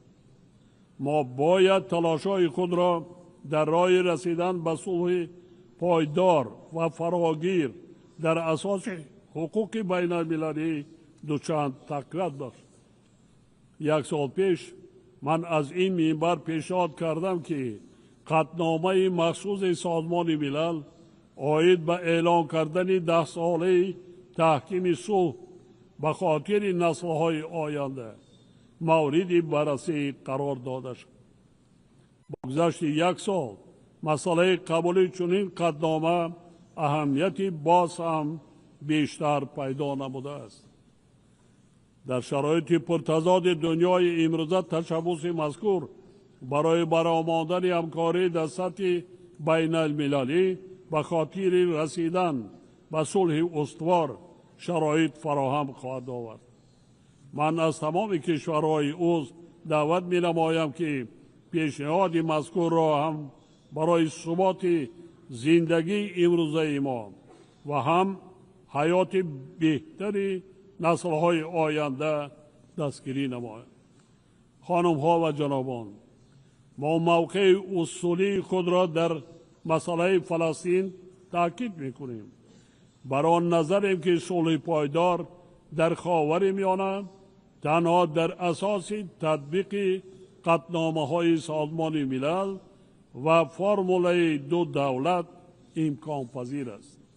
در این ضمن ضرورت حل مسئله مذکور را تنها توسط مذاکرات و راه‌های دیپلماتی با رعایت حقوق بین المللی علی خصوص مقررات آیین‌نامه سازمان ملل متحد خاطر نشان می‌نماییم. ما دعوت می‌کنیم که در غزه آتش بس استوار برقرار و دسترسی کمک بشردوستانه تأمین کرده شود. تاجیکستان همچنین جانبدار تأمین صلح و ثبات، امنیت کامل و رشد اجتماعی و اقتصادی در افغانستان همسایه می باشد. ما آماده ایم به این روند مساعدت نماییم و در این جاده جامعه بین المللی را به رسانیدن کمک بشردوستانه خصوصا به منطقه های از خشکسالی و زمین لرزه شدید آسیب دیده دعوت می نماییم. حاضرین محترم، تاجیکستان از اصلاحات فراگیر نظام سازمان ملل متحد ضمن تشبث برنامه سازمان ملل متحد 80 سازمان ملل متحد 20 و دیدی دبیرکل آید به نظام معاصر سازمان ملل جانبداری می نماید. در برابر این ما از پیمان به خاطر آینده همچون اقدام مهمی دستجمعانه در راه پیشبرد صلح و رشد استوار استقبال می نماییم. این اقدامات آرمان‌های مشترک و اراده عمومی جامعه جهانی را در امر واکنش به تهدیدهای معاصر و بنیاد زمینه استوار برای نسل‌های آینده تجسم می نمایند. ما بار دیگر ضرورت تقویت نقش کلیدی و هم آهنگساز سازمان ملل متحد را در تأمین صلح و آسایش فراگیر تأکید می نماییم. تنها با اعتماد، همکاری و اراده استوار ما می توانیم آینده عادلانه، صلح‌آمیز و استوار را برای کل انسانیت بنیاد نماییم. تاجیکستان در امر دسترسی به این هدفها و حل دیگر مسائل حل طلبی روزنامه جهانی آماده همکاری‌های مشترک با کشورهای شریک و تمام کشورهای عضو سازمان ملل متحد می باشد. از توجهتان سپاسگزارم.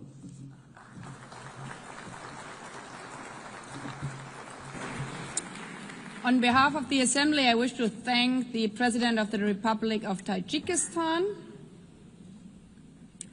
The Assembly will hear an address by His Excellency Joseph Aoun, President of the Lebanese Republic. I request protocol to escort His Excellency and invite him to address the Assembly.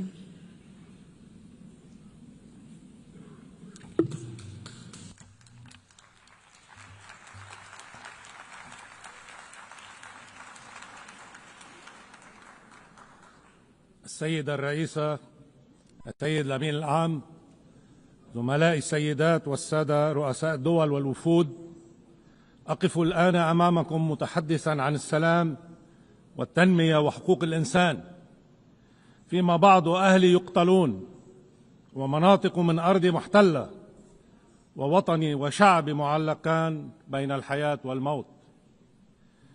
تعيدني هذه الدوامة 77 عاما في الزمن إلى لجنة صياغة الإعلان العالمي لحقوق الإنسان عام 1948.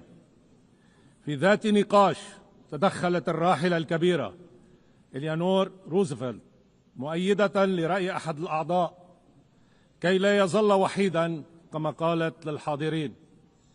أجابها صاحب الرأي المخالف باحترام: سيدتي الجليلة، صدقيني إن ما يهمني ليس أن يكون رأيي متوافقا مع أكثرية أو أقلية، بل أن يكون متطابقا مع الحقيقة. صاحب هذا القول لم يكن غير شارل مالك، الفيلسوف اللبناني الذي ساهم مع كبار الفكر الحقوقي الإنساني يومها في إعطاء البشرية ذلك الإعلان الخالد، والذي أعطي شرف رئاسة هذه الجمعية الموقرة بين عامي 1958 و1959 ممثلا لبلاد لبنان. السيدة الرئيسة، السيد الأمين العام، زملائي السيدات والسادة، أستذكر هذه الواقعة اليوم أولا لأعبر عن إحساسي بالشرف الكبير وبالمسؤولية الأكبر، وأنا أقف أمامكم للمرة الأولى رئيسا للبنان وفي السنة 80 من تاريخ هذه المنظمة العظيمة. وثانيا لأن دورتنا هذه مخصصة للبحث في العلاقات المتلازمة بين ثلاث فضائل بشرية: السلام والتنمية وحقوق الإنسان، وبينها كلها وطني لبنان. فلقد علمتني التجربة اللبنانية كما تجارب منطقتنا والعالم بأن لا تنمية بلا سلام، فلا نمو في الفوضى ولا ازدهار وسط الصراعات والحروب، فالسلام هو التربة الوحيدة الصالحة لثمار التنمية. وعلمتنا التجارب نفسها بأنه كما لا تنمية بلا سلام، أيضا لا سلام بلا عدالة، ولا عدالة بلا حقوق الإنسان، وفي طليعتها الحق في الحياة بكرامة. فبلا كرامة لا شيء في الأرض إلا سلام القبور، ولا نمو إلا للفقر والتخلف والعنف والدم. فمنذ قيام هذه المنظمة العظيمة نسى ميثاقها، والذي كان لبنان من موقعيه الأوائل سنة 1945 على ضرورة أن ننقذ الأجيال المقبلة من ويلات الحرب، وأن نعيش معا في سلام وحسن جوار، وأن نستخدم الأداة الدولية في ترقية الشؤون الاقتصادية والاجتماعية للشعوب جميعها. مبادئ سامية ظلت 80 عاما على أوراق منظمتنا، فيما ظلت دماء شعوبنا على أرض الواقع. وقد تكون أسباب ذلك كثيرة: طبيعة الإنسان السلطوية، وطبيعة العلاقات بين الدول القائمة على صراعات النفوذ والهيمنة ومراكمة عناصر القوة في كل مجال. لكن سببا آخر أجج تلك المأساة منذ 30 سنة على الأقل، وتحديدا منذ انطلق الكلام من هنا عن نظام دولي جديد، إنه السبب المتمثل في إشكالية الهوية والتعددية داخل أي مجتمع أو بين المجتمعات والدول، خصوصا مع زمن العولمة، فبين حاجة الإنسان إلى الآخر المختلف عنه وبين خوفه منه على هويته ولدت جدلية جديدة أعادت التاريخ البشري إلى مسار النزاعات. ولنعترف هنا بأن أكثر التميزات فعالية في تحديد هوية الجماعات البشرية على أرضنا اليوم ما زالت الهوية الدينية. باسمها شهدت دولا عدة انفجارات مع جوارها، وعانت دول أخرى من انهيارات في داخلها، وباسمها ارتسم عالم جديد قاتم بين غرب مهجوس بالإسلاموفوبيا ورهاب الآخر، وبين شرق مسكون بذاكرة الاستعمار ورواسب الحروب الدينية البائدة، حتى بدا كوكبنا وكأنه يعيش الآن بالذات مع كل تطوره العلمي في زمن سحيق بائد. سيد الرئيسة، السيد الأمين العام، زملائي، في قلب هذه المعضلة يبرز دور لبنان وعلة وجوده وضرورته لمنطقته ورسالته للعالم. فوسط صراعات الهويات الدينية العالمية هناك بلد واحد اسمه لبنان، يعيش فيه مسيحيون ومسلمون مختلفين لكن متساوين في نظام دستوري يضمن إعطاء نصف عدد النواب والوزراء للمسيحيين ونصفه الآخر للمسلمين تحت سقف المواطنة الكاملة لكل شخص إنساني، مواطنة منفتحة على كل تطور مستقبلي لهذا النظام بالذات. هو نظام انتقده البعض، لكنه نظام فريد لخص جوهره الأساسي البابا الراحل يوحنا بولس الثاني بالقول: إنه أكثر من بلد، إنه رسالة في الحرية والتعددية معا، للغرب كما للشرق. انتهى اقتباس البابا القديس. وأنا أكرر وأشدد: في الحرية والتعددية معا. ففي منطقة يقتل فيها الناس أو يقتلون بسبب معتقدهم الديني أو حتى بسبب رمز إيماني يحملونه أو يرتدونه، وفي عالم عالق بين من يريد الفرض هذا المظهر الديني وبين من يريد حظره، يظهر لبنان نموذجا فريدا لا مثيل له ولا بديل عنه، نموذج يستحق الحياة، لا بل هو واجب الوجود من أجل منطقته ومن أجل العالم كله.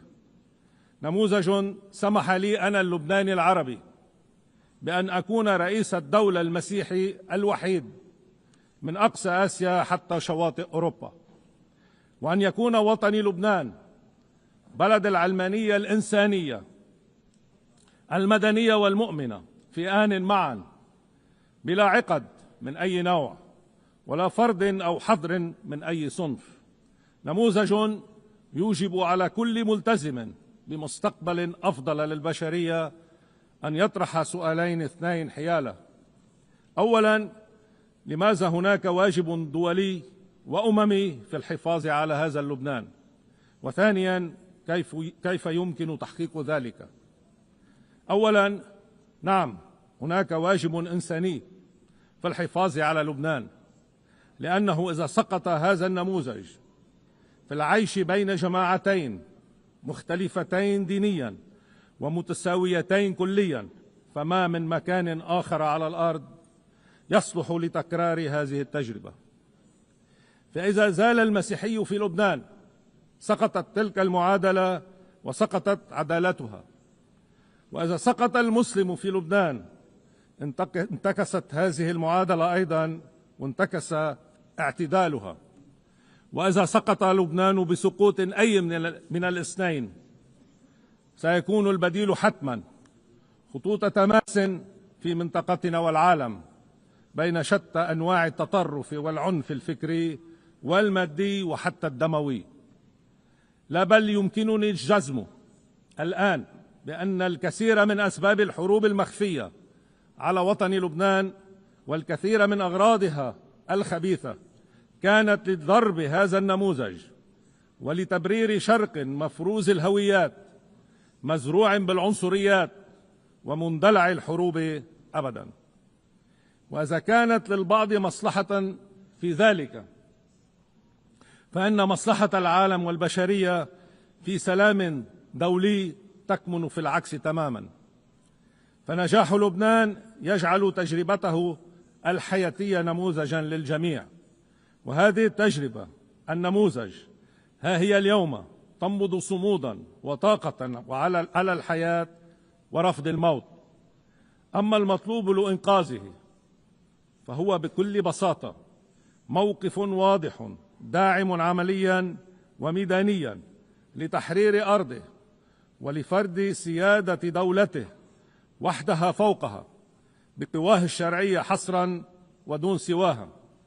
وهذا ما أجمع عليه اللبنانيون منذ إعلان 27 تشرين الثاني 2024، والذي أقر برعاية مشكورة من الولايات المتحدة الأمريكية وفرنسا وهذه المنظمة بالذات كآلية تنفيذية لتطبيق قرار مجلس الأمن 1701، وهو ما أكدنا عليه في خطاب قسم الدستوري عند انتخاب رئيسا في كانون الثاني الماضي، ثم في البيان الوزاري للحكومة اللبنانية في شباط الفائت، وصولا إلى مفاوضاتنا مع موفد الرئيس الأمريكي دونالد ترامب السفير توم باراك، والتي انتهت إلى وضع ورقة لضمان الاستقرار الكامل على أرضنا.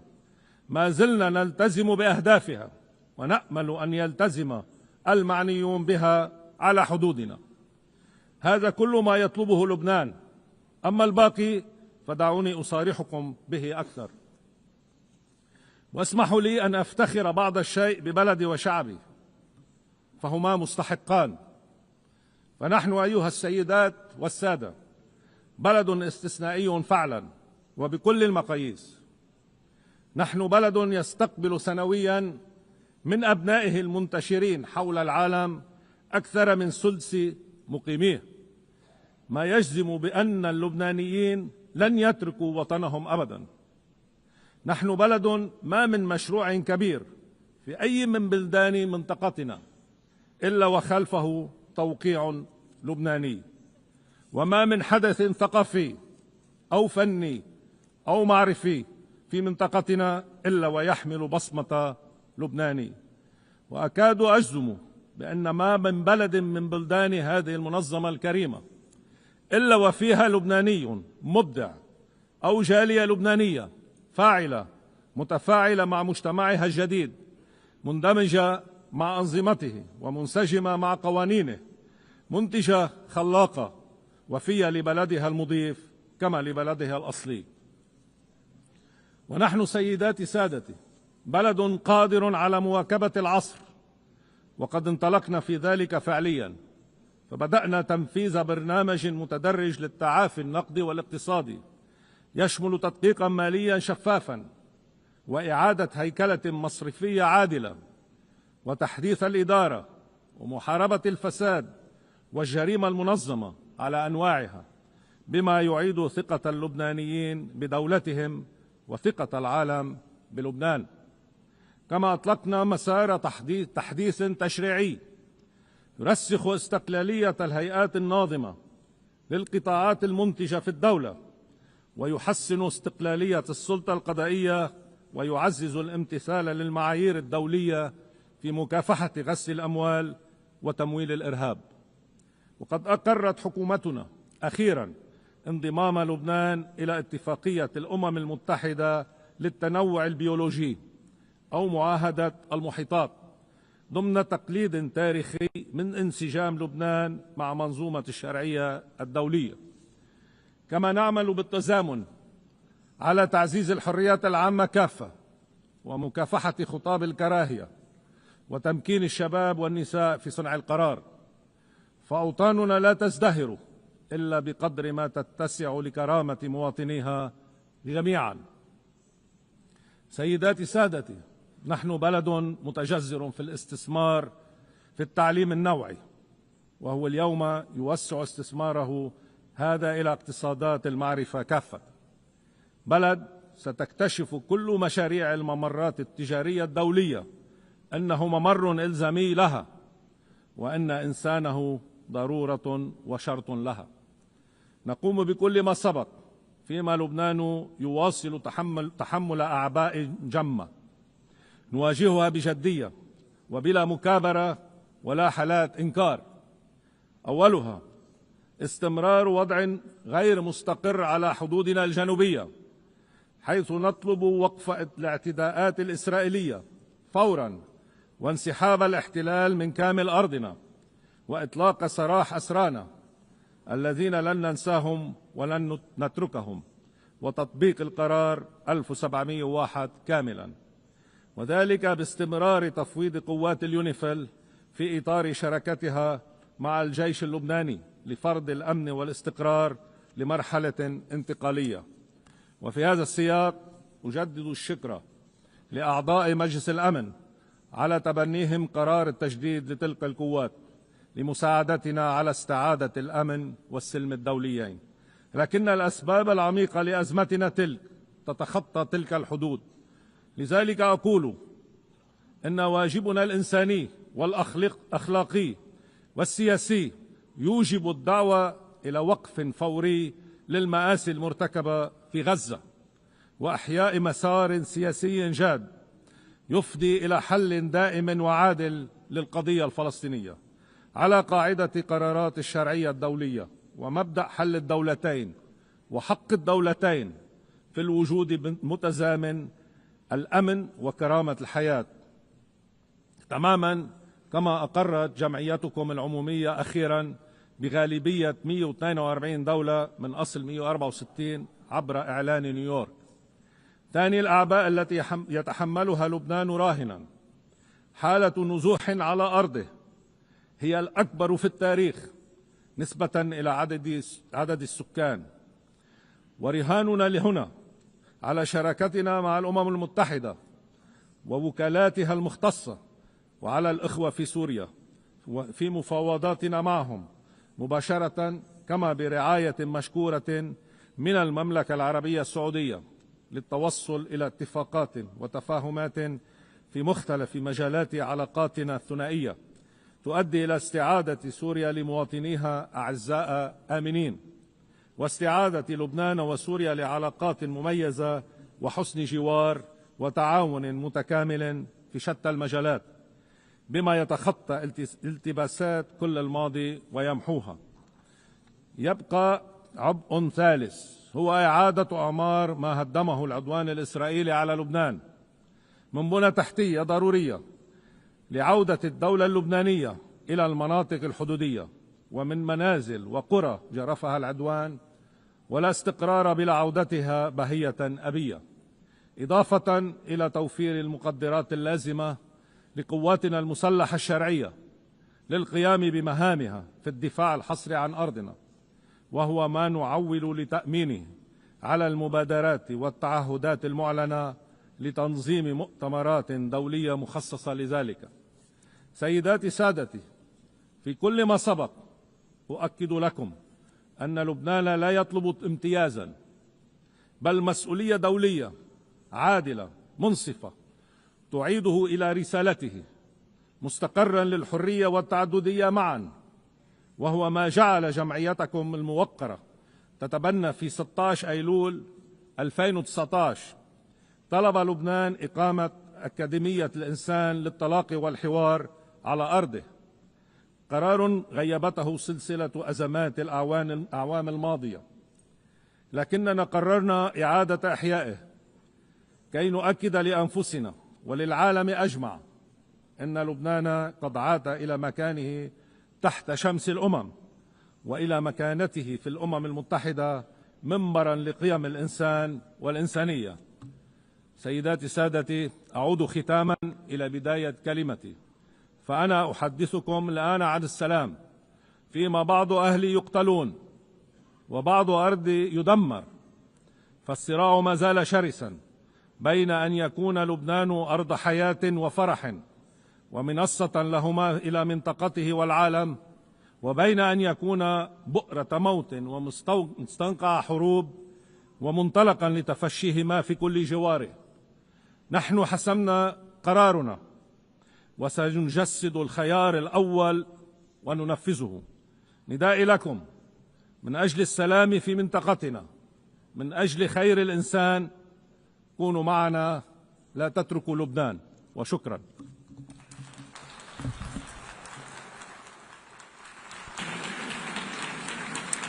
On behalf of the Assembly, I wish to thank the President of the Lebanese Republic. The Assembly will hear an address by His Excellency Emmanuel Macron, President of the French Republic. I request protocol to escort His Excellency and invite him to address the Assembly.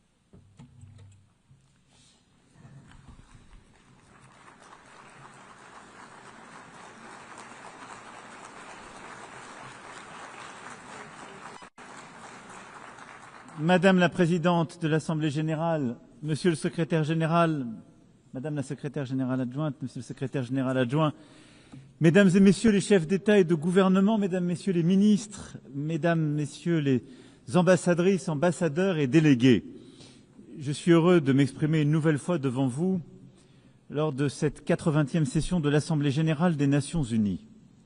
8 décennies que nous avons voulu consacrer au service de la paix, du développement, des droits humains.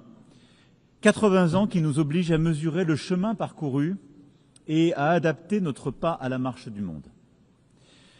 Le 26 juin 1945, nous adoptions la Charte des Nations unies après 2 guerres mondiales, alors que les combats faisaient encore rage en Asie, que la décolonisation était à peine entamée, que l'Union soviétique étendait son empire et que nous comptions les morts par millions et découvrions l'horreur de la Shoah. Oui, cette étape du monde n'était pas terminée et pourtant nous étions en train de bâtir,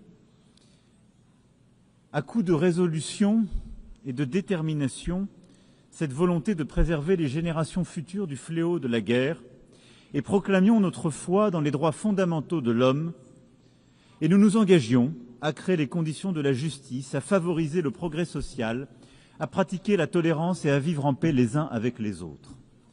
Nous ne rêvions pas, et en convoquant ici notre passé, ce que nous étions il y a 80 ans, j'ai envie de vous dire ce soir, nous avons le droit de rêver.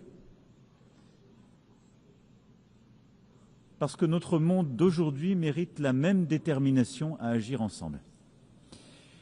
Nous étions 51 à San Francisco et ce sont désormais 193 États membres qui siègent dans cette Assemblée. Les textes qui font notre organisation posent clairement les principes de l'action collective. Ils expriment des valeurs communes. Ils définissent des procédures robustes. Et je sais pourtant combien les frustrations sont là que nourrit la représentation inégale des États, en particulier au Conseil de sécurité. Et c'est pourquoi je soutiens avec force son élargissement, sa réforme, en particulier son élargissement pour le continent africain. Je sais aussi combien les équilibres politiques, économiques et sociaux ont évolué et que de nouveaux acteurs ont pris plus de responsabilités et qu'une multitude s'interroge sur la promesse des Nations unies, sa réalité et son bénéfice. Alors ne nous mentons pas, ce 80e anniversaire n'est pas une fête. Les conflits armés se multiplient, internes ou internationaux, étatiques ou provoqués par l'action criminelle et terroriste. Et les belligérants bafouent délibérément les conventions de Genève, comme si l'horreur servait la vengeance ou la terreur la victoire. Gaza, l'Ukraine, le Soudan, Haïti, la Birmanie, la République démocratique du Congo. La liste est aussi longue qu'insoutenable des violences que subissent les populations dans ces territoires de guerre. De grandes transformations sont aussi en cours pour nous tous sur cette planète. Le changement climatique n'est pas maîtrisé, l'effondrement de la biodiversité se poursuit, les efforts que la plupart d'entre nous sont prêts à faire se heurtent au cynisme de quelques-uns qui peuvent faire la différence mais s'y refusent encore.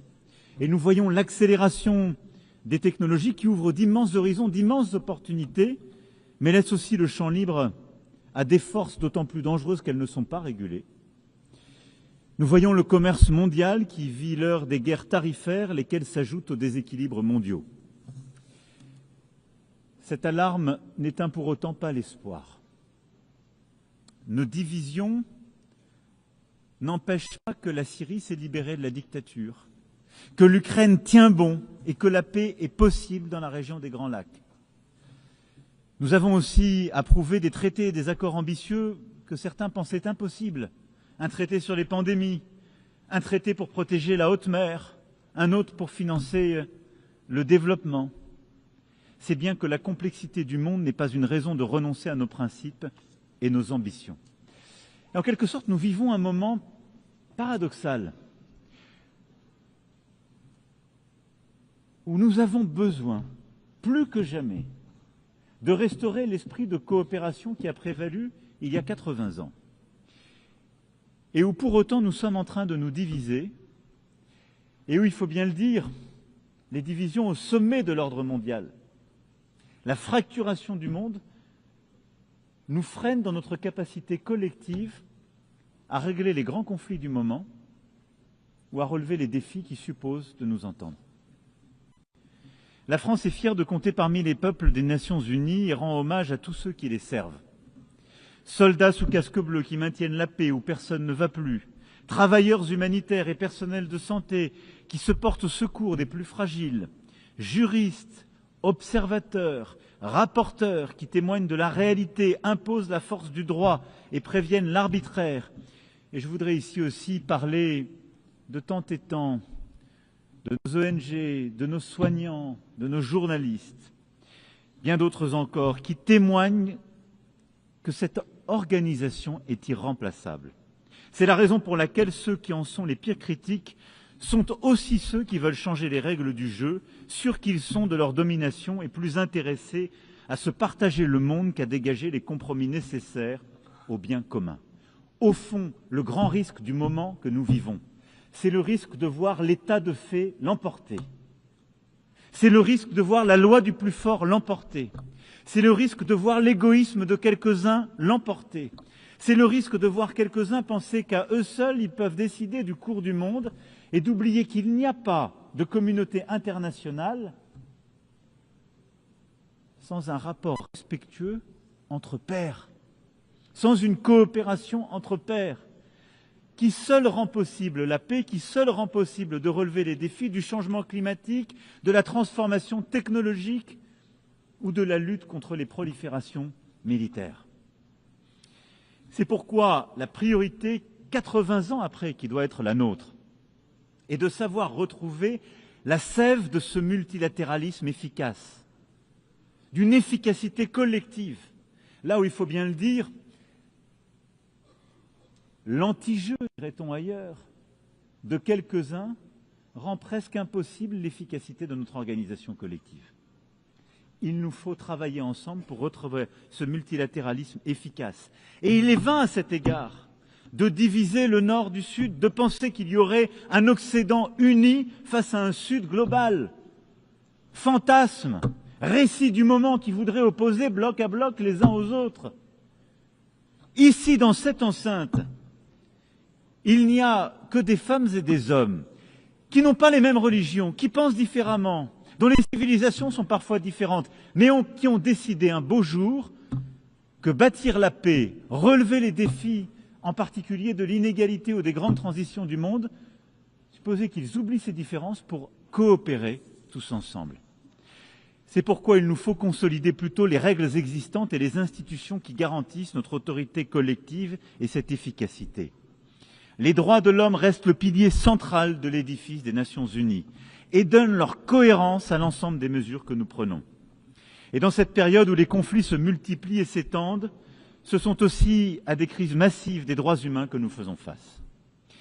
Notre devoir à tous est donc de veiller au respect du droit humanitaire international, comme nous proposons de le faire dans ce cadre de l'initiative mondiale que nous portons avec quelques homologues, l'Afrique du Sud, le Brésil, la Chine, la Jordanie, le Kazakhstan et le CICR. Soutenons la Cour pénale internationale dans sa lutte contre l'impunité. Permettons que les arrêts de la Cour de justice internationale soient mis en œuvre. L'autorité du droit est notre meilleure chance face à la loi du plus fort.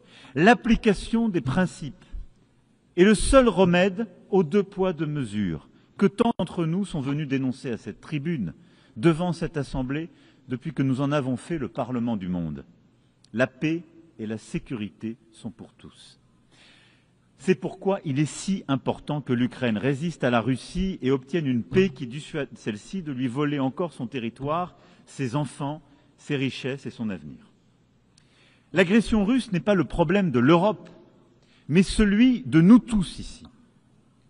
Elle pose l'éternelle question de l'autorité du droit face à la loi du plus fort, de la liberté face à l'impérialisme.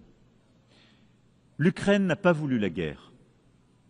Elle veut la paix. La France aussi veut la paix. Les Européens veulent la paix. Les États-Unis d'Amérique veulent la paix. Pour cela, l'Ukraine a un droit fondamental, celui de vivre en sécurité et de ne plus craindre que la Russie l'attaque à nouveau. C'est pourquoi la France, avec le Royaume-Uni, a bâti une coalition des volontaires rassemblant 35 nations pour donner à l'Ukraine des garanties indispensables à sa sécurité dans la durée. Nous créons ainsi les conditions d'une paix solide et juste qui permettra aux Ukrainiens d'accomplir leur destin. Et ce qui s'est passé ces dernières semaines dans l'espace aérien de la Pologne, cher Président, de la Roumanie, les provocations vues en Estonie ou ailleurs, sont la preuve aussi que tous les Européens sont défiés aussi par des menaces et des volontés de déstabilisation russe qui supposent une telle unité. L'Ukraine l'a dit souvent, elle est prête au cessez-le-feu et accepte la négociation. Il revient désormais à la Russie de prouver qu'elle peut choisir la paix alors qu'elle multiplie aujourd'hui les attaques contre les civils en Ukraine et les provocations que je viens d'évoquer. Dans cette attente, la France se tiendra fermement aux côtés de l'Ukraine, avec ses partenaires européens et tous ceux qui comprennent l'importance de mettre la Russie en échec pour préserver l'ordre mondial. Et je me félicite des propos il y a quelques heures du président des États-Unis d'Amérique, rappelant l'affaiblissement progressif de l'économie russe, les échecs sur le terrain de la Russie qui, imaginez-le, en plus de 1000 jours, a à peine pris 1% du territoire ukrainien, malgré tant et tant de pertes, tant et tant de victimes civiles. Et je me félicite de voir que le président américain croit dans la capacité de l'Ukraine, pas simplement à tenir, mais à faire valoir ses droits avec nous. C'est parce qu'elle refuse le double standard, ce 2 poids 2 mesures, que la France s'engage aussi aux côtés de l'Ukraine, comme je viens de l'évoquer, comme elle le fait pour la paix au Proche-Orient. Hier, nous avons adopté un plan crédible pour mettre fin à la guerre à Gaza, préserver une solution à 2 États, Israël et la Palestine, permettre la libération de tous les otages et sauver tant et tant de vies. Nous avons tracé un chemin vers la paix qui nécessite avant toute autre chose que les otages encore détenus par le Hamas soient libérés, que les frappes sur Gaza cessent. Et je suis heureux que l'Arabie saoudite et la France aient convaincu un grand nombre de membres de cette Assemblée de signer la déclaration de New York. Nous sommes 142 membres de cette Assemblée à tendre la main pour bâtir un chemin de paix. La paix immédiate, libération des otages, cessez-le-feu, la stabilisation de Gaza, la démilitarisation et le démantèlement du Hamas, et une reconnaissance réciproque de 2 États et un État de Palestine démilitarisé, reconnaissant Israël, et un État d'Israël reconnaissant un État de Palestine. Et tous les États de la région qui ne l'ont pas encore fait, reconnaissant ainsi l'État d'Israël. Par cette reconnaissance qui est en fait un chemin vers la paix, c'est aussi la stabilité de la région tout entière que nous cherchons à bâtir. Et il ne peut pas y avoir de sécurité, de stabilité pour Israël si c'est une guerre permanente avec tous les voisins qui est conduite. Paix avec la Palestine, en Cisjordanie et à Gaza, et à travers Jérusalem. Paix au Liban, où la lutte contre le terrorisme ne peut pas se faire au détriment de la souveraineté des Libanaises et des Libanais. Et c'est pourquoi je me félicite du travail que nous avons conduit main dans la main avec les États-Unis d'Amérique, avec les Nations Unies et la FINUL, pour bâtir ce chemin qui permet de restaurer la souveraineté du Liban, remettre les forces armées libanaises en situation, avec l'appui de la FINUL, de retrouver point à point cette souveraineté et évidemment de bâtir ce monopole des armes qui seules peuvent être détenues par les forces armées libanaises. Le Liban respire mieux quand le Hezbollah est moins fort. Le Liban respirera encore mieux quand l'ensemble des caches d'armes, quand l'ensemble des armes détenues par le Hezbollah seront reprises à la main des forces armées libanaises. Il n'y a pas d'autre choix. La France réunira à ce titre prochainement une conférence de soutien à la reconstruction du Liban et nous appuierons aussi la conférence que nos amis saoudiens tiendront en soutien aux forces armées libanaises. De la même manière, la Syrie doit retrouver son unité et sa souveraineté. La Syrie est plus libre depuis que le régime d'Assad est tombé. J'ai reçu le président de la transition à Paris, je le reverrai demain, et avec plusieurs États de la région, nous œuvrons pour que la Syrie puisse respecter toutes les composantes de sa société civile, qui en font la force, la sève, et en même temps puisse, en retrouvant cette unité, retrouver la pleine maîtrise, elle aussi, de sa souveraineté. Et puis, la région ne pourra être en paix que si le programme nucléaire iranien, qui a été partiellement détruit, est à nouveau pleinement contrôlé. C'est pourquoi la France, l'Allemagne et le Royaume-Uni ont déclenché d'un accord commun le processus menant au rétablissement de toutes les sanctions internationales prises précédemment contre l'Iran. Celui-ci porte seul la responsabilité de manquer à ses obligations, mais peut encore décider d'ouvrir les portes à l'AIEA, de faire la lumière sur son stock d'uranium enrichi et d'accepter de nouvelles négociations. Les prochaines heures seront déterminantes. Soit l'Iran fait un geste, se réengage dans un chemin de paix et de responsabilité, permettant de retrouver ce chemin et à l'AIEA de faire son travail et au stock d'être ainsi transféré. Soit les sanctions devront s'appliquer. J'aurai l'occasion de m'en entretenir demain avec le président Pezeshkian. Sur chacune de ces questions cruciales, la France avance des solutions concrètes. Le plan pour que cesse la guerre en Ukraine existe. Le plan pour faire la paix au Proche-Orient existe. Le plan pour remettre sous contrôle le programme nucléaire iranien existe. Le plan pour retrouver la pleine souveraineté du Liban au sud existe. Chaque fois, nous voulons être le partenaire de tous ceux qui partagent cette exigence d'agir efficacement. Pourtant, le risque existe aussi que nous nous lassions d'agir et détournions le regard de trop de détresse. La tragédie humanitaire en cours au Soudan est sans doute la plus grave de toutes aujourd'hui. Il nous appartient collectivement de nous mobiliser, comme nous l'avons fait à Paris en 2024. Coordonnons nos efforts pour agir ensemble, pour que les belligérants acceptent la négociation et remettent le pouvoir aux civils. De la même manière, dans la région des Grands Lacs, la souveraineté et l'intégrité territoriale de la République démocratique du Congo doivent être respectées. Il faut rendre l'espoir à la population des Kivu et aux centaines de milliers de personnes qui ont été déplacées. Et c'est aussi pour cela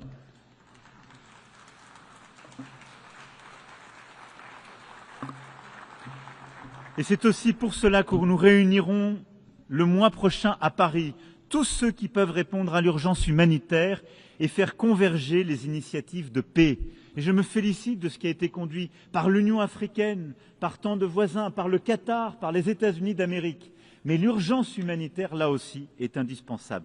Nous ne devons oublier aucun de ces conflits. Nous n'avons pas le droit, à aucun moment, de nous décourager. Cette capacité de sursaut, c'est notre force, c'est ce qui nous a rassemblés il y a 8 décennies. Nous n'avons aucun droit à la fatigue dans ce moment que nous vivons. Et ayant égrené, et sans être pour autant complet, tant de crises, je regarde avec vous lucidement le monde dans lequel nous vivons. Nous voyons partout les risques de prolifération revenir et les nouvelles menaces sans cadre collectif réémerger. L'urgence est aussi à rebâtir un cadre crédible, vérifiable pour lutter contre toute prolifération nucléaire, de reconstruire un cadre crédible pour recontenir les menaces et les proliférations balistiques. Je n'oublie pas les menaces chimiques, bactériologiques, et je n'oublie pas les risques nouveaux, ceux qui impliquent l'intelligence artificielle, le quantique, le cyber ou le spatial. Autant de menaces sur lesquelles nos cadres existants communs ont été affaiblis ces dernières années. Parfois parce que certains les ont rendus caducs, d'autres fois parce que les règles de vérification n'ont pas été dûment observées, aussi parce que l'accélération technologique fait que celle-ci et ses capacités d'innovation vont plus vite que nos cadres existants. Sur tous ces points, nous n'avons pas le droit de céder. Et notre responsabilité est d'avancer, de bâtir ce cadre de paix indispensable. C'est la même exigence d'efficacité, ce même multilatéralisme efficace qu'il nous faut avoir sur les grands défis globaux qui sont les nôtres. Je sais l'attention que le secrétaire général y accorde et je veux le remercier de l'ambition qu'il affiche pour notre organisation au travers de l'initiative ONU 80. Et je partage cette préoccupation. Oui, il nous faut, dans ce moment de désordre que j'évoquais pour les grandes questions de paix et de guerre, ne pas oublier que nous avons tant de défis globaux qui supposent le même esprit de coopération. Regardons en face nos grands déséquilibres mondiaux. Ils touchent toutes les économies, certes les plus riches, et je parle au nom de l'une d'entre elles, mais encore plus les pays à revenus intermédiaires, les pays développement et évidemment les plus pauvres. Si nous n'arrivons pas à avoir une conversation internationale organisée sur les grands déséquilibres de la planète, si nous y répondons de manière dispersée et non coopérative, nous les aggraverons. Aujourd'hui, notre défi, c'est de voir comment aider la Chine à développer la demande intérieure dont elle a tant besoin. Comment essayer de faire que les capacités de production remarquables qu'elle a su développer ces dernières années, ces capacités technologiques, font l'objet parfois de transferts de technologie, mais aussi s'accompagnent d'un développement harmonieux de son marché intérieur. Comment faire face aujourd'hui aux déséquilibres commerciaux américains de manière coopérative et pas par des tarifs qui viendront fracturer notre commerce international? Et comment faire que nous ayons une Europe qui arrive à répondre aux besoins d'investissement collectifs qui sont aujourd'hui les nôtres? Ces défis supposent que nous ayons des coopérations entre grandes économies, mais que nous n'opposions pas aussi le G7 avec les BRICS, et c'est tout l'agenda que nous nous fixions pour le G7 français de 2026, en lien évidemment avec la présidence canadienne aujourd'hui du G7 et les présidences successives du G20. Il nous faut retrouver cet esprit de coopération qui est indispensable, parce que c'est ce qui nous permettra aussi d'avoir un agenda commun pour financer les défis mondiaux qui sont les nôtres. Regardons-nous aujourd'hui. Nous sommes partout en train de réduire nos ambitions communes pour financer les grands défis du monde. Baisse des financements collectifs pour la santé, baisse des financements collectifs pour la sécurité alimentaire, baisse des financements collectifs pour l'éducation. Ces défis sont pourtant les nôtres, autant et encore plus qu'ils l'étaient avant la pandémie de Covid-19. Et donc il est absolument indispensable que collectivement, nous sachions bâtir des solutions concrètes, des financements nouveaux pour le faire. Les Européens ont décidé de se mobiliser et je remercie la présidente de la Commission qui a eu un discours fort en la matière et mobilise les instruments de financement européens nous avons mis ensemble pour répondre à ces grands défis. Mais nous devons le faire aussi dans un cadre rénové, celui que nous avons essayé ensemble de bâtir pendant la pandémie elle-même, avec nos partenaires africains, lors du sommet des financements que nous avions ensemble construit en 2021, celui ensemble que nous avons poursuivi lors du sommet des 4P, où nous avons bâti ce pacte pour la prospérité des peuples et la planète, au fond avec un même agenda. Nous devons ensemble mieux coopérer face aux déséquilibres économiques mondiaux. Nous devons bâtir un agenda de croissance partout.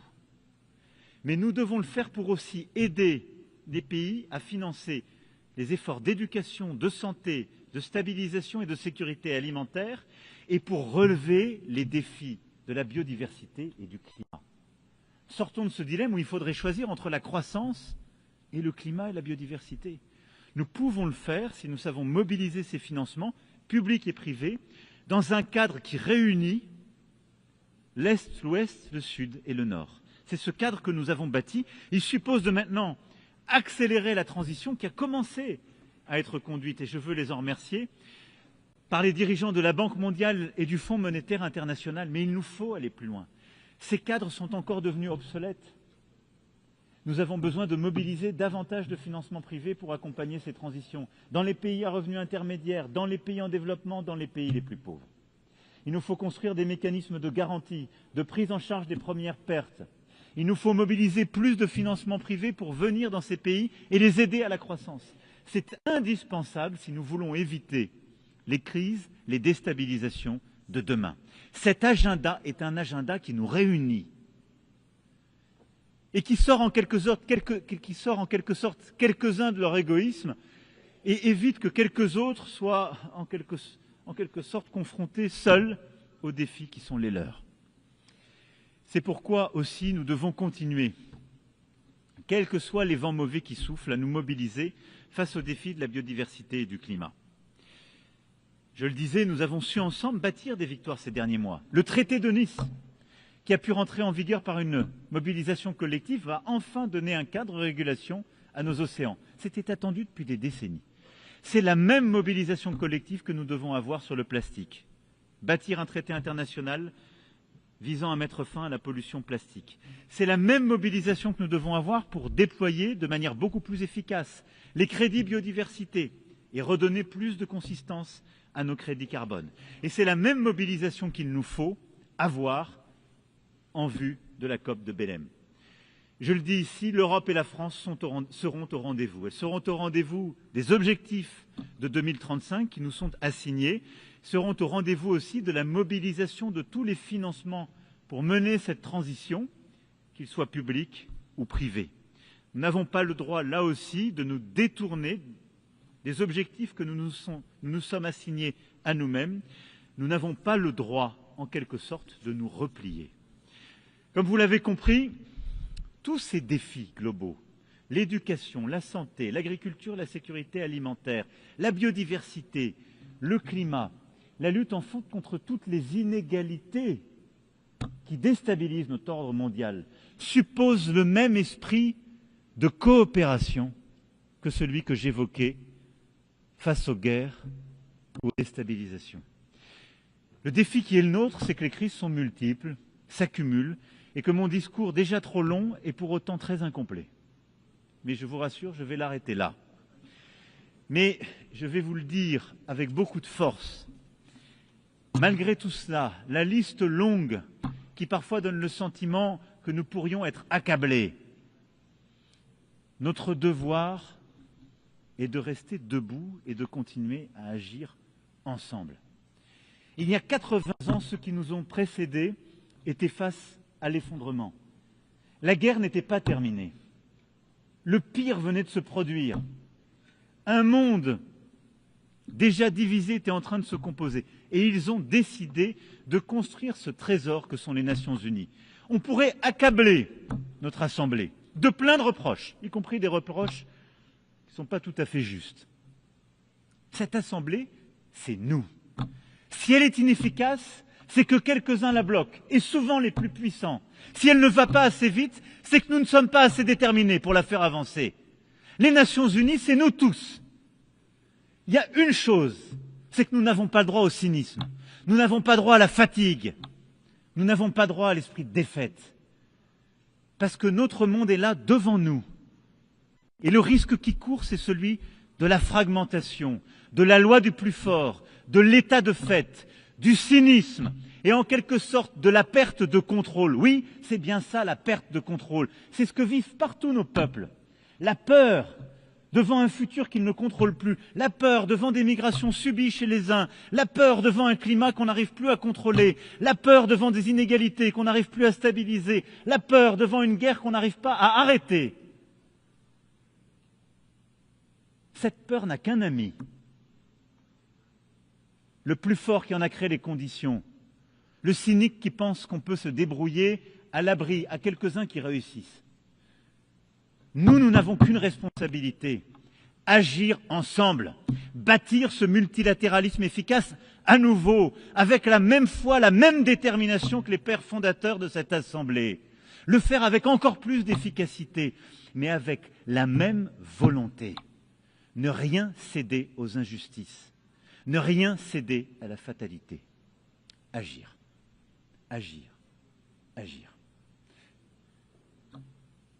Alors c'est à nous de faire, ensemble. Je vous remercie.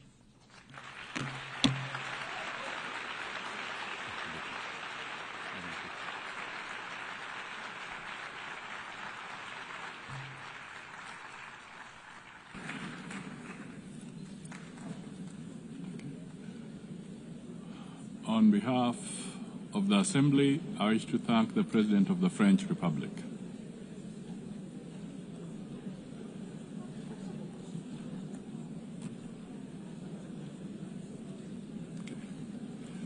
The Assembly will now hear an address by His Excellency Sadra Shadia Zaparov, President of the Kyrgyz Republic. I request protocol to escort His Excellency and invite him to address the Assembly.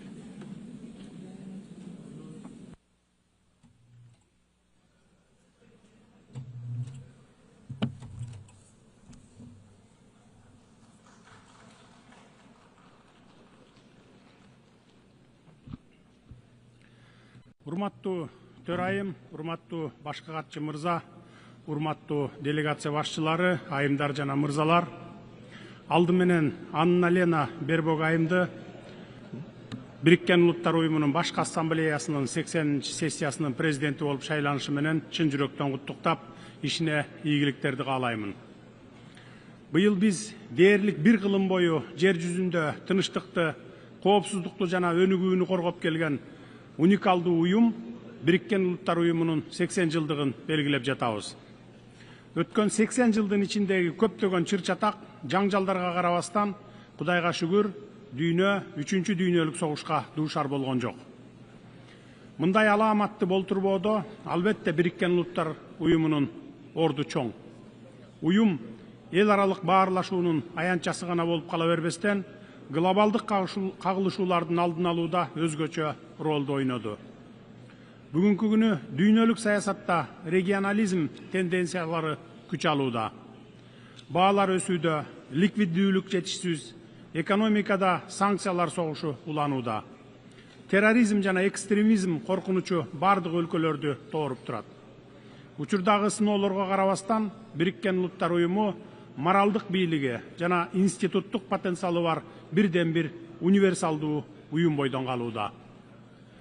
Урматтуу айымдар жана мырзалар, бүгүн Кыргызстан саясий туруктуулук жана жүрүп жаткан социалдык экономикалык өсүштөр менен сыймыктанабыз. Бул жетишкендиктер бизге оңой келген жок. Биз үчүн эркиндикке жана көз карандысыздыкка жетишүүнүн куну кымбатка турду. Бирок мен бир нерсени ишенимдүү айта аламын, Кыргызстан өзүн мамлекет катары түптөй алдык.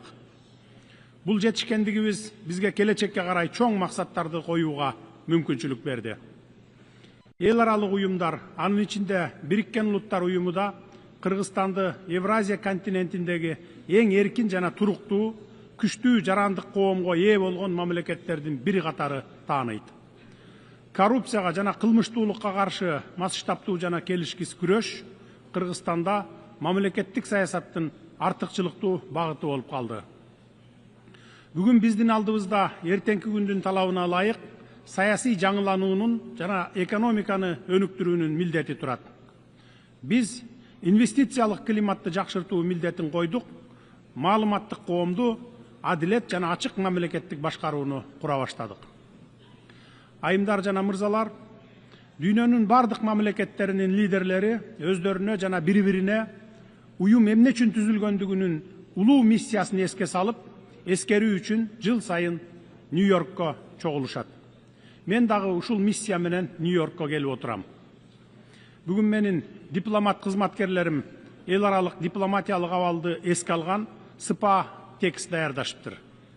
Бирок быйыл мен бул бийик трибунага чыгып, дипломат болбой эле коеюнчу деп чечтим.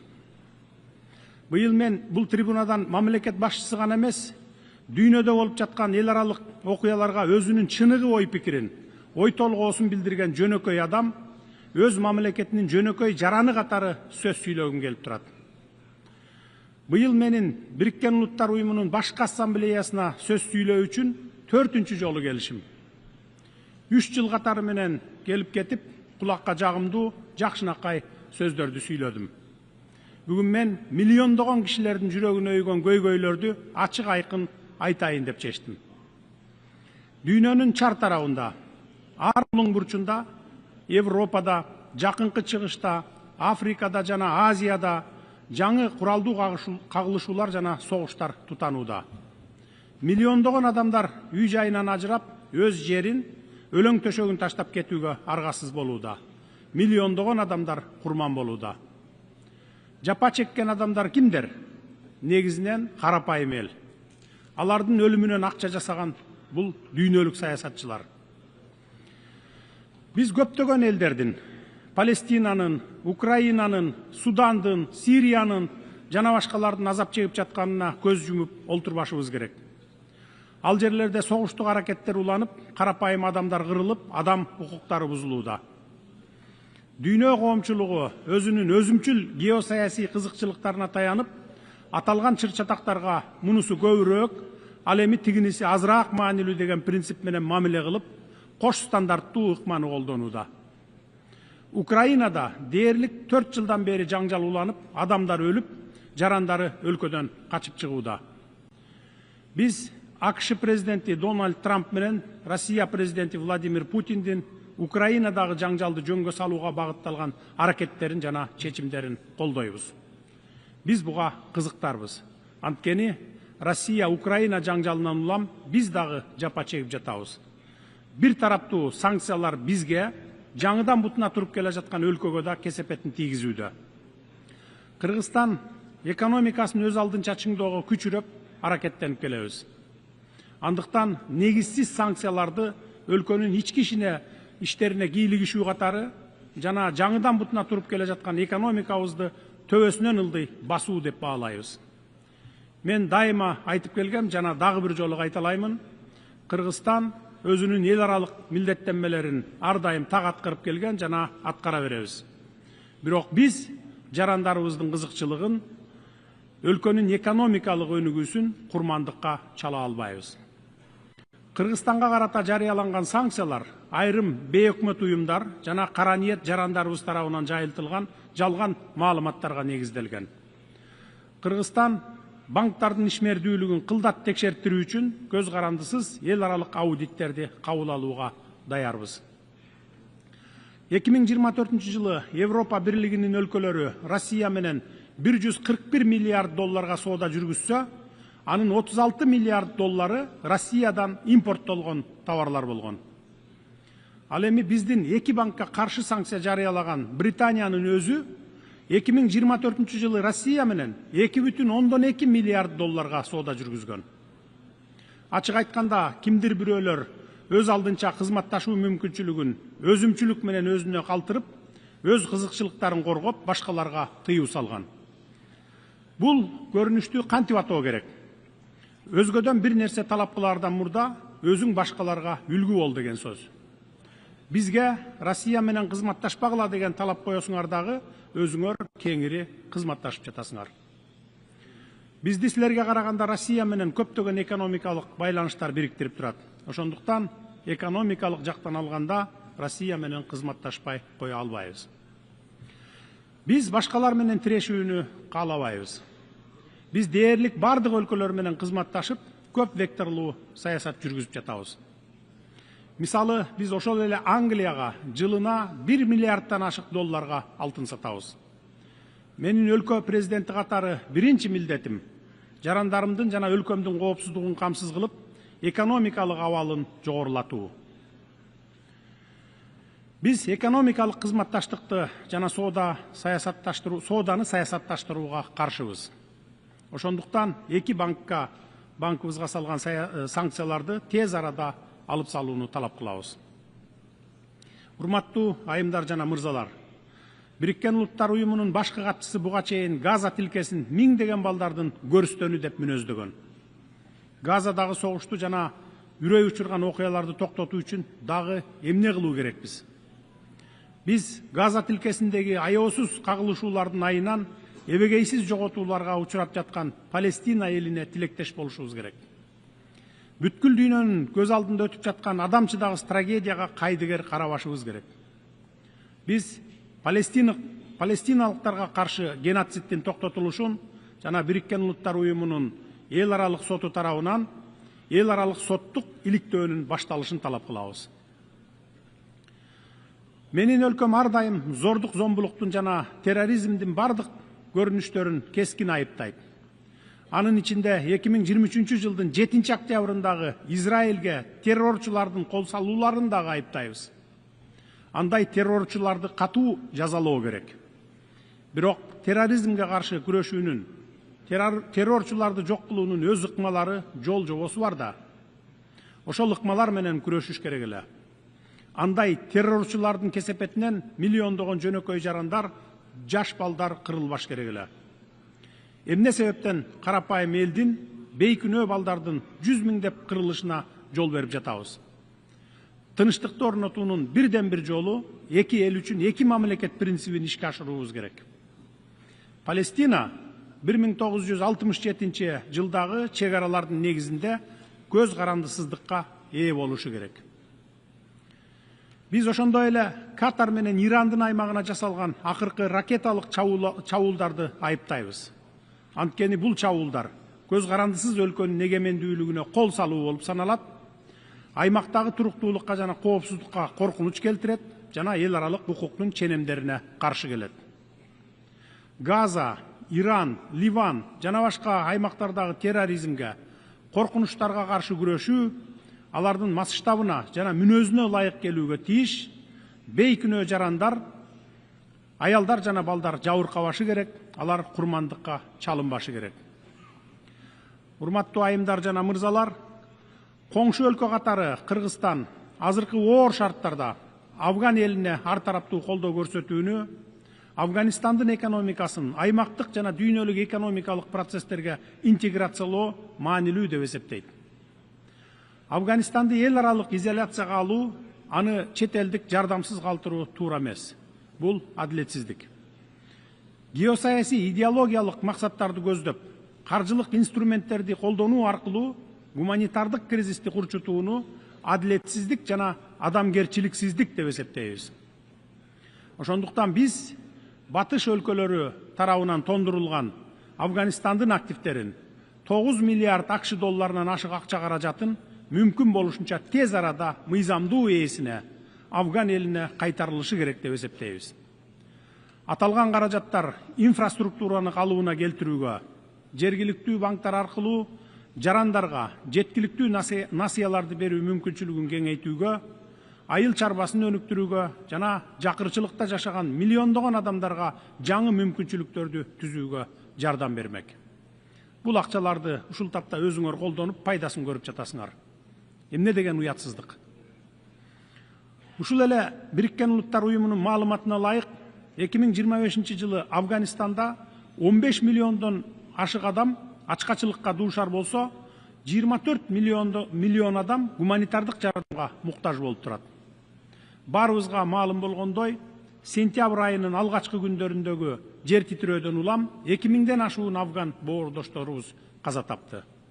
Тилекке каршы акча каражаттарынын жетишсиздигинен жана инфраструктуранын начарлыгынан улам жабыркагандарга өз убагында жардам көрсөтүүгө мүмкүн болгон жок. Биз батыш өлкөлөрүнүн лидерлеринин Афган элинин келечеги үчүн активтерин тез арада кайтарып берүүгө чакырабыз. Эгер Афган эли жакырчылыктан, ачарчылыктан тез арада чыксын десеңиздер, токтоосуз кайтарып бериңиздер. Адам укугу, мамлекеттер аралык укуктар жөнүндө сүйлөгөн сөзүңөр менен кылган ишиңер мына ошондо бири-бирине дал келет. Урматтуу жыйындын катышуучулары, Африка өлкөлөрүндөгү чыр-чатактардан баштап азык-түлүк коопсуздугуна чейинки маселелер сөз жүзүндөгү боорукердикти эмес, конкреттүү иш менен бекемделген тилектештикти талап кылат. Африка 1,5 миллиардтан ашык калкы бар, 54 мамлекет жайгашкан Евразиядан кийинки эле экинчи чоң континент. Африкада ресурстардын эбегейсиз запастары бар жана биз жакынкы келечекте Африканын дүйнөлүк экономикадагы жана эл аралык саясаттагы ролу бир нечесе жогорулай тургандыгына ишенебиз. Ошондуктан Африканын эбегейсиз кен байлыктары Африканын тез өнүгүүсүнө жана өз кызыкчылыктарына жумшалыш керек. Бириккен Улуттар Уюмунун тынчтыкты сактоо ишин күчөтүүбүз зарыл. Менин өлкөм 1990 жылдардын башында эгемендүүлүккө ээ болгондон тартып, Бириккен Улуттар Уюмунун тынчтык күчтөрүн конфликт болгон өлкөлөргө жөнөтө баштаган. Бул биздин бүткүл дүйнөдөгү тынчтыкты жана коопсуздукту чыңдоого чын ыкластан салым кошууну каалай тургандыгыбызды дагы бир жолу далилдейт. Мамлекеттердин салымы алардын өлчөмү менен эмес, алардын тынчтыкта жана тилектештикке чын ыкластуу каалоосу менен аныкталууга тийиш.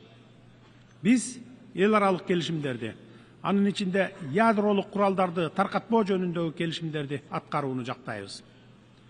Жаш муундарды өзөктүк куралсыз дүйнөнү кабылдоого тарбиялашыбыз керек. Жаш муундардын арасында массалык кыргын салуучу куралдардын колдонуунун кыйратуучу кесепеттери жөнүндө түшүндүрүү иштерин жүргүзүүбүз зарыл. Кыргыз тараптын демилгеси менен жана Бириккен Улуттар Уюмуна мүчө мамлекеттердин колдоосу менен куралсыздануу боюнча эл аралык агартуу күнүнүн концепциясын ишке ашыруу эң сонун аянтчы болмок. Кыргызстан Борбор Азиядагы өзөктүк куралдан эркин аймак жөнүндөгү келишимдин демилгечилеринин бири жана депозитарийи болуп саналат. Биз куралсыздануу жана аны жайылтпоо боюнча бардык фундаменталдуу эл аралык документтерге, анын ичинде ядролук куралды жайылтпоо боюнча келишимге жана ядролук сыноолорго толук тыюу салуу жөнүндө келишимге кошулдук. Ырааттуулук принцибине ылайык Кыргыз Республикасы өзөктүк куралга тыюу салуу жөнүндө келишимге кол коюу жөнүндө саясий чечим кабыл алып кол койдук. Биз планетабыздын ядролук куралсыз жашоого тийиш экендигине бекем ишенебиз. Адамзаттын бул ойлоп табуусу жалаң гана тынычтык максаттарга колдонууга тийиш. Урматтуу айымдар жана мырзалар, туруктуу өнүгүү жана аймактык интеграция үчүн Борбордук Азия өлкөлөрү тең укуктуу диалогко жана активдүү өз ара аракеттенүүгө муктаж. Кыргызстан татаал тарыхый географиялык шарттарга карабастан коңшу мамлекеттер менен, атап айтканда Тажикстан жана Өзбекстан менен чек ара маселелерин тынычтык жолу менен чечип алдык. Бул процесс жогорку деңгээлде жана эксперттик деңгээлдерде узакка созулган сүйлөшүүлөр менен коштолуп, бардык тараптардын кызыкчылыгын эске алуу менен чечилди. Бүгүнкү күндө Кыргызстандын, Тажикстандын жана Өзбекстандын чек аралары достуктун, сооданын жана кызматташтыктын чек арасы экенин ишенимдүү түрдө айта аламын. Бул тажрыйба саясий эрк, урматсый жана диалог бар жерде тынчтык болушу мүмкүн экендигин ырастап турат. Бул бизге бардык карама-каршылыктарды чечүүгө жана өнүгүү жолуна түшүүгө мүмкүндүк берди. Кыргызстан татаал маселелерди чечүүдөгү тажрыйбасын дүйнөлүк коомчулук менен бөлүшүүгө даяр. Келиңиздер, дүйнө жүзү боюнча курал жарактарга колдонулуп жаткан 3 триллион доллардан ашык акча каражаттарды элдин турмушун жакшыртууга, ачарчылыкты жоюуга, экологиябызды жакшыртып, абаны тазартууга колдонолу. Абадан дем алууда дүйнөнүн кайсы бурчунда жашаба, чек жок эмеспи? Баарыбыз бир аба менен дем алабыз. Ошондуктан кимдин куралы күчтүү деген жарышуу менен эмес, кайсы өлкөнүн жаратылышы, кайсы өлкөнүн абасы таза деген жарышуу менен жашоого баарыңыздарды чакырып кетет элем. Урматтуу достор, климаттын өзгөрүүсү бүгүнкү күндө биз күбө болуп жаткан чындык. Кургакчылык, мөңгүлөрдүн эриши, экосистеманын өзгөрүшү, биологиялык ар түрдүүлүккө карата коркунучтар алдыбызда турат. Кыргызстан бул өзгөрүүлөр өзгөчө таасир эте турган тоолуу өлкө. Биз азыртадан эле суу ресурстарынын азайышын, айыл чарба жана биологиялык ар түрдүүлүккө тиешелүү коркунучтарды башыбыздан кечирип жатабыз. Кыргызстан деңизге чыгууга мүмкүнчүлүгү жок болгонуна карабастан, эл аралык экологиялык демилгелерге активдүү катышып, глобалдык экосистемаларды коргоого багытталган келишимдерди колдоодо олуттуу роль ойной алат. Кыргыз Республикасы бир системанын эки уюлу болгон тоолордон океанга чейин деген жаратылыш системаларынын өз ара байланышынын таанууну жактап келет.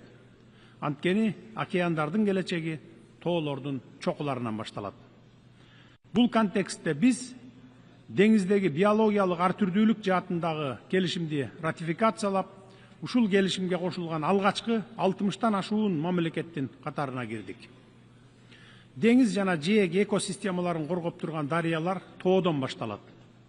Демек, тоо экосистемаларын коргоо жана деңиздерди туруктуу башкаруу бири-бири менен байланышта турат.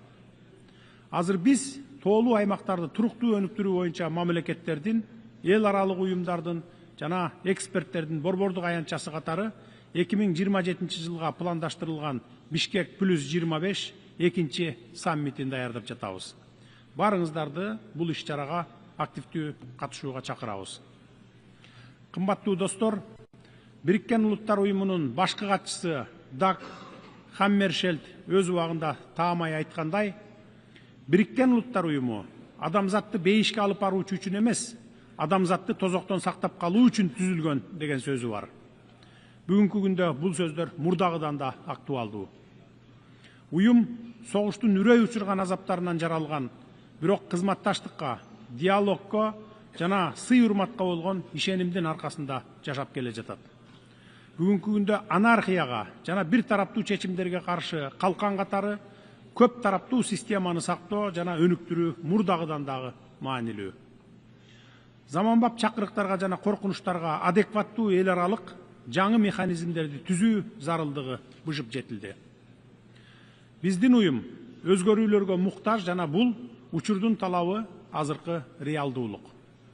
Ушул контекстте биз Бириккен Улуттар Уюму 80 аталышындагы Бириккен Улуттар Уюмунун системасын реформалоо боюнча башкы катчынын аракеттерин колдойбуз. Мындан тышкары, Бириккен Улуттар Уюмунун Коопсуздук кеңешинин ишин өркүндөтүү жана реформалоо убактысы келди. Азыркы учурда Бириккен Улуттар Уюмунун Коопсуздук кеңешинин 15 мүчөсү дүйнөнүн бардык мамлекеттеринин тагдырын иш жүзүндө чечип жатышат. Алардын биргелешкен позицияга келүүсүнөн согуш менен тынычтык, коопсуздук жана туруктуулук маселелери көз каранды. Мындан да маанилүүсү, Коопсуздук кеңешинин туруктуу 5 мүчөсү туура эмес, адилетсиз чечимдерге ар дайым бөгөт коюу мүмкүнчүлүгүнө ээ. Кыргызстан Коопсуздук кеңешинин өркүндөтүү боюнча керектүү чараларды көрүүнү зарыл деп эсептейт жана бул чаралар көпчүлүк мамлекеттердин кызыкчылыгын эске алышы керек. Ушуга байланыштуу Бириккен Улуттар Уюмунун Коопсуздук кеңешинин реформалоонун бардык маселелери боюнча ыкчам жана компромисстүү чечимге жетишүү абдан маанилүү. Бул реформа универсалдуулук, кеңири географиялык өкүлчүлүк принциптерине негизделип, Бириккен Улуттар Уюмунун мүчө мамлекеттеринин колдоосуна ээ болуусу зарыл. Кыргызстан Африкалык мамлекеттердин Коопсуздук кеңешине мүчө болуу укугун кеңейтүүнү жана тарыхый теңсиздикти жоюу аракетин мыйзамдуу жана адилеттүү деп эсептейт. 60тан ашык мүчө мамлекет, алардын ичинде Кыргызстан да эч качан Коопсуздук кеңешине шайланган эмес, ошол эле учурда кээ бир мамлекеттер 5-6 жолудан шайланышкан. Бул адилетсиздик деп эсептейбиз. Урматтуу делегация мүчөлөрү, Кыргызстан дүйнөдөгү тынычтыкты, коопсуздукту жана туруктуу өнүгүүнү камсыздоодо өз салымын кошууга умтулууда. Дүйнөдөгү чакан мамлекеттердин маселесине Бириккен Улуттар Уюмунун көңүлүн буруу максатында Кыргызстан 2027-2028 жылдарга Бириккен Улуттар Уюмунун Коопсуздук кеңешинин туруктуу эмес мүчөлүгүнө өзүбүздүн талапкерлигибизди көрсөттүк. Буга чейин Коопсуздук кеңешине шайланбаган өлкөлөрдү колдоо, Бириккен Улуттар Уюмуна мүчө мамлекеттердин тең укуктуулугун белгилеп, уюмдун беделин көтөрөт жана ага болгон ишенимди бекемдөөгө өбөлгө түзөт. Биз адилеттүүлүк принцибине ишенебиз, ошондуктан Бириккен Улуттар Уюмуна мүчө мамлекеттерден кийинки жылдын июнь айында өтө турган шайлоодо Кыргызстанды колдоп коюуңарды өтүнөмүн. Ар бир мамлекет Коопсуздук кеңешинин мүчөсү болууга жана дүйнөдөгү тынычтык менен коопсуздукту сактоого өз салымын кошуу мүмкүнчүлүгүнө ээ болууга тийиш. Биз Коопсуздук кеңешине олуттуу маселе сунуштай турган тажрыйбасы бар мамлекеттердин катарына киребиз деп ишенимдүү түрдө айта аламын. Биз эл аралык укукту, адилеттүүлүктү, адам укуктарын коргоону бекем карманабыз жана өз ара урматтоого, кызыкчылыктардын балансына жана келечек муундардын жоопкерчилигине негизделген көп тараптуу системаны колдойбуз. Урматтуу айымдар жана мырзалар, учурдун чакырыктары жалпыбызга тиешелүү жана аларга карата жоопторубузда бирдиктүү болушу керек. Айткан сөзүбүз менен ишибиз дал келүүсү кажет. Биз аракетсиздикке жол бербешибиз керек. Дүйнө аракетти талап кылат. Планетабыздын келечеги баарыбыздын жалпы жоопкерчилигибиз. Көңүл бурганыңыздарга рахмат.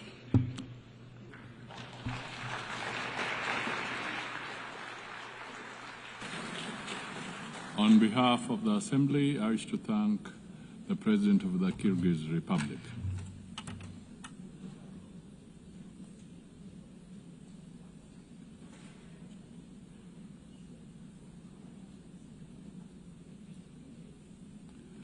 The Assembly will hear an address by His Excellency Gustavo Petro Urrego, President of the Republic of Colombia. I request protocol to escort His Excellency and invite him to address the Assembly.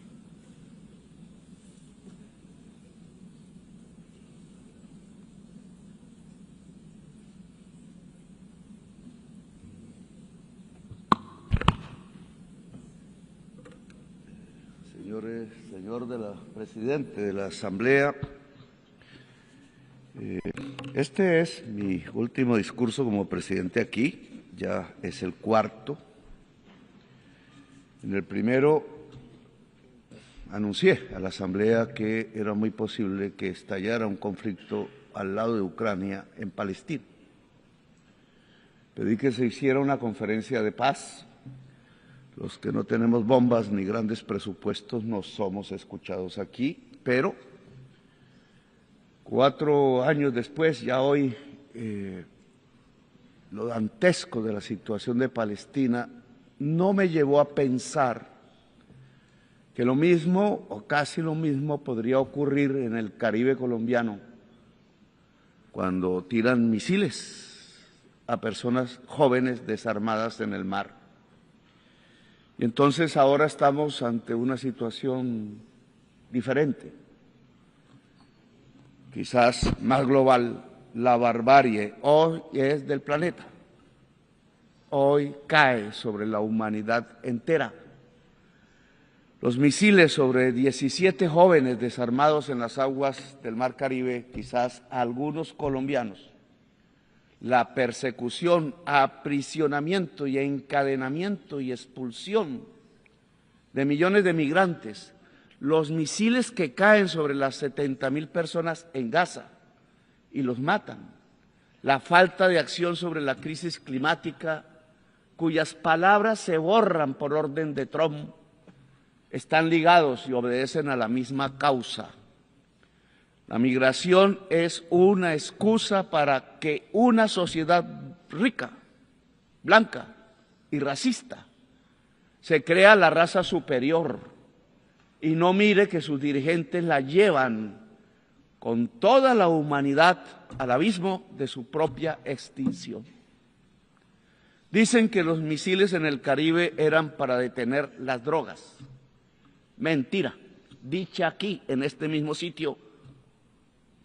En el año 2023 y 2024 fueron los años donde más cocaína se incautó y más de 700 capos del narcotráfico fueron extraditados a Estados Unidos y Europa.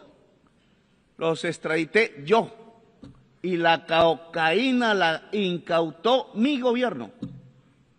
Y no tiramos un solo misil ni asesinamos ningún joven. Los años donde probé que es más eficaz sustituir voluntariamente con los cultivos de hoja de coca que erradicarla forzadamente con glifosato y fuerza sobre los campesinos pobres de Colombia. He cambiado la fracasada y violenta guerra contra las drogas por una eficaz política antinarcotraficante, que es diferente, no confundir la sustancia muerta con la persona codiciosa. Pero necesitan violencia para dominar a Colombia y América Latina. Necesitan destruir el diálogo e imponer y lanzar misiles asesinos sobre jóvenes pobres en el Caribe. La política antidrogas no es para detener la cocaína que llega a los Estados Unidos. La política antidrogas es para dominar los pueblos del sur en general. No mira la droga, mira el poder y la dominación. Por eso hablo ante ustedes como un presidente desertificado por el mismo presidente Trump, sin que él tuviera ningún derecho a hacerlo, ni humano, ni divino y sin razón mental. Quieren violentar y forzar a decenas de miles de campesinos desde el gobierno de Estados Unidos, que está influenciado por políticos de poder colombianos mafiosos. A centenares de miles de campesinos colombianos los han masacrado como masacran a los niños en Gaza. Las masacres fueron hechas en Colombia por políticos que eran senadores, presidentes, ministros, ligados y sobornados por la mafia colombiana del narcotráfico, aliados al mismo tiempo a la extrema derecha de la Florida en Estados Unidos y ahora aliados al gobierno de Trump, aliados desde hace décadas a los capos del narcotráfico de la cocaína en Colombia, verdaderos esquifos, como dicen los italianos. Aliados a esquifos, hacen la política antidrogas desde Washington, Estados Unidos. No sé si Trump sepa que su política exterior hacia Colombia, Venezuela y el Caribe es asesorada por colombianos que son aliados políticos de la mafia de la cocaína. Yo mismo denuncié con nombre propio a estos políticos del paramilitarismo narcotraficante. Con nombre propio por una década en el Congreso de la República siendo senador, y me quisieron matar muchas veces por ello, y quisieran que no fuera presidente y me callara y me silenciara, y ahora quieren que no continúe un nuevo gobierno progresista, y por eso me desertifican casi que personalmente y calumnian a Colombia. En Colombia se ha incautado la más alta cantidad de cocaína de toda la historia del mundo y lo hizo este gobierno y me desertifican. En Colombia hemos logrado detener el crecimiento de la tasa de crecimiento de los cultivos de hoja de coca que venía de 43% anual en el gobierno de Duque y lo he bajado en este año a 3%. Y no desertificaron a Duque, que tenía un financiador narcotraficante en su campaña, y sí a Petro, porque dice cosas y verdades. Luego, la política antidrogas no es para la salud pública de la sociedad, sino para la política del poder. No quieren que se haga luz en la América Latina y llegue de nuevo la hora de los pueblos. Los jóvenes asesinados con misiles en el Caribe no eran del Tren de Aragua, que nadie quizás conozca aquí su nombre, ni de Hamas. Eran caribeños, posiblemente colombianos, y si fueron colombianos, con el perdón de quienes dominan las Naciones Unidas, debe abrirse proceso penal contra esos funcionarios que son de los Estados Unidos. Así se incluye el funcionario mayor que dio la orden, el presidente Trump, que permitió los disparos de los misiles contra los jóvenes que simplemente querían escapar de la pobreza. Jóvenes en una lancha, si tuvieran un cargamento ilícito, no eran narcotraficantes, eran simples jóvenes pobres de la América Latina que no tienen otra opción. Los narcotraficantes viven en otra parte y no es en la América Latina.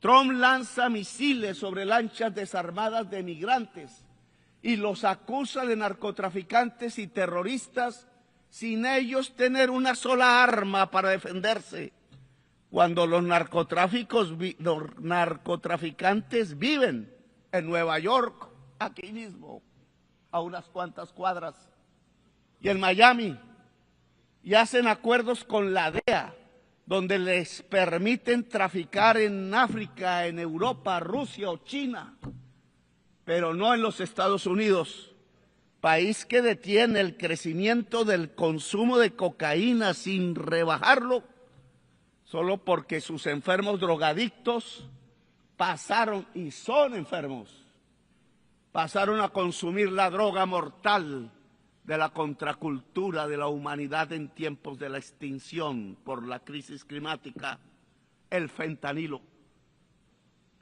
Este fentanilo se produce en el aparato industrial de los Estados Unidos, aquí, cerca de aquí, y aquí están los consumidores.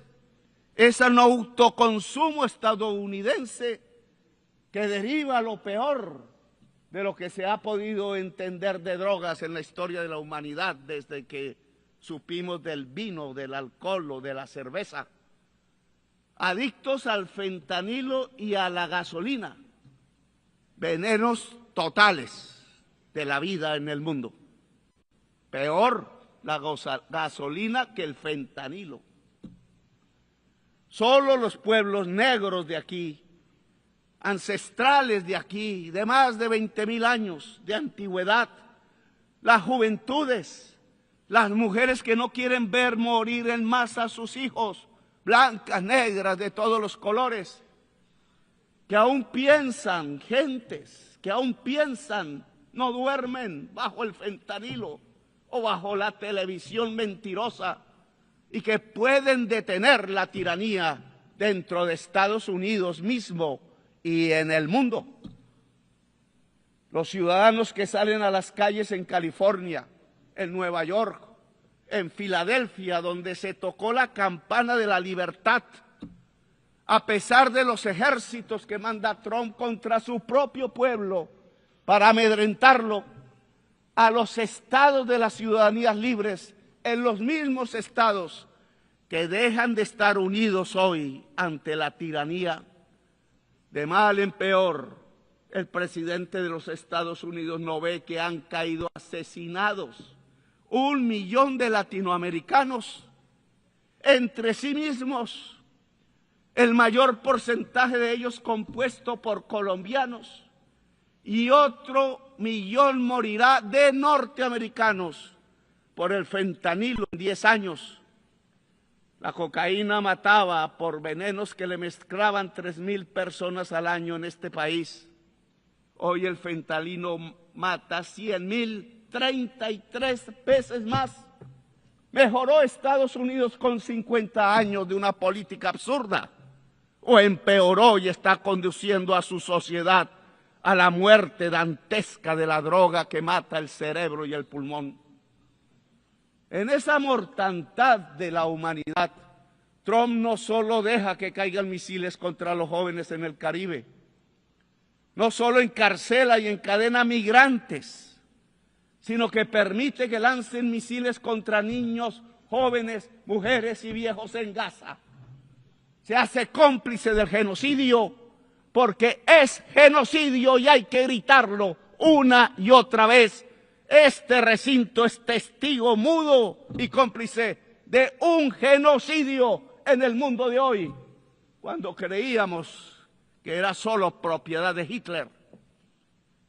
Trump no habla de democracia, no habla de crisis climática, no habla de vida, solo amenaza y mata y deja matar a decenas de miles. En cambio, en mi gobierno, en Colombia, no hemos aumentado la tasa de homicidio. Tenemos la tasa de desempleo más baja del siglo en el país. Tenemos la tasa de pobreza más baja del siglo en nuestras estadísticas. E impulsamos nuestra agricultura 10% anual real y nuestra industria el 5% anual. Y llegaron turistas como nunca por millones a mirar nuestra enorme belleza, el país de la belleza y de la diversidad natural y humana y cultural. Y buscamos paz hablando con narcos y rebeldes. No me da pena hablar siempre para salvar vidas, poniendo por principio la erradicación total de las economías ilícitas y la erradicación de los cultivos de hoja de coca por voluntad misma de los campesinos que están cansados de la violencia. No nos dejamos sobornar de los narcos, como sí sucedió en gobiernos pasados de Colombia. Y ya llevamos 25.000 hectáreas erradicadas voluntariamente. Tenemos éxito en nuestra política nueva, que no es de drogas, es antinarcotraficante, que es diferente. Le agradecemos a los países que nos han ayudado a sembrar paz Qatar, Cuba, México, el Estado del Vaticano, Noruega, Brasil y Venezuela. No le agradecemos a los que nos quieren llevar a la guerra entre nosotros mismos. Escuchen, señoras y señores del mundo, América Latina no es solo coca o terroristas o narcotraficantes. América Latina tiene potencialmente 1.400 gigas de capacidad anual de energía eléctrica limpia, basada en el agua, el viento y el sol. Y Estados Unidos en el norte, aquí, demanda todos los años 1.200 gigas de energía, que hoy son en un 70% fósiles, es decir, basadas en carbón, gas y petróleo. América Latina, si desarrolla su potencial de energía limpia, podrá limpiar toda la matriz de energía fósil de los Estados Unidos. Oigan eso. Solo falta el dinero y se produciría el mayor aporte a la superación de la crisis climática, hoy casi sin pasos adelante. Entre el potencial de energía limpia y la enorme esponja absorbente de la selva amazónica, América Latina sería la vanguardia humana que podría dar el primer paso cierto y contundente para salvar la vida del planeta y a la humanidad toda. Solo se necesitan 600.000 millones de dólares para desarrollar su potencial. Lo mismo puede hacer África con Europa. La suma de este aspecto de descarbonización fundamental nos daría 1.200.000 millones de dólares o 1.200 billones, como se habla en inglés. Estos dineros ya están en las arcas guardados en Estados Unidos, Europa y China, pero no se mueve ni un dólar. No es rentable, o peor aún, puede ser muy rentable en términos de vida humana, incluida la vida en Estados Unidos, Europa y China, pero no quieren interdepender de América Latina y África. Saben que unir la energía limpia de América Latina y África a las economías fósiles del norte no solo descarboniza el planeta, salva del colapso climático, sino que también cambia el poder mundial, el que aquí a veces habla, pero habla todos los días es con bombas y no con palabras. Lo vuelve. La descarbonización vuelve al poder una democracia global y cambia las relaciones de producción porque aparece primero la vida y la humanidad como prioridad sobre la codicia.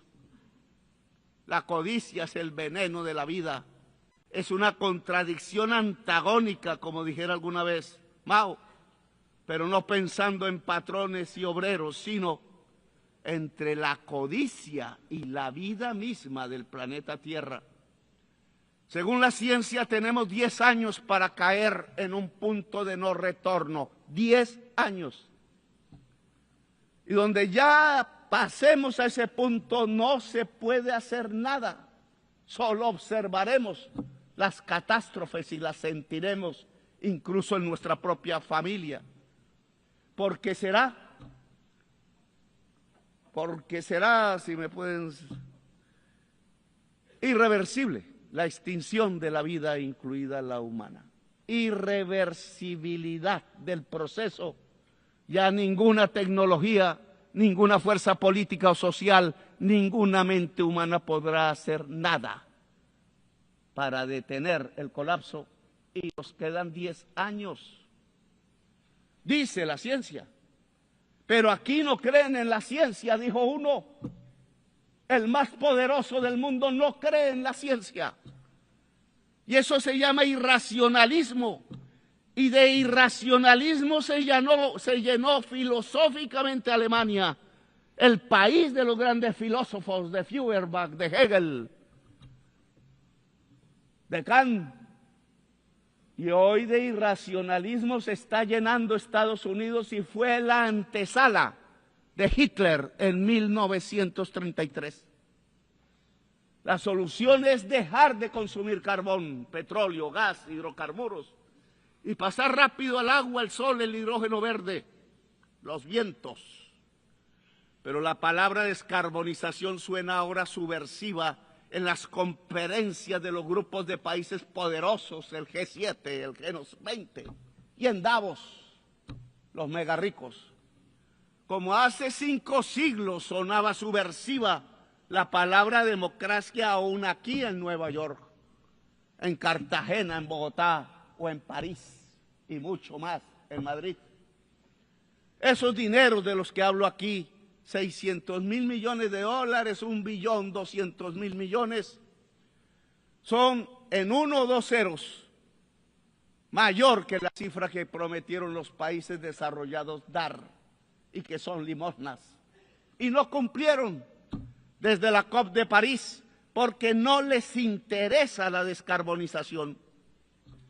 Y es entre ceros la demasía de la cifra sobre los exiguos préstamos de la banca multilateral, que son eso, pura limosna inocua, pura ideología pensando que la rentabilidad del capital limpia la atmósfera y salva la vida. Mentiras ideológicas, fantasmagóricas, fetiches, para que no miremos arriba y no actuemos como humanidad.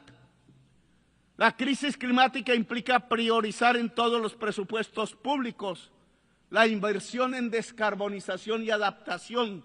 Necesita por completo una política financiera mundial diferente y abolir la prima del riesgo de la deuda. ¿Quién dijo que son riesgosos los países que no son riesgosos? Los países que emitan más gases de efecto invernadero como el segundo primero de la Tierra. Y que sí son riesgosos los países que absorbemos el CO2 y tenemos selvas y muchos agua y absorbemos en el sur el CO2 del norte. Porque el mercado dice lo contrario, si no es porque está equivocado y va camino al abismo de la vida. Se necesita condonar deuda en los países más pobres y cambiar pagos de deuda externa por inversión en la adaptación y mitigación de la crisis climática.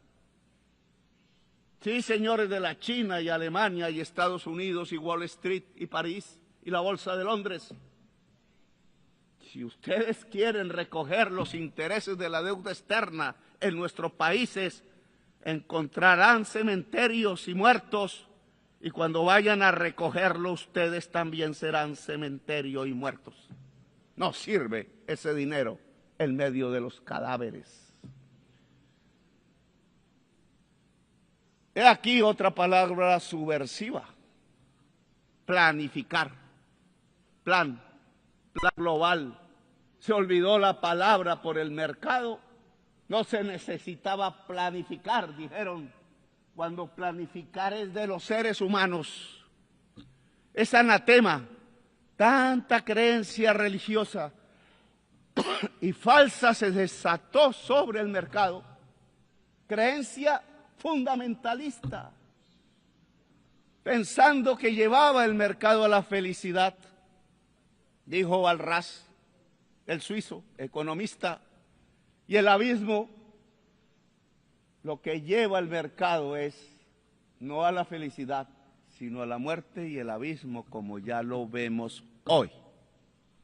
Balraz estaba equivocado, el neoliberalismo estaba equivocado desde el principio y llevamos 50 años guiando a nuestros países bajo fórmulas completamente erráticas y acientíficas y no las cambiamos.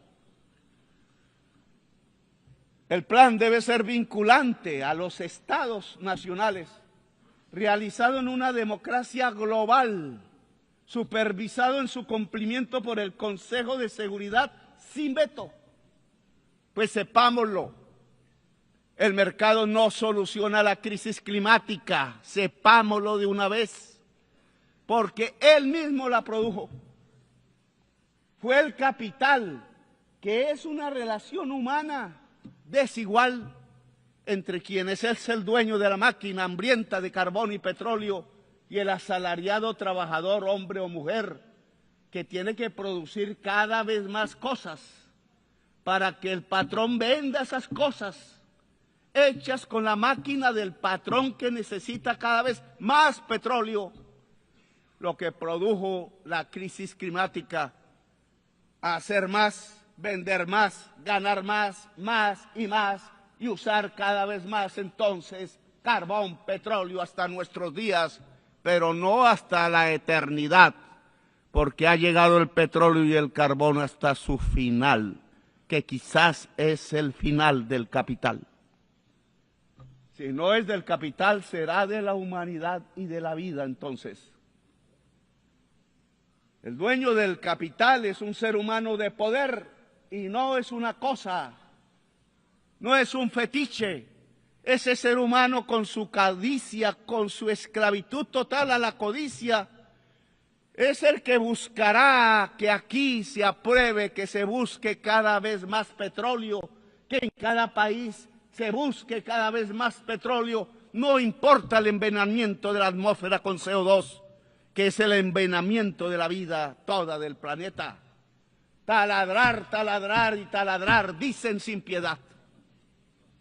Así que capital o vida, amigos y amigas, o codicia o vida, o barbarie o democracia local y global, o libertad o muerte, como decía Bolívar y enarbolaba esta su bandera roja, negra y también blanca.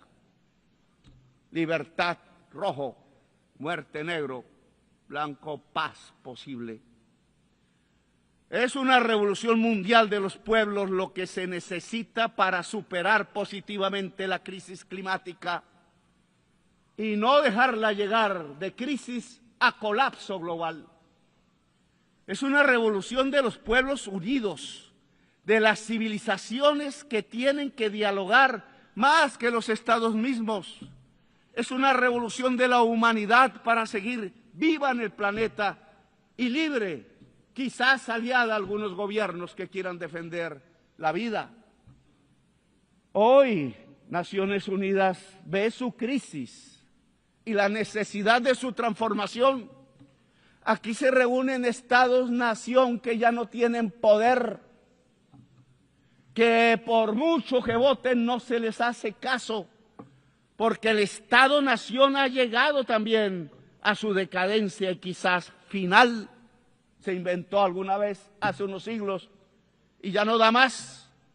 Y ya no da más porque el mismo capital se volvió global, no estatal.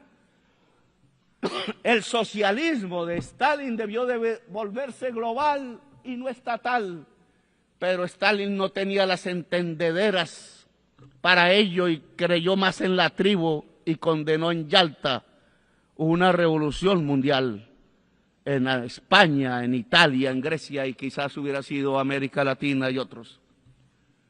La humanidad es el nuevo sujeto político que aparece, no el Estado-nación. Y por tanto, Naciones Unidas se tiene que volver y transformar en una humanidad unida, aunque diversa. Está apareciendo un nuevo sujeto político en la historia humana y es importante y me parece espectacular. Y es que superamos la idea del Estado-nación para convertirnos en humanidad. Pero esa humanidad, para que esté unida y sea única en la acción, tiene que tener democracia en todo el mundo. Tiene que tener diálogo permanente en medio de la diversidad. Es la diferencia lo que nos impulsa la posibilidad de una coordinación eficaz de la acción a escala mundial. Humanidad que dialoga, sí. Humanidad civil, sí. Humanidad profundamente democrática, sí. Ojalá una humanidad de personas libres, que es su definición, su sinónimo, porque no puede haber humanidad esclava. La humanidad esclava no es humanidad, es bestia el que esclaviza, pone cadenas a migrantes, lanza misiles sobre jóvenes, acribilla con misiles niños y niñas en un poblado muy cerca donde nació Jesús. Esto ya no se resuelve con estados que hablan y no se resuelve con gobernantes sobornados por el petróleo y dispuestos a lanzar misiles a los pueblos del sur. Un nuevo sujeto político entonces aparece, la humanidad unida y diversa en sus culturas. Mientras el colapso se acerca y mientras las sociedades viejas y blancas de Europa y Estados Unidos siguen aplaudiendo a sus nuevos Hitlers de moda, no escuchan ni a sus jóvenes, ni a sus niños, ni a la humanidad, ni a las estrellas, ni a sus abuelos que murieron como héroes en los campos de Europa luchando de verdad contra Hitler y su idea criminal de una raza superior. Hoy hacen lo mismo que Hitler. Construyen campos de concentración para migrantes y aplauden las mayorías electorales y dicen que son de una raza inferior los migrantes y colectivizan culpas en ellos como hicieron con los judíos y los llaman terroristas e inferiores y ladrones, narcotraficantes todos, dicen. Cuando la mayoría de los narcotraficantes son rubios y de ojos azules y guardan sus enormes fortunas en los bancos más grandes del mundo y no viven en Bogotá, ni en Caracas, ni en el Caribe, ni en Gaza, sino que viven en Miami y son vecinos del presidente de los Estados Unidos y viven en Nueva York y en París y Madrid y en Dubái. Viven donde hay lujo, no pobreza. Pero los misiles los tiran donde hay pobreza y no donde hay lujo. Mentira que el Tren de Aragua es terrorista. Solo son delincuentes comunes en forma de banda, agrandados por la estúpida idea de bloquear a Venezuela y quedarse con su petróleo pesado y ya venenoso. Los migrantes no son delincuentes, no tienen que llevarlos a campos de concentración ni expulsarlos encadenados. La migración no es sino el producto del bloqueo a los países más pobres como Irak o Irán o Cuba o Venezuela. El bloqueo económico no es más que un genocidio.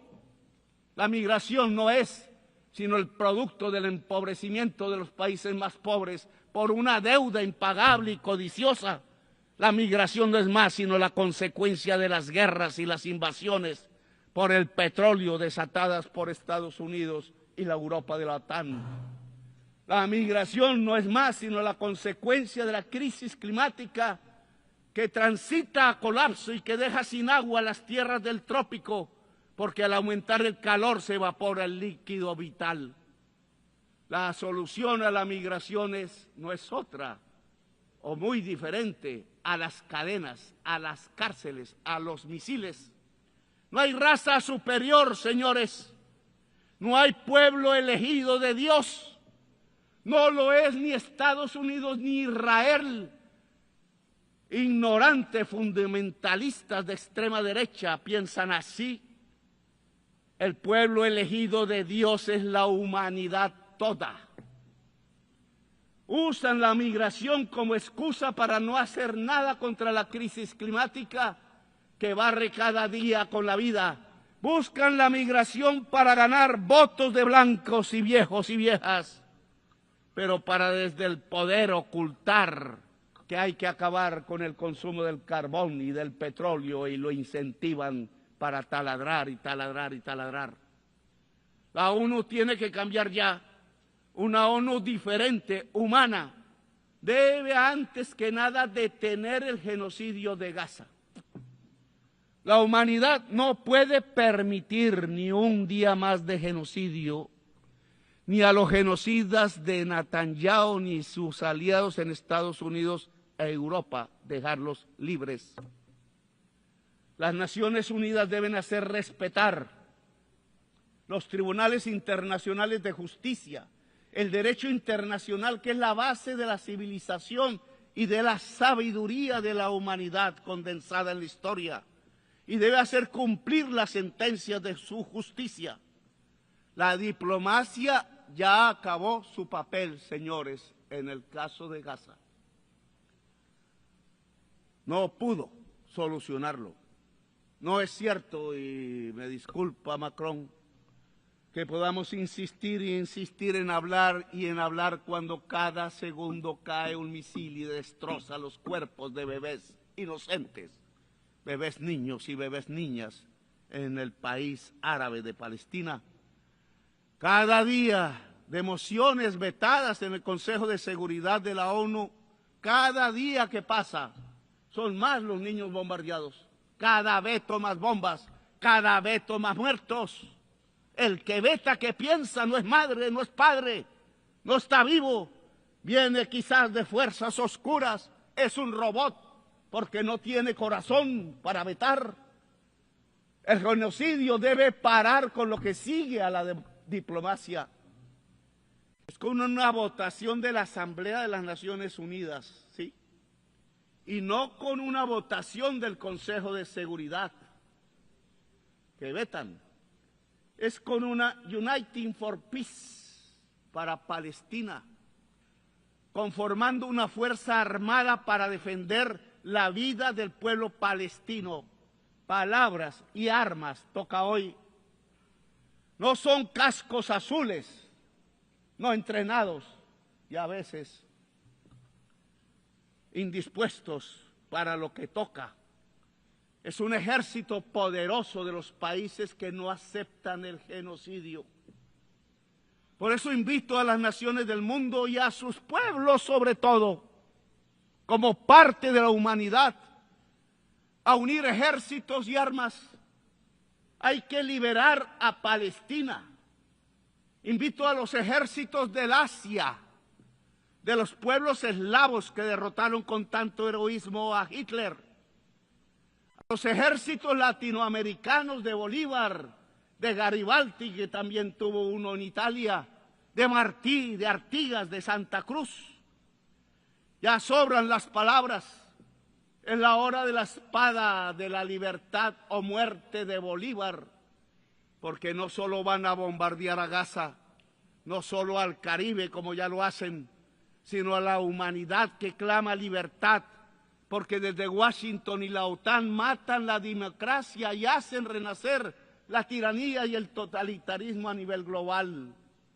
Hay que levantar la bandera rojinegra de la libertad o muerte que alzó Bolívar, sin olvidar el color blanco que levantó junto al rojinegro, color de la paz como esperanza para que haya esperanza de vida en la tierra y en el corazón de la humanidad.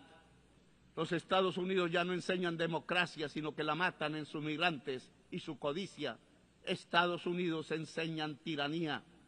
La ONU debe empezar su cambio deteniendo el genocidio en Gaza con la efectividad de un ejército de la salvación del mundo, votado por la Asamblea de las Naciones Unidas y sin veto. Después de salvar Gaza pasaremos al plan para descarbonizar la economía del planeta, para que sea un hecho democráticamente construido a escala mundial y funde democracia global, y que el órgano que vigile su aplicación rápida sea el Consejo de Seguridad, pero sin vetos, y que sea vinculante sobre la OMC, el Banco Mundial, el FMI, el sistema financiero privado, por la gran capacidad que tiene el sistema financiero nacional y mundial de centralizar el capital. Es desde allí donde la humanidad puede regular el capital para subordinarlo a la vida y a la humanidad, un capital regulado y subordinado a la vida y a la gente. Por este camino las Naciones Unidas transitarán desde una alianza de estados a una alianza de pueblos y culturas diversas que son el componente de la humanidad. Si superamos la crisis climática, y solo lo haremos unidos como humanidad, lograremos también que las Naciones Unidas den el paso hacia una asamblea de los pueblos, buscando que cada persona sea libre en el planeta, buscando que los cerebros de cada persona alcancen su máximo potencial y se interconecten en el planeta, porque ese gran cerebro de la humanidad, como inteligencia poderosa, alumbrado por la ciencia cada vez más profunda, podrá no solo salvar la vida en el planeta, sino cumplir la misión de la humanidad, expandiendo la vida en las estrellas. Una humanidad unida y libre puede mirar las estrellas y alcanzarlas, tal como los romanos legionarios pensaron algún día antiguo, allí cuando se inventaron las palabras en latín ad astra.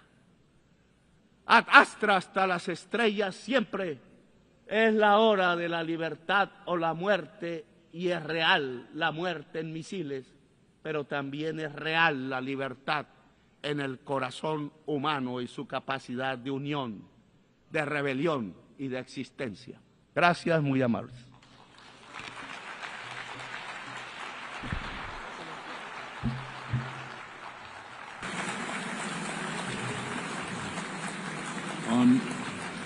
On behalf of the Assembly, I wish to thank the President of the Republic of Colombia.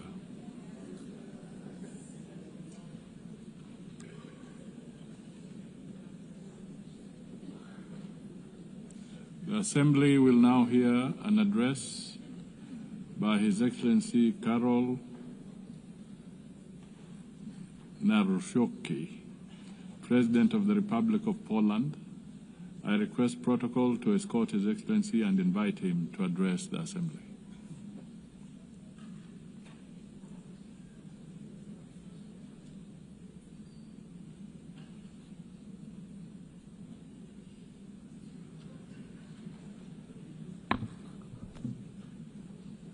Ladies and gentlemen, excellencies, I like and appreciate a lot English language, but I love Polish language, which epitomizes more than 1,000 years of Polish heritage, Polish culture and Polish history, so I would like to share with you Polish language. Szanowny Panie Przewodniczący, Ekscelencje, dostojni delegaci, staję w tym miejscu po raz pierwszy jako prezydent Rzeczpospolitej Polskiej i czuję oczywiście z tego powodu wielką dumę, ale jednocześnie mam świadomość, przed jak poważnymi wyzwaniami stoimy dziś jako narodowa, międzynarodowa wspólnota. Tak w istocie jest, bowiem świat zmienił się całkowicie w ostatnich kilku latach od czasu rosyjskiej inwazji na Ukrainę. 24 lutego 2022 roku zostaliśmy brutalnie wszyscy wybudzeni z błogiego snu o świecie końca historii. Historia się nie skończyła i historia się nie skończy. Musimy mieć tego świadomość. Zostaliśmy wybudzeni z błogiego snu, w którym dążymy do powszechnego pokoju, do przestrzegania zasad prawa międzynarodowego. To są chyba słowa, które powtarzane są najczęściej w tym gremium. Ten sen, drodzy Państwo, już nie istnieje i często powtarzamy słowa, które nie oddają rzeczywistości, jaka nas otacza i w Europie Środkowej, i w Europie Wschodniej, i w wielu innych regionach świata, z którego Państwo przyjechaliście. Granice państwowe przestały być w istocie nietykalne, a międzynarodowe prawo, dotąd uważane za kompas ładu światowego, zaczęło być traktowane raczej jak sugestia, a nie jak reguła. Przypomnę, że krótko po wybuchu wojny i ataku Federacji Rosyjskiej na Ukrainę Polki i Polacy okazali ogromną solidarność z walczącym narodem ukraińskim. Otworzyliśmy nasze serca, nasze granice, otworzyliśmy nasze domy, okazaliśmy pomoc materialną, finansową, pomoc militarną i pomoc dyplomatyczną. Dziś, szanowni państwo, w Polsce mieszka 1 000 000 ukraińskich uchodźców. Szanowni państwo, rosyjska inwazja na Ukrainę to nie tylko najpoważniejszy konflikt w Europie od czasów II wojny światowej, ale to także punkt zwrotny. Dotychczasowy ład międzynarodowy kruszeje na naszych oczach. Świat wszedł w nową, niebezpieczną erę rywalizacji wielkich mocarstw, łamania zasad i testowania, jak daleko można się posunąć, zanim ktoś powie wyraźne dość, stop. Zasada suwerenności, spytacie Państwo, coraz częściej deptana. Zakaz agresji, zmieniony w martwą literę. Zamiast prawa próba użycia nagiej i brutalnej siły. Stoimy w punkcie zwrotnym historii. W czasie, gdy decyzje podejmowane dziś będą mieć konsekwencje na kolejne dekady i wszyscy musimy mieć tego świadomość i wszyscy bierzemy za to odpowiedzialność. Dlatego właśnie teraz, jako wspólnota państw demokratycznych bądź aspirujących do demokracji, musimy spojrzeć na obecną sytuację jak na pole walki o zasady, których przestrzeganie może zdecydować o przyszłości naszej cywilizacji. Myślę, Szanowni Państwo, że to właściwie ostatni moment na podjęcie konkretnych działań. Szanowni Państwo, rosyjska agresja na Ukrainę nie jest konfliktem o charakterze wyłącznie regionalnym. To sprawdzian, czy zasady, na których opiera się ONZ, przetrwają próbę czasu, czy też ustąpią pod ciężarem imperialnych i kolonialnych ambicji państwa, które uważa się za stojące ponad prawem i które wielokrotnie ignorowało rezolucje zgromadzenia, tego zgromadzenia, innych zgromadzeń i wszyscy w pewnym sensie bierzemy za to odpowiedzialność, dalej dzieląc się, drodzy Państwo, słowami o pokoju i o bezpieczeństwie, które muszą wybrzmiewać, ale za którymi powinno iść konkretne działanie. Moskwa mówi o konieczności zajęcia się, cytat, pierwotnymi przyczynami konfliktu. Podzielam to podejście, lecz uważam, że pierwotne przyczyny rosyjskiej agresji mają charakter przede wszystkim ideologiczny. Rosja odwołuje się do wizji imperialnej, która traktuje całe narody jak własność kolonialną. Odmawia im regularnie podmiotowości, twierdząc, że są sztucznymi konstruktami oraz uzasadnia inwazję jako korektę historyczną. My to, drodzy Państwo, w Polsce, w Europie Środkowej, w Europie Wschodniej znamy od co najmniej 86 lat. To jest ten sam zestaw pojęć, który pojawia się także w XXI wieku, podczas naszych dyskusji plenarnych i kolejnych zgromadzeń. Dla nas w Europie Środkowej i w Europie Wschodniej ten zestaw pojęć nie jest niczym nowym. Czy chodziło o Polskę, o Rzeczpospolitą w pierwszej połowie XX wieku, czy chodzi dzisiaj o Ukrainę. Jako historyk patrzę, drodzy Państwo, na teraźniejszość także przez pryzmat przeszłości. To naturalne. Po prowadzonych przez setki lat podbojach, wojnach, rozbiorach, deportacjach, gwałtach, zbrodniach w XX i w XXI wieku Rosja po prostu nie porzuciła swoich imperialnych ambicji.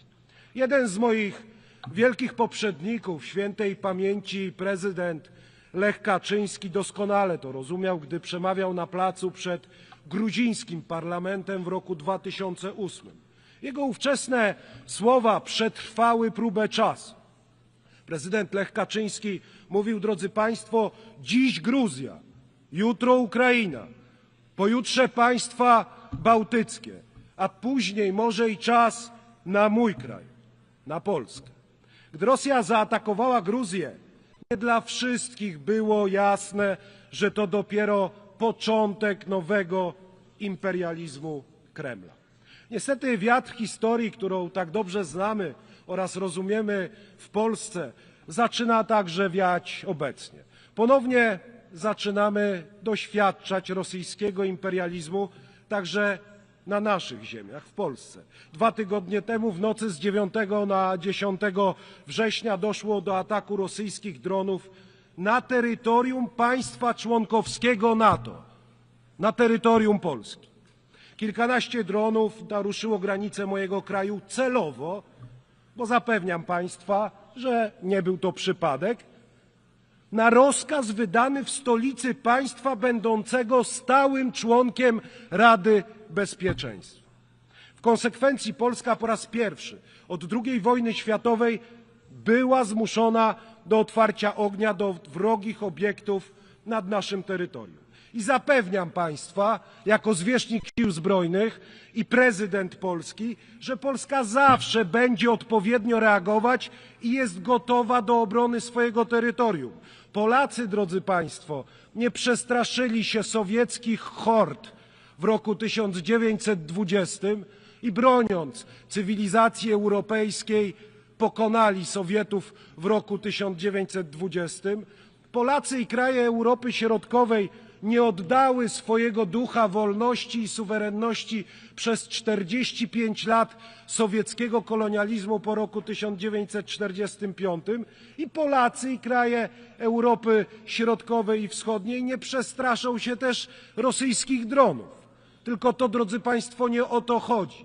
Chodzi o to, jak długo będziemy jeszcze zezwalać na tego typu akty łamania naszej narodowej, międzynarodowej wspólnoty. Dlatego właśnie, Szanowni Państwo, w Polsce przeznaczamy znaczące kwoty na rozwój naszych zdolności obronnych, dlatego budujemy odporność naszego państwa, ale też całej naszej części Europy, bowiem ofiarami podobnych prowokacji ze strony Rosji stały się bowiem także państwa bałtyckie, nasi przyjaciele, choćby Estończycy, a także Rumunia.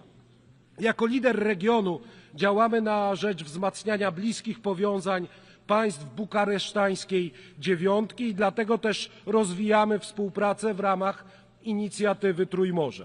Jako głos regionu podkreślamy, nie ma naszej zgody na to, by Moskwa tak bezpardonowo dokonywała wobec nas i innych narodów Europy aktów prowokacji, testując nasze reakcje i zastraszając nasze społeczeństwa. Nie ma na to naszej zgody.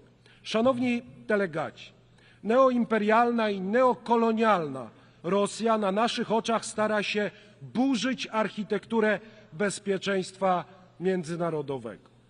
Łamie prawo międzynarodowe, wzmacnia podziały, dąży do odrodzenia się koncertu mocarstw. Wiele państw obecnych na tej sali doskonale zna tragedię granic wyznaczanych siłą i decyzji podejmowanych ponad głowami narodów.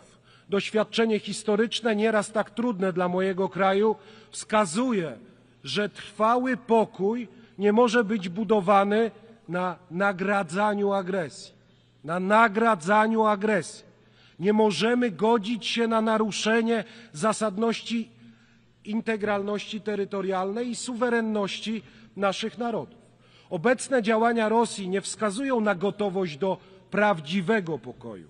Deklaracjom o dialogu, i to też znamy, towarzyszą ofensywy militarne i kolejne ataki, których ofiarami są cywile, w tym także dzieci. Zawsze, kiedy Moskwa mówi pokój, w praktyce ma na myśli kapitulację tego, którego uznaje za swojego przeciwnika. Rosja musi zakończyć wojnę i przyjąć za nią pełną odpowiedzialność. Pociągnięcie Rosji do odpowiedzialności powinno być naszym wspólnym obowiązkiem. Sprawcy wszystkich zbrodni międzynarodowych, muszą być sądzeni przed właściwymi sądami.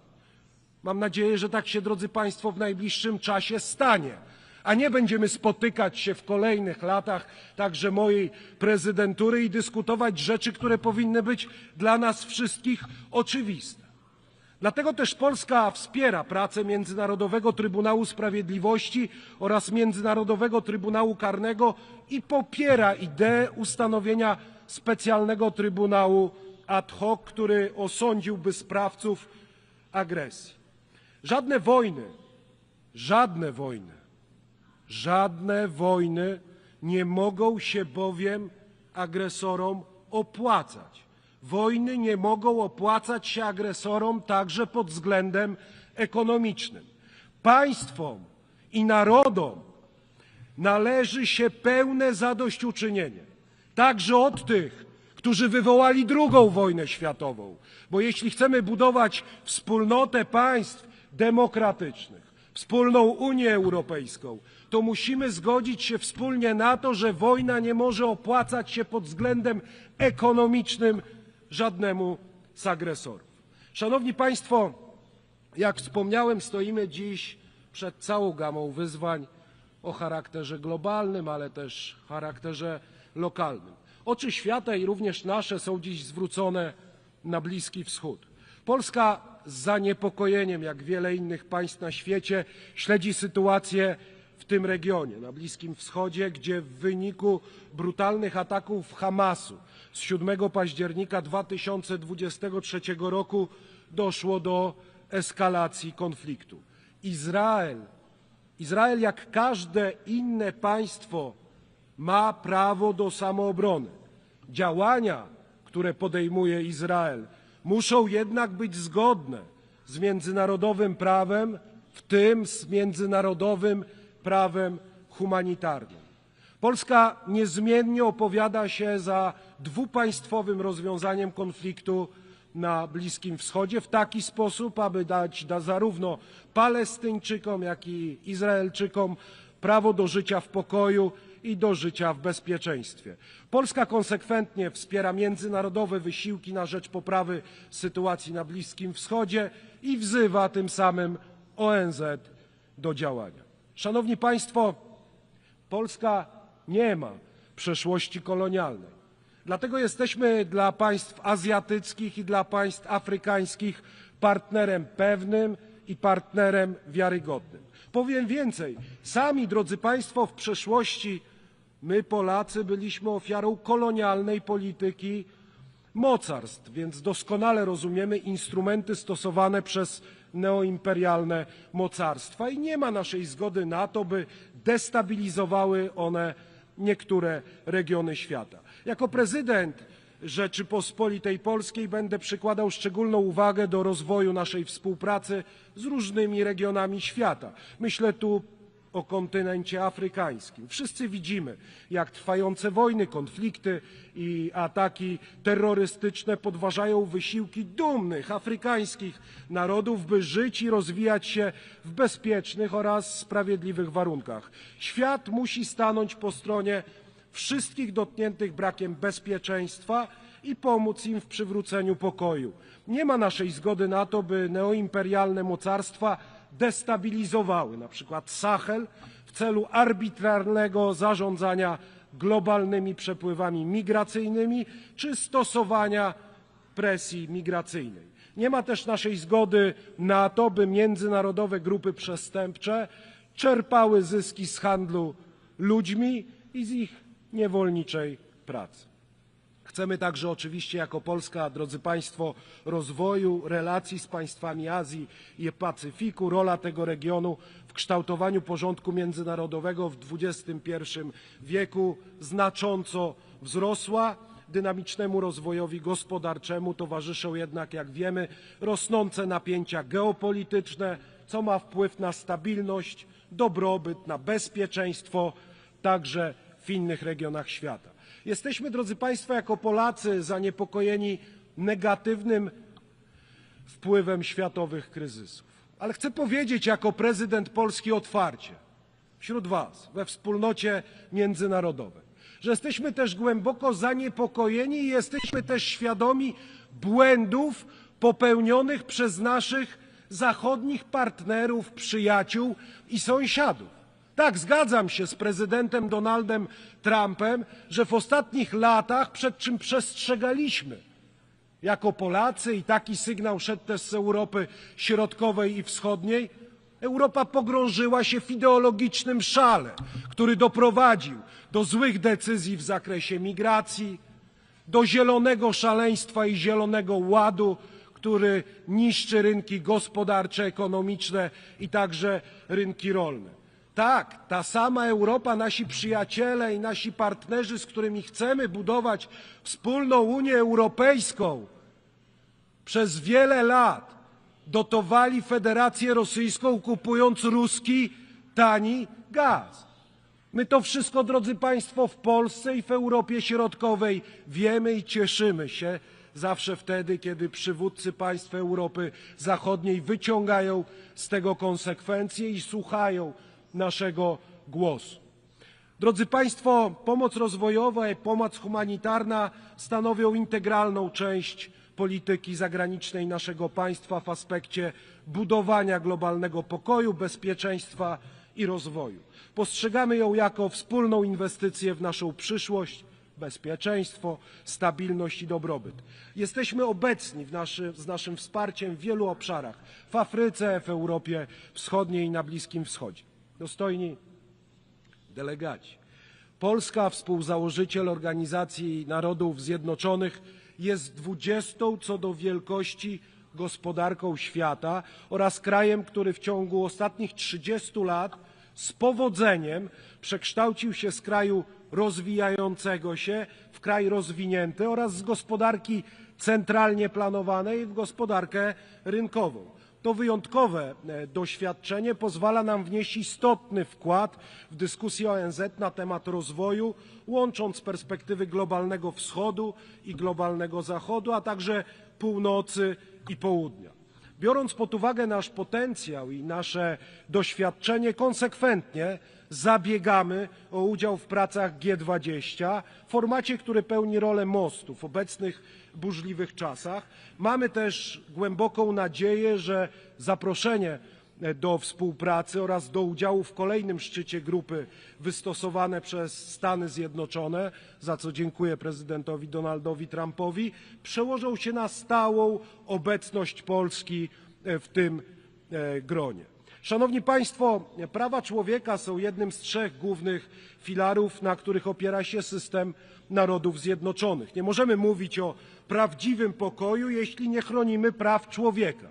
Każdego człowieka bez wyjątku.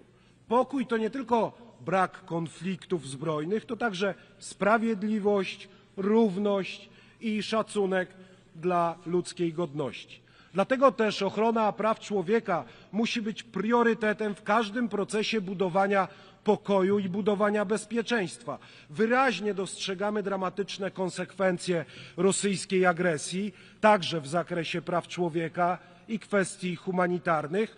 Priorytetem dla nas, dla Polaków, dla Polski pozostaje także sytuacja praw człowieka na Białorusi. Musimy bronić stanowczo także praw człowieka w tym najbardziej podstawowym wymiarze prawa do życia bezbronnych, od poczęcia do naturalnej śmierci.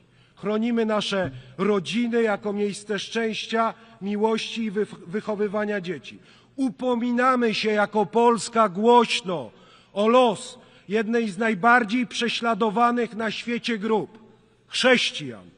Uważamy Radę Praw Człowieka za główny organ praw człowieka w systemie Narodów Zjednoczonych, który odgrywa kluczową rolę w przestrzeganiu standardów ochrony praw człowieka. Dlatego też Polska przedstawiła swoją kandydaturę do członkostwa w Radzie Praw Człowieka na lata 2029-31. Nasza kandydatura odzwierciedla nasze zaangażowanie w promowanie i ochronę praw człowieka na całym świecie. Szanowny Panie Przewodniczący, Ekscelencje, dostojni delegaci. 80 lat temu powołano ONZ.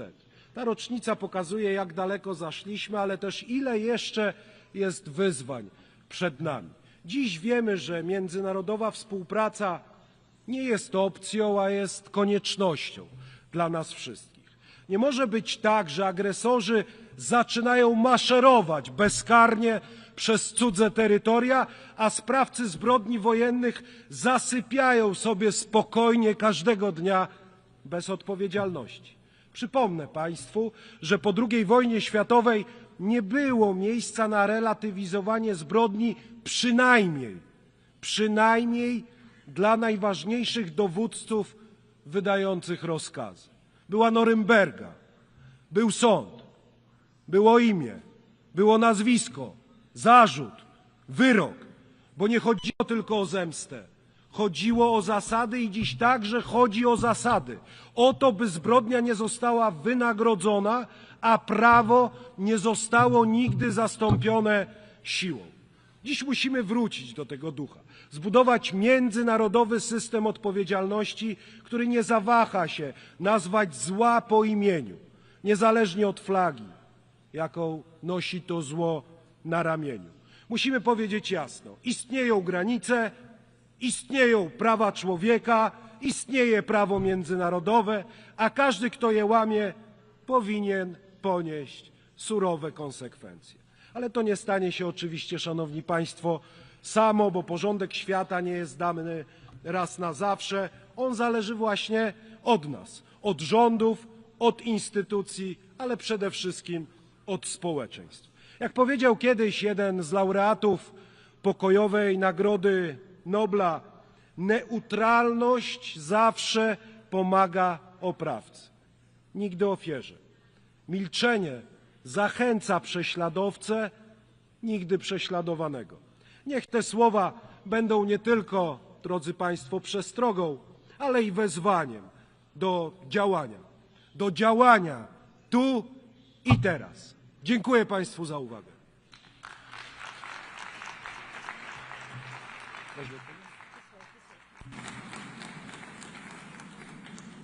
On behalf of the Assembly, I wish to thank the President of the Republic of Poland.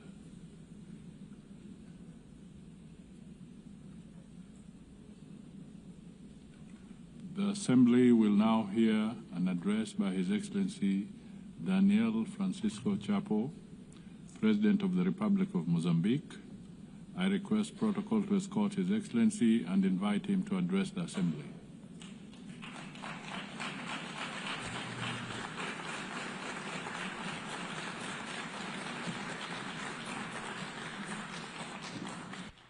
Muito obrigado.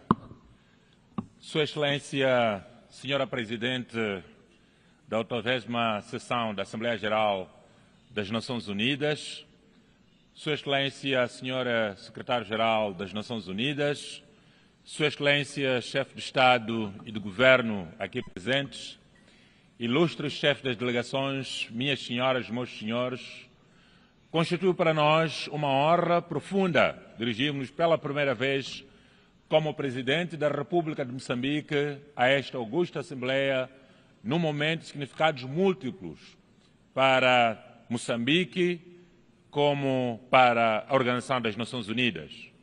Digo isto porque celebramos 50 anos da nossa independência nacional, 50 anos da nossa admissão como membro do pleno direito das Nações Unidas e os 80 anos desta grande organização.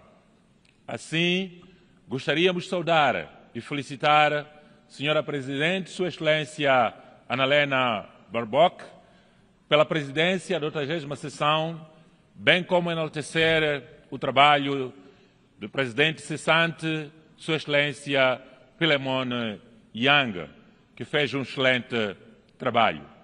Não poderíamos deixar de render homenagem ao Secretário-Geral das Nações Unidas, o engenheiro António Guterres, pela sua incansável advocacia em defesa do multilateralismo, pela atenção dedicada às prioridades de África e pela visão de lançar a iniciativa UN80. Hoje, envolvidos 80 anos desde a sua criação, testemunhamos com satisfação os progressos que a Organização das Nações Unidas ajudou a alcançar. A independência da República de Moçambique, assim como a de muitos países africanos e de outros continentes deste planeta Terra, é apenas uma das muitas evidências deste legado das Nações Unidas. Apesar dos múltiplos desafios que a ONU enfrenta, ela mantém-se firme na liderança de processos globais, por isso sublinhamos qualquer esforço de reforma que vise torná-la mais ajustada e com maior capacidade para dar resposta às realidades contemporâneas, só será completo quando incluir de forma inequívoca a reforma do Conselho de Segurança das Nações Unidas. Excelências, o ano 2025 tem posto à prova limites do multilateralismo, com as Nações Unidas no seu epicentro. Assistimos à intensificação à escala de conflitos, escalada um pouco por todo o mundo, e a um crescente sentimento de impunidade. Os conflitos em curso em vários cantos do mundo e crises prolongadas que nos recordam que a promessa de salvar as gerações vindouras do flagelo da guerra, inscrita na Carta de 1945 das Nações Unidas, continua por cumprir. 80 anos de construção de instituições multilaterais e salvaguardas de princípios que têm regido os assuntos globais estão agora em risco. O resultado é evidente. As guerras multiplicam-se, a crise climática agrava-se, as dívidas aumentam, as tarifas crescem, a desilusão alastra-se e, acima de tudo, regressa o espectro nuclear. A estas ameaças somam-se as consequências econômicas de crises sucessivas no mundo.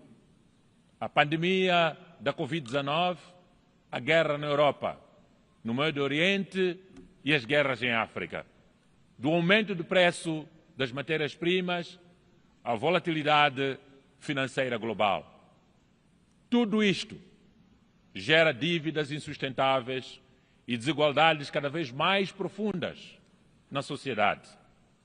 Assistimos também a um preocupante retrocesso dos compromissos internacionalmente acordados. Faltando apenas 5 anos para 2030, a Agenda para o Desenvolvimento Sustentável encontra-se em risco, pois as metas ainda não foram cumpridas e falta muito por cumprir. E a crise climática acelera e intensifica todas as outras que nós conhecemos. Secas transformam-se em fome, ciclones em catástrofes humanitárias, deslocações em desespero, e este é explorado por atores sem escrúpulos. Foi neste contexto que o parecer histórico do Tribunal Internacional de Justiça, de 23 de julho de 2025, reafirmou de forma inequívoca que os Estados têm obrigações jurídicas vinculativas de proteger o clima e o ambiente contra emissões de gases de efeito de estufa. Trata-se de um marco de alcance universal.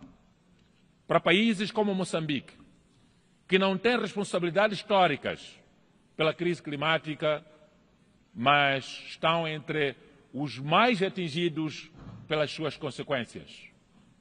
Secas, ciclones, cheias, inundações.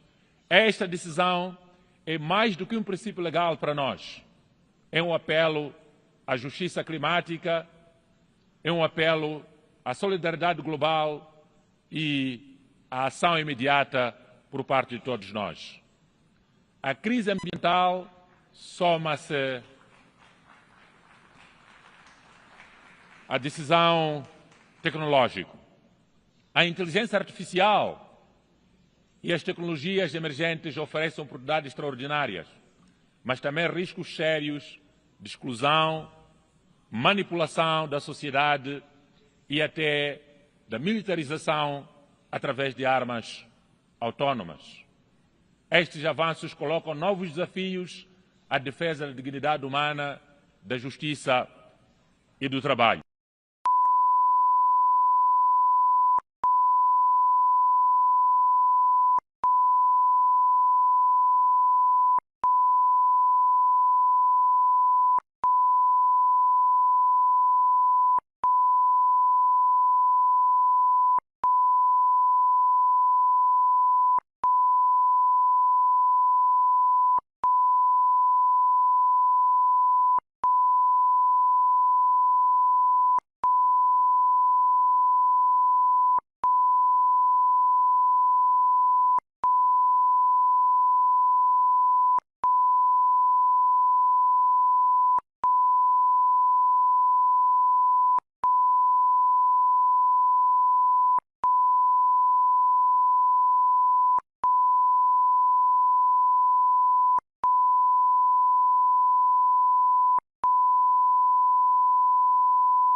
se converta em assembleia de acionistas dominada pelos mais ricos.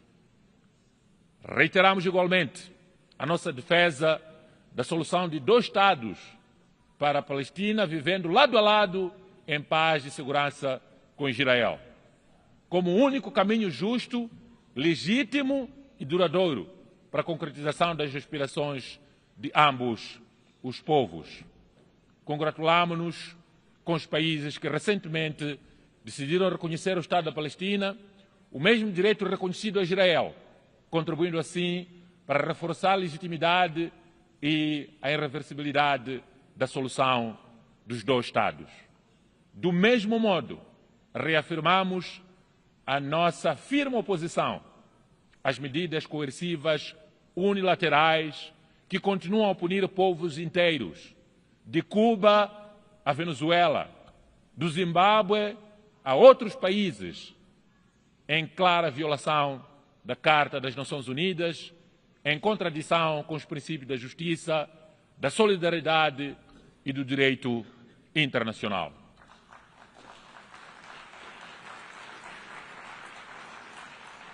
Minhas senhoras e meus senhores, o tema escolhido para esta 80ª sessão, Melhor Juntos, 80 anos e mais pela paz, desenvolvimento e direitos humanos, não poderia ser, ou melhor, não poderia ser mais oportuno. Está intrinsecamente ligado aos eventos desta semana de alto nível aqui nas Nações Unidas. A celebração da Conferência de Beijing sobre mulheres, a Cimeira do Clima, a primeira Cimeira Bienal para uma economia global sustentável, inclusiva e resiliente, mandatada pelo Pacto do Futuro, a celebração da juventude, a eliminação de armas nucleares, a reunião sobre saúde global e bem-estar. Todos estes encontros reafirmam a vitalidade e a centralidade das Nações Unidas e transmitem uma mesma verdade. O que nos une como humanidade é muito maior do que aquilo que nos divide. Somos povos distintos, mas partilhamos a mesma terra. Professamos credos diferentes, mas todos esperamos a mesma dignidade.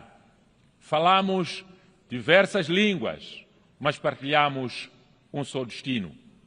Aliás, aqui onde nós nos encontramos, todos nós conhecemos a data de nascimento, mas não há ninguém que conhece a data da sua morte. Isso é um sinal claro de que todos somos iguais como humanos.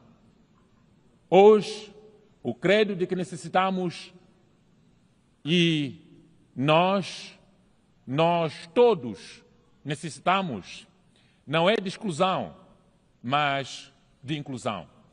Não é de isolamento, mas de cooperação. Não é de unilateralismo, mas de multilateralismo solidário. Precisamos hoje, todos nós, de uma fé renovada na capacidade coletiva da humanidade de enfrentar os desafios comuns da Gaia, a nossa casa comum. O mundo encontra-se num verdadeiro ponto de inflexão. Todos nós sentimos. Ou concretizamos a Agenda 2030, feita por nós, ou aceitaremos vê-la relegada a uma promessa falhada, e nisto não basta a boa vontade. Honrar o princípio de responsabilidade comum, mas diferenciada, é sacrossanto. Precisamos de recursos à escala necessária, de trabalhar de forma mais inteligente, de alinhar mandatos com prioridades nacionais por parte de cada um de nós, de investir em dados de tecnologia e capacidades institucionais e, sobretudo, de assegurar que a África tenha assento pleno nas decisões que moldam o seu futuro. A mensagem de Moçambique é clara. Queremos parcerias baseadas no respeito mútuo e no valor partilhado. Parafraseando o malogrado presidente Samora Moisés Machel, presidente da República Popular de Moçambique na altura, hoje República de Moçambique. A solidariedade internacional não é um ato de caridade, é um ato de unidade entre aliados. O 80º aniversário das Nações Unidas convida-nos a todos nós a renovar este espírito de solidariedade internacional e humana. Os desafios diante de nós são enormes, mas somos de facto melhor juntos, como diz o lema das Nações Unidas. E se é verdade que cada geração herda o mundo do anterior, também é verdade que cada geração tem o dever de legar um mundo melhor à geração seguinte. Este é o fio condutor da Agenda 2030. É o espírito do Pacto do Futuro e é a razão de ser desta organização, as Nações Unidas. Transformar a esperança do povo no mundo em ação. A solidariedade em resultados concretos para os povos. Que tenhamos a coragem, todos nós, no planeta Terra, de reformar com sabedoria, aprender com os nossos erros e a determinação de oferecer a paz, o desenvolvimento e direitos humanos a todos os seres humanos no planeta Terra. Para terminar, digo que Moçambique conta com a ONU e a ONU pode contar com Moçambique. Muito obrigado a todos e sucessos.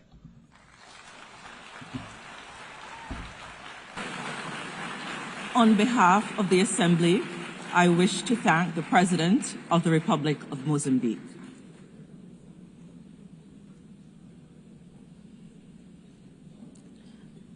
The Assembly will hear an address by His Excellency Luan Kong, State President of the Socialist Republic of Vietnam.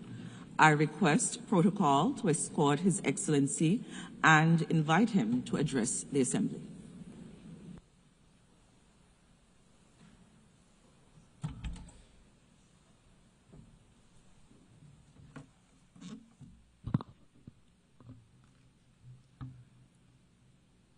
Thưa bà Chủ tịch, tôi nhiệt liệt chúc mừng bà Anna Lena Baerbock được bầu làm Chủ tịch khóa họp 80 Đại hội đồng Liên Hợp Quốc. Tôi tin tưởng rằng với kinh nghiệm và năng lực của mình, bà sẽ dẫn dắt khóa họp thành công tốt đẹp. Tôi cũng đánh giá cao những đóng góp của ngài Piramon Iang, Chủ tịch khóa 79, và ngài Tổng thư ký Liên Hợp Quốc Antonio Guterres. Thưa bà Chủ tịch, trong suốt 80 năm qua, dẫu phải đối mặt với nhiều khó khăn trở ngại, Liên Hợp Quốc luôn hiện thân cho khát vọng và cam kết của toàn nhân loại vì hòa bình, hợp tác và phát triển, dựa trên những giá trị phổ quát về quyền con người, về độc lập dân tộc, bình đẳng, dân chủ và tiến bộ xã hội. Hợp tác đa phương đã và đang mang lại những thành quả to lớn, nhất là ngăn ngừa chiến tranh, vun đắp hòa bình, hợp tác và hữu nghị, đẩy lùi đói nghèo và bệnh tật, nâng cao chất lượng cuộc sống của người dân, thúc đẩy những bước tiến mạnh mẽ của khoa học, công nghệ. Tình hình thế giới đang biến đổi sâu sắc với những thách thức gay gắt chưa từng có. Xung đột, chiến tranh cục bộ, chạy đua vũ trang, sử dụng vũ lực, đe dọa sử dụng vũ lực trong quan hệ quốc tế đang gia tăng ở mức báo động. Trong khi đó, các thách thức an ninh phi truyền thống cũng ảnh hưởng sâu sắc tới tất cả các quốc gia, cộng đồng dân cư. Hệ thống quan hệ quốc tế, kinh tế, thương mại toàn cầu dần bị phân mảng và bất ổn. Hợp tác đa phương gặp nhiều khó khăn trước cạnh tranh chiến lược nước lớn. Chủ nghĩa đơn phương, sự suy giảm mạnh về cam kết chính trị và nguồn lực cần thiết. Đây là lúc chúng ta phải đoàn kết để khẳng định và phát huy vai trò không thể thay thế của chủ nghĩa đa phương và hệ thống quốc tế hoạt động dựa trên luật pháp quốc tế, Liên Hợp Quốc là trung tâm. Thưa bà Chủ tịch, là một dân tộc đã trải qua muôn vàn đau thương, mất mát bởi chiến tranh, hơn ai hết, Việt Nam thấu hiểu giá trị sâu sắc của hòa bình. Tư tưởng hòa bình, hòa hiếu, lòng nhân ái, đức vị tha thấm đẫm trong bản sắc của dân tộc Việt Nam đã giúp chúng tôi vượt qua nỗi đau, hàn gắn vết thương, gác lại quá khứ, hướng tới tương lai, mong muốn là bạn, là đối tác tin cậy của các quốc gia, dân tộc trên toàn thế giới. Hòa bình vừa là mục tiêu, vừa là điều kiện tiên quyết cho hành trình xây dựng tương lai ổn định, công bằng, dân chủ và phát triển thịnh vượng. Tôn vinh giá trị của hòa bình, chuyển đổi mạnh mẽ để kiến tạo tương lai bền vững là thông điệp chân thành mà Việt Nam mong muốn gửi tới cộng đồng quốc tế nhân dịp kỷ niệm 80 năm thành lập Liên Hợp Quốc. Trên tinh thần đó, tôi xin chia sẻ một số vấn đề sau đây. Trước hết, chúng ta cần tôn vinh giá trị của hòa bình không chỉ bằng lời nói mà phải bằng những hành động cụ thể. Chúng ta cần tái khẳng định vai trò và tầm quan trọng của luật pháp quốc tế. Đó là nền tảng của hòa bình và quan hệ bình đẳng giữa các quốc gia. Tất cả các nước cần thể hiện rõ trách nhiệm tuân thủ luật pháp quốc tế và hiến chương Liên Hợp Quốc, tôn trọng độc lập chủ quyền, toàn vẹn lãnh thổ, không can thiệp vào công việc nội bộ, không sử dụng vũ lực hay đe dọa sử dụng vũ lực, giải quyết các tranh chấp bằng biện pháp hòa bình. Việt Nam ủng hộ các nỗ lực hòa bình, hòa giải gần đây đã đem lại những thành quả quan trọng ở các khu vực, như các thỏa thuận hòa bình giữa UNGA và Cộng hòa Dân chủ Congo, Armenia và Azerbaijan. Chúng tôi đánh giá cao và ủng hộ tất cả các nỗ lực ngoại giao và mong muốn các nỗ lực này sẽ đem lại giải pháp hòa bình cho các vấn đề an ninh quốc tế và khu vực. Chúng ta phải có trách nhiệm nuôi dưỡng, thực hành văn hóa hòa bình thông qua việc xây dựng lòng tin, tăng cường hợp tác và đoàn kết quốc tế, đối thoại, lắng nghe, thấu hiểu, tôn trọng khác biệt, nỗ lực vun đắp tình hữu nghị giữa các dân tộc. Nhân dịp này, Việt Nam kêu gọi ngừng bắn và chấm dứt tất cả các hành động bạo lực, bảo vệ thường dân, tạo điều kiện tiếp cận nhân đạo tại các vùng xung đột.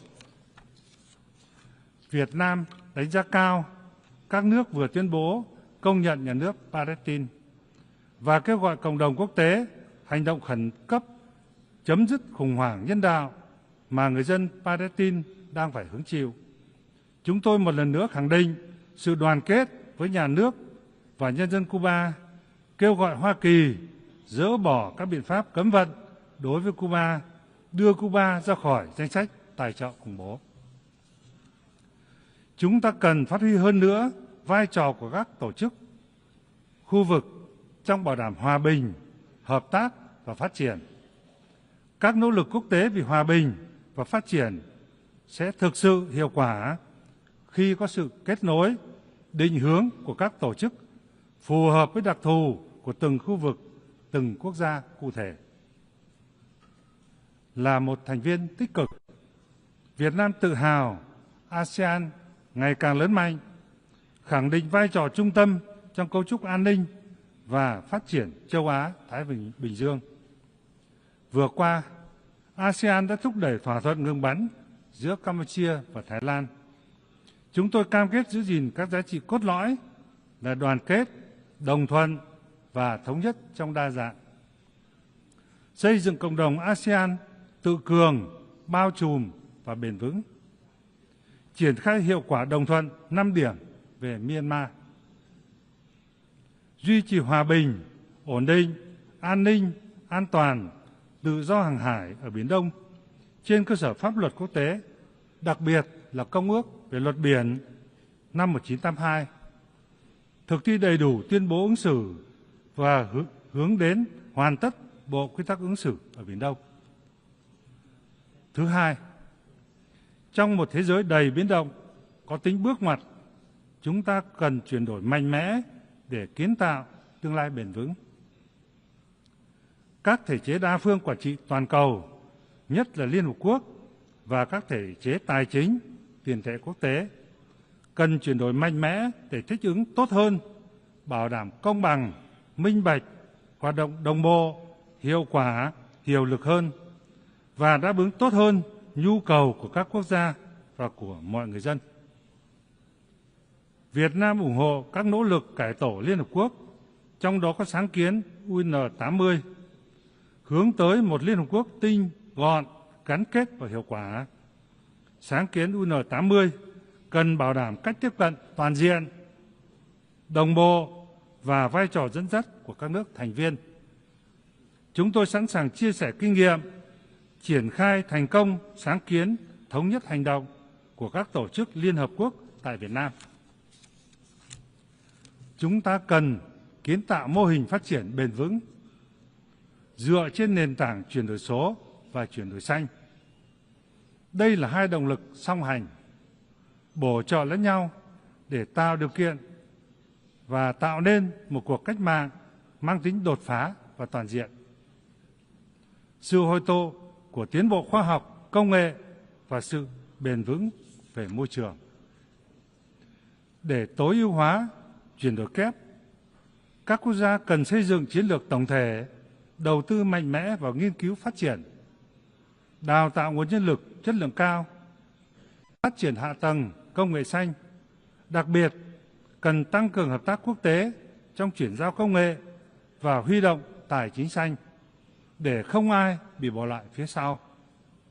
Các nước phát triển cần phát huy trách nhiệm, chia sẻ, chuyển giao công nghệ cho các nước đang và chậm phát triển. Trong kỷ nguyên số, chuyển đổi xã hội đang diễn ra với tốc độ, quy mô và chiều sâu chưa từng có. Cùng với đó là sự gia tăng các thách thức lớn như đói nghèo, bất bình đẳng, thất nghiệp, khủng hoảng thông tin, niềm tin.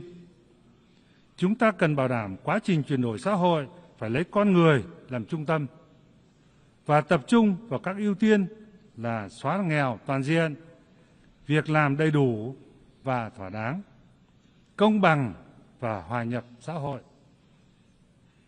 Việt Nam kỳ vọng Hội nghị thượng đỉnh Thế giới lần thứ 2 về phát triển xã hội trong tháng 11 năm 2025 sẽ đạt được những kết quả quan trọng, tạo nên xung lực để hoàn thành chương trình nghị sự 2030 vì sự phát triển bền vững.